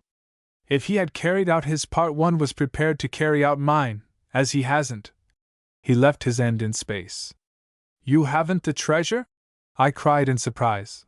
But Holgate's gaze had gone beyond us and was directed at something down the corridor. I moved my head with difficulty, and, as I did so, I saw Holgate take a revolver from one of his men. He sat fingering it, and that was all I observed, for my eyes, slewing round, had caught sight of the prince and princess. The prince moved heavily towards us, with an uncertain gait, and Alex's face was full of terror and wonder. In that instant I remembered something, and I saw in my mind's eye the figure of the prince laboring through the doorway that gave access to the stairs to the lower deck. It was he who had removed the treasure, and Holgate had been cheated a second time. Even as this revelation came to me, I wondered at the self-restraint of the man. He was as cool as if he sat at dinner among friends, merely resting a finger on the trigger of his weapon, the muzzle of which he held to the ground. "What is this, sir?" demanded the prince, coming to a pause and staring at the scene. Holgate answered nothing. I doubt if the prince had seen him from where he stood, for he addressed Barraclough, and now he repeated his question with dignity. At that moment a door opened somewhere with a click, and Mademoiselle entered the corridor. Barraclough made no sign, but with his teeth on his under lip stared before him helplessly. "But you have the treasure!" suddenly cried a tremulous voice in broken English, and Mademoiselle was in our midst. "Go back, messers, you have broke your word. You have the treasure." The prince stared at her. "What treasure?" he asked with a puzzled expression. "Sir John has made peace with them," she cried excitedly. "He has delivered up the treasure, and they will let us go free. It is all settled. Let him go, Aldgate. You shall let him go." "Why?" said the prince with a singular expression on his face. "It means I am surrounded with traitors. There is treachery everywhere. Yvonne, you have betrayed me." "Ah, non, non!" she cried plaintively, clasping her hands together. "We shall be saved. Sir John sees to that." "So you made terms?" said the prince to Barraclough in his deep voice of fury. "I acted for the best," said Barraclough, and now that he met the storm he faced it with dignity. Perhaps I alone knew the measure of his temptation. He had fallen a victim to the arts of a beautiful woman. There was naught else could have melted that obdurate British heart or turned that obstinate British mind. This obtuseness had been his ruin, and he must have recognized it then, for he had admitted the enemy and our stronghold was in their hands. But the last blow had yet to fall. "Fool!" said the prince with a bitter laugh. "The treasure is not there. You have played without cards."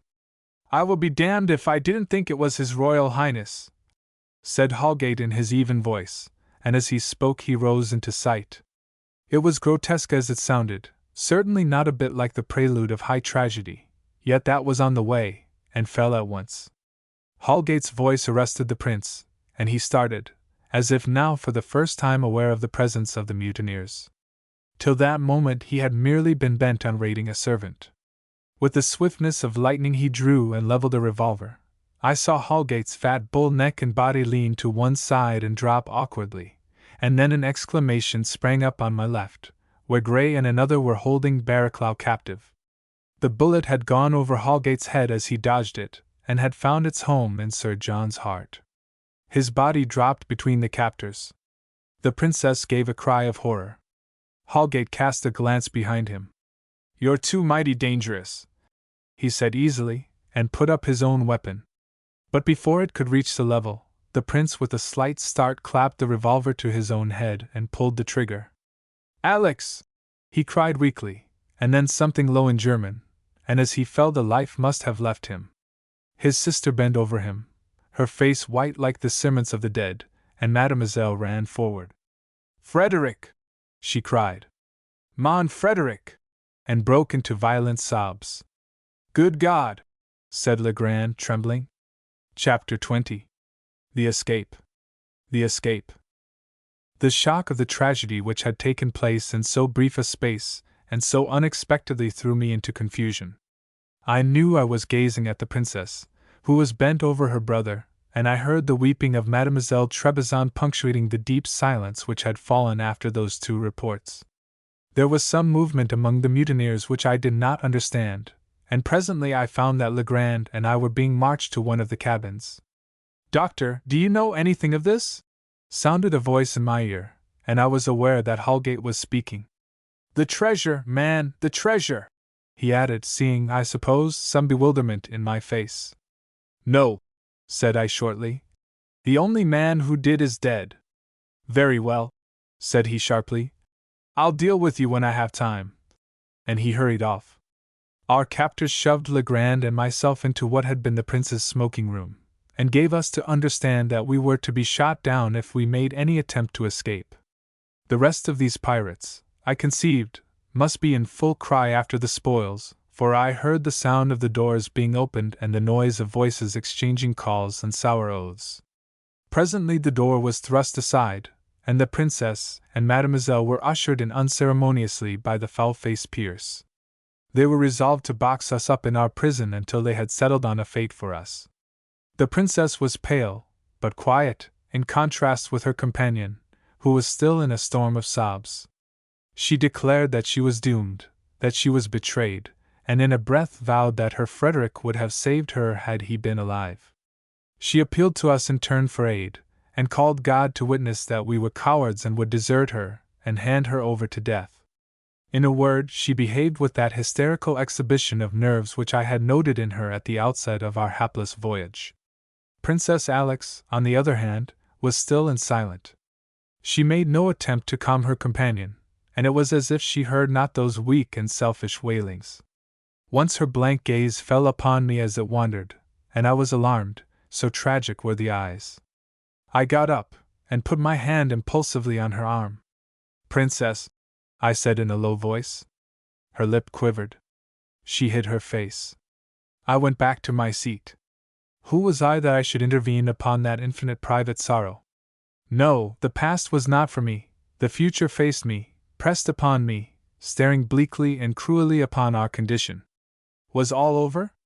Had we to remain there, merely at Holgate's pleasure, helpless victims to his will, sheep ready for the slaughter that he destined for us?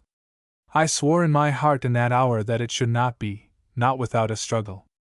I took God to witness in my inmost soul that I would die before harm should touch the princess. No, all was not lost yet, not so long as we were free to move and breathe and think intelligently. But if anything were to be done, it must be attempted ere Holgate remembered us again. He had placed the guard upon us, and he would not turn his thoughts our way again until he had either found what he was looking for or despaired of finding it. How long would the search go on? As I resolved the situation in my head, ideas began to assume form in my quickening brain. In the cabin, under watch and ward, were the two ladies, Legrand, and myself. Lane and Ellison were elsewhere, if they had not been killed by the mutineers, as I almost feared. Also, there was Juliet, Mademoiselle's maid. What had become of her? It was not death I feared for her. But the mutineers, it was quite certain, would think of nothing but running to earth the treasure for the present.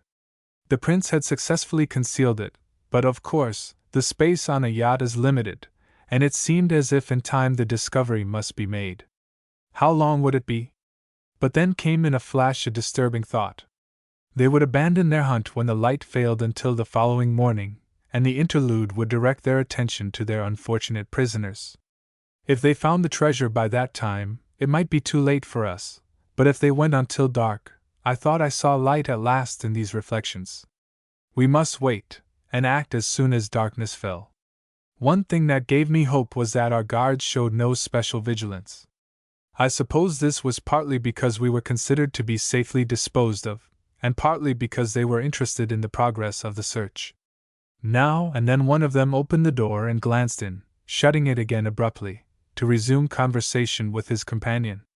We had been deprived of our weapons, and the outward windows towards the deck were so small as to forbid the possibility of escape that way, even had the intermittent visitations of our sentries been wanting. Another thing encouraged me, which was, that we were free to talk unheeded. What could the communion of helpless, unarmed prisoners matter? I glanced at Legrand, who sat back, his eyes staring at the ceiling, his arms folded, a deep frown bitten in his forehead. "Legrand," I whispered. His eyes dropped to my level. "They will be busy till dark. What about dusk?" He stirred, and shifted towards me. "Odd. I've been thinking the same," he answered in a low tone.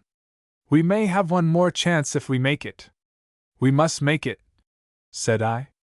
"I'll tell you what it is, Phillimore," said he.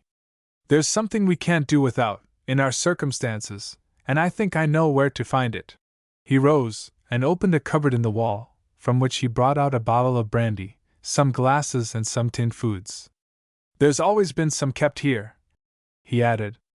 "And, as I live, a knife, if only a jackknife." "Well, she'll do, man, first to open the tins, and then—" He left his meaning in the air. When the tins were opened, I endeavored to persuade the princess to eat. She refused at first from lips of marble, but I used my authority as a doctor. "Come," I said with asperity. "You're under orders here, princess. You must do as you're told." Her lips quivered. "I will try," she said in a strangled voice. Mademoiselle had sat up some time ago and dried her tears. I think she had worn herself out with that passion of weeping, and her nimble wits began to flow again. "You are right, doctor," she said. "It is well to eat, otherwise we become weak. I will eat and then see what may be done." "Bravo, mademoiselle," said I. "That is spoken like a sensible woman." "Yes," she went on. "I will try my eloquence upon them, those beasts. They will not harm me, if I speak to them. It was Sir John before, and he was only a man, and clumsy. I will sing to them, if necessary. I will charm them. Have I not done it before?"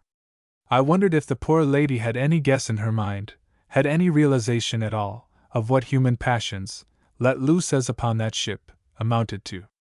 She spoke as a child, as a vain and hopeful child, boasting of her influence. But it was the mood I wanted rather than the hysterical state of tears. We ate, and drank a little brandy and water, without interruption from without, and turned once more to the thought of escape. The search was still going on, as sounds that came to our ears indicated, and slowly the room darkened with the enveloping night. I could just see the princess across the cabin. Legrand whispered to me, "They're still hard at work. We shall have our chance soon." Our plan was simple, if we could once get quit of our guards. One of the smaller boats lay on the starboard side, and hanging outwards from the davits, could, from the slant of the Sea Queen as she lay on the rocks, be easily dropped and floated. If we could lower her into the water and get the ladies into her, it would be possible, under cover of the darkness and the preoccupation of the mutineers, to reach the island. Once there, we must, of course, trust to our luck for food and shelter. Legrand got to his feet and moved noiselessly towards the door. The yacht was comparatively still, and we could hear the lapping of the quiet sea beyond the broken windows. I followed him. "We have one jackknife," I whispered in his ear. He nodded. "And there are 2 men," he whispered back. "Is the door locked?" He fumbled softly. "I don't think so. They did not turn the key last time. But it's a question of who's outside. If the body of the mutineers are still there, we're done. If the 2 are alone—" "They are alone," I whispered. "I can hear no noise. They're hunting elsewhere. The darkness about suits us now. Explain to the ladies." he said under his breath. Let them be ready directly we are. I went back to the couch and poured out my story through the darkness. I spoke to two shadows, and as I did so a hand moved in the air and touched mine. I took it, and it was cold like the snows in January. I pressed it softly. Be of good heart. I will come back. And do not cry out. Even as I stole back in that critical moment, my heart bounded, for I knew to whom the hand belonged. Body of love! Should not I know it in the grave? I reached Legrand. Ready, I said. You take the nearest, said he. A jackknife carries farther. I shall want it, I said. I have only my fingers. You shall have it, he said grimly. One at a time. Fingers or throat, mind you, and no noise. Have you got your muscles back? You're a strong man, Phillimore, but by heaven! All rests on your fingers. And you have been wounded? I could tear down the pillars of Gaza at this moment, I replied. My blood's afire. God be with us, he muttered, and slowly turned the handle. The door opened inwards, and in the darkness loomed a single figure. Legrand sprang, and the two disappeared in a heap upon the floor. I had leapt to one side and was feeling in the air for my enemy, but my hands took nothing, nor could my eyes make out any other figure in the gloom. Presently something rose from the floor, and I heard Legrand's voice. He's alone. There was only the one. Yes, I whispered back. And the mutineers are gone from here. Faint noises issued from below, acquainting us in what direction the search had flowed. All the better, said Legrand. The way's clear for us. Where are the women? I found my way into the cabin again and called them in a low voice. Give me your hand, said I to the first that reached me. I recognized the tall figure. Mademoiselle was petite. I conducted both through the doorway, and the princess stumbled and gave vent to a little moan. It was the dead man. I pulled her to me. Legrand, said I, you must take Mademoiselle. She will not find her way alone, and I must have an arm free. I want to, he growled. At that moment a beam of light flashed from the cabins across the way. Legrand gave vent to a hiss of warning and moved off. I could see his shadow for a moment, and then it was swallowed in the blackness. He was waiting and watching outside the cabin. The light streamed out in a fan towards us, and revealed, in the opening of a door, a man's form, and even as it did, Legrand struck. The man went down in silence, and Legrand bent over and picked up the lantern which had clashed to the floor. He stooped and examined the face of his victim. Then he crossed to us, and on my arm a hand was trembling like a leaf in the wind. Courage, I whispered, and I groped for Mademoiselle on the other side. It was the other man, said Legrand calmly. I don't know what he did there, but we've got a bullseye, which is so much to the good. Come, let's get on. We passed down the corridor and through the bare doorway to the deck. Here the breath of the night blew softly on our faces. Legrand moved along the bulwarks till he reached the davits from which the boat depended. Standing into the opaque blackness, he cut at the ropes above. Presently I heard a splash. I did not offer to assist, for he had the knife and the knowledge. The two women were my charge. It must have been 20 minutes that we waited there silently, deep in the security of the darkness. She's down, said Legrand in my ear. It's not a long drop, but it's a job for women. Do you think you can manage it? I'm going to try, I said, and I whispered to the princess. Will you trust yourself to me? I must lower you into the boat? Yes, yes, she answered in a low voice. Legrand, said I, you go first. I'll lower them, and then I'll follow. He made no answer, but slipped over the railing, and presently his voice sounded softly from below. Now. I took the princess's hand from my arm. You must go, said I. Legrand is awaiting you. If I put you over, can you hang by the rope and lower yourself? He will catch you. Yes, she said in the same voice.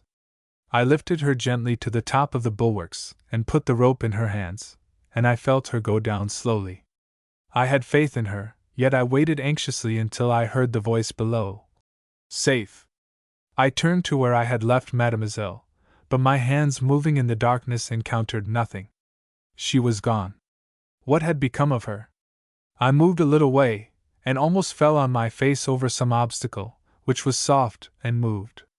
I stooped, and felt there on the deck with a sudden misgiving. It was Mademoiselle Trebizond, who had gone off in a swoon. What was to be done?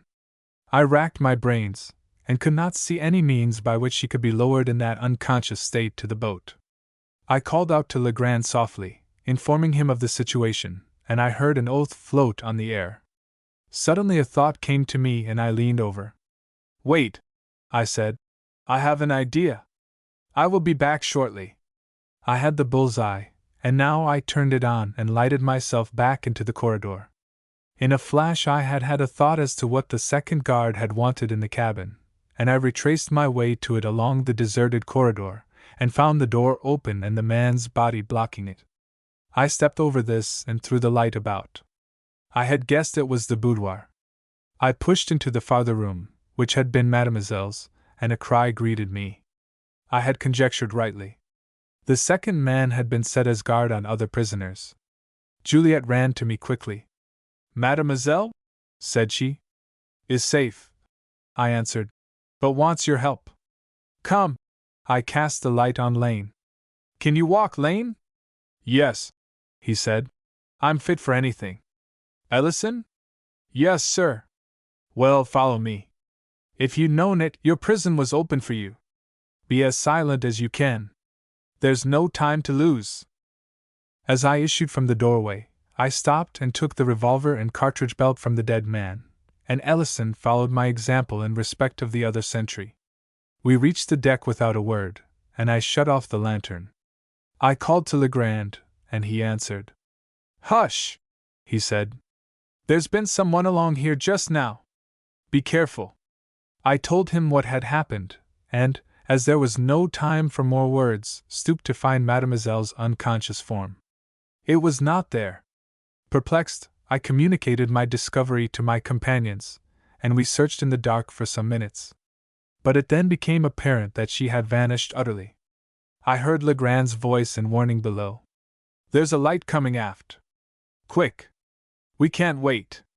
I was fairly distracted, and knew not what to do. It was plain that, if we lingered there, we should be detected, and it seemed equally plain that there was no chance of discovering Mademoiselle. Someone who had passed that way had lighted upon her unconscious body. "Quick, man," said Legrand. "All will be lost." I ordered Juliet down the rope, and as she protested, talking of her mistress, I told her all would be well if she would only descend. Thus reassured, for she had understood but imperfectly what had happened through her ignorance of English, she jumped on the rail alertly and disappeared. Lane followed, and Ellison, despite his wound, was lithe as a cat. Then I mounted. Heaven was a vault of darkness, and the sea poured multitudinous small noises in my ears as it rippled against the side of the Sea Queen. There was visible but the loom of the funnel and the stack of the staterooms turning night into deeper night. Noises now arose from the saloon and streamed up to me. I put my hands on the rope, and then a voice wheezed almost in my ear. "I'll lay it's the doctor." It was Holgate, as civil and indifferent as if he were greeting a friend on the quarterdeck. I started and gripped my revolver tightly. "It couldn't be anyone else," pursued Holgate, and now his bulk was a blacker shadow than the empty blackness around. "Got a little party down there, I dare say?" "Well, now, I never thought of that, Doctor. For one thing, I hadn't an idea that you would have left a lady all alone in a faint. It wasn't like your gallantry, Doctor. So I didn't tumble to it. But it's no odds. You're welcome. I make you a present of your party. Good night, Doctor." I slipped down the rope and reached the boat ere this astounding speech was ended. He was a fiend. Why did he torture us thus? "Let her go, man," said I fiercely to Legrand. "He's the devil in the flesh." The rope was overboard, and the oars dipped. A lantern flashed from the side of the yacht, and a trail of light spread faint over the quiet water. "Shall I give him a barrel, sir?" asked Ellison respectfully. "No," said I shortly. "We shall have enough to do with our barrels presently." Besides, you wouldn't hit him. The boat sped out beyond the channel of light. Good night, Doctor, called out Holgate. We've got a little business on, but when that's over I hope to drop in to tea. You're not going far. No one answered, and the wash of the water foamed about the nose of the boat as she turned seaward. Chapter 21. On the island? On the island? We were not, however, bound to sea, a course which would in our situation have been madness. Better have perished under the bloody hands of the mutineers than adventure on a wide ocean, without sail or food or compass, to die of thirst, exposure, or starvation. Legrand took the boat well out upon that tranquil water before swinging her round to reach the island far away from the Sea Queen. We had no guess as to what size the island might be, but hoped that it might be sufficiently large to provide us a hiding place, as well as with opportunities of securing food. The night was placid, and the sea like a smooth lake. When we had got some way out, and the sounds of the water on the yacht, together with the human noises of her crew, had faded, a singular silence fell. The plash of the oars was the only sound that broke on the airs. The air was soft and serene. Nature seemed to have at last relented, and to be out of key with those tragic deeds committed on the sea. As I sat, passing such reflections in my mind, I heard a voice at my ear in French. But, monsieur, where is my mistress?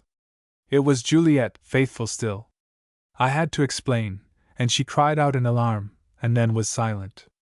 She was above all a practical woman, as I had gathered, and no doubt she saw the position.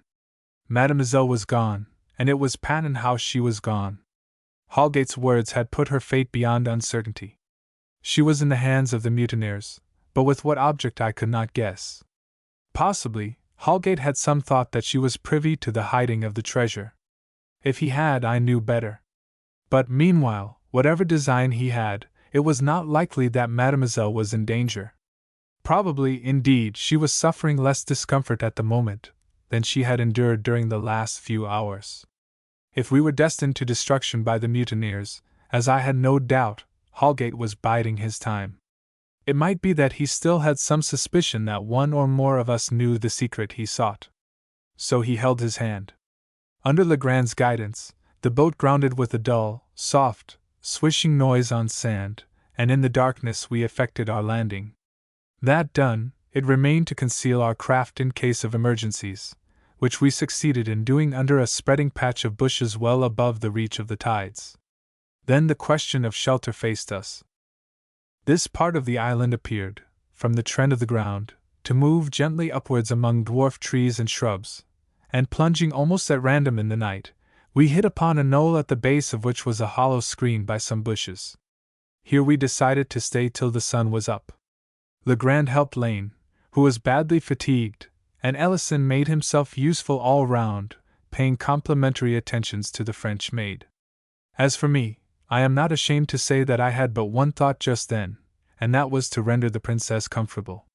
I found some dry ferns and piled them up as a couch, so that she was protected from the hard, unyielding earth, and then I bade her sleep. She had not spoken since we had entered the boat, and she rendered herself submissively as a helpless child to my directions. She lay down, and I was aware that she was looking into the depth of heaven, where a few stars shone dimly. She was thinking of her brother, and, dear heart, I pitied her. I yearned towards her as a lover yearns to his mistress, with the single desire that he may comfort and solace and protect her. Ah, well! My secret had been no secret to me for many days. There was only one divine woman on earth, and she lay upon a rude couch in a savage island, under the naked stars, and stared disconsolately to heaven. I fell asleep at last, and when I awoke, stiff from the earthy bed, the night was receding westward. The dawn was merging in pearls and gray, and a little light was suffused about the hollow. It was still warm. My companion slept, some tossing restlessly, but the princess lay almost as if she had been sleeping under the hand of death. Her bosom moved regularly, her parted lips disclosed the even white of her teeth. She was safe from fears and immune from sorrows now at least, and I thanked God. I got up and pushed my way through the bushes towards the beach on which the high tide rumbled monotonously. Each moment the light grew stronger, and I had walked only a little way before I was enabled to make out the loom of the yacht some half-mile or more away. I mounted the rise behind our sleeping place, and now perceived that the land ran upwards from where we were into a central ridge, dotted on the slopes with trees. On the southeasterly side the island appeared to be broken and to conclude in rocks, and here was where the Sea Queen lay, with the seaward list. It was plain, then, that so small a sanctuary would not offer us adequate protection from Holgate if he wished to pursue us, and my heart sank as I considered the position. Would he at the best leave us to our fate on the island? And if so, would that be more merciful than dispatching us by the bullet of the assassin?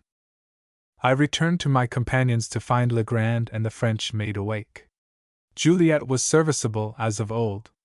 She inquired of me sweetly what chance her mistress had and took my assurances philosophically. She would do her duty, I was sure, but I doubted the depth of her affections. She came of sound, sensible peasant blood. And this was what was needed at the moment, for we had to see to some breakfast.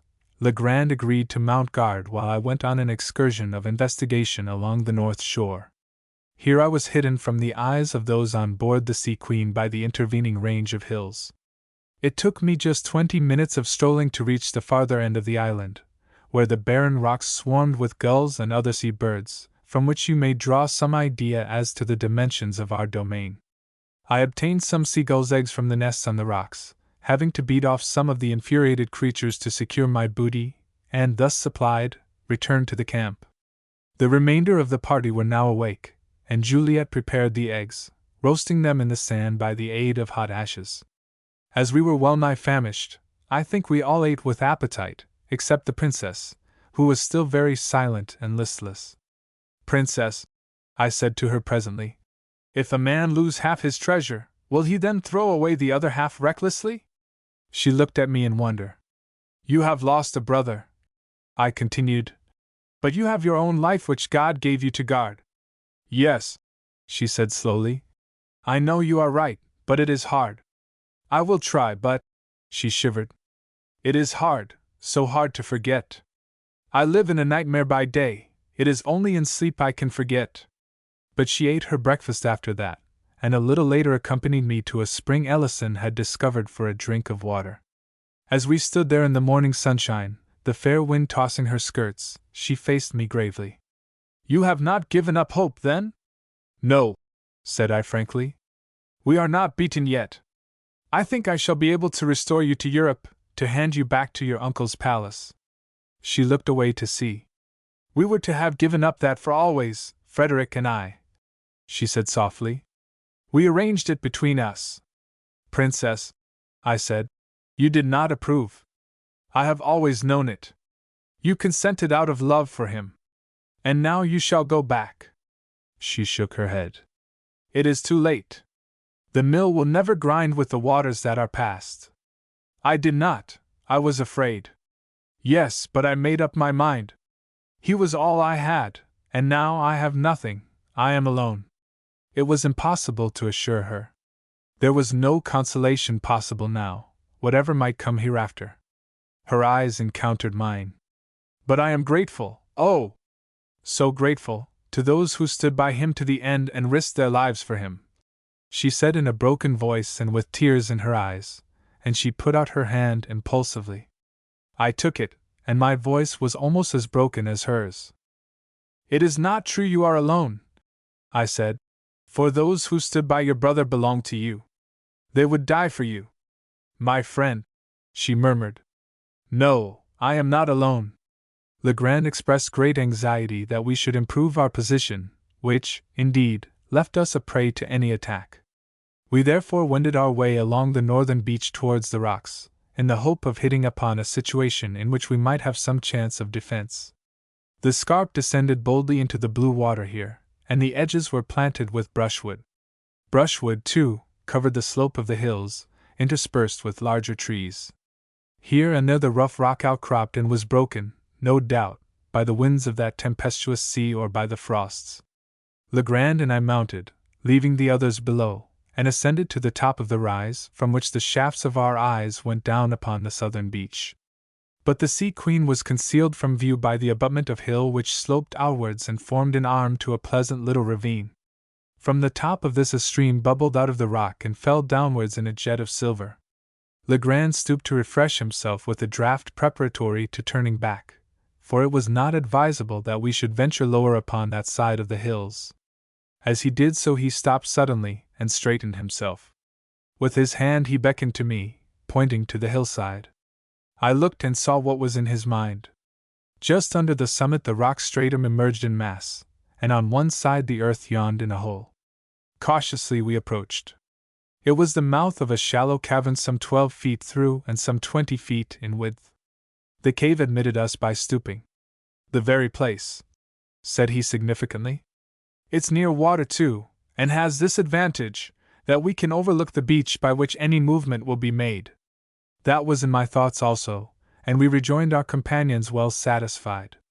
But some preparations were necessary before we installed ourselves in our new quarters. We made a larder of eggs and piled a heap of brushwood before the door of our house. So long as there were no mutineers in sight we should have liberty to come and go over the brow of the hill, and upon the north side, in a little dip, we built our fireplace, so that the smoke should not rise and attract the notice of the Sea Queen. These arrangements occupied a great part of the morning, during all which time we saw nothing of Holgate's men. No doubt they were busily engaged in their hunt for the prince's treasure. The day passed wearily enough but in safety, and with the fall of night we felt even more secure, for our hiding place could not be discovered in the darkness.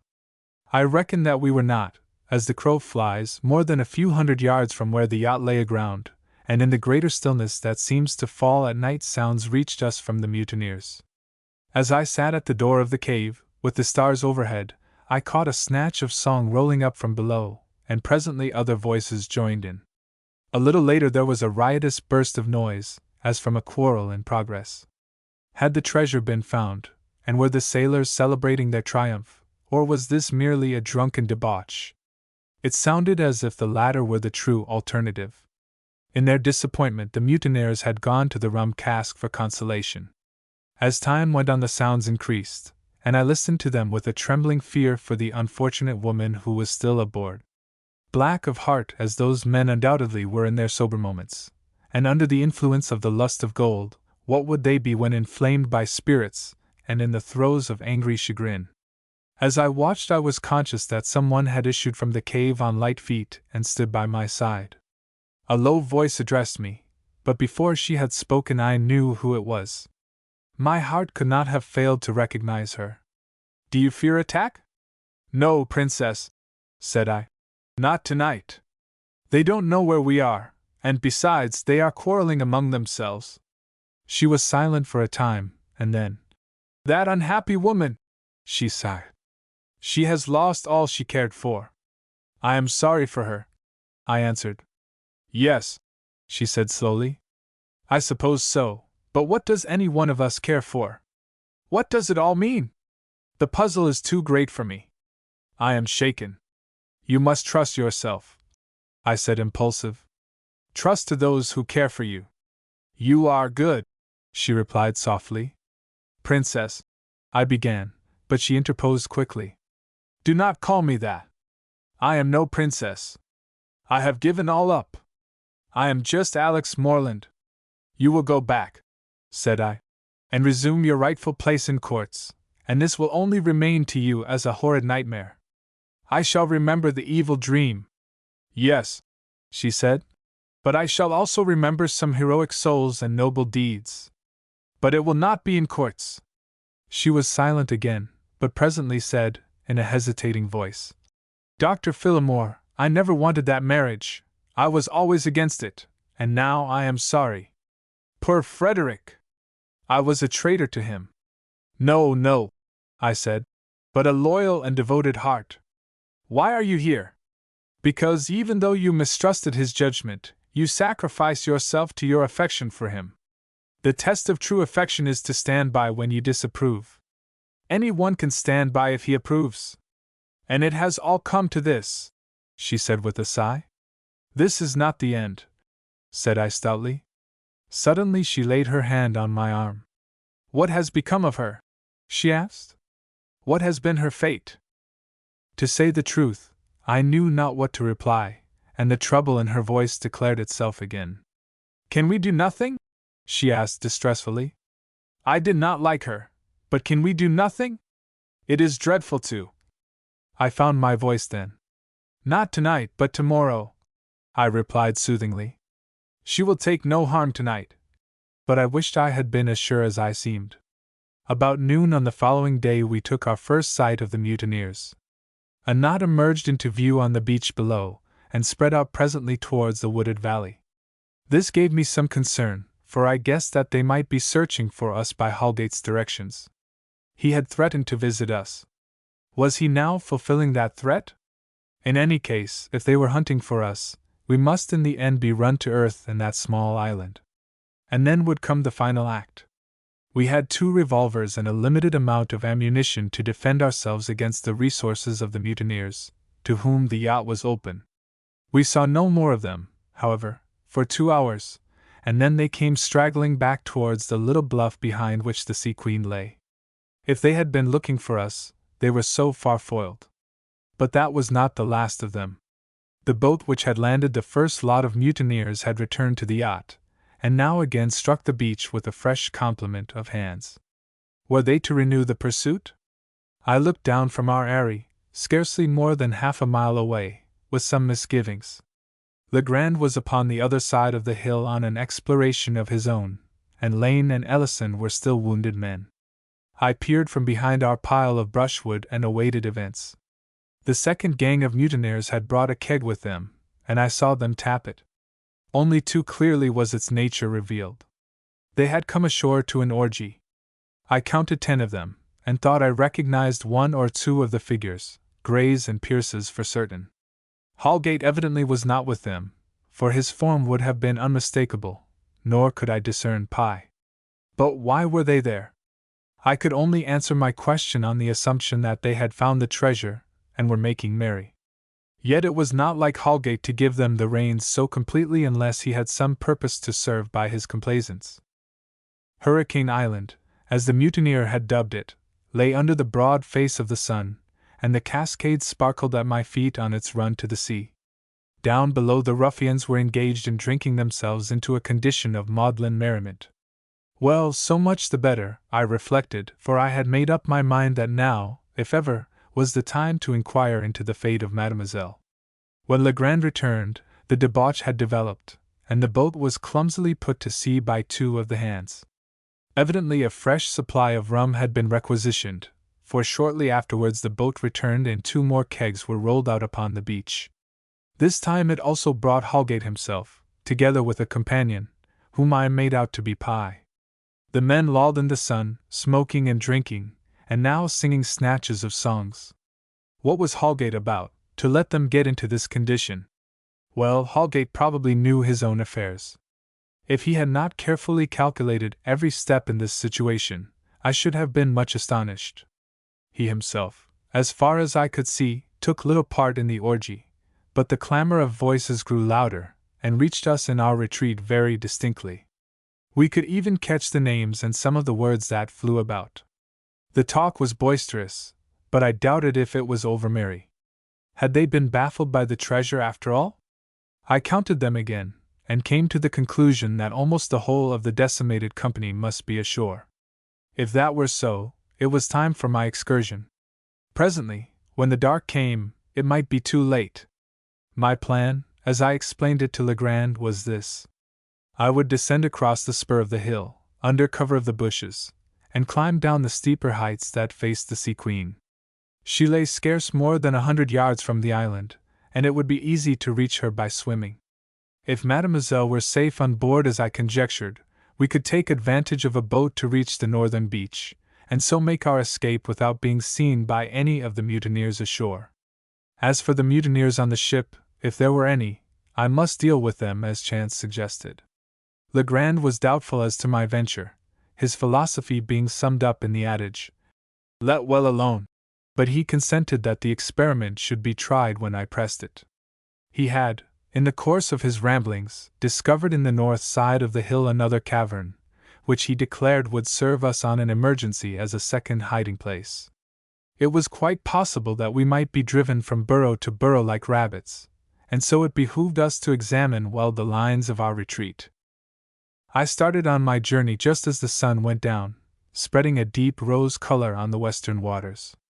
I walked cautiously and deliberately, making deviations in my slanting course across the spur, so as to keep within the screen of the bushes.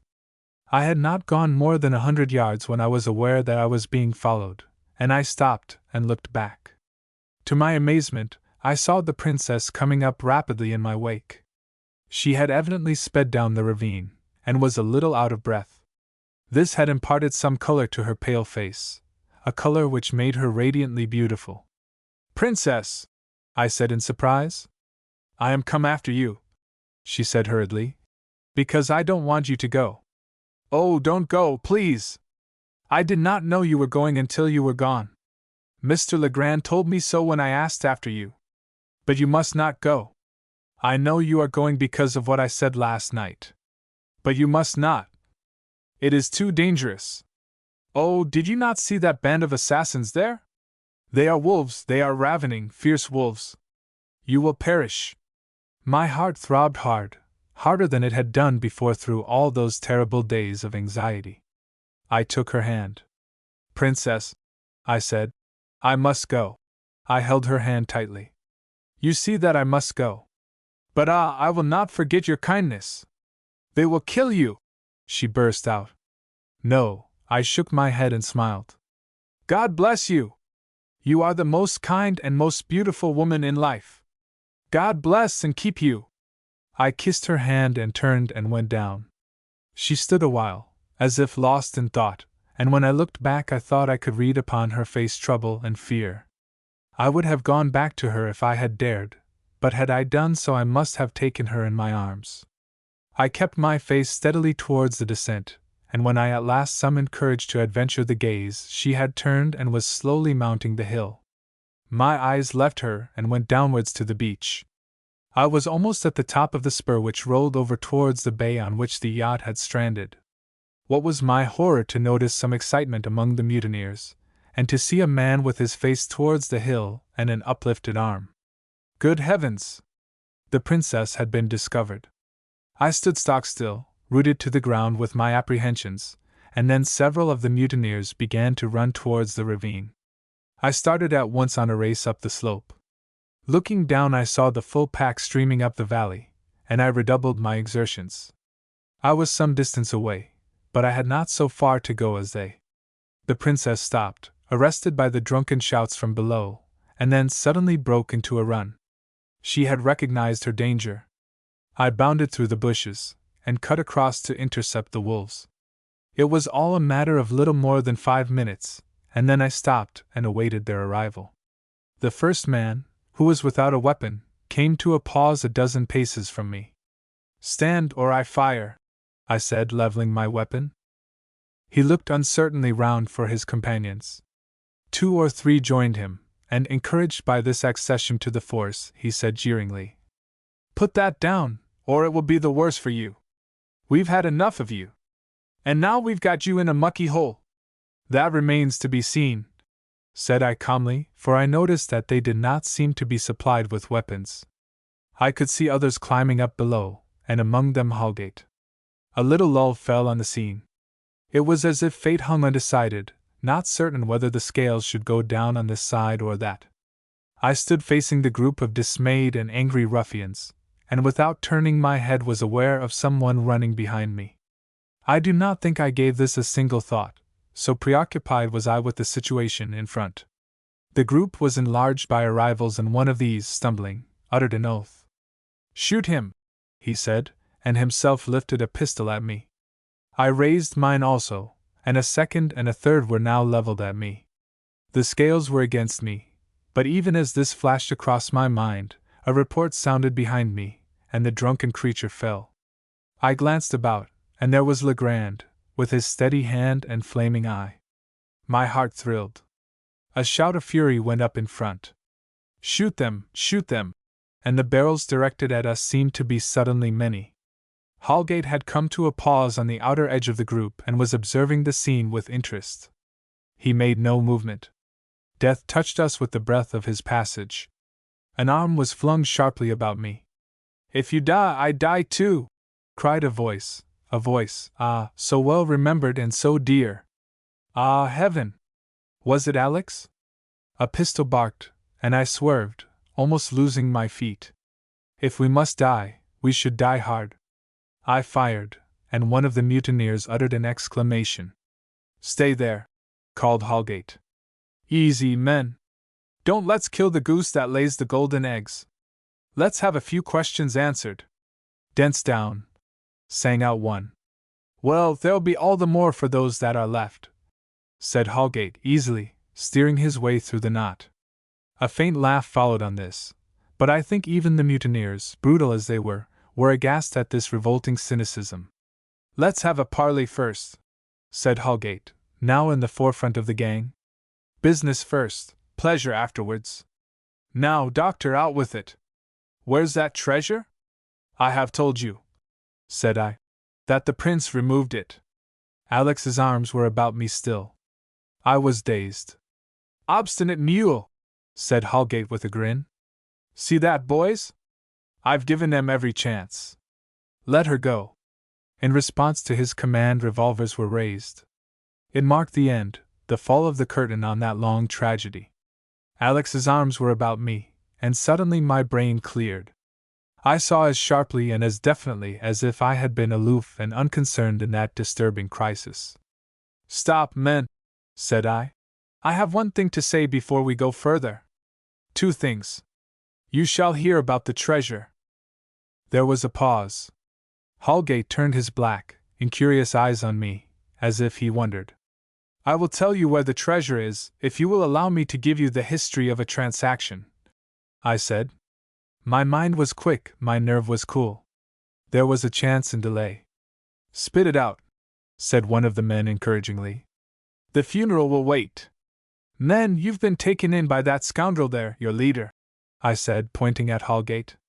"He's diddled you all through. Ask him about the treasure, ask him." The eyes of all went round to Holgate, who stood without a sign of discomposure. "Well, are you going to let him go?" was all he said. Once again the interest of the group returned to me, but I was fighting hard for Alex. "Who was it planned this mutiny and the seizing of the treasure?" I cried. "Why, Holgate, you know well, Holgate and Pye." "And who brought about the rising?" "Holgate again." "Why didn't you push through and get hold of the treasure at the first?" "I suppose you were told it was too difficult." "Well, it would have been difficult, but that wasn't the reason. It was because this man had got his accomplice aft, stealing the treasure against your coming. And so, when you came, where was it? Gone. Look here, men, I swear to you I saw this man and Pye gloating over the treasure they had removed before your coming. Oh, he's a cunning devil, is Holgate, and he's diddled you." There were some murmurs among the mutineers, who looked dubiously at their master, and Pierce spoke. "That's all very well, but how are we to know it's not mere bluff? You're putting up a bluff on us." Holgate still stood there with his unpleasing smile, and he answered nothing. It was the truth I had spoken, but now I was to bluff. "Well, I will prove my words," said I. "You asked me where the treasure is, and I'll tell you. It was removed from Holgate's hiding place by me and hidden in Pye's cabin, and afterwards the prince and I removed it again and concealed it." "Where? Where?" shouted several voices, but Holgate did not budge or speak. If we saved this situation, we should at least have a respite, another chance. There was no alternative but death. "Why, in its proper place, to be sure," said I. "In the strong room, where it should be. I suppose none of you thought of that. You're too clever for that, Pierce." "By God!" cried Pierce suddenly. But at the moment I was startled by a change in Holgate. I had fired a barrel at random, and now he shot on me a diabolical glance. His eyes gleamed like creatures about to leap from cover. His lips in a snarl revealed his teeth. A flash of inspiration came to me, and I knew then for certain that, wherever the prince had concealed the treasure, it was now lying in the very place I had named in the presence of all those ruffians. Holgate glanced a swift glance from left to right. "What's he take us for?" he said in a hoarse, fat voice, in which rage burned and trembled. "Who's he stuffing with these fairy tales?" Pierce, his thin lips moving, stared at him. "Anyway, it's worth trying," he said meaningly. "You've had your shot, I'll have mine." "Damn it, he's fooling you!" called out Holgate furiously, but already 2 or 3 of the mutineers had started down the ravine, and the others turned. Excitement seized upon them, as it had been a panic. And then suddenly a cry arose. "Look, by thunder, look!" The sun was gone, but the beautiful twilight lingered, serene and gracious, and in that clear light we could descry the form of the Sea Queen forging slowly out to sea, and rolling as she moved on the ebb. "Good Lord! She's floated off! She came off on the high tide!" cried Pierce, and instantly there was a stampede from the hillside towards the beach. Pell-mell the mutineers tumbled down over bush and briar at a breakneck speed to reach the boat that tossed idly on the water to its moorings. Chapter 22. Holgate's Last Hand. Holgate's last hand. The first thought that passed through my mind was that we had lost our one hope of escape from Hurricane Island. Insensibly I had come to look on the Sea Queen as the vehicle of our rescue, and there she was before my eyes adrift on a tide that was steadily drawing her seawards. There could be no doubt as to that, for, even as I gazed, she made perceptible way, and seemed to be footing it fast. I turned to Alex, who was by me, staring also. "I will come back," I said rapidly. "I must go down." "No, no," she said, detaining me. "Dear, they will take no heed of me now. I am perfectly safe for the present. They are taken up with more important matters." I squeezed her hands in both mine, turned and left her. Holgate was some 100 yards in front of me, plunging heavily through the bushes. He called to mind some evil and monstrous beast of the forest that broke clumsily in wrath upon its enemy. Down on the beach I could see that Pierce and some of the others, who had already arrived, were casting the boat from her moorings. I labored after Holgate, and came out on the beach near him. He ran down to the water's edge and called aloud. "Put back! Put back, damn you!" The boat was some 50 yards from land by now, and was awash in a broken current. 3 men bent to the oars.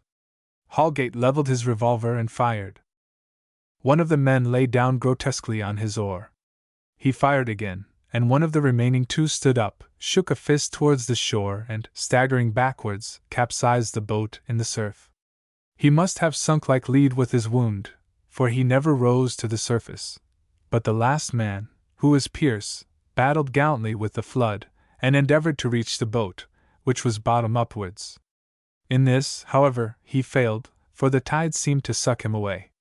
The boat drifted outwards, and after a few ineffectual struggles, finding probably that his strength was failing him, Pierce struck out towards the shore. He landed 100 yards or more away from Holgate.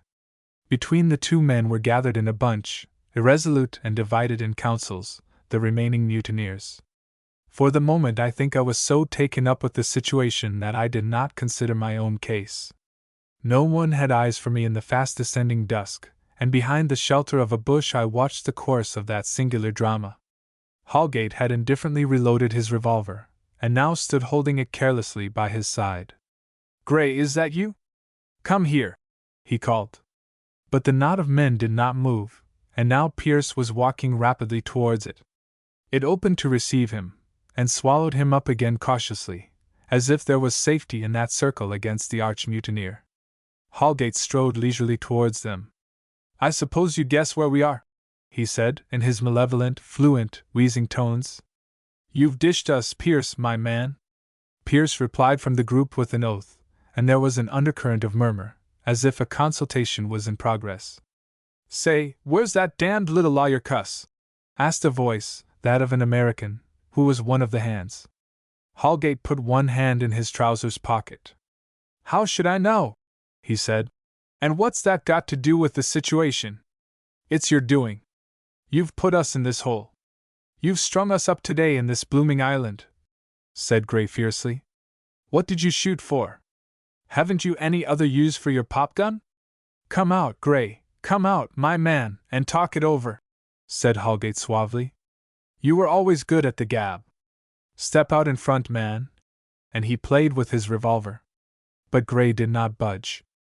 I wondered why he was not shot there, and then if they were in this temper, for it was plain that some of them were armed.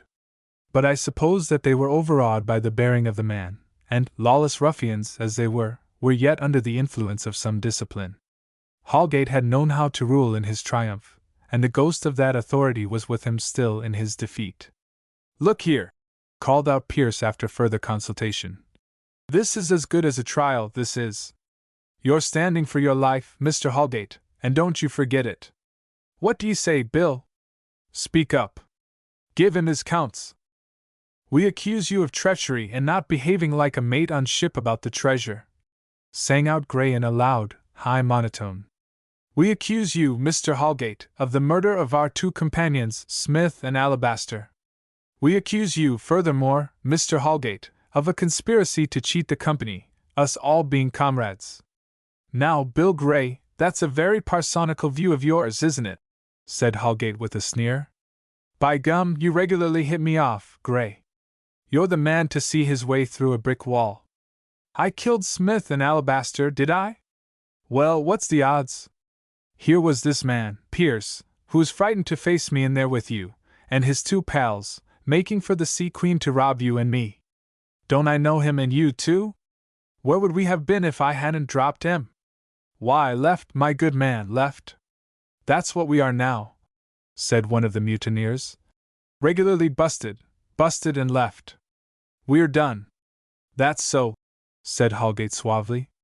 "But at least Smith and Alabaster have paid their shot and lot too.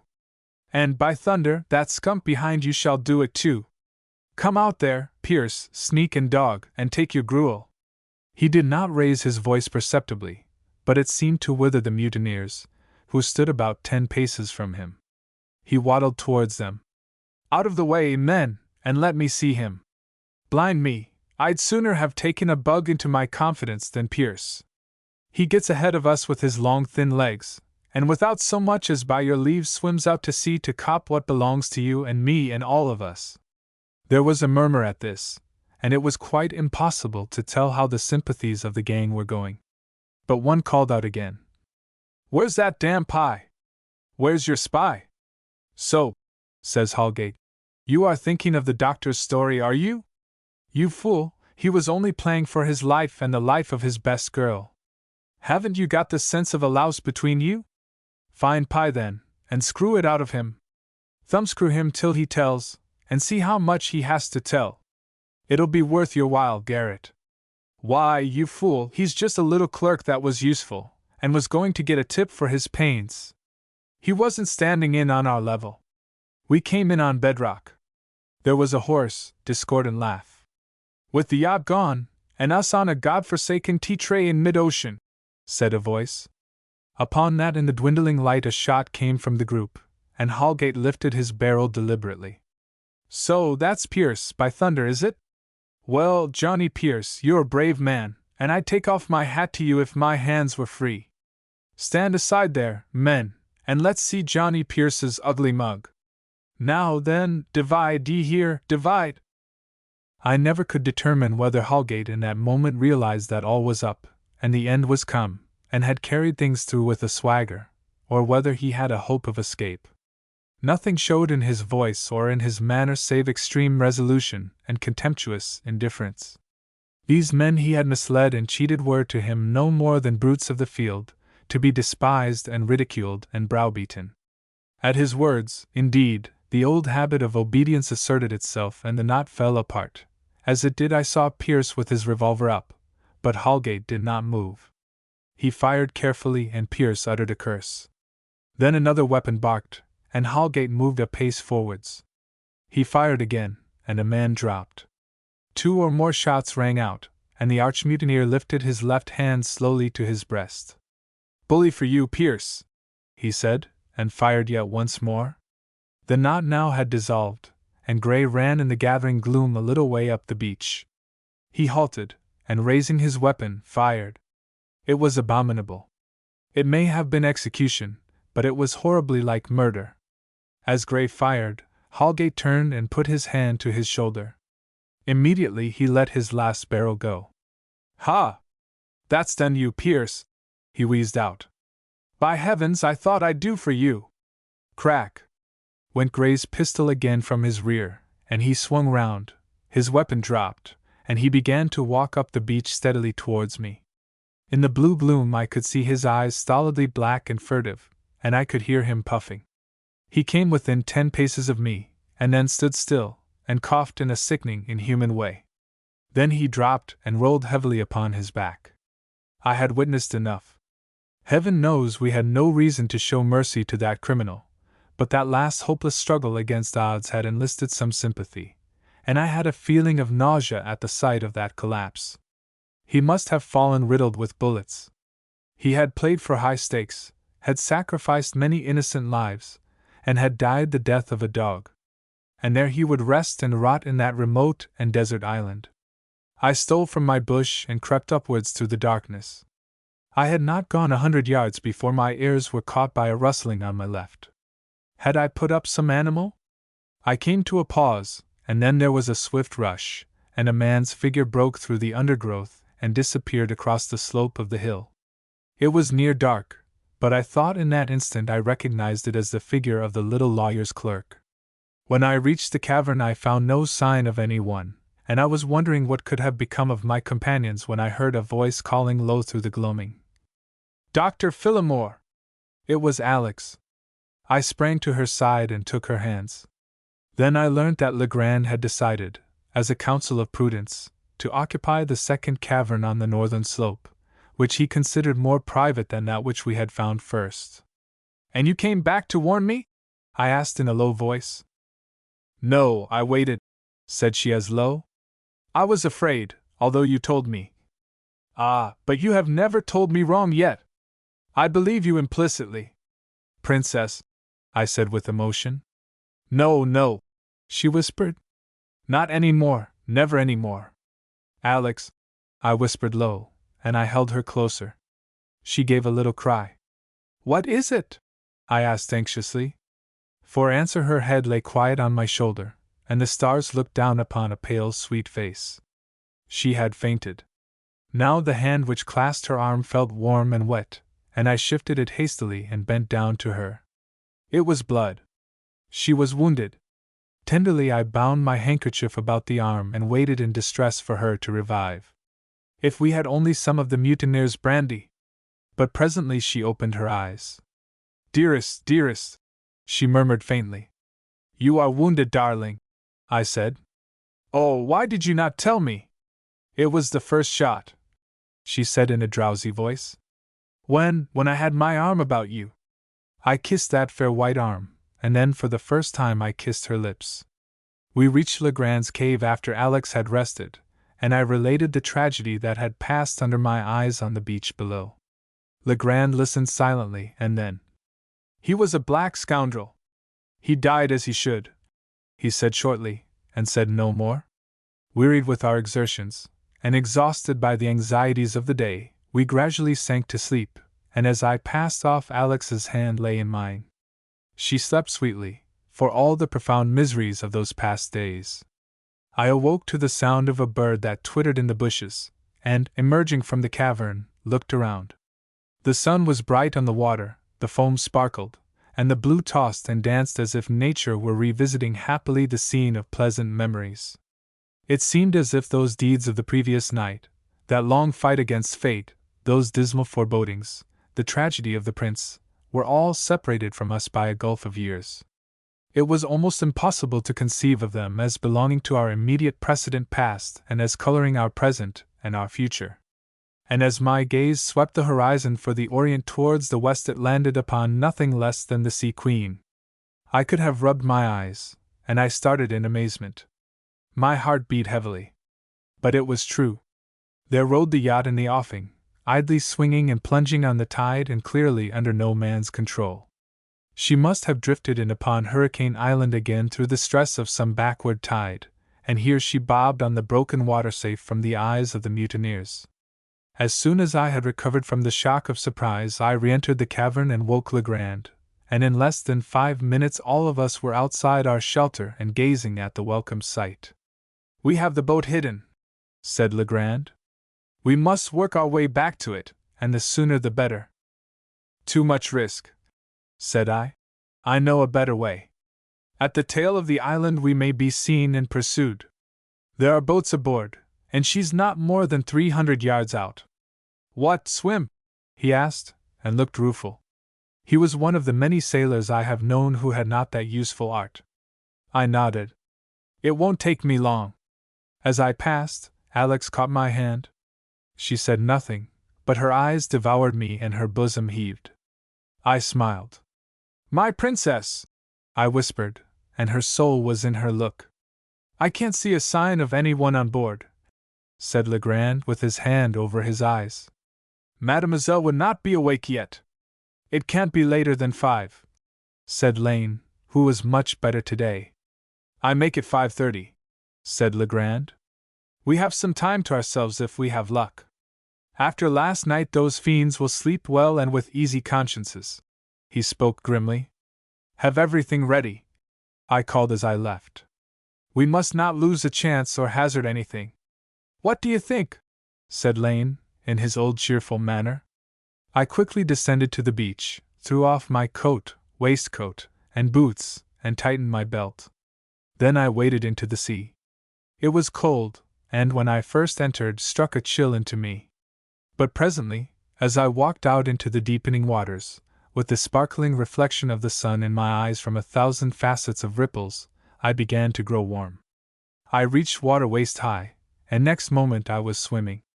The tide sucked at me in a strong current, and soon, I perceived, would carry me across the Sea Queen's bows unless I made a struggle. The water was racing under me, and I felt that my strength was as nothing compared with it. I was thrown this way and that as the flood moved. My passage had been taken incredibly quick, and now I was conscious that I was past the level of the yacht, and I turned and battled back. So far as I could see, I made no impression on the space that separated me from her, and I began to despair of reaching the yacht. In my mind I revolved the possibility of going with the flood and trusting to work ashore at the tail of the island. If that were not practicable, I was lost, for I should be blown out to the open sea. Just as these desperate reflections crossed my mind, the Sea Queen's stern, off which I was struggling, backed. She came round to the wind and jammed, so that the flutter of canvas which she still carried cracked above the voice of the seas. Then her nose swung right round upon me, with the bubble under her cutwater. It was almost as if she had sighted a doomed wretch and was come to his assistance. Her broadside now broke the tide for me, and I began to see that I was creeping up to her, and thus encouraged, step by step made my way until at last I reached her, and by the aid of a trailing sheet got aboard. It had been half an hour since I left the island. Once aboard, I waved across the intervening stretch of sea to my friends, and looked about me. There was no sign or sound of life anywhere on the yacht. She swung noisily, with creaks and groans, to the pulse of the tide, but there was no witness to human presence there. Mademoiselle immediately was in my thoughts, and I found my way to the staterooms to reassure her, if she should be awake. They were as we had left them, save that every cabin had been ransacked and every box turned inside out. The cabins were empty, and so was the boudoir. Clearly, Mademoiselle Trebizond was not there. I went down into the saloon, but nothing rewarded me there, and afterwards I turned along the passage that led to the officers' quarters, and farther on, the steward's room. Here, too, was my own surgery, and instinctively I stopped when I reached it. The door stood ajar. No doubt, I thought, like every other place, it had suffered the ravages of the mutineers. I opened it wide, and started back, for there on the floor, a bottle in her hand, and her features still and tragic, lay Yvonne Trebizond. I stooped to her, but I knew it was useless even without glancing at the bottle she held. She had sought death in the despair of her loneliness. The Sea Queen had carried out upon the face of the dark waters the previous evening an unhappy woman to a fate which she could not face. She had chosen death to that terrible solitude on the wilderness of the ocean. I lifted her gently, and carried her to one of the cabins, disposing the body on a bunk. Then I returned to the deck, for I had work to do that pressed. I experienced no difficulty in loosing one of the remaining boats, and dropping into her, I began to row towards the island. Legrand had the party at the water's edge, and they were in the boat in a very brief space of time. We shoved off, and now Legrand and Ellison had oars in addition to myself, so that, what with that and the tide, we made good progress. We had not, however, got more than halfway to the yacht when Legrand paused on his oars and I saw his face directed along the beach. I followed his glance, and saw, to my astonishment, a boat bobbing off the spit of the island. "It's our boat," said I. "Yes," he said. "The ruffians are up and about. Give way, give way!" We bent to the oars, but as we did so a number of figures appeared round the bend of the land where we had passed our first night. Shouts reached us. The figure in the boat was working his oars with frantic haste, and now Legrand called out suddenly, "Pie!" Pie it was, and it was also apparent now that he was aiming for us, and that he was striving to get away from the mutineers. He stood out to sea, and pulled obliquely towards the yacht. Obviously, he was better content to trust himself to our mercies than to the ruffians with whom he had consorted. He was a coward, I knew, and I remembered then his white face and his terror at the time of the first onslaught. I remembered, too, how vaguely, how timidly and how ineffectually he had endeavored to warn me of the coming massacre. He was a miserable cur. He had been largely responsible for the bloody voyage, but I could not help feeling some pity for him. I hung on my oars. "Shall we pick him up?" I asked. Legrand's only answer was an oath. He had forgotten the presence of Alex, I think. His eyes blazed above his red cheeks. "Let him drown," he said. By the time we reached the Sea Queen, some of the mutineers, who had started running when they saw us, had got to the water's edge opposite to us, and one or two of them plunged in. In the distance, the others were pursuing Pye and his boat. Legrand, meanwhile, had taken the wheel, and Ellison set about the sails. I did what I could to help, and it was not many minutes ere we had the topsails going. Under that pressure the yacht began to walk slowly. Seeing this, the mutineers on the shore raised a howl, and two more jumped in to join the swimmers, who were now halfway to us. Legrand cried out an order, and Ellison had the jib sail set, and the Sea Queen quickened her pace under the brisk breeze. The swimming mutineers dropped behind. There must have been half a dozen of them in the water, and now we saw that they had given up the attempt to reach us in that way and had fallen back on a new idea. They turned aside to intercept Pye. The little lawyer's clerk was paddling for life, and knew it, but he made no way. The yacht moved faster, and he sent up to heaven a dreadful scream that tingled in my ears. I made a step towards Legrand, but he merely gave one glance backward towards the boat and then fixed his gaze on the wide horizon of interminable sea, as though he thus turned his back forever on Hurricane Island and all there. He pulled the spokes of the wheel, and the Sea Queen, breasting the foamheads, began to leap. We were moving at a brisk pace. I looked back to the unhappy man. He had fallen away now, but still labored at his oars. The swimmers could not have been more than 20 yards from him. Just then Alex's voice was low with agitation in my ears. "Yvonne? Where is Yvonne?" I turned to her and took her hand. "She will need no further care of yours, sweetheart," I said. "She has played her last tragedy, a tragedy she thought destined for a comedy." Alex, looking at me, sighed, and ere she could say more Lane intervened in huge excitement. "Good heavens, Phillimore! The treasure's all in my safes again. By crikey, is it all a dream?" "Yes," I answered, looking at Alex. "All a bad nightmare." I looked away across the sea, for somehow I could not help it. "What are you looking at?" she asked. "They cannot catch us, can they?" The foremost mutineers had reached the boat and were climbing aboard. The little clerk, white and gasping, raised his oar and struck at them with screams of terror, striking and screaming again. "Hush! Don't look, darling," said I, and I put my hands before her eyes. "It is the judgment of God." She shuddered. Pye's shrieks rang in my ear. I glanced off the taffrail and saw that the mutineers had possession of the boat. They were busy with the oars. I could see no one else. The boat was headed towards us. Legrand cast a glance of indifference backwards. "If you care to hold the wheel, Phillimore, we can rig that other sail," he said. I took the wheel. Alex was by my side, and the breeze sang in the sheets. "We're going home, dear heart," I whispered. She moved closer to me, shuddered and sighed, and I think the sigh was a sigh of contentment. The Sea Queen dipped her nose and broke into a sharper pace. She was going home. The end. The end. Good fiction worth reading. Good fiction worth reading. A series of romances containing several of the old favorites in the field of historical fiction, replete with powerful romances of love and diplomacy that excel in thrilling and absorbing interest. Windsor Castle. A historical romance of the reign of Henry VIII, Catherine of Aragon, and Anne Boleyn. By W.M. Harrison Ainsworth. Cloth 12mo, with 4 illustrations by George Cruikshank. Price $1. Windsor Castle is the story of Henry VIII, Catherine, and Anne Boleyn. Bluff King Hal, although a well-loved monarch, was none too good a one in many ways. Of all his selfishness and unwarrantable acts, none was more discreditable than his divorce from Catherine, and his marriage to the beautiful Anne Boleyn. The king's love was as brief as it was vehement. Jane Seymour, waiting maid on the Queen, attracted him, and Anne Boleyn was forced to the block to make room for her successor. This romance is one of extreme interest to all readers. Horseshoe Robinson. A Tale of the Tory Ascendancy in South Carolina in 1780. By John P. Kennedy.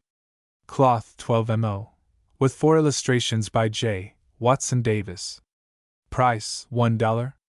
Among the old favorites in the field of what is known as historical fiction, there are none which appeal to a larger number of Americans than Horseshoe Robinson, and this because it is the only story which depicts with fidelity to the facts the heroic efforts of the colonists in South Carolina to defend their homes against the brutal oppression of the British under such leaders as Cornwallis and Tarleton. The reader is charmed with the story of love which forms the thread of the tale, and then impressed with the wealth of detail concerning those times. The picture of the manifold sufferings of the people is never overdrawn, but painted faithfully and honestly by one who spared neither time nor labor in his efforts to present in this charming love story all that price in blood and tears which the Carolinians paid as their share in the winning of the Republic. Take it all in all, Horseshoe Robinson is a work which should be found on every bookshelf, not only because it is a most entertaining story, but because of the wealth of valuable information concerning the colonists which it contains. That it has been brought out once more, well illustrated, is something which will give pleasure to thousands who have long desired an opportunity to read the story again, and to the many who have tried vainly in these latter days to procure a copy that they might read it for the first time. The Pearl of Orr's Island. A Story of the Coast of Maine. By Harriet Beecher Stowe. Cloth 12mo, illustrated. Price $1. Written prior to 1862, The Pearl of Orr's Island is ever new, a book filled with delicate fancies, such as seemingly array themselves anew each time one reads them. One sees the sea like an unbroken mirror all around the pine-girt, lonely shores of Orr's Island, and straightway comes the heavy, hollow moan of the surf on the beach, like the wild, angry howl of some savage animal. Who can read of the beginning of that sweet life, named Mara, which came into this world under the very shadow of the death angel's wings, without having an intense desire to know how the premature bud blossomed? Again and again one lingers over the descriptions of the character of that baby boy Moses, who came through the tempest, amid the angry billows, pillowed on his dead mother's breast. There is no more faithful portrayal of New England life than that which Mrs. Stowe gives in The Pearl of Orr's Island. For sale by all booksellers, or sent postpaid on receipt of price by the publishers A. L. Burt Company, 52 to 58 Duane St., New York. Good fiction worth reading. Good fiction worth reading. A series of romances containing several of the old favorites in the field of historical fiction, replete with powerful romances of love and diplomacy that excel in thrilling and absorbing interest. A Colonial Freelance. A Story of American Colonial Times. By Chauncey C. Hotchkiss. Cloth 12mo, with 4 illustrations by J. Watson Davis. Price $1. A book that appeals to Americans as a vivid picture of revolutionary scenes. The story is a strong one, a thrilling one. It causes the true American to flush with excitement, to devour chapter after chapter, until the eyes smart, and it fairly smokes with patriotism. The love story is a singularly charming idyll. The Tower of London. A historical romance of the times of Lady Jane Grey and Mary Tudor. By W.M. Harrison Ainsworth. Cloth 12mo. With 4 illustrations by George Cruikshank. Price $1. This romance of the Tower of London depicts the tower as palace, prison, and fortress, with many historical associations. The era is the middle of the 16th century. The story is divided into 2 parts, one dealing with Lady Jane Grey, and the other with Mary Tudor as Queen, introducing other notable characters of the era. Throughout, the story holds the interest of the reader in the midst of intrigue and conspiracy, extending considerably over a half a century. In Defiance of the King. A Romance of the American Revolution. By Chauncey C. Hotchkiss. Cloth 12mo. With 4 illustrations by J. Watson Davis. Price $1. Mr. Hotchkiss has etched in burning words a story of Yankee bravery and true love that thrills from beginning to end with the spirit of the Revolution. The heart beats quickly, and we feel ourselves taking a part in the exciting scenes described. The whole story is so absorbing that you will sit up far into the night to finish it. As a love romance, it is charming. Garth Owen. A Story of a Welsh Homestead. By Alan Raine. Cloth 12mo. With 4 illustrations by J. Watson Davis. Price $1. This is a little idyll of humble life and enduring love, laid bare before us, very real and pure, which in its telling shows us some strong points of Welsh character, the pride, the hasty temper, the quick dying out of wrath. We call this a well-written story, interesting alike through its romance and its glimpses into another life than ours. A delightful and clever picture of Welsh village life. The result is excellent. Detroit Free Press. Myfanwy. The Story of a Welsh Singer. By Alan Raine. Cloth 12mo. With 4 illustrations by J. Watson Davis. Price $1. This is a love story, simple, tender, and pretty as one would care to read. The action throughout is brisk and pleasing. The characters, it is apparent at once, are as true to life as though the author had known them all personally. Simple in all its situations, the story is worked up in that touching and quaint strain which never grows wearisome, no matter how often the lights and shadows of love are introduced. It rings true, and does not tax the imagination. Boston Herald. For sale by all booksellers, or sent postpaid on receipt of price by the publishers A. L. Burt Company, 52 to 58 Duane St., New York. Good fiction worth reading. Good fiction worth reading. A series of romances containing several of the old favorites in the field of historical fiction, replete with powerful romances of love and diplomacy that excel in thrilling and absorbing interest. Darnley. A Romance of the Times of Henry VIII.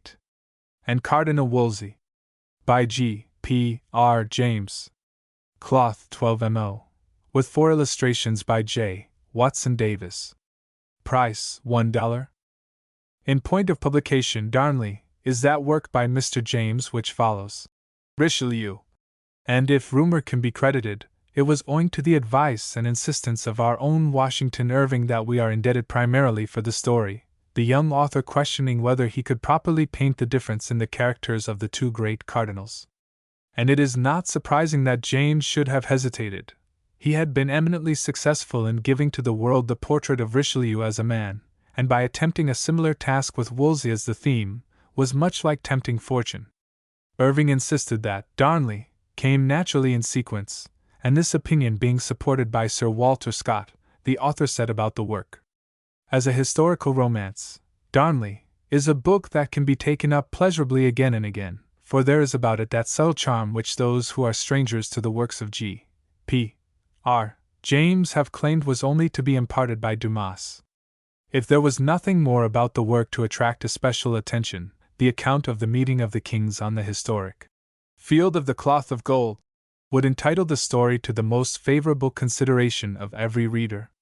There is really but little pure romance in this story, for the author has taken care to imagine love passages only between those whom history has credited with having entertained the tender passion one for another, and he succeeds in making such lovers as all the world must love. Captain Brand, of the schooner Centipede. By Lieutenant Henry A. Wise, USN Harry Gringo. Cloth 12mo. With 4 illustrations by J. Watson Davis. Price $1. The republication of this story will please those lovers of sea yarns who delight in so much of the salty flavor of the ocean as can come through the medium of a printed page, for never has a story of the sea and those who go down in ships been written by one more familiar with the scenes depicted.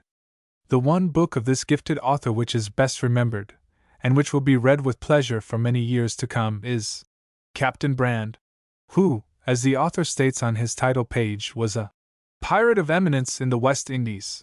As a sea story pure and simple, Captain Brand has never been excelled, and as a story of piratical life, told without the usual embellishments of blood and thunder, it has no equal. Nick of the Woods. A story of the early settlers of Kentucky. By Robert Montgomery Bird. Cloth 12mo. With 4 illustrations by J. Watson Davis. Price $1. This most popular novel and thrilling story of early frontier life in Kentucky was originally published in the year 1837. The novel, long out of print, had in its day a phenomenal sale, for its realistic presentation of Indian and frontier life in the early days of settlement in the South, narrated in the tale with all the art of a practiced writer. A very charming love romance runs through the story. This new and tasteful edition of Nick of the Woods will be certain to make many new admirers for this enchanting story from Dr. Bird's clever and versatile pen. For sale by all booksellers, or sent postpaid on receipt of price by the publishers A. L. Bird Company, 52 to 58 Duane St., New York. Good fiction worth reading. Good fiction worth reading. A series of romances containing several of the old favorites in the field of historical fiction, replete with powerful romances of love and diplomacy that excel in thrilling and absorbing interest. Guy Fawkes. A Romance of the Gunpowder Treason. By W.M. Harrison Ainsworth. Cloth 12mo. With 4 illustrations by George Cruikshank. Price $1. The Gunpowder Plot was a modest attempt to blow up Parliament, the King and his councillors. James of Scotland, then King of England, was weak-minded and extravagant. He hit upon the efficient scheme of extorting money from the people by imposing taxes on the Catholics. In their natural resentment to this extortion, a handful of bold spirits concluded to overthrow the government. Finally, the plotters were arrested, and the king put to torture Guy Fawkes and the other prisoners with royal vigor. A very intense love story runs through the entire romance. The Spirit of the Border. A Romance of the Early Settlers in the Ohio Valley. By Zane Grey. Cloth 12mo. With 4 illustrations by J. Watson Davis. Price $1. A book rather out of the ordinary is this Spirit of the Border. The main thread of the story has to do with the work of the Moravian missionaries in the Ohio Valley. Incidentally, the reader is given details of the frontier life of those hardy pioneers who broke the wilderness for the planting of this great nation. Chief among these, as a matter of course, is Louis Wetzel, one of the most peculiar, and at the same time the most admirable of all the brave men who spent their lives battling with the savage foe, that others might dwell in comparative security. Details of the establishment and destruction of the Moravian Village of Peace are given at some length, and with minute description. The efforts to Christianize the Indians are described as they never have been before, and the author has depicted the characters of the leaders of the several Indian tribes with great care, which of itself will be of interest to the student.